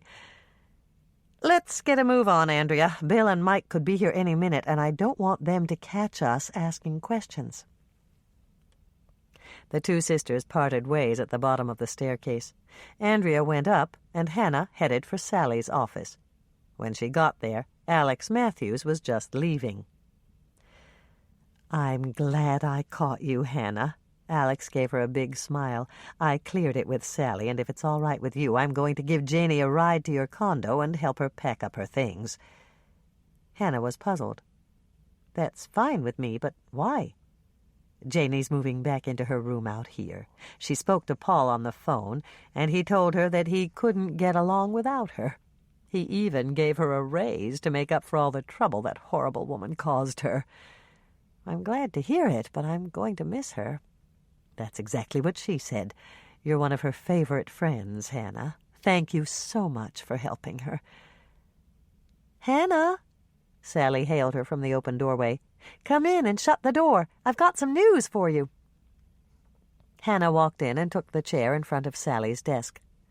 I've got news for you, too. We found Alan's car, and it's been out there all night. We figure he was killed between midnight and 4 this morning, give or take half an hour. Well, that's one mystery solved. It explains why he never picked up his prune Danish, Sally said, and she sighed deeply. Don't think about that, Hannah advised, and then she started to frown. Whenever someone told her not to think about something, it had quite the opposite effect. Once she knew she shouldn't dwell on something, it took on even more importance in her mind. Rather than try to take back her advice, which was impossible anyway, she decided to enlist Sally's help on the one aspect of Alan's death that they could do something about. I need your help, Sally. What was Alan wearing when you saw him in the bar last night? A gray suit with a light blue shirt. He was carrying a black overcoat when he came in, and he put it down on an empty bar stool. Was that what he was wearing when you found him? Hannah shook her head, deciding not to go into detail. Sally didn't need a mental picture of how Alan had looked when they'd pulled him up from the icy water. He must have gone up to his room to change clothes. You said you had news. What is it? I checked with the maid who took care of Alan's room, and his bed hadn't been slept in. Do you think he was killed while he was out on his walk? It's beginning to sound that way. I need a list of your night people, Sally. I have to find out if anyone saw Alan last night. They didn't. I already checked. And I talked to Chris. He's the college kid I hired to man the front desk from 10 to 6. He said Alan walked out the door at 1:15 midnight, and he wasn't back when Chris left at 6. Didn't he think that was odd? No, he figured that Alan had driven out to the mall. Alan did that sometimes. There were a couple of nights when he left here at 10:30 or 11 at night and went out to the boutique to work. He told Chris that there were too many distractions during the day, and he got his best work done in the middle of the night. That makes sense to me, Hannah said. She'd pulled her share of all-nighters at the cookie jar with Lisa, especially in December when the parties were plentiful and they'd booked back-to-back catering events. I have a piece of good news, Sally said. Let's hear it. I could use some good news about now. Dick called me a couple of minutes ago, and his mother came through the surgery just fine. They've already got her sitting up in bed. That's great, Hannah said, and it must be a huge relief for Dick. Oh, it is. He's been worried sick. His mother's not young, you know. When he called, I knew everything was fine before he even told me. By the tone of his voice, Hannah guessed. He sounded relaxed for the first time in almost a week. And that reminds me, he wanted to know everything that was happening here. You didn't tell him about Alan, did you? Of course not. I could trust him not to say anything. That's not the problem. But he sounded so upbeat, I didn't want to say anything to change that. I told him about Greg Canfield, though. That was all right, wasn't it? Hannah shrugged. Why not? Greg didn't tell me to keep it a secret. I mentioned that he made a real killing in the market, and Dick was really glad for him, but I must have gotten the name of the stock wrong. What was it again? Redlines. That's what I told him. But Dick pulled Redlines up on his laptop while we were talking, and he said it peaked about 6 months ago. Then the stock started dropping, and the company went bankrupt at the end of last month. Hannah frowned. That certainly didn't match what Greg had told her. Is Dick sure? Positive. He checked the history of the stock for me. About a week before Redlines hit rock bottom, there were rumors about a new infusion of foreign cash. Some investors bought in on the strength of the rumors, but it never happened, and they all lost their shirts. Hannah's frown grew deeper. She was positive that Greg had told her he'd invested in Redlines. You must have gotten the name wrong. Dick said there was no way anybody could have made any money on Redlines unless they bought when it first went public and sold at the peak 6 months ago. Hannah thanked Sally for all she'd done and left her office thoroughly puzzled. Greg had told her he'd more than tripled his money on Redlines, and he'd lied to her. Was that because he was too embarrassed to admit that he'd made a bad investment? There was a payphone at the end of the hall, and instead of turning off at the entrance to the dining room, where she was supposed to meet Andrea, Hannah kept on walking and dug into the bottom of her purse for change. Sally had done all the legwork for her, and she still had 45 minutes before she hooked up with her sister. There was no time like the present to talk to Greg about Redlines. She'd call him right now and ask him why he hadn't trusted her enough to tell her the truth. One of Sally's waitresses headed for Hannah's table with the coffee carafe, but Hannah smiled and waved her away. She'd had 4 cups already, and that was enough, even for her. She picked up a French fry and dipped it into the side of blue cheese dressing she'd ordered. French fries and blue cheese dressing was one of her favorite treats. Sally's French fries were perfect, golden brown and crisp on the outside, and made from real hand-peeled potatoes.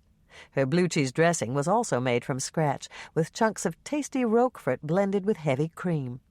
Normally Hannah would have been in hog heaven, but today even the tastiest food had lost its appeal. There were too many questions buzzing in her mind, and her brain felt like a mixer that had gone into warp speed. As she munched, Hannah tried to concentrate on the most important question. Who had murdered Connie Mack and Alan? She'd eliminated a lot of suspects, but she was no closer to solving the crimes than when she'd started. The second question concerned Andrea's pregnancy. Was she putting her sister and unborn baby in jeopardy by agreeing to let Andrea help with the murder investigations? Andrea didn't know that she was pregnant, and she'd gotten a little hot under the collar the second time that Hannah had brought it up. That subject was obviously off-limits, and other than driving to Lake Eden Neighborhood Pharmacy, buying a home pregnancy test and forcing Andrea to use it, Hannah really couldn't confirm what she strongly suspected. She could always come up with an excuse to exclude Andrea from the sleuthing, but she'd be jeopardizing their friendship. And if it turned out that Andrea wasn't pregnant, her sister would never forgive her. In addition to these problems, there were other questions of lesser importance. Some were minor. Did Mayor Bascom really have a new girlfriend? How had Alex and Janie become such good friends on such short acquaintance?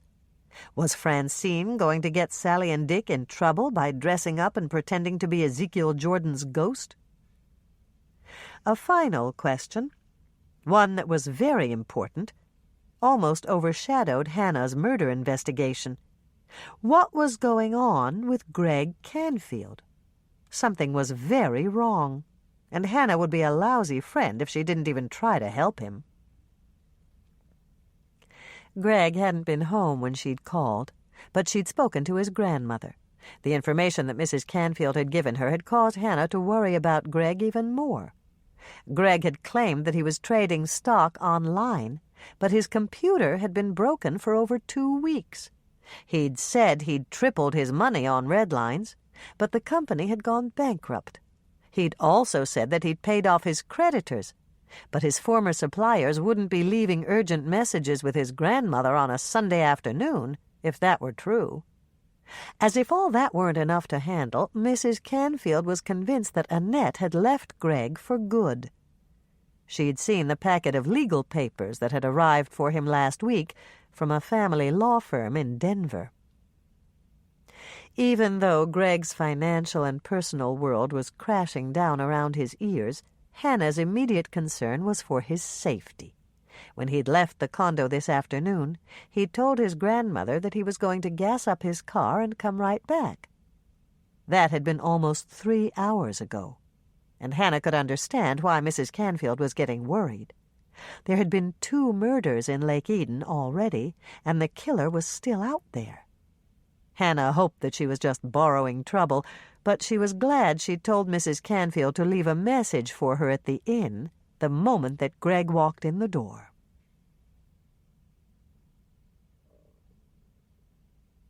Chapter 27.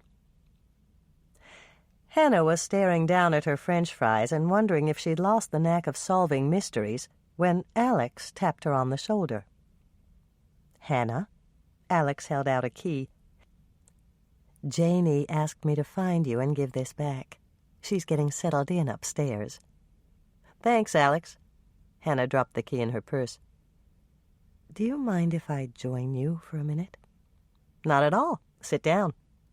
Hannah roused herself as Alex sat down in the opposite chair. If they chatted for a while, perhaps Alex would say something to solve one of the minor mysteries that had been plaguing her. "I've only got a minute before I go back to work, but I wanted to tell you that I met your cat. He's a real darling." Hannah smiled, feeling the way she imagined a proud mother would feel. She wouldn't have described Moishe as a darling, but he'd obviously been on his best behavior around Alex. "He led me straight to the cupboard where you keep his food so that I could fill his bowl," Alex told her. "I think he's even smarter than Tarzan 5.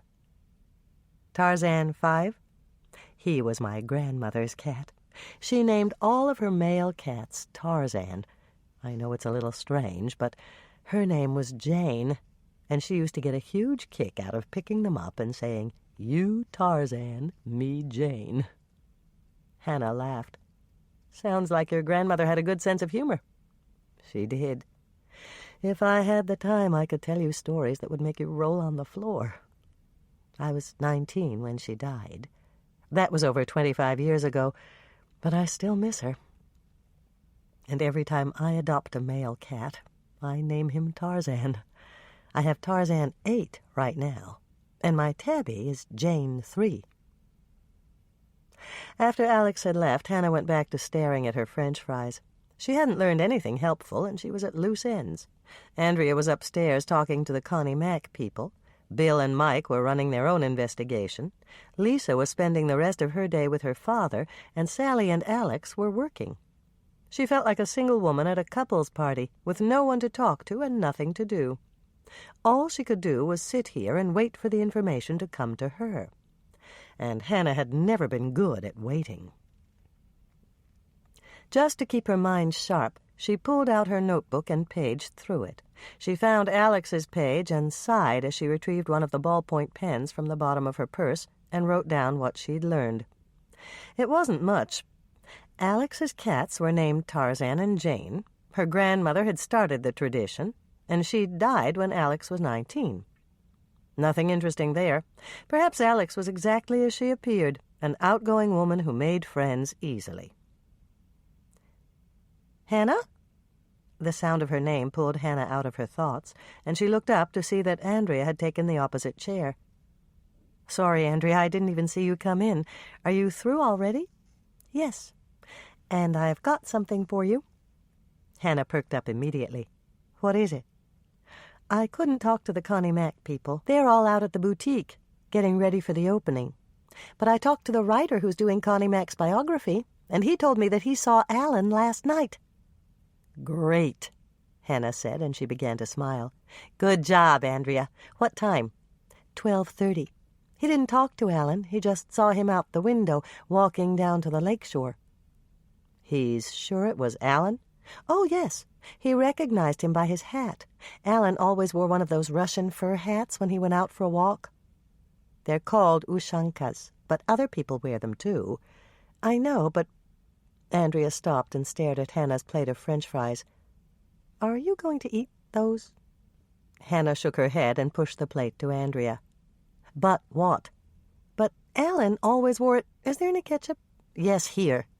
Hannah picked up the squeeze bottle of ketchup and passed it over. "Alan always what?" "He wore his Russian hat with the ear flaps down. The writer said it looks really silly that way, and most people just let their ears get cold. But Alan always pulled the flaps down, and they looked like dog ears."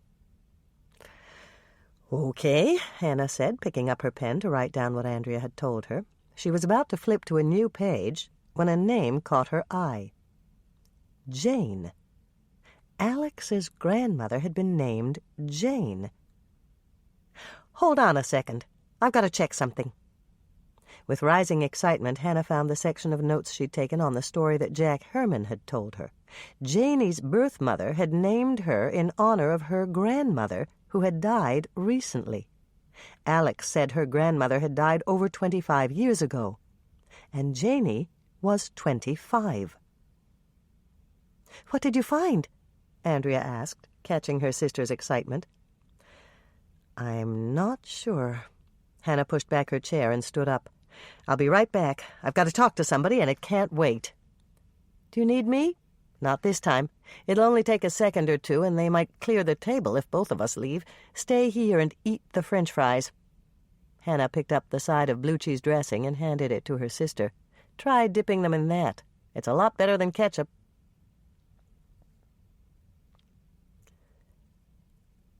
I don't know what you mean." "I asked you a simple question," Hannah stated, giving Alex her fiercest stare. They were standing outside the service entrance to the kitchen, sheltered from the wind by 2 large metal dumpsters. "Is Janie Burkholtz your daughter?" Alex swallowed hard, and then tears came to her eyes. Hannah could see them well up, and she felt like a rat for harassing her. "Look, Alex, I really need to know, and I promise you I won't tell anyone." "But Alex sighed, and a single tear spilled over and rolled down her cheek. "I was so careful all these years. I never wanted Janie to know." "Who told you?" "That's not important." "Yes, it is. I've never told anybody except Isabel and Garland. And I finally told Janie's biological father, but I know he wouldn't tell anyone." Hannah reached out to take her arm. "It's okay, Alex. Nobody told me. I just guessed." "But how?" "I just wondered how you and Janie could be so close when you'd just met for the first time. That's all." "Are you going to tell Janie that you're her mother?" "No. I can't tell her, Hannah. It wouldn't be fair to Isabel and Garland. They are her real parents.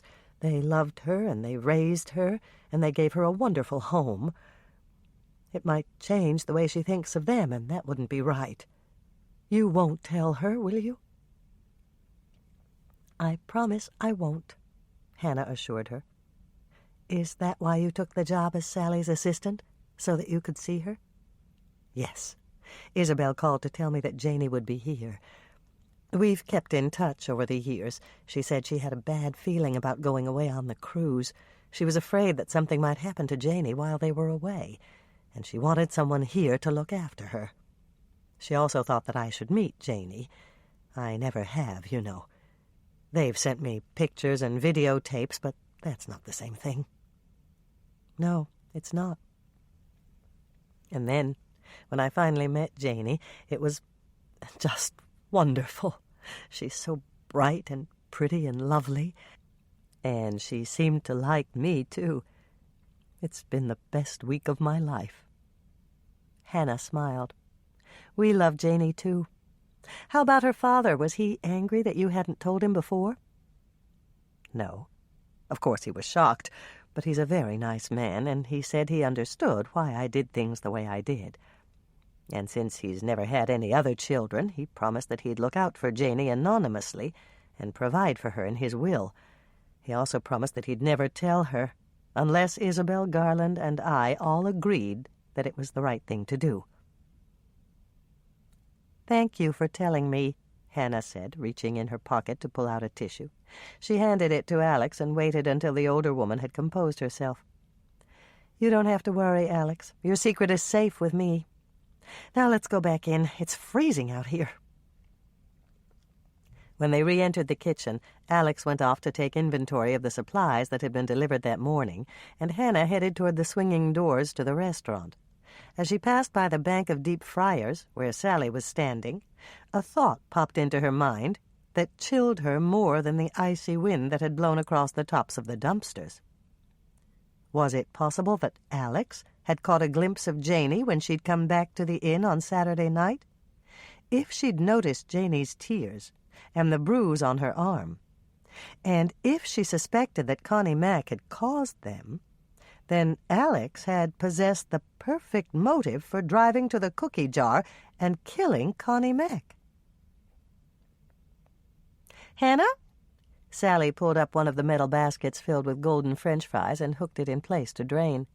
"You look grim. What's the matter?" Hannah glanced around her, but none of the kitchen workers were close enough to hear.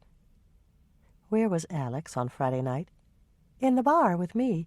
She served the hot appetizers and filled in for my waitresses when they took their breaks." "She was there all night?" "We closed at 1, and Alex didn't leave until 1:30. I tried to get her to take a break around 10, but she said she was okay, and she made me take one instead." Sally paused, and her eyes narrowed. "Don't tell me you suspect Alex." "Not really, but I wouldn't be doing my job if I didn't check everybody out." "I guess that's true," Sally said, but she still looked puzzled.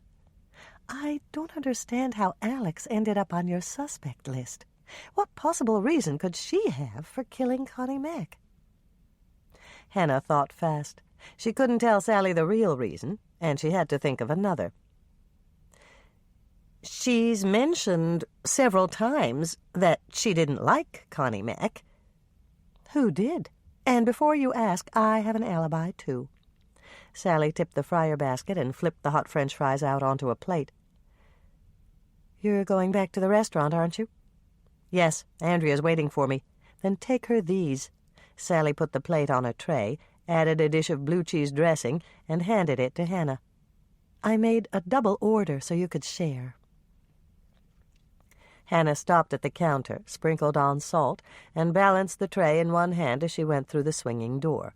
The trip to their table only took a few seconds, but Hannah managed to snitch 2 fries on the way. When she set the tray down in front of her sister, Andrea was frowning. "You took 2 of my French fries," Andrea accused her. "I saw you." "No, I didn't. Sally made a double order so we could share." "Are you sure?" "That's what she said." "I don't blame you for sending mine back. They're a lot better when they're hot." "I didn't send them back. But you're right, they're better when they're hot. And they're delicious with this blue cheese dressing." Andrea took a French fry, dipped it in the dressing, and popped it into her mouth. "Get out your notebook and I'll tell you more about that writer." Hannah pulled out her notebook and picked up her pen. "Are you trying to keep me busy so you can hog all the French fries?" "Of course I am," Andrea admitted with a grin. "That's what I thought. You always were a sneaky kid." Hannah grabbed a French fry with her left hand, dipped it, and popped it in her mouth. "See? It won't work. I can write and eat at the same time. Now, tell me what else that writer said." "He said he saw someone follow Alan down to the shore." "What?" Hannah stared at her sister in total amazement. "Why didn't you tell me that right away?" "You didn't give me the chance." "Yes, I did. You should have said that first, instead of telling me about the Ushankas with the dog ears. Flaps that only look like dog ears, Andrea corrected her. Hannah sighed. There were times when her sister could be just as exasperating as their mother. Andrea told stories in her own way, and it didn't work to rush her. Go on, I'm listening. The person who followed Alan was dressed all in black, and he skulked through the trees. The writer said skulked? Of course he did. He's a writer, and they use words like that. If you keep interrupting me, I'll never get to the end. All right, go on. Every time Alan turned around, this person in black ducked behind a tree. The writer lost sight of them when they got down to the shore. He said there's a little hill, and they disappeared behind it. He watched for another few minutes, but they didn't reappear, so he gave up and went to bed. That's great, Andrea. Hannah wrote it all down. Did you ask if he could describe the man in more detail? Yes, and he couldn't. He only saw him from the back. Anything else? Yes. He had breakfast the next morning, and he mentioned it to Larry Kruger. Larry told him he was going to count it as another ghost sighting and put it in his next story. That figures. Hannah wrote down the additional information, and then she looked up with a frown. Eat up, Andrea. There's somebody we have to see. I did. I'm finished. Hannah glanced at the plate of French fries. It was perfectly bare. Andrea had eaten every one. You ate them all? I was hungry. Andrea wiped her hands on a napkin and pushed back her chair. I'm ready. Who are we going to see? Ezekiel Jordan's ghost, Hannah told her, walking forward. But you don't believe in ghosts. Andrea reached out to grab Hannah's arm. What are you talking about? You'll see. Follow me. Hannah was smiling as she led the way out of the restaurant. Even if her sister begged, she wasn't going to explain until they got all the way up to Francine's room. Andrea's curiosity might just kill her, but she deserved worse for snitching Hannah's share of the French fries. Chapter 28. I know why you won't tell me where we're going, Andrea said, following Hannah up the stairs. You're mad because I ate all the French fries, but it's not like I did it deliberately. Once I got started, I just couldn't stop eating. Hannah glanced back at her sister. Andrea did look very contrite. It's okay. I understand. That's good, because I sure don't, Andrea replied with a frown. I've never gone on food binges like this before. What's gotten into me, anyway? Several succinct answers occurred to Hannah, but she wisely let them pass. She just waited until they'd reached the top of the staircase, and then she pulled Andrea over to the side of the hall. Let me tell you about the ghost. As Andrea listened to Hannah's story, she started to smile. By the time Hannah had finished, she was laughing. And it's all your fault, Hannah concluded. My fault? What did I do? You told Sally that ghosts sell, and that's what gave Francine the idea. Come on, let's go talk to Francine. I want to know if she's the one that writer saw last night. It wasn't me, Francine insisted after Hannah had asked the question. I never appear outside. His imagination must have been working overtime. Hannah shot Andrea a warning glance. Both of them were convinced that the writer hadn't been imagining things. He'd seen someone following Alan, and that someone had been the killer. Do you want to see my ghost costume? Francine smiled when they nodded, and she walked over to pull the curtains. It only works when the lights dim. Wait right here, I'll be right back. In less time than they expected, Francine reappeared. She was wearing an old-fashioned black coat, black pants, and a black hat pulled down over her eyes. It's a little too light in here. Try to imagine how I'd look at night, and I'll demonstrate my ghost walk. Hannah and Andrea watched as Francine demonstrated her special walk. She scooted along with her knees bent and bobbed up every few feet. By squinching her eyes half shut, Hannah could get the full effect. "That's wonderful!" Andrea clapped her hands. "It looks like you're floating." "That's the general idea. I let people see me, and then I duck down the back stairs. They're off limits for the guests because they don't meet the building code, but Sally gave me a key."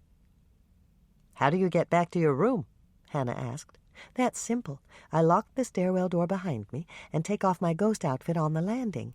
It's a couple of sizes too large, and I wear it over my regular clothes. Then I stuff it in Danny's diaper bag, go down the back stairs, and come up the main staircase while everybody's still milling around. I'm always carrying the diaper bag anyway, so no one thinks it's suspicious." "Is it working?" Andrea asked. "Like a charm. People have been calling in from all over, and last night Sally told me she was all booked up until the end of March. You've just got to come see one of my appearances. I haven't had this much fun in ages." "Just let us know when," Hannah said. "We'll come." "And I'll scream," Andrea added. "My drama teacher at Jordan High said I had the best blood-curdling scream he'd ever heard."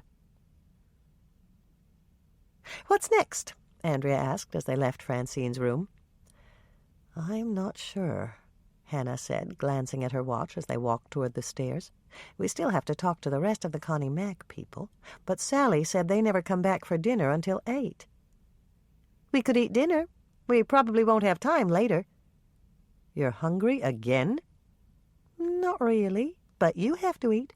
I'll just keep you company." "Okay," Hannah agreed, starting down the stairs. "Since you ate all my fries, I get to pick the place." "The Corner Tavern?" Andrea guessed, wrinkling her nose. "You bet. I need brain food, and I'm in the mood for a thick slab of steak." "But fish is supposed to be brain food," Andrea objected.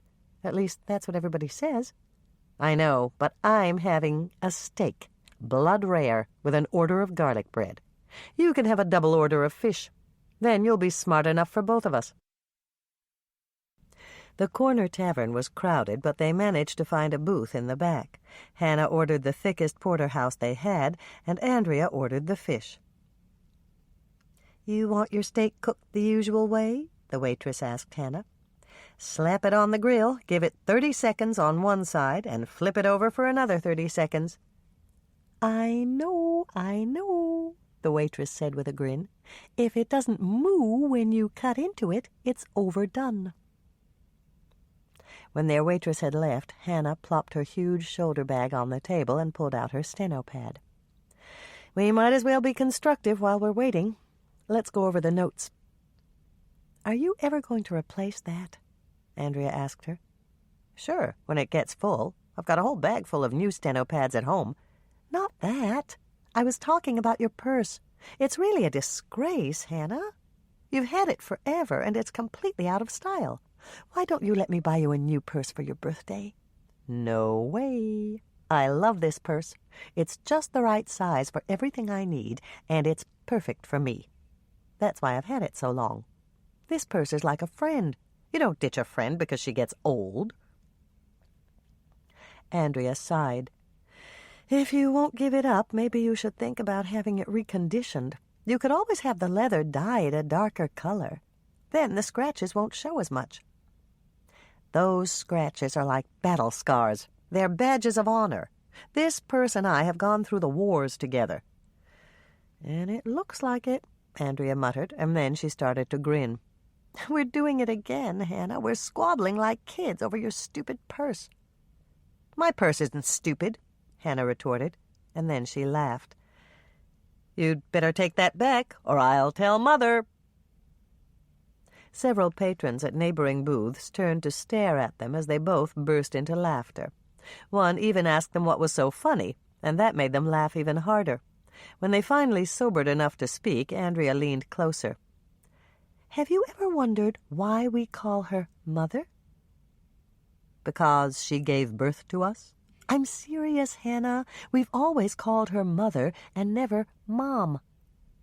"That's true," Hannah said, and she thought about it for a moment. "I think it's because she's always been so perfect." "Perfect?" Andrea looked puzzled. I mean, her appearance was perfect. She never slouched around in old clothes like the other moms, and she even had a special outfit she wore when she worked in the garden. I never saw her without her makeup, and her aprons always looked like they were brand new. It was almost like she was starring as the mother in a television show. "You're right," Andrea said, wincing slightly, "and I think I inherited it from her. I've got outfits for everything, too." "Relax. That doesn't mean you're like Mother," Hannah reassured her. "Are you sure?" "I'm positive. Mother would never ride on a snowmobile with me. She knows better. Now stop worrying about it and get ready to eat. Here comes our food." Hannah's steak was cooked perfectly, and she ate in silence for several minutes. When she glanced over at Andrea, she was only slightly surprised to see that her sister had eaten most of her fish and all of her green salad. "What?" Andrea asked, noticing Hannah's interest in her plate. "Nothing. I just thought you weren't hungry, that's all." "I wasn't, but I like the way they do fish here, and that garlic bread smells so good." "Here," Hannah said, shoving the basket closer to her sister. "Thanks, but no thanks." Hannah was puzzled. "But I thought you said it smelled good." "It does, but I can't have it. Do you know that ingested garlic seeps out through your pores for hours after you've eaten it? It even makes the sheets on your bed smell like garlic." "So?" "That wouldn't be fair to Bill. It'd be different if he ate it, too. Then neither one of us would mind. But Bill's not here, and it wouldn't be fair for me to eat it without him. You don't have to worry about things like that because you live alone." Hannah's lips twitched with amusement. Andrea had some strange ideas. "Just take a piece home to Bill, and then there won't be a problem."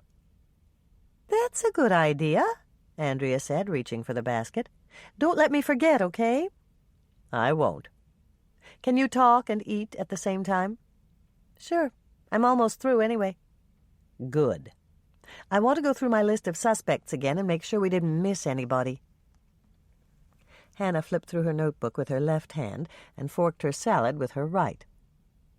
"Here's Janie. We eliminated her. And here's Norman, but Mike decided that he couldn't have hit himself over the head. And here's Ray, Connie Mac's driver." "I eliminated him," Andrea said proudly. "He was nowhere near Lake Eden at the time." "Right. We eliminated Paul because he was with Alan, and Alan's eliminated because he didn't kill himself. And here's the man who got half." "Huh?" Andrea looked thoroughly puzzled. "The man Connie Mac and Alan were fighting about when Sally heard them in the bar. He got half of something, and Connie Mac was really mad about it." "I remember now. There were just too many suspects, Hannah. I had trouble keeping them all straight." "Tell me about it." Hannah flipped the page. "Here's Kurt Howe, but I cleared him. And here's Alex, but I cleared her, too. Then there's Larry Kruger. We still have to question him." "No, we don't. I ran into him in the hall, and we talked for a couple of minutes. He said he was alone when Connie Mac and Alan were killed, but he had an alibi for the night that Norman was bashed on the head." "What was it?" Andrea started to grin. "He was interviewing Lake Eden's foremost authority on Ezekiel Jordan's life to get more information for his ghost stories. Can you guess who that is?" Hannah sighed. Andrea was doing it again. She loved to tell stories her way, and now she wanted to play a guessing game. "It's got to be someone from the Historical Society. Am I right?" "You're right. But who?" "Someone who read the letters that Dolores has. She said there was a lot of information in—" Hannah stopped speaking as the light dawned. Larry Kruger was interviewing Mother? "That's what he said." "She should be home by now. Call her to substantiate this alibi." "I think you should call her. You're older." "What does older have to do with it? Besides, you're the one with the phone." The two sisters locked eyes. Andrea caved in first. "All right, I'll call her. but I'm not happy about it." Hannah poured another cup of coffee from the carafe the waitress had brought and listened to the one-sided conversation as Andrea spoke to their mother. It was clear that Dolores was confirming Larry Kruger's alibi. But then Andrea assumed a devilish expression, and that made Hannah go on full alert. "She's right here, Mother," Andrea said with a grin. "We're having dinner together. Hold on a second, and I'll hand her the phone." Hannah shot her sister a look of betrayal as she took the phone, but she knew she might as well get it over with. "Hello, Mother." "Is it true, Hannah?" Dolores asked. "What, Mother?" "That you found another body?" Hannah glanced at her sister. Andrea's shoulders were shaking with silent laughter, and Hannah gave her a dirty look. "It's true, Mother. I did find another body. His name is Alan Carpenter, and he was Connie Mack's lawyer." "Oh, Hannah!" Dolores sighed so loudly Hannah came close to holding the phone away from her ear. "I do wish you'd stop looking for trouble." "I wasn't looking for trouble, Mother." "Perhaps not, but you certainly seem to attract it. You've got to make an effort, dear." Hannah glanced at Andrea again. Her sister was really enjoying this. "I will, Mother. I'll make a real effort to stop finding dead bodies. I promise." "Well, I should hope so. You're destroying your reputation, you know." "It'll be all right, Mother. I haven't noticed any small children cringing when they meet me on the street." "Don't be sarcastic. It's not becoming. Tell me the truth, Hannah. Are you working with the sheriff's department again?" "No, Mother." "How about your sister? She has a child to think of, you know. You're not—" "I'm not leading Andrea into any trouble, Mother," Hannah interrupted, hoping to nip that idea in the bud. "I just feel it's my duty to warn you, dear. People are starting to talk. It won't be long before they start to avoid you. You'll be an outcast in Lake Eden." "You're right, Mother." Hannah winked at Andrea. "I hate to cut this short, but I've got to go. People are starting to leave to avoid me, and I don't want to hurt the Corner Tavern's business. You have a nice evening now." Andrea took the phone and clicked it off. "Larry Kruger's in the clear. When Norman was attacked, he was eating coconut cake in Mother's kitchen. I'm sorry I handed the phone to you, but if I'd told Mother, she would have given me a lecture." "That's okay. I forgive you," Hannah said good-naturedly. "Correct me if I'm wrong, but I think Mr. 50% is the only suspect we have left." "You're right. We've got to find out who he is. Connie Mack knew, but she's dead. And Alan knew, but he's not talking now either. Paul would know, but he won't be back until tomorrow." "Wait a second." Andrea looked thoughtful. "If we could get into Alan's files, we might be able to tell who Mr. 50% is without asking anybody. All we have to do is look for a contract that gives someone 50%. "But his files would be in his office, and his office is in Minneapolis." "That's his permanent office, but I'll bet he's got another office here." "What makes you think that?" "Because Alan lived in Minneapolis, and the roads were really bad last night. If he had driven all the way there, he would have stayed over and come back this morning." "You've got a point," Hannah said, grabbing her notebook and flipping through it.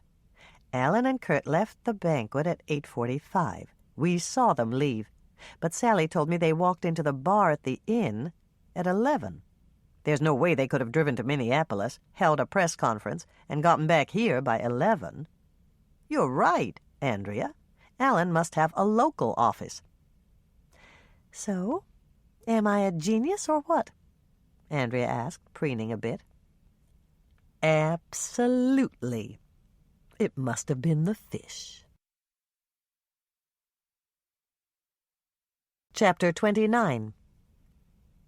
Hannah glanced at her watch in the dim light of the bar, and then she nudged Andrea. 20 minutes to showtime. Where's Janie? She's collecting the key from Sally, and she's supposed to meet us in the lobby in 5 minutes. Let's leave now, Hannah. I'm getting nervous just sitting here.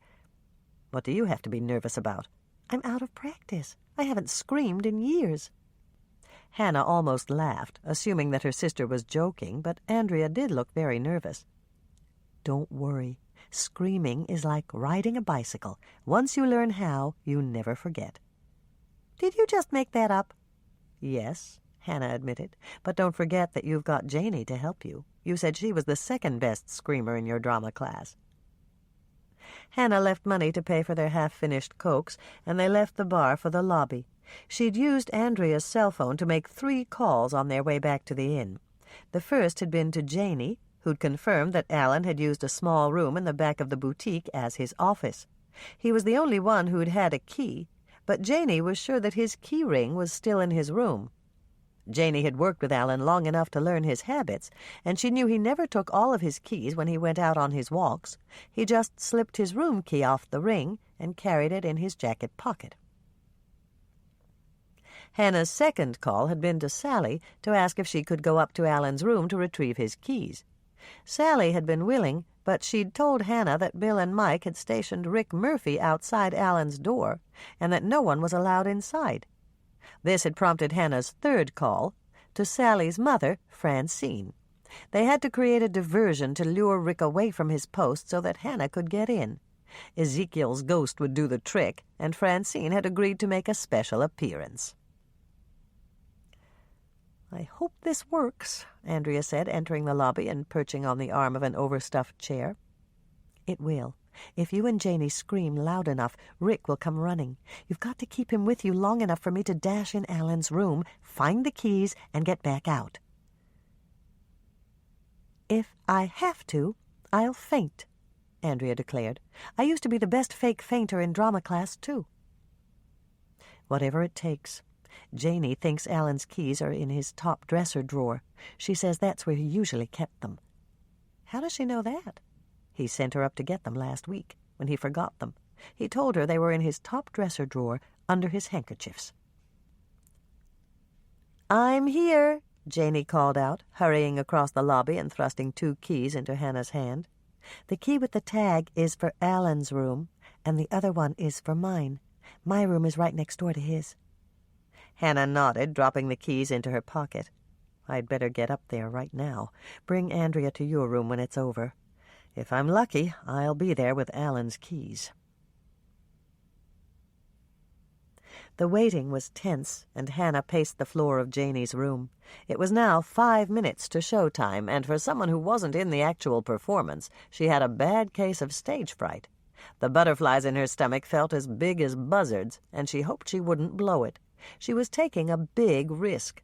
If Mike found out that she'd gone into Alan's room after he'd declared it off-limits, he'd lock her up for the rest of her natural life. Come to think about it, her natural lifespan might not be so natural if Mike really got mad at her. 3 minutes to showtime. Hannah took a deep breath and let it out slowly. She wanted to be with Francine so that she could control what time the ghost appeared at the end of the hall. She also wanted to be with Andrea and Janie to tell them when to scream and how loud. She wanted to be with Bill and Mike to keep them away from the second floor. And she wanted to be outside Alan's door with Rick, encouraging him to abandon his post and investigate the source of the commotion. Hannah wanted to be everywhere, but she was stuck here, where she also wanted to be, so that she could sneak into Alan's room and grab the keys. At times like this, she wished she could split like an amoeba and be everywhere at once. 1 minute to showtime. Hannah took out Alan's key and grasped it tightly, peering through the peephole in Janie's door. She counted down the seconds, as nervous as an astronaut on a first launch, and held her breath while she waited for the action.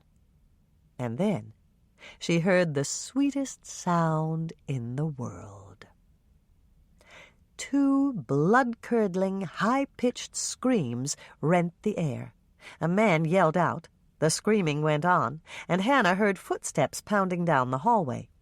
It took a full 5 seconds, but then she saw Rick Murphy, the youngest deputy on the force, rushing past Janie's door on his way toward the source of the screaming. Hannah opened the door and stepped out. There was a crowd milling around at the end of the hallway, and she could see someone down on the carpet. It was probably Andrea in a fake faint, but she didn't have time to confirm it. With fingers that shook slightly, Hannah sidled up to Alan's door and inserted the key in the lock. A second later, she was inside, with the door closed securely behind her. The clock was ticking. Rick could be back any second. She had to find Alan's keyring and get out. Hannah raced for the dresser and pulled out the top drawer, feeling frantically under the stack of clean handkerchiefs. No keys. Had Mike and Bill already taken them? Or... Hannah raced for the black coat that was draped over a chair. Sally had mentioned that Alan had been wearing a black coat when he'd come back from the press conference. She thrust her hand into the pocket, drew out a clean handkerchief, one black leather glove, and the keyring. The commotion in the hallway had decreased in volume as Hannah tossed Alan's coat back onto the chair. She sped for the door, opening it a crack to glance out. Rick was still at the end of the hallway, leaning over a woman's body. As Hannah slipped out and sidled back to Janie's room, she realized that there was a big hole in her master plan. If Mike and Bill ever realized that Alan's keys were missing, she'd need an alibi. Her mind racing, Hannah considered the alternatives. Several people had seen her with Andrea earlier, and they might mention that she hadn't been at her sister's side. She had to convince everyone in the crowd surrounding Andrea that she'd been there when the ghost had appeared. Hannah ran into Janie's room and filled a glass with water. Then she ran back out, shouting to the people at the end of the hall, "It's all right. I'm coming." Several people stepped back as she approached, and Hannah caught her first glimpse of Andrea. Her sister was stretched out on the floor, completely motionless. Not even her eyelids were quivering, and for one brief moment Hannah wondered if Andrea truly had fainted. Then she remembered the time that her sister had played a comatose woman in a perfectly dreadful play written by Jordan High's drama teacher. Andrea was acting, and she was great at it. "Stand back," Hannah ordered, holding her glass of water aloft. "I'll bring her out of it." Andrea still didn't move a muscle, and Hannah figured that an Academy Award was in order. Of course, Andrea probably expected a cold washcloth on her brow or a dose of pretend smelling salts. With a silent apology to her sister, Hannah upended the glass and doused Andrea's face with the water. Andrea gasped and then started to sputter as she saw Hannah bending over her. Her eyes were blazing, and Hannah knew she had to say something before Andrea ruined her best performance. "I'm sorry, Andrea. It was the only way we could think of to bring you back to consciousness." I fainted?" Andrea asked, slipping right back into character like a trooper. "What happened? I don't remember a thing." Janie leaned over her solicitously. "We saw the ghost, and you screamed, and then you crumpled to the floor and passed out." "And I ran to Janie's room for water," Hannah added her bit to the story. "Just rest for a minute," Rick Murphy advised. "I'll go get a chair." Andrea shook her head. "I think I'd rather lie down. I hate to trouble you, but could you help me to Janie's room?" "Sure, no problem." Rick took her arm and helped her up. "Just lean on me." Andrea smiled up at him, and her lower lip quivered slightly. "Thanks, Rick. I'm so glad you were here and not another deputy. You won't tell Bill, will you? This is so embarrassing." "Well—" "Please? I really did think I saw the ghost. I swear there was something down there at the end of the hall. But it was probably just my imagination. You know how Bill is. If he finds out I thought I saw a ghost and fainted, he'll tease me about it for the rest of my life. Can it be our secret?" Rick grinned. "Okay, as long as you're sure you're not hurt. As far as I know, it's not a crime to think you saw a ghost."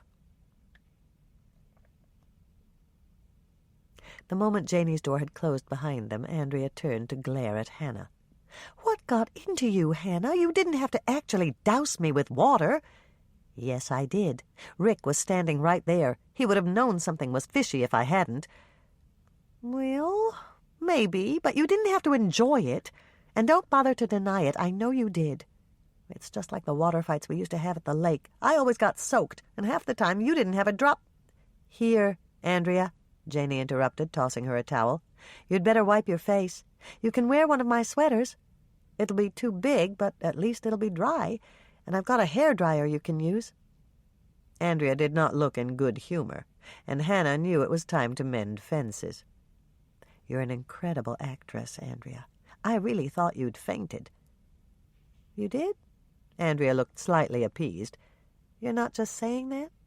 "No, and your screaming was perfect. I knew it was coming, but I jumped anyway. I really thought somebody was getting murdered out there." Andrea gave a little smile. "I told you I'd do my part. Did you get the keys?" "Yes, thanks to you." Hannah held them up for her sister's inspection. "They weren't in the drawer, and I had to search for them. If you hadn't pretended to faint, Rick might have caught me." "Well, all's well that ends well. Do I have time to dry my hair?"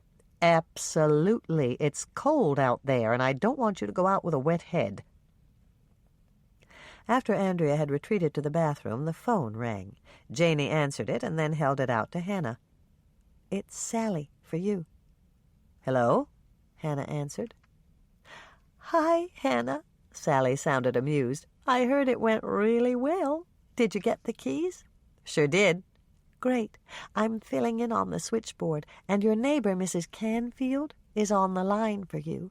Do you want me to put her through?" "Yes, please." Hannah crossed her fingers as she waited for Sally to put through the call. She told Mrs. Canfield to call her when Greg came home. "Hannah," Mrs. Canfield's voice was shaking slightly, "Greg still isn't home, and I'm worried sick. Do you think I should call the sheriff?" "I don't think that's necessary, Mrs. Canfield. I'm sure he'll be home soon." "I hope so. I'm just so nervous, and I wanted to talk to someone about it. Could you come down to see me when you get home?" Hannah came very close to groaning out loud. She'd been looking forward to curling up with Moisha and watching some mindless television, but she couldn't let Mrs. Canfield down. "Sure, but I have to make a trip to the mall first. It might be pretty late." "That's all right. I'm so worried about Greg. I won't be able to sleep a wink." "Okay, Mrs. Canfield. The minute I get home, I'll come straight to your place." "You're a darling, Hannah," Mrs. Canfield said, and she sounded relieved. "I'll see you later, then." "What's up?" Janey asked when Hannah had hung up the phone. "My neighbor's worried about her grandson. He's going through a rough time, and she just wants to talk." Hannah picked up the key ring and handed it to Janey. "Do you know which one of these keys is for the boutique?" One by one, Hannah and Janey examined the keys on Alan's key ring. Janey compared them with hers, and they marked the ones Hannah would need with a felt-tipped pen. Janey had just finished sketching the layout of the boutique when Andrea emerged from the bathroom. Hannah glanced up at her sister, and her mouth dropped open in surprise. Janey's sweater was miles too big for Andrea, but she'd rolled up the sleeves and belted it in with the long scarf she'd been wearing around her neck. Her hair was pulled up in a loose knot at the top of her head, and she looked fabulous. "What?" Andrea asked, taking in Hannah's startled expression. "How did you do that? You look gorgeous." "No, I don't. You're just trying to make me feel better." "I'm serious, Andrea. You look great." "Well, I always make an effort. Aren't you going to comb your hair before we go?" Hannah reached up to pat her hair. It felt all right to her. "Why should I?" "Somebody might see you." "Who? The mall's closed, and all we're doing is breaking into Alan's office." "But we could run into someone." "I hope not," Hannah said. "And if we do, I don't think anybody at the sheriff's department is going to care if my hair isn't perfect from my mugshot." Chapter 30. As Hannah took the turnoff for the Tri-County Mall, she glanced over at her sister and noticed that she was shivering. "Maybe you should stay in the truck. I can do this alone." "It'll take twice as long to go through the files if I don't help you." "That's okay. I don't mind. Look, Andrea, what we're doing isn't exactly legal. I don't blame you for being scared." Andrea shook her head. "I'm not scared." "Then why are you shaking?" "Because I'm cold. We should have taken my Volvo. It's got a better heater." Hannah wasn't convinced by her sister's explanation. Are you sure you're not shivering because you're scared? I'm positive. I'm a little nervous, but I'm not scared. I'm going in, Hannah. At least it'll be warm in the mall. Okay, Hannah said, pulling around to the back of the mall and parking by the entrance the employees used. Grab the flashlights and let's go. A light snow began to fall as they got out of Hannah's truck and walked toward the door. Hannah glanced up at the huge flakes that were floating past the old-fashioned street lights that were placed at intervals around the building. It's snowing again. I know. Isn't it gorgeous? Nights like this remind me of Christmas Eve. Remember how Dad used to drive us down to see the official Christmas tree in Lake Eden Park? And we'd always just miss Santa Claus? You used to roll down the car window and say, "There he is, up there in the sky. I think he just came from our house." And by the time I looked, he was gone. That was Dad's idea. Did you believe me? I did for the first couple of years. After that, I pretended to believe because of Michelle. You were pretty convincing, Hannah. You even described the reindeer. They arrived at the door, and Hannah opened it with the key Janey had marked. She'd never used this entrance before, and she was a bit surprised at how dreary it was. "It's not very pretty, is it?" Andrea echoed Hannah's sentiments as she surveyed the green and beige walls. "I guess they figure they don't need to decorate just for the employees." Hannah reached out to take her sister's arm. "Come with me. Janey told me how to get up to the second floor." "But we just take the escalator, don't we?" "No, they shut them down at night. We have to use the stairs. If we run into anybody, let me do the talking." "What are you going to say?" "That Janey sent us out here to pick up some papers from the boutique." "What if they don't believe you?" "I'll just show them the keys. That should convince them we're supposed to be here." "But what if they think you stole the keys?" Hannah grinned as she started up the stairs. Andrea complained about Tracy asking question after question, and now she was doing the very same thing. "Relax. Janey promised to stay by the phone. I'll just give them her number and she'll confirm it." The doorway to the second floor was locked, and Hannah used the key to open it. When they stepped out into the deserted mall, Andrea shivered slightly. "It looks different at night," she whispered. "I know," Hannah whispered back. "I'm glad they've got night lights. At least we can see where we're going." Hannah walked forward with Andrea at her heels. Even though she tried to walk quietly, her footsteps echoed in the huge, empty space. Without the sound of music on the speaker system, and the crowds of shoppers talking and laughing, every sound was magnified. The heater vents whooshed like surfacing whales. There was a loud ticking sound that appeared to come from the clock that hung on the wall over the cash register in the Fanny Farmer candy shop, and the hum from a flickering fluorescent tube in the display window of Sammy's sportswear was deafening. The shadows loomed large, and Hannah couldn't dismiss the possibility that someone could be lurking behind one of the mirrored posts that held up the roof, or pressed flat against the little alcoves that surrounded the entrances to the stores. The setting reminded Hannah of every bad horror movie she'd seen, and it was unnerving. Andrea glanced behind her more times than Hannah could count as they hurried toward Connie Mack's kitchen boutique. Hannah had a compelling urge to do the same, but she didn't. 2 pairs of eyes facing in opposite directions were much safer. She wished they had 4 pairs of eyes so they could cover the area completely.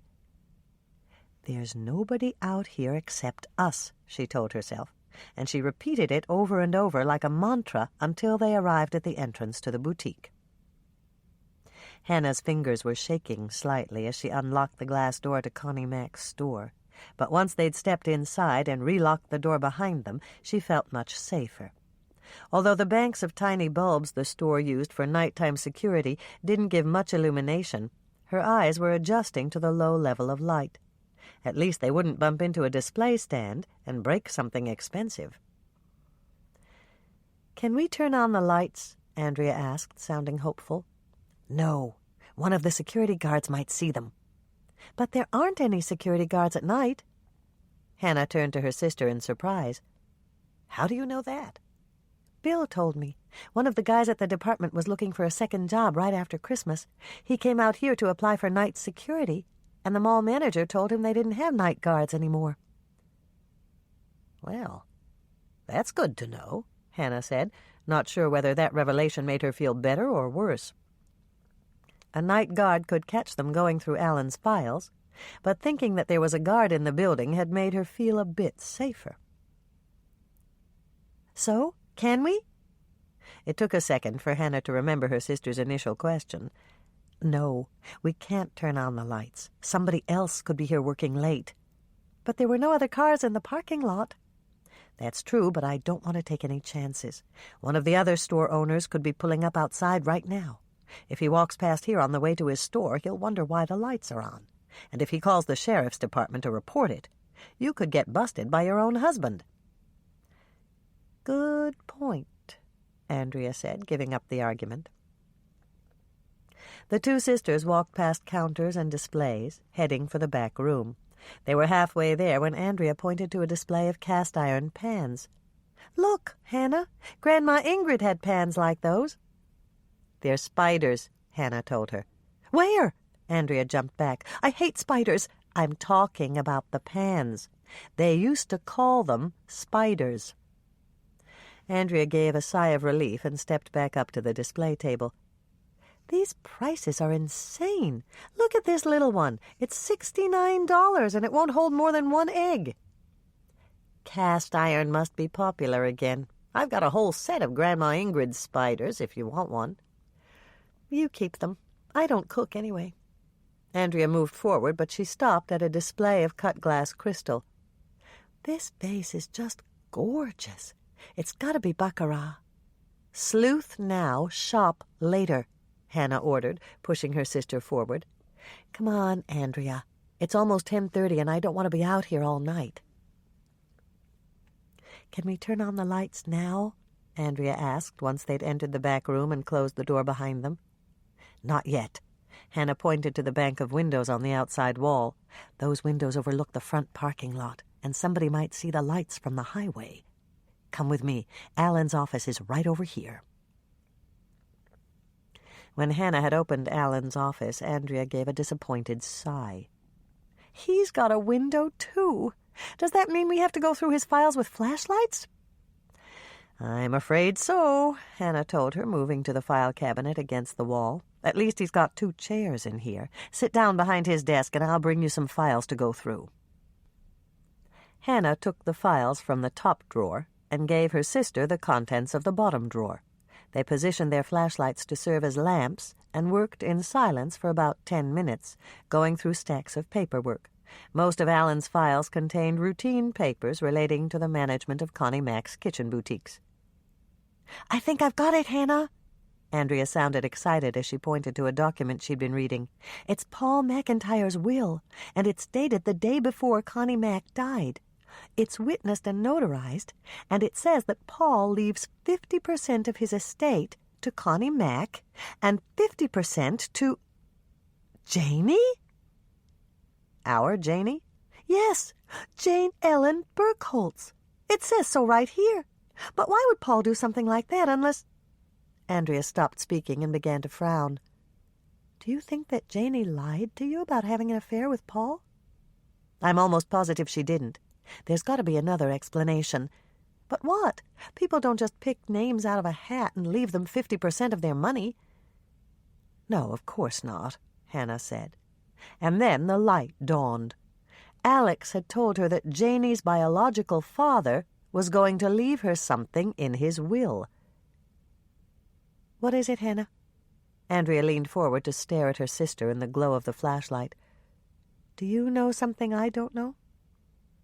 I think I do. What is it? Hannah began to frown. She'd promised not to tell anyone that Janie was Alex's daughter, but she'd figured out the identity of Janie's biological father all by herself. If I tell you, you've got to promise not to tell anybody else, not even Bill. It's that serious? Andrea gulped when Hannah nodded. Okay, I promise. Tell me. I think Paul McIntyre is Janie's biological father. Andrea looked shocked for a moment, and then she shook her head vehemently. "You're wrong, Hannah. I used to go to Janie's house all the time when we were kids, and there's no way Isabel would have had an affair. She adored Garland. They did everything together, and they went everywhere together, and—" "Hold the phone," Hannah interrupted before her sister could protest any further. "I didn't mean to imply that. What I meant was, Janie is adopted." "Adopted? But are you sure?" "I'm sure." "If Paul's her real father, who's her real mother?" Andrea gulped and looked a little sick. "Connie Mack?" "Not Connie Mack. I can't tell you who it is, but it's definitely not her." "That's a relief," Andrea said, letting out her breath in a giant whoosh. "Is it someone we know?" "Yes, and that's all I'm going to say about it. Don't press me, Andrea. I promised I'd never tell, and I won't." Andrea sighed. "Not even one little hint?" "Absolutely not." "How about Janie? Does she know?" "No. Isabel and Garland promised never to tell her. Her birth mother made it a condition of the adoption. She wanted Janie to have a real family with a loving mother and father, and that's exactly what Janie has. Her birth mother never wanted to take the chance of jeopardizing Janie's feelings for Isabel and Garland." Andrea looked as if she might object, but she thought about it for a moment and then nodded. "Okay, I can understand that." "Good. Now let's get back to Mr. 50%. That turned out to be Janie, and we know that she didn't kill Connie Mack. The only other possibility is Paul, and he's in the clear, too. At least we know why Connie Mack was so mad the day she died. It must have been a real shock to find out that Janie got half of her husband's estate. Do you think she knew that Janie was Paul's daughter?" Hannah shook her head. "I don't think Paul told anyone why he put Janie in his will. Not even Alan. Alan might have told Connie Mack if he'd known, and Paul wouldn't have risked that. I think the only thing that Alan told Connie Mack was that he'd drawn up Paul's will and that Janie got 50%. "And Connie Mack assumed that Janie was sleeping with Paul? And that's why she was in his will?" "It makes sense. What would you think if Bill drew up a will and his lawyer told you that he'd left 50% to a woman at work?" Andrea began to frown. "I see what you mean, and that almost makes me feel sorry for Connie Mack. But if Janie didn't kill her, and Paul didn't kill her, who did?" "Search me. We are fresh out of suspects, Andrea." "That's true," Andrea said, and she sounded very discouraged. "We followed all the leads, and we did everything right, but we still flunked out. What are we going to do?" "I don't have a clue. All I know is that I never want to go through another day like today. I'm still locked out of the cookie jar. I found another body. One of my oldest friends lied to me, and I struck out on a murder case for the first time. I'm on a losing streak, Andrea. We'd better put back these files and leave before we get busted for breaking and entering." "Just sit here and rest. I'll do it." Andrea picked up a stack of files and returned them to the file cabinet. When she came back for a second armful, she looked puzzled. "You said a friend lied to you. Which friend?" "Greg Canfield. He said he tripled his money day trading, but he lied. I just found out that the company he said he invested in went bankrupt." "I wonder why he lied about it." Andrea thought for a moment, and then she snapped her fingers. "You used to date him, didn't you?" "I didn't date anyone." "Yes, you did. I know you had a date for the senior prom." "That was a setup," Hannah answered truthfully, even though the memory still stung a bit. "Dad promised Cliff Schumann a summer job if he took me to the prom. You were the one with all the dates, even back then." "But Greg used to come to the house all the time. I remember that." "That's true, but we weren't dating. Greg and I were just really good friends." "Do you think you would have dated him if his parents hadn't moved?" "You bet," Hannah wanted to say, but she thought better of it. She tried for a casual tone and said, "Maybe." I liked him, and I think he liked me, too." "Then that's probably why he lied to you. He didn't want to admit he failed, so he made up that story to impress you." "Maybe. I called to ask him about it, but he wasn't home." Hannah picked up another stack of files and handed them to her sister. "Mrs. Canfield's really upset. She thinks Greg's going through a personal crisis, and she's worried about him." "What makes her think that?" "Greg told her he'd be staying with her temporarily, just until Annette found a house in Colorado, but some legal papers came for him from a family law firm in Denver. Mrs. Canfield thinks that they were divorce papers." "She's probably right. I met Annette, and she didn't strike me as the type to stick around when the money got tight." "I know. I guess Greg just wasn't successful enough for her." "But he was," Andrea objected. "His store was making money. I know that for a fact." "Then Greg didn't go broke?" "No. His store had record sales in December. One of his clerks told me that they outsold all the other stores in the mall. That's why I don't understand why Greg lost his lease. It just doesn't make sense." "Why not?" "Because the mall charges rent, but they also take a small percentage of the profits from each store. Why would the mall refuse to renew Greg's lease if his store was making extra money for them?" "I don't know," Hannah said, and she began to frown. "That's like cutting off your nose to spite your face. Unless—" "Unless what?" "Unless the mall manager had bigger fish to fry. Didn't Rhea Robinson tell us that Connie Mack wouldn't sign a lease in a mall with a competing store?"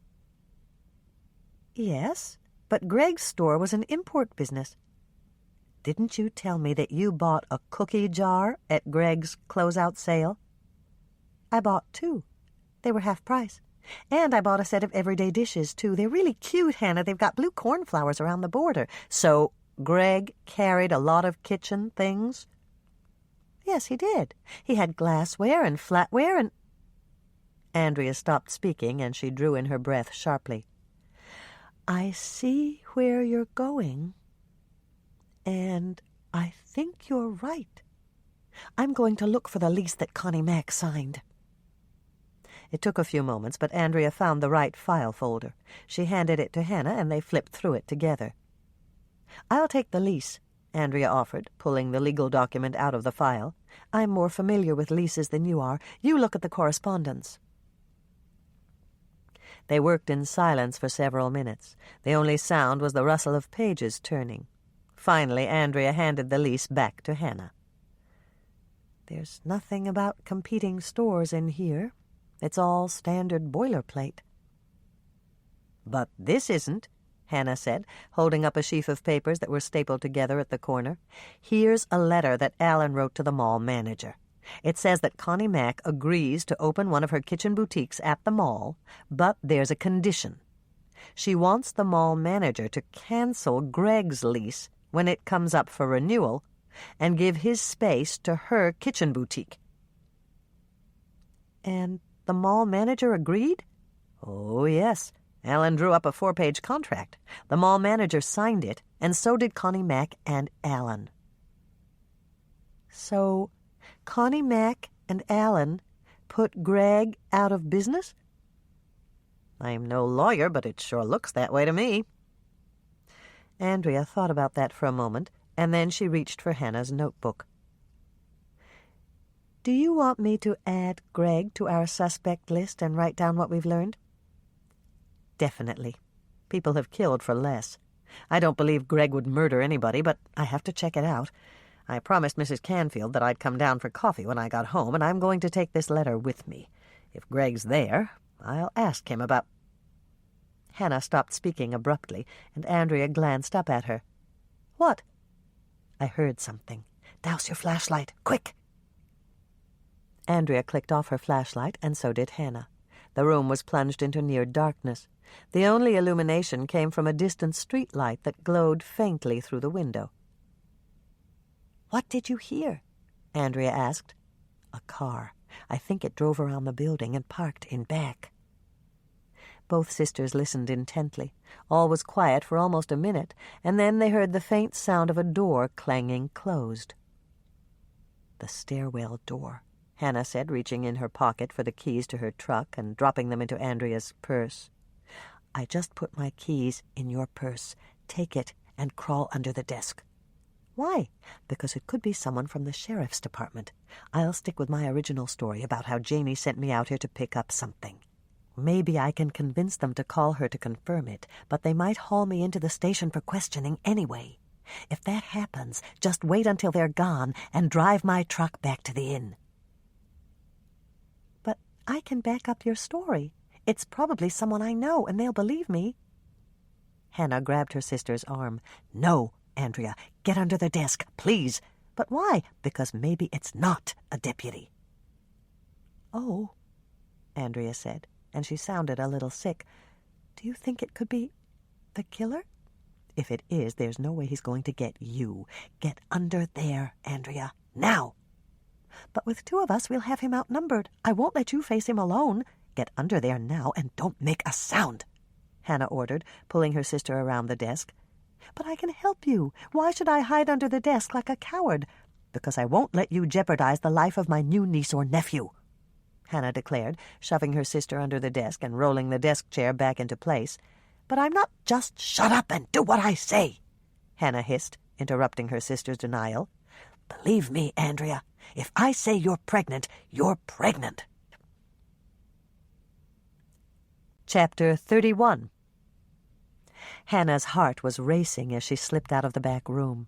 She moved quickly, hurrying down the center aisle toward the display windows at the front of the store.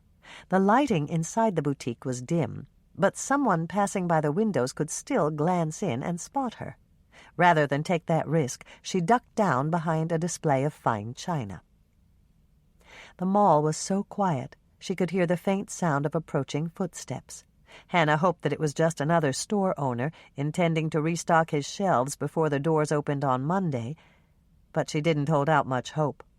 Since it was almost 11 on a Sunday night, that was about as unlikely as Moisha suddenly sprouting wings and zooming off into the wild blue yonder. The sound of the footsteps was increasing in volume as the person approached, clunking against the decorative tiles that lined the floor of the mall. Hannah was convinced that they belonged to a man. The stride was positive and energetic, and no effort was taken to step softly. Perhaps she was doing women a disservice by even thinking it, but Hannah doubted that any woman alone, entering a deserted mall this late at night, would tread so boldly. Her heart in her throat, Hannah willed the stranger to walk on by. But the sound ceased abruptly in front of the door. She risked a glance, peeking up over a platter that probably cost more than she earned in a week, and she gasped as she recognized the person standing in front of Connie Mack's kitchen boutique. It was Greg Canfield. Relief washed over Hannah in a giant wave. Greg was all right. All her dire thoughts had turned out to be baseless. She was just getting to her feet, preparing to call out and offer to let Greg in, when she had an unsettling thought. What was Greg doing out here on a Sunday night? And how had he gotten in? Hannah ducked back down and thought about it for a second. Greg had kept his keys to the back door of the mall. That much was clear. And she'd told Mrs. Canfield that she was coming out to the mall. Perhaps Greg had driven out here wanting to talk to her about the losses he'd taken in the stock market and the fact that Annette was divorcing him. Hannah had almost convinced herself that this was the case when she heard a sound that shot holes in her newly formed theory. That sound was a key in the lock, turning the tumblers. It was followed by a click, and then Hannah heard the heavy glass door opening. Greg must have kept the key to his store, and no one had bothered to change the locks when Connie Mack's kitchen boutique had taken over the space. Hannah moved slightly and peeked out again, this time from behind a serving bowl. Greg was relocking the door behind him. But why would he do that? And why hadn't he called out to her if he'd guessed she was here? Greg bent over to pick something up. and Hannah almost gasped out loud when she saw that it was a baseball bat. Had Greg come out to the boutique to vandalize the store that had put him out of business? Like lightning, an image popped into Hannah's mind, one that made her shiver. It was Connie Mack's skull, crushed by an object that Doc Knight had thought was a baseball bat. Alan Carpenter's skull had also been crushed in the very same way, and there had been a splinter from a baseball bat in Norman's ski cap. As Hannah watched, Greg began to walk up the aisle, holding the bat like a club. He paused near the center of the store, and an awful smile crossed his face. It was the smile of someone who'd slipped off the edge into madness, a cross between a grin and a leer, which made Hannah's mouth go suddenly dry and her heart pound frantically in her chest. She'd never thought to see a smile like that on the face of one of her friends. But she had to stop thinking of Greg as a friend. He was the killer. He'd injured Norman and murdered Connie Mack and Alan. The chilling smile seemed frozen on Greg's face as he started forward again. He was humming something under his breath, and as Hannah listened, he began to chant a phrase in a high-pitched, childish voice. "Come out, Hannah. Come out, wherever you are." There was a sing-song lilt to Greg's voice that made Hannah's blood run cold. Greg was insane, dangerously insane. Red Rover, send Hannah over," Greg called out. And then he laughed, an eerie sort of giggle. "You're it, Hannah. I'm going to tag you. You can't get in free this time." Hannah swallowed hard. All the games they'd played in the vacant lot at the end of the block were mixed up together in Greg's deranged mind. But this was no game. Greg had come out here with the intention of making her his next victim. "I know where you're hiding. You can't fool me, Hannah Banana." Greg moved forward again toward the back of the store. "You're in the office. I saw your flashlight, and I'm going to get you." Hannah gasped. Andrea was in the office. She couldn't let Greg go back there. With an inventiveness born of desperation, Hannah scuttled to the next display table, the one that held the heavy crystal vase that Andrea had admired. She grabbed it and pegged it toward the far wall as hard as she could. The expensive vase shattered with a satisfying crash, and Greg whirled around toward the spot where the vase had landed. "So that's where you are, you naughty girl. Clumsy Hannah. Now see what you've done." Greg stalked past the display table where Hannah was hiding. She held her breath, preparing to run, but he didn't stop. He wiggled the bat, the same way a power hitter might wiggle it before he hit a home run, as he strode toward the place he thought she was hiding. Hannah knew she had to warn her sister to stay hidden. Greg didn't know that Andrea was here, and if she stayed under the desk, she'd be safe. Hannah took a deep breath and called out at the top of her lungs, "You can't catch me, Greg Canfield." The moment the words had left her mouth, Hannah crouched low and scooted toward another display table. Greg whirled toward the place she'd been, but Hannah was already across the aisle, crouched low behind a table holding a silver service. "Where are you, Hannah?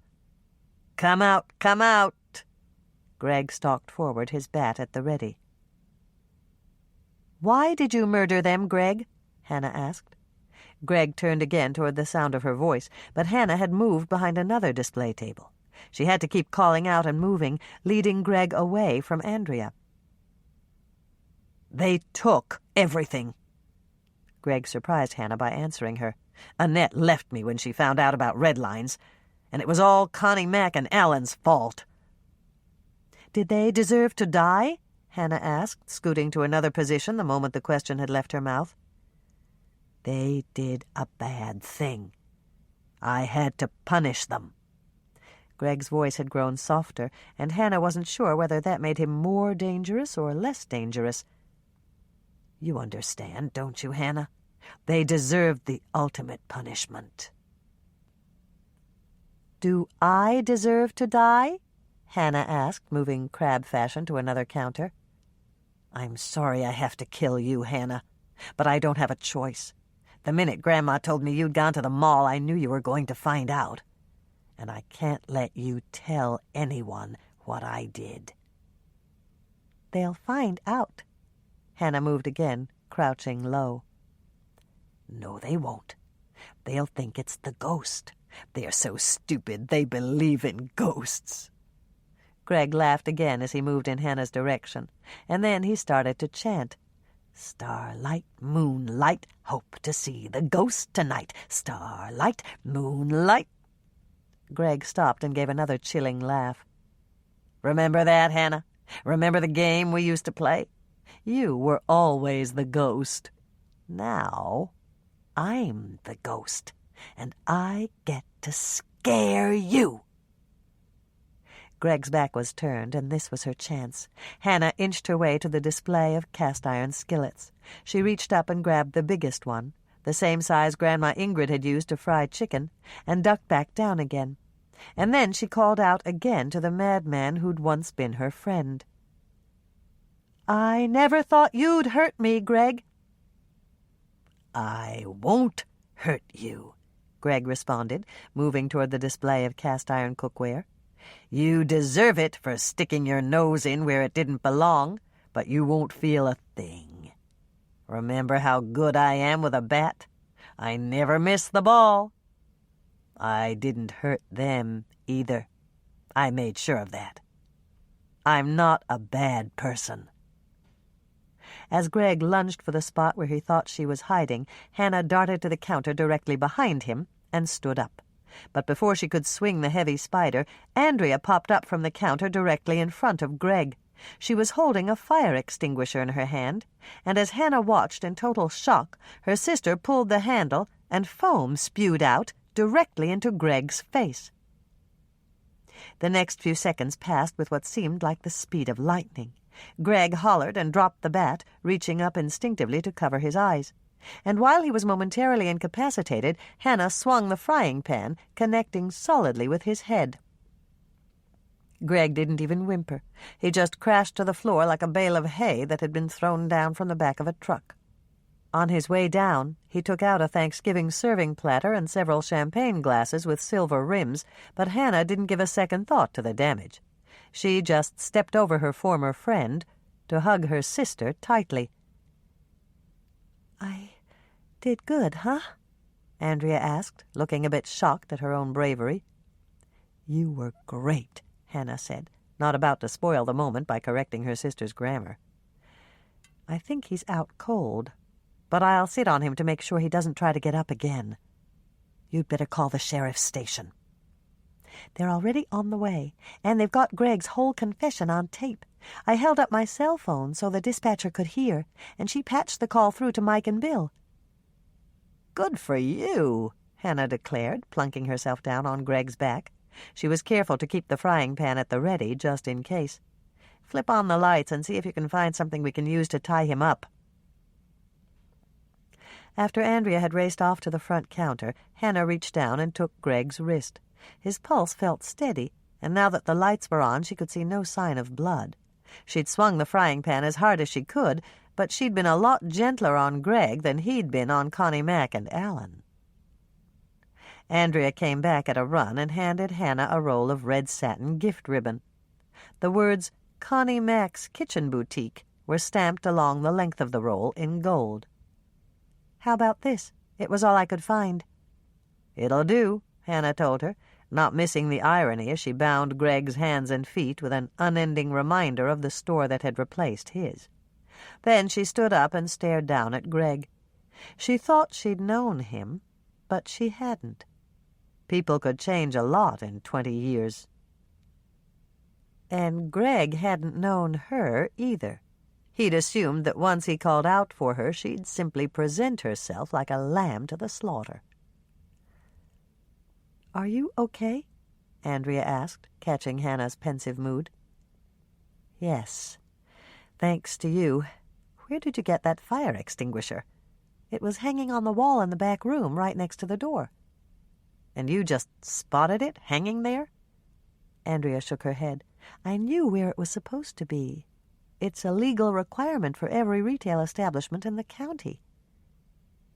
"And you knew that because you're a real estate agent?" "That's right. Can I ask you a question, Hannah?" "Sure." "I thought you were going to take Greg's head off when you hit him with that frying pan. How did you learn to swing like that?" "In Little League, I guess." "But Dad took me to all your games, and you always struck out." "That's true. But Greg's head is a lot bigger than a baseball, and I guess I just wasn't motivated enough back then." Andrea nodded and then cocked her head to the side. "I hear sirens out on the highway." "Me too. It must be Mike and Bill." "What are we going to tell them, Hannah?" "As little as possible." "You're right." Andrea looked thoughtful. "I'll take care of Bill. You take care of Mike." The noise of the siren was louder now. It sounded as though more than one patrol car had responded, and that was good. Mike and Bill wouldn't ask too many questions if other officers were present. Hannah heard them pull into the parking lot, and she turned to her sister. "You go down and let them in. I'll stay here and watch Greg." "They can get in. They've got a pass key." "Is that something else you know because you're a real estate agent?" "No, the dispatcher told me." The sirens made a dying bleep, and then the back door banged. Hannah could hear heavy footsteps on the stairs, and much sooner than she thought possible, the glass door banged open, and a total of 6 deputies rushed in, Bill and Mike in the lead. "We're okay," Hannah shouted out. "We've got him tied up back here." "You take Mike, I'll take Bill," Andrea reminded her, and then she rushed out to throw herself into her husband's arms. After the 4 other deputies had carried Greg off, Hannah turned to Mike. He didn't look happy, and Hannah knew she had to say something. "I'm sorry, Mike. I know I shouldn't have come out here without telling you, but one thing led to another, and... Are you mad at me?" "Mad isn't the word." Hannah sighed. A hunk of granite was more yielding than Mike was being right now. "You've got to believe me, Mike. I didn't know that Greg was the killer. I'm as shocked as you are." "Well, at least no one got hurt. Why did you come out here anyway?" "Andrea and I were looking for clues. I know we shouldn't have done it without telling you, but I figured that I could save you some time by doing some of the legwork. I was only trying to help you." "Some help? You almost got yourself killed." "But I didn't know that was going to happen. Do you really think I would have brought Andrea out here with me if I'd thought it was dangerous?" "No, I guess not." Hannah stared up into his face. His frown lines had smoothed out, and she could tell that he was relenting somewhat. "We were going to come straight to you and Bill with anything we found." "You're sure about that?" "Oh, yes, absolutely." "All right. I believe you," Mike said, and pulled her into his arms. "You don't leave me a whole lot of choice, Hannah. I've got to figure out some way to keep you safe." Hannah looked up to study his expression. He didn't look angry, but there was no telling what was running through his mind. "You're not going to lock me up, are you?" "No. I've got something else in mind." "What is it?" "We'll start by having dinner at the inn tomorrow night. Right after that, I'm going to show you what to do in a clinch." Hannah wasn't sure what to say. Was Mike talking about self-defense classes again? Or did he have something else in mind? She was still trying to think of a response when Mike bent down and kissed her, and then she stopped thinking altogether. Several minutes later, or perhaps it was longer, Mike released her. "I have to get back to work, Hannah." "But why? You've got Greg's confession. The case is closed." "There's still a ton of paperwork to do." Mike turned her around and marched her toward the door, where Andrea and Bill were waiting for them. "And I really ought to make you do it, since you seem to be angling for my job."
Chapter 32.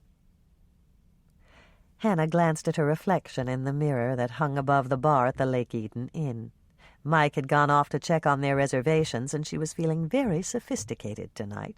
She was wearing her new green silk dress, the one that Claire Rogers had selected for this very special night.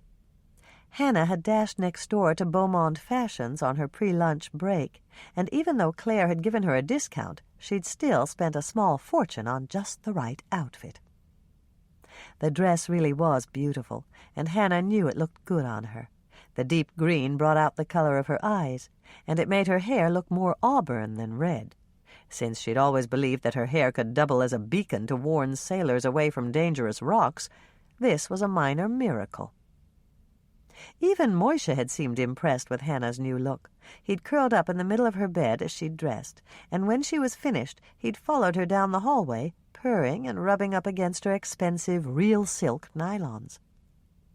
How could nylons be silk? Hannah thought about that inconsistency for a moment before turning her mind to other more pressing matters. Even though it had been late, she'd gone to see Mrs. Canfield the previous evening, to tell her that Greg was in jail for the murders of Connie Mack and Alan Carpenter. Fearing that she'd be forced to deal with hysteria, tears, or perhaps even worse, Hannah had been relieved to find that her elderly neighbor had taken it in stride. Mrs. Canfield would be all right. Minnesota women were tough.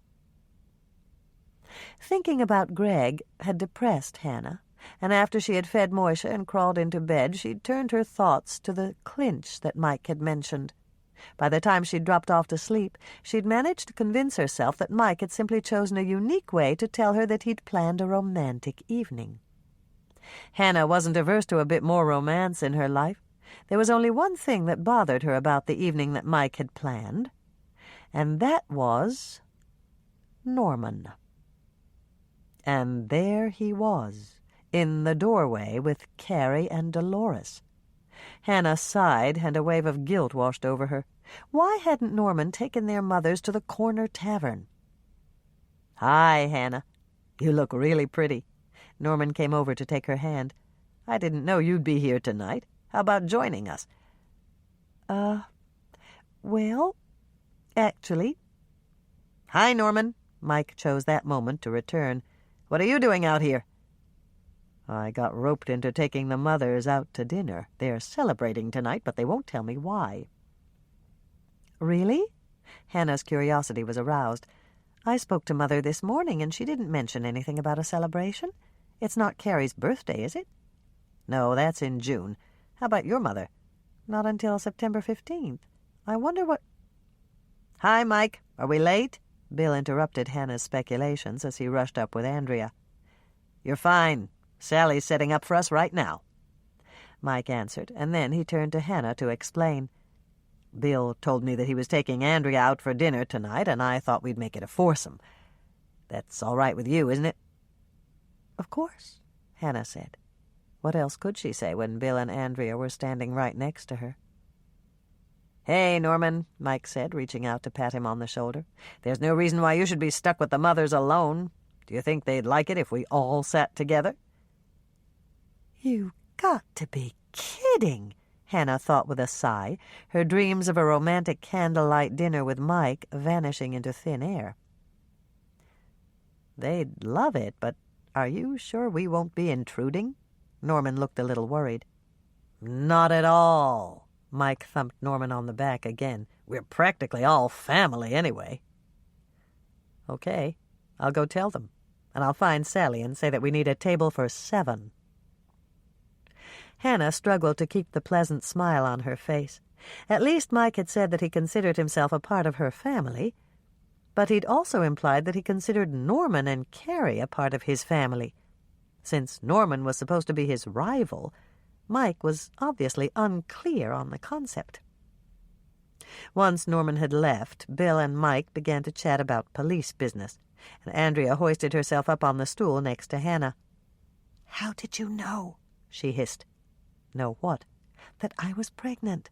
I went to see Doc Knight this morning, and he confirmed it." Hannah shrugged. "I guess it was because you were eating so much, and you only do that when you're pregnant. Are you upset about it?" I was at first, but that's only because it was such a shock. You should have seen Bill's face when I told him. He was really happy, and that's why we came out here for dinner." "That's nice," Hannah said, but part of her wished that Bill had chosen another restaurant. "I'm really sorry we horned in on your party. I know you wanted to be alone with Mike, but Bill didn't tell me until it was a done deal. I tried to call you to give you a heads up, but you'd already left." "That's okay." "You look really nice, Hannah. I love that dress. Did you get it at— Uh-oh, here comes Mother." Hannah swiveled around, and her eyes widened as she caught her first glimpse of Dolores. Their mother was wearing a gold lame pantsuit, and she looked like a brunette Barbie dressed for the Oscars. She got her hair streaked again? "Bertie did it this morning. There's something a little unnatural about having a mother who looks younger than we do." "Only in this light," Hannah pointed out. "But she does look good, and she really knows how to make an entrance. And that reminds me, do you know what Mother and Carrie are celebrating tonight?" "No, I haven't heard anything about it." "I have a feeling we'll find out," Hannah said, standing up with her sister to greet their mother and Carrie. The dinner that night was festive, and to her surprise Hannah found that she was enjoying herself. She was seated between Norman and Mike, and they seemed to be vying with each other to see that she had everything her heart desired. When dessert time rolled around, Hannah decided that it was time to make an announcement. "I contributed 6 pans of multiple-choice bar cookies to Sally's dessert buffet tonight. It's a new recipe, and I need your opinion." "Whatever they are, they can't be better than your blueberry muffins," Bill said with a grin. "They were the best I ever tasted." Hannah turned to give him a long, level look. "How do you know? I thought the containers were being dusted for prints." "They were, but they came out clean," Mike explained. "And since the muffins were 2 days old already, we— "You shared them around at the station?" Hannah finished the sentence for him. "That's right. We didn't think you'd want them back. You're not upset, are you?" "Not really." Hannah did her best to be gracious. "I'm glad they didn't go to waste. Is there more coffee in that carafe?" Both Mike and Norman made a grab for the carafe at the same moment, and Hannah almost laughed out loud. This was the first time in her whole life that 2 men were knocking themselves out to please her. Mike got to the carafe first and filled Hannah's cup. Then he leaned forward to talk to Norman. "Are you all right after that knock on the head?" "I'm fine, but if Lake Eden gets any more dangerous, I'm going to take karate classes." "Karate won't do you much good unless your assailant is a 2x4 or a stack of cinder blocks. I'll tell you what, Norman, I promised to teach Hannah some self-defense moves, and I'll give you some tips, too." "Thanks, Mike." Norman looked properly grateful. "Just let me know when, and I'll be there." "How about tonight? I have to teach Hannah what to do in a clinch, and my apartment complex has a gym." "That sounds great. I'll take the mothers home, and then I'll drive out to your place. I really appreciate this, Mike. Ever since I met Hannah, I'm never sure when I'm going to run into trouble." Hannah made a study of the coffee in her cup, as her 2 Lotharios discussed precisely when and where to meet. This evening was definitely not turning out the way she'd hoped it would. "Andrea, dear." Dolores reached out across the table to tap Andrea's arm. "You didn't have any of the champagne I ordered." As Hannah watched, Andrea's face turned a shade of pink that matched the dress she was wearing. "I'm sure it was delicious, Mother. I just didn't feel like drinking tonight." "But why, dear? You're not driving, are you?" Andrea's cheeks turned even pinker as she shook her head.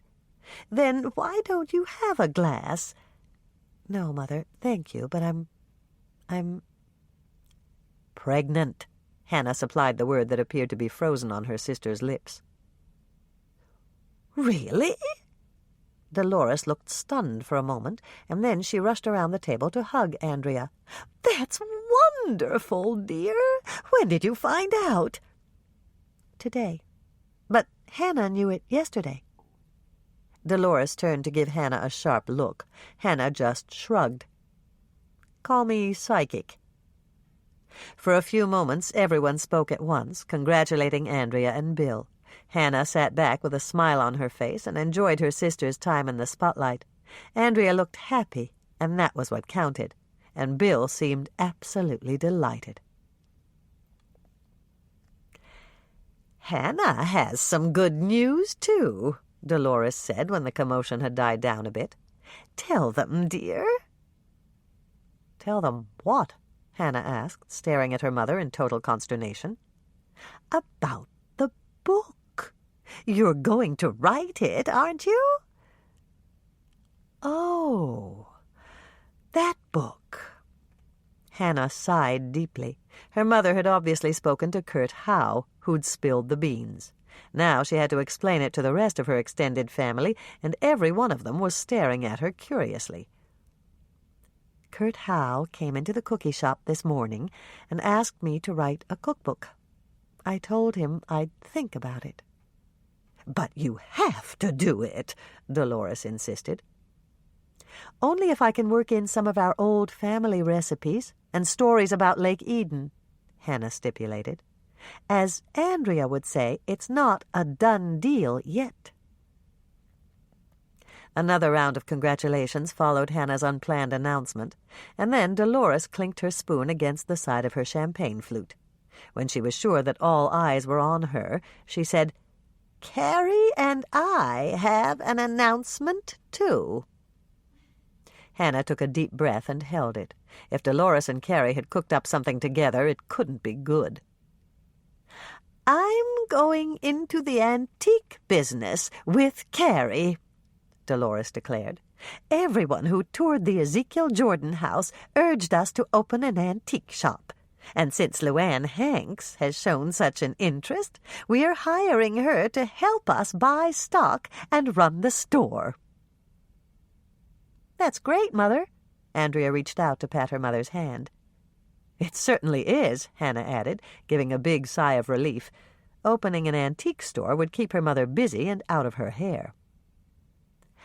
"That's not all," Dolores said, pausing for dramatic effect. "Carrie and I signed the lease this afternoon, and you'll never guess where we're locating." Hannah was almost afraid to ask, but she did. "Where?" "Right next to you, dear." "You mean on the same block?" Hannah asked, hoping that she'd misunderstood. "Right next to you, dear. Carrie and I are turning the Ezekiel Jordan house into an antique shop. I've been feeling guilty because I don't spend enough time with you, and now I'll be able to zip over and have coffee with you every morning. Isn't that wonderful, dear?" Somehow Hannah managed to keep the smile on her face. "Wonderful," she said. Multiple choice bar cookies. Preheat oven to 350 degrees Fahrenheit. Rack in the middle position. 1/2 cup butter, 1 stick. 1 can sweetened condensed milk, 14 ounces. Column A. 1 1/2 cups. Graham cracker crumbs, vanilla wafer crumbs, chocolate wafer crumbs, animal cracker crumbs, sugar cookie crumbs. Column B. 2 cups. Chocolate chips, butterscotch chips, peanut butter chips, raisins, regular or golden, M&Ms without nuts. Column C. 2 cups. Flaked coconut, 5 ounces. Rice Krispies, miniature marshmallows, 2 1/2 cups. Frosted cornflakes, crumbled. Column D. 1 cup. Chopped walnuts, chopped pecans, chopped peanuts, chopped cashews. Melt the butter and pour it into a 9 by 13-inch cake pan. Tip the pan to coat the bottom. 1. Evenly sprinkle one ingredient from column A over the melted butter. 2. Drizzle sweetened condensed milk over the crumbs. 3. Evenly sprinkle one ingredient from column B on top. 4.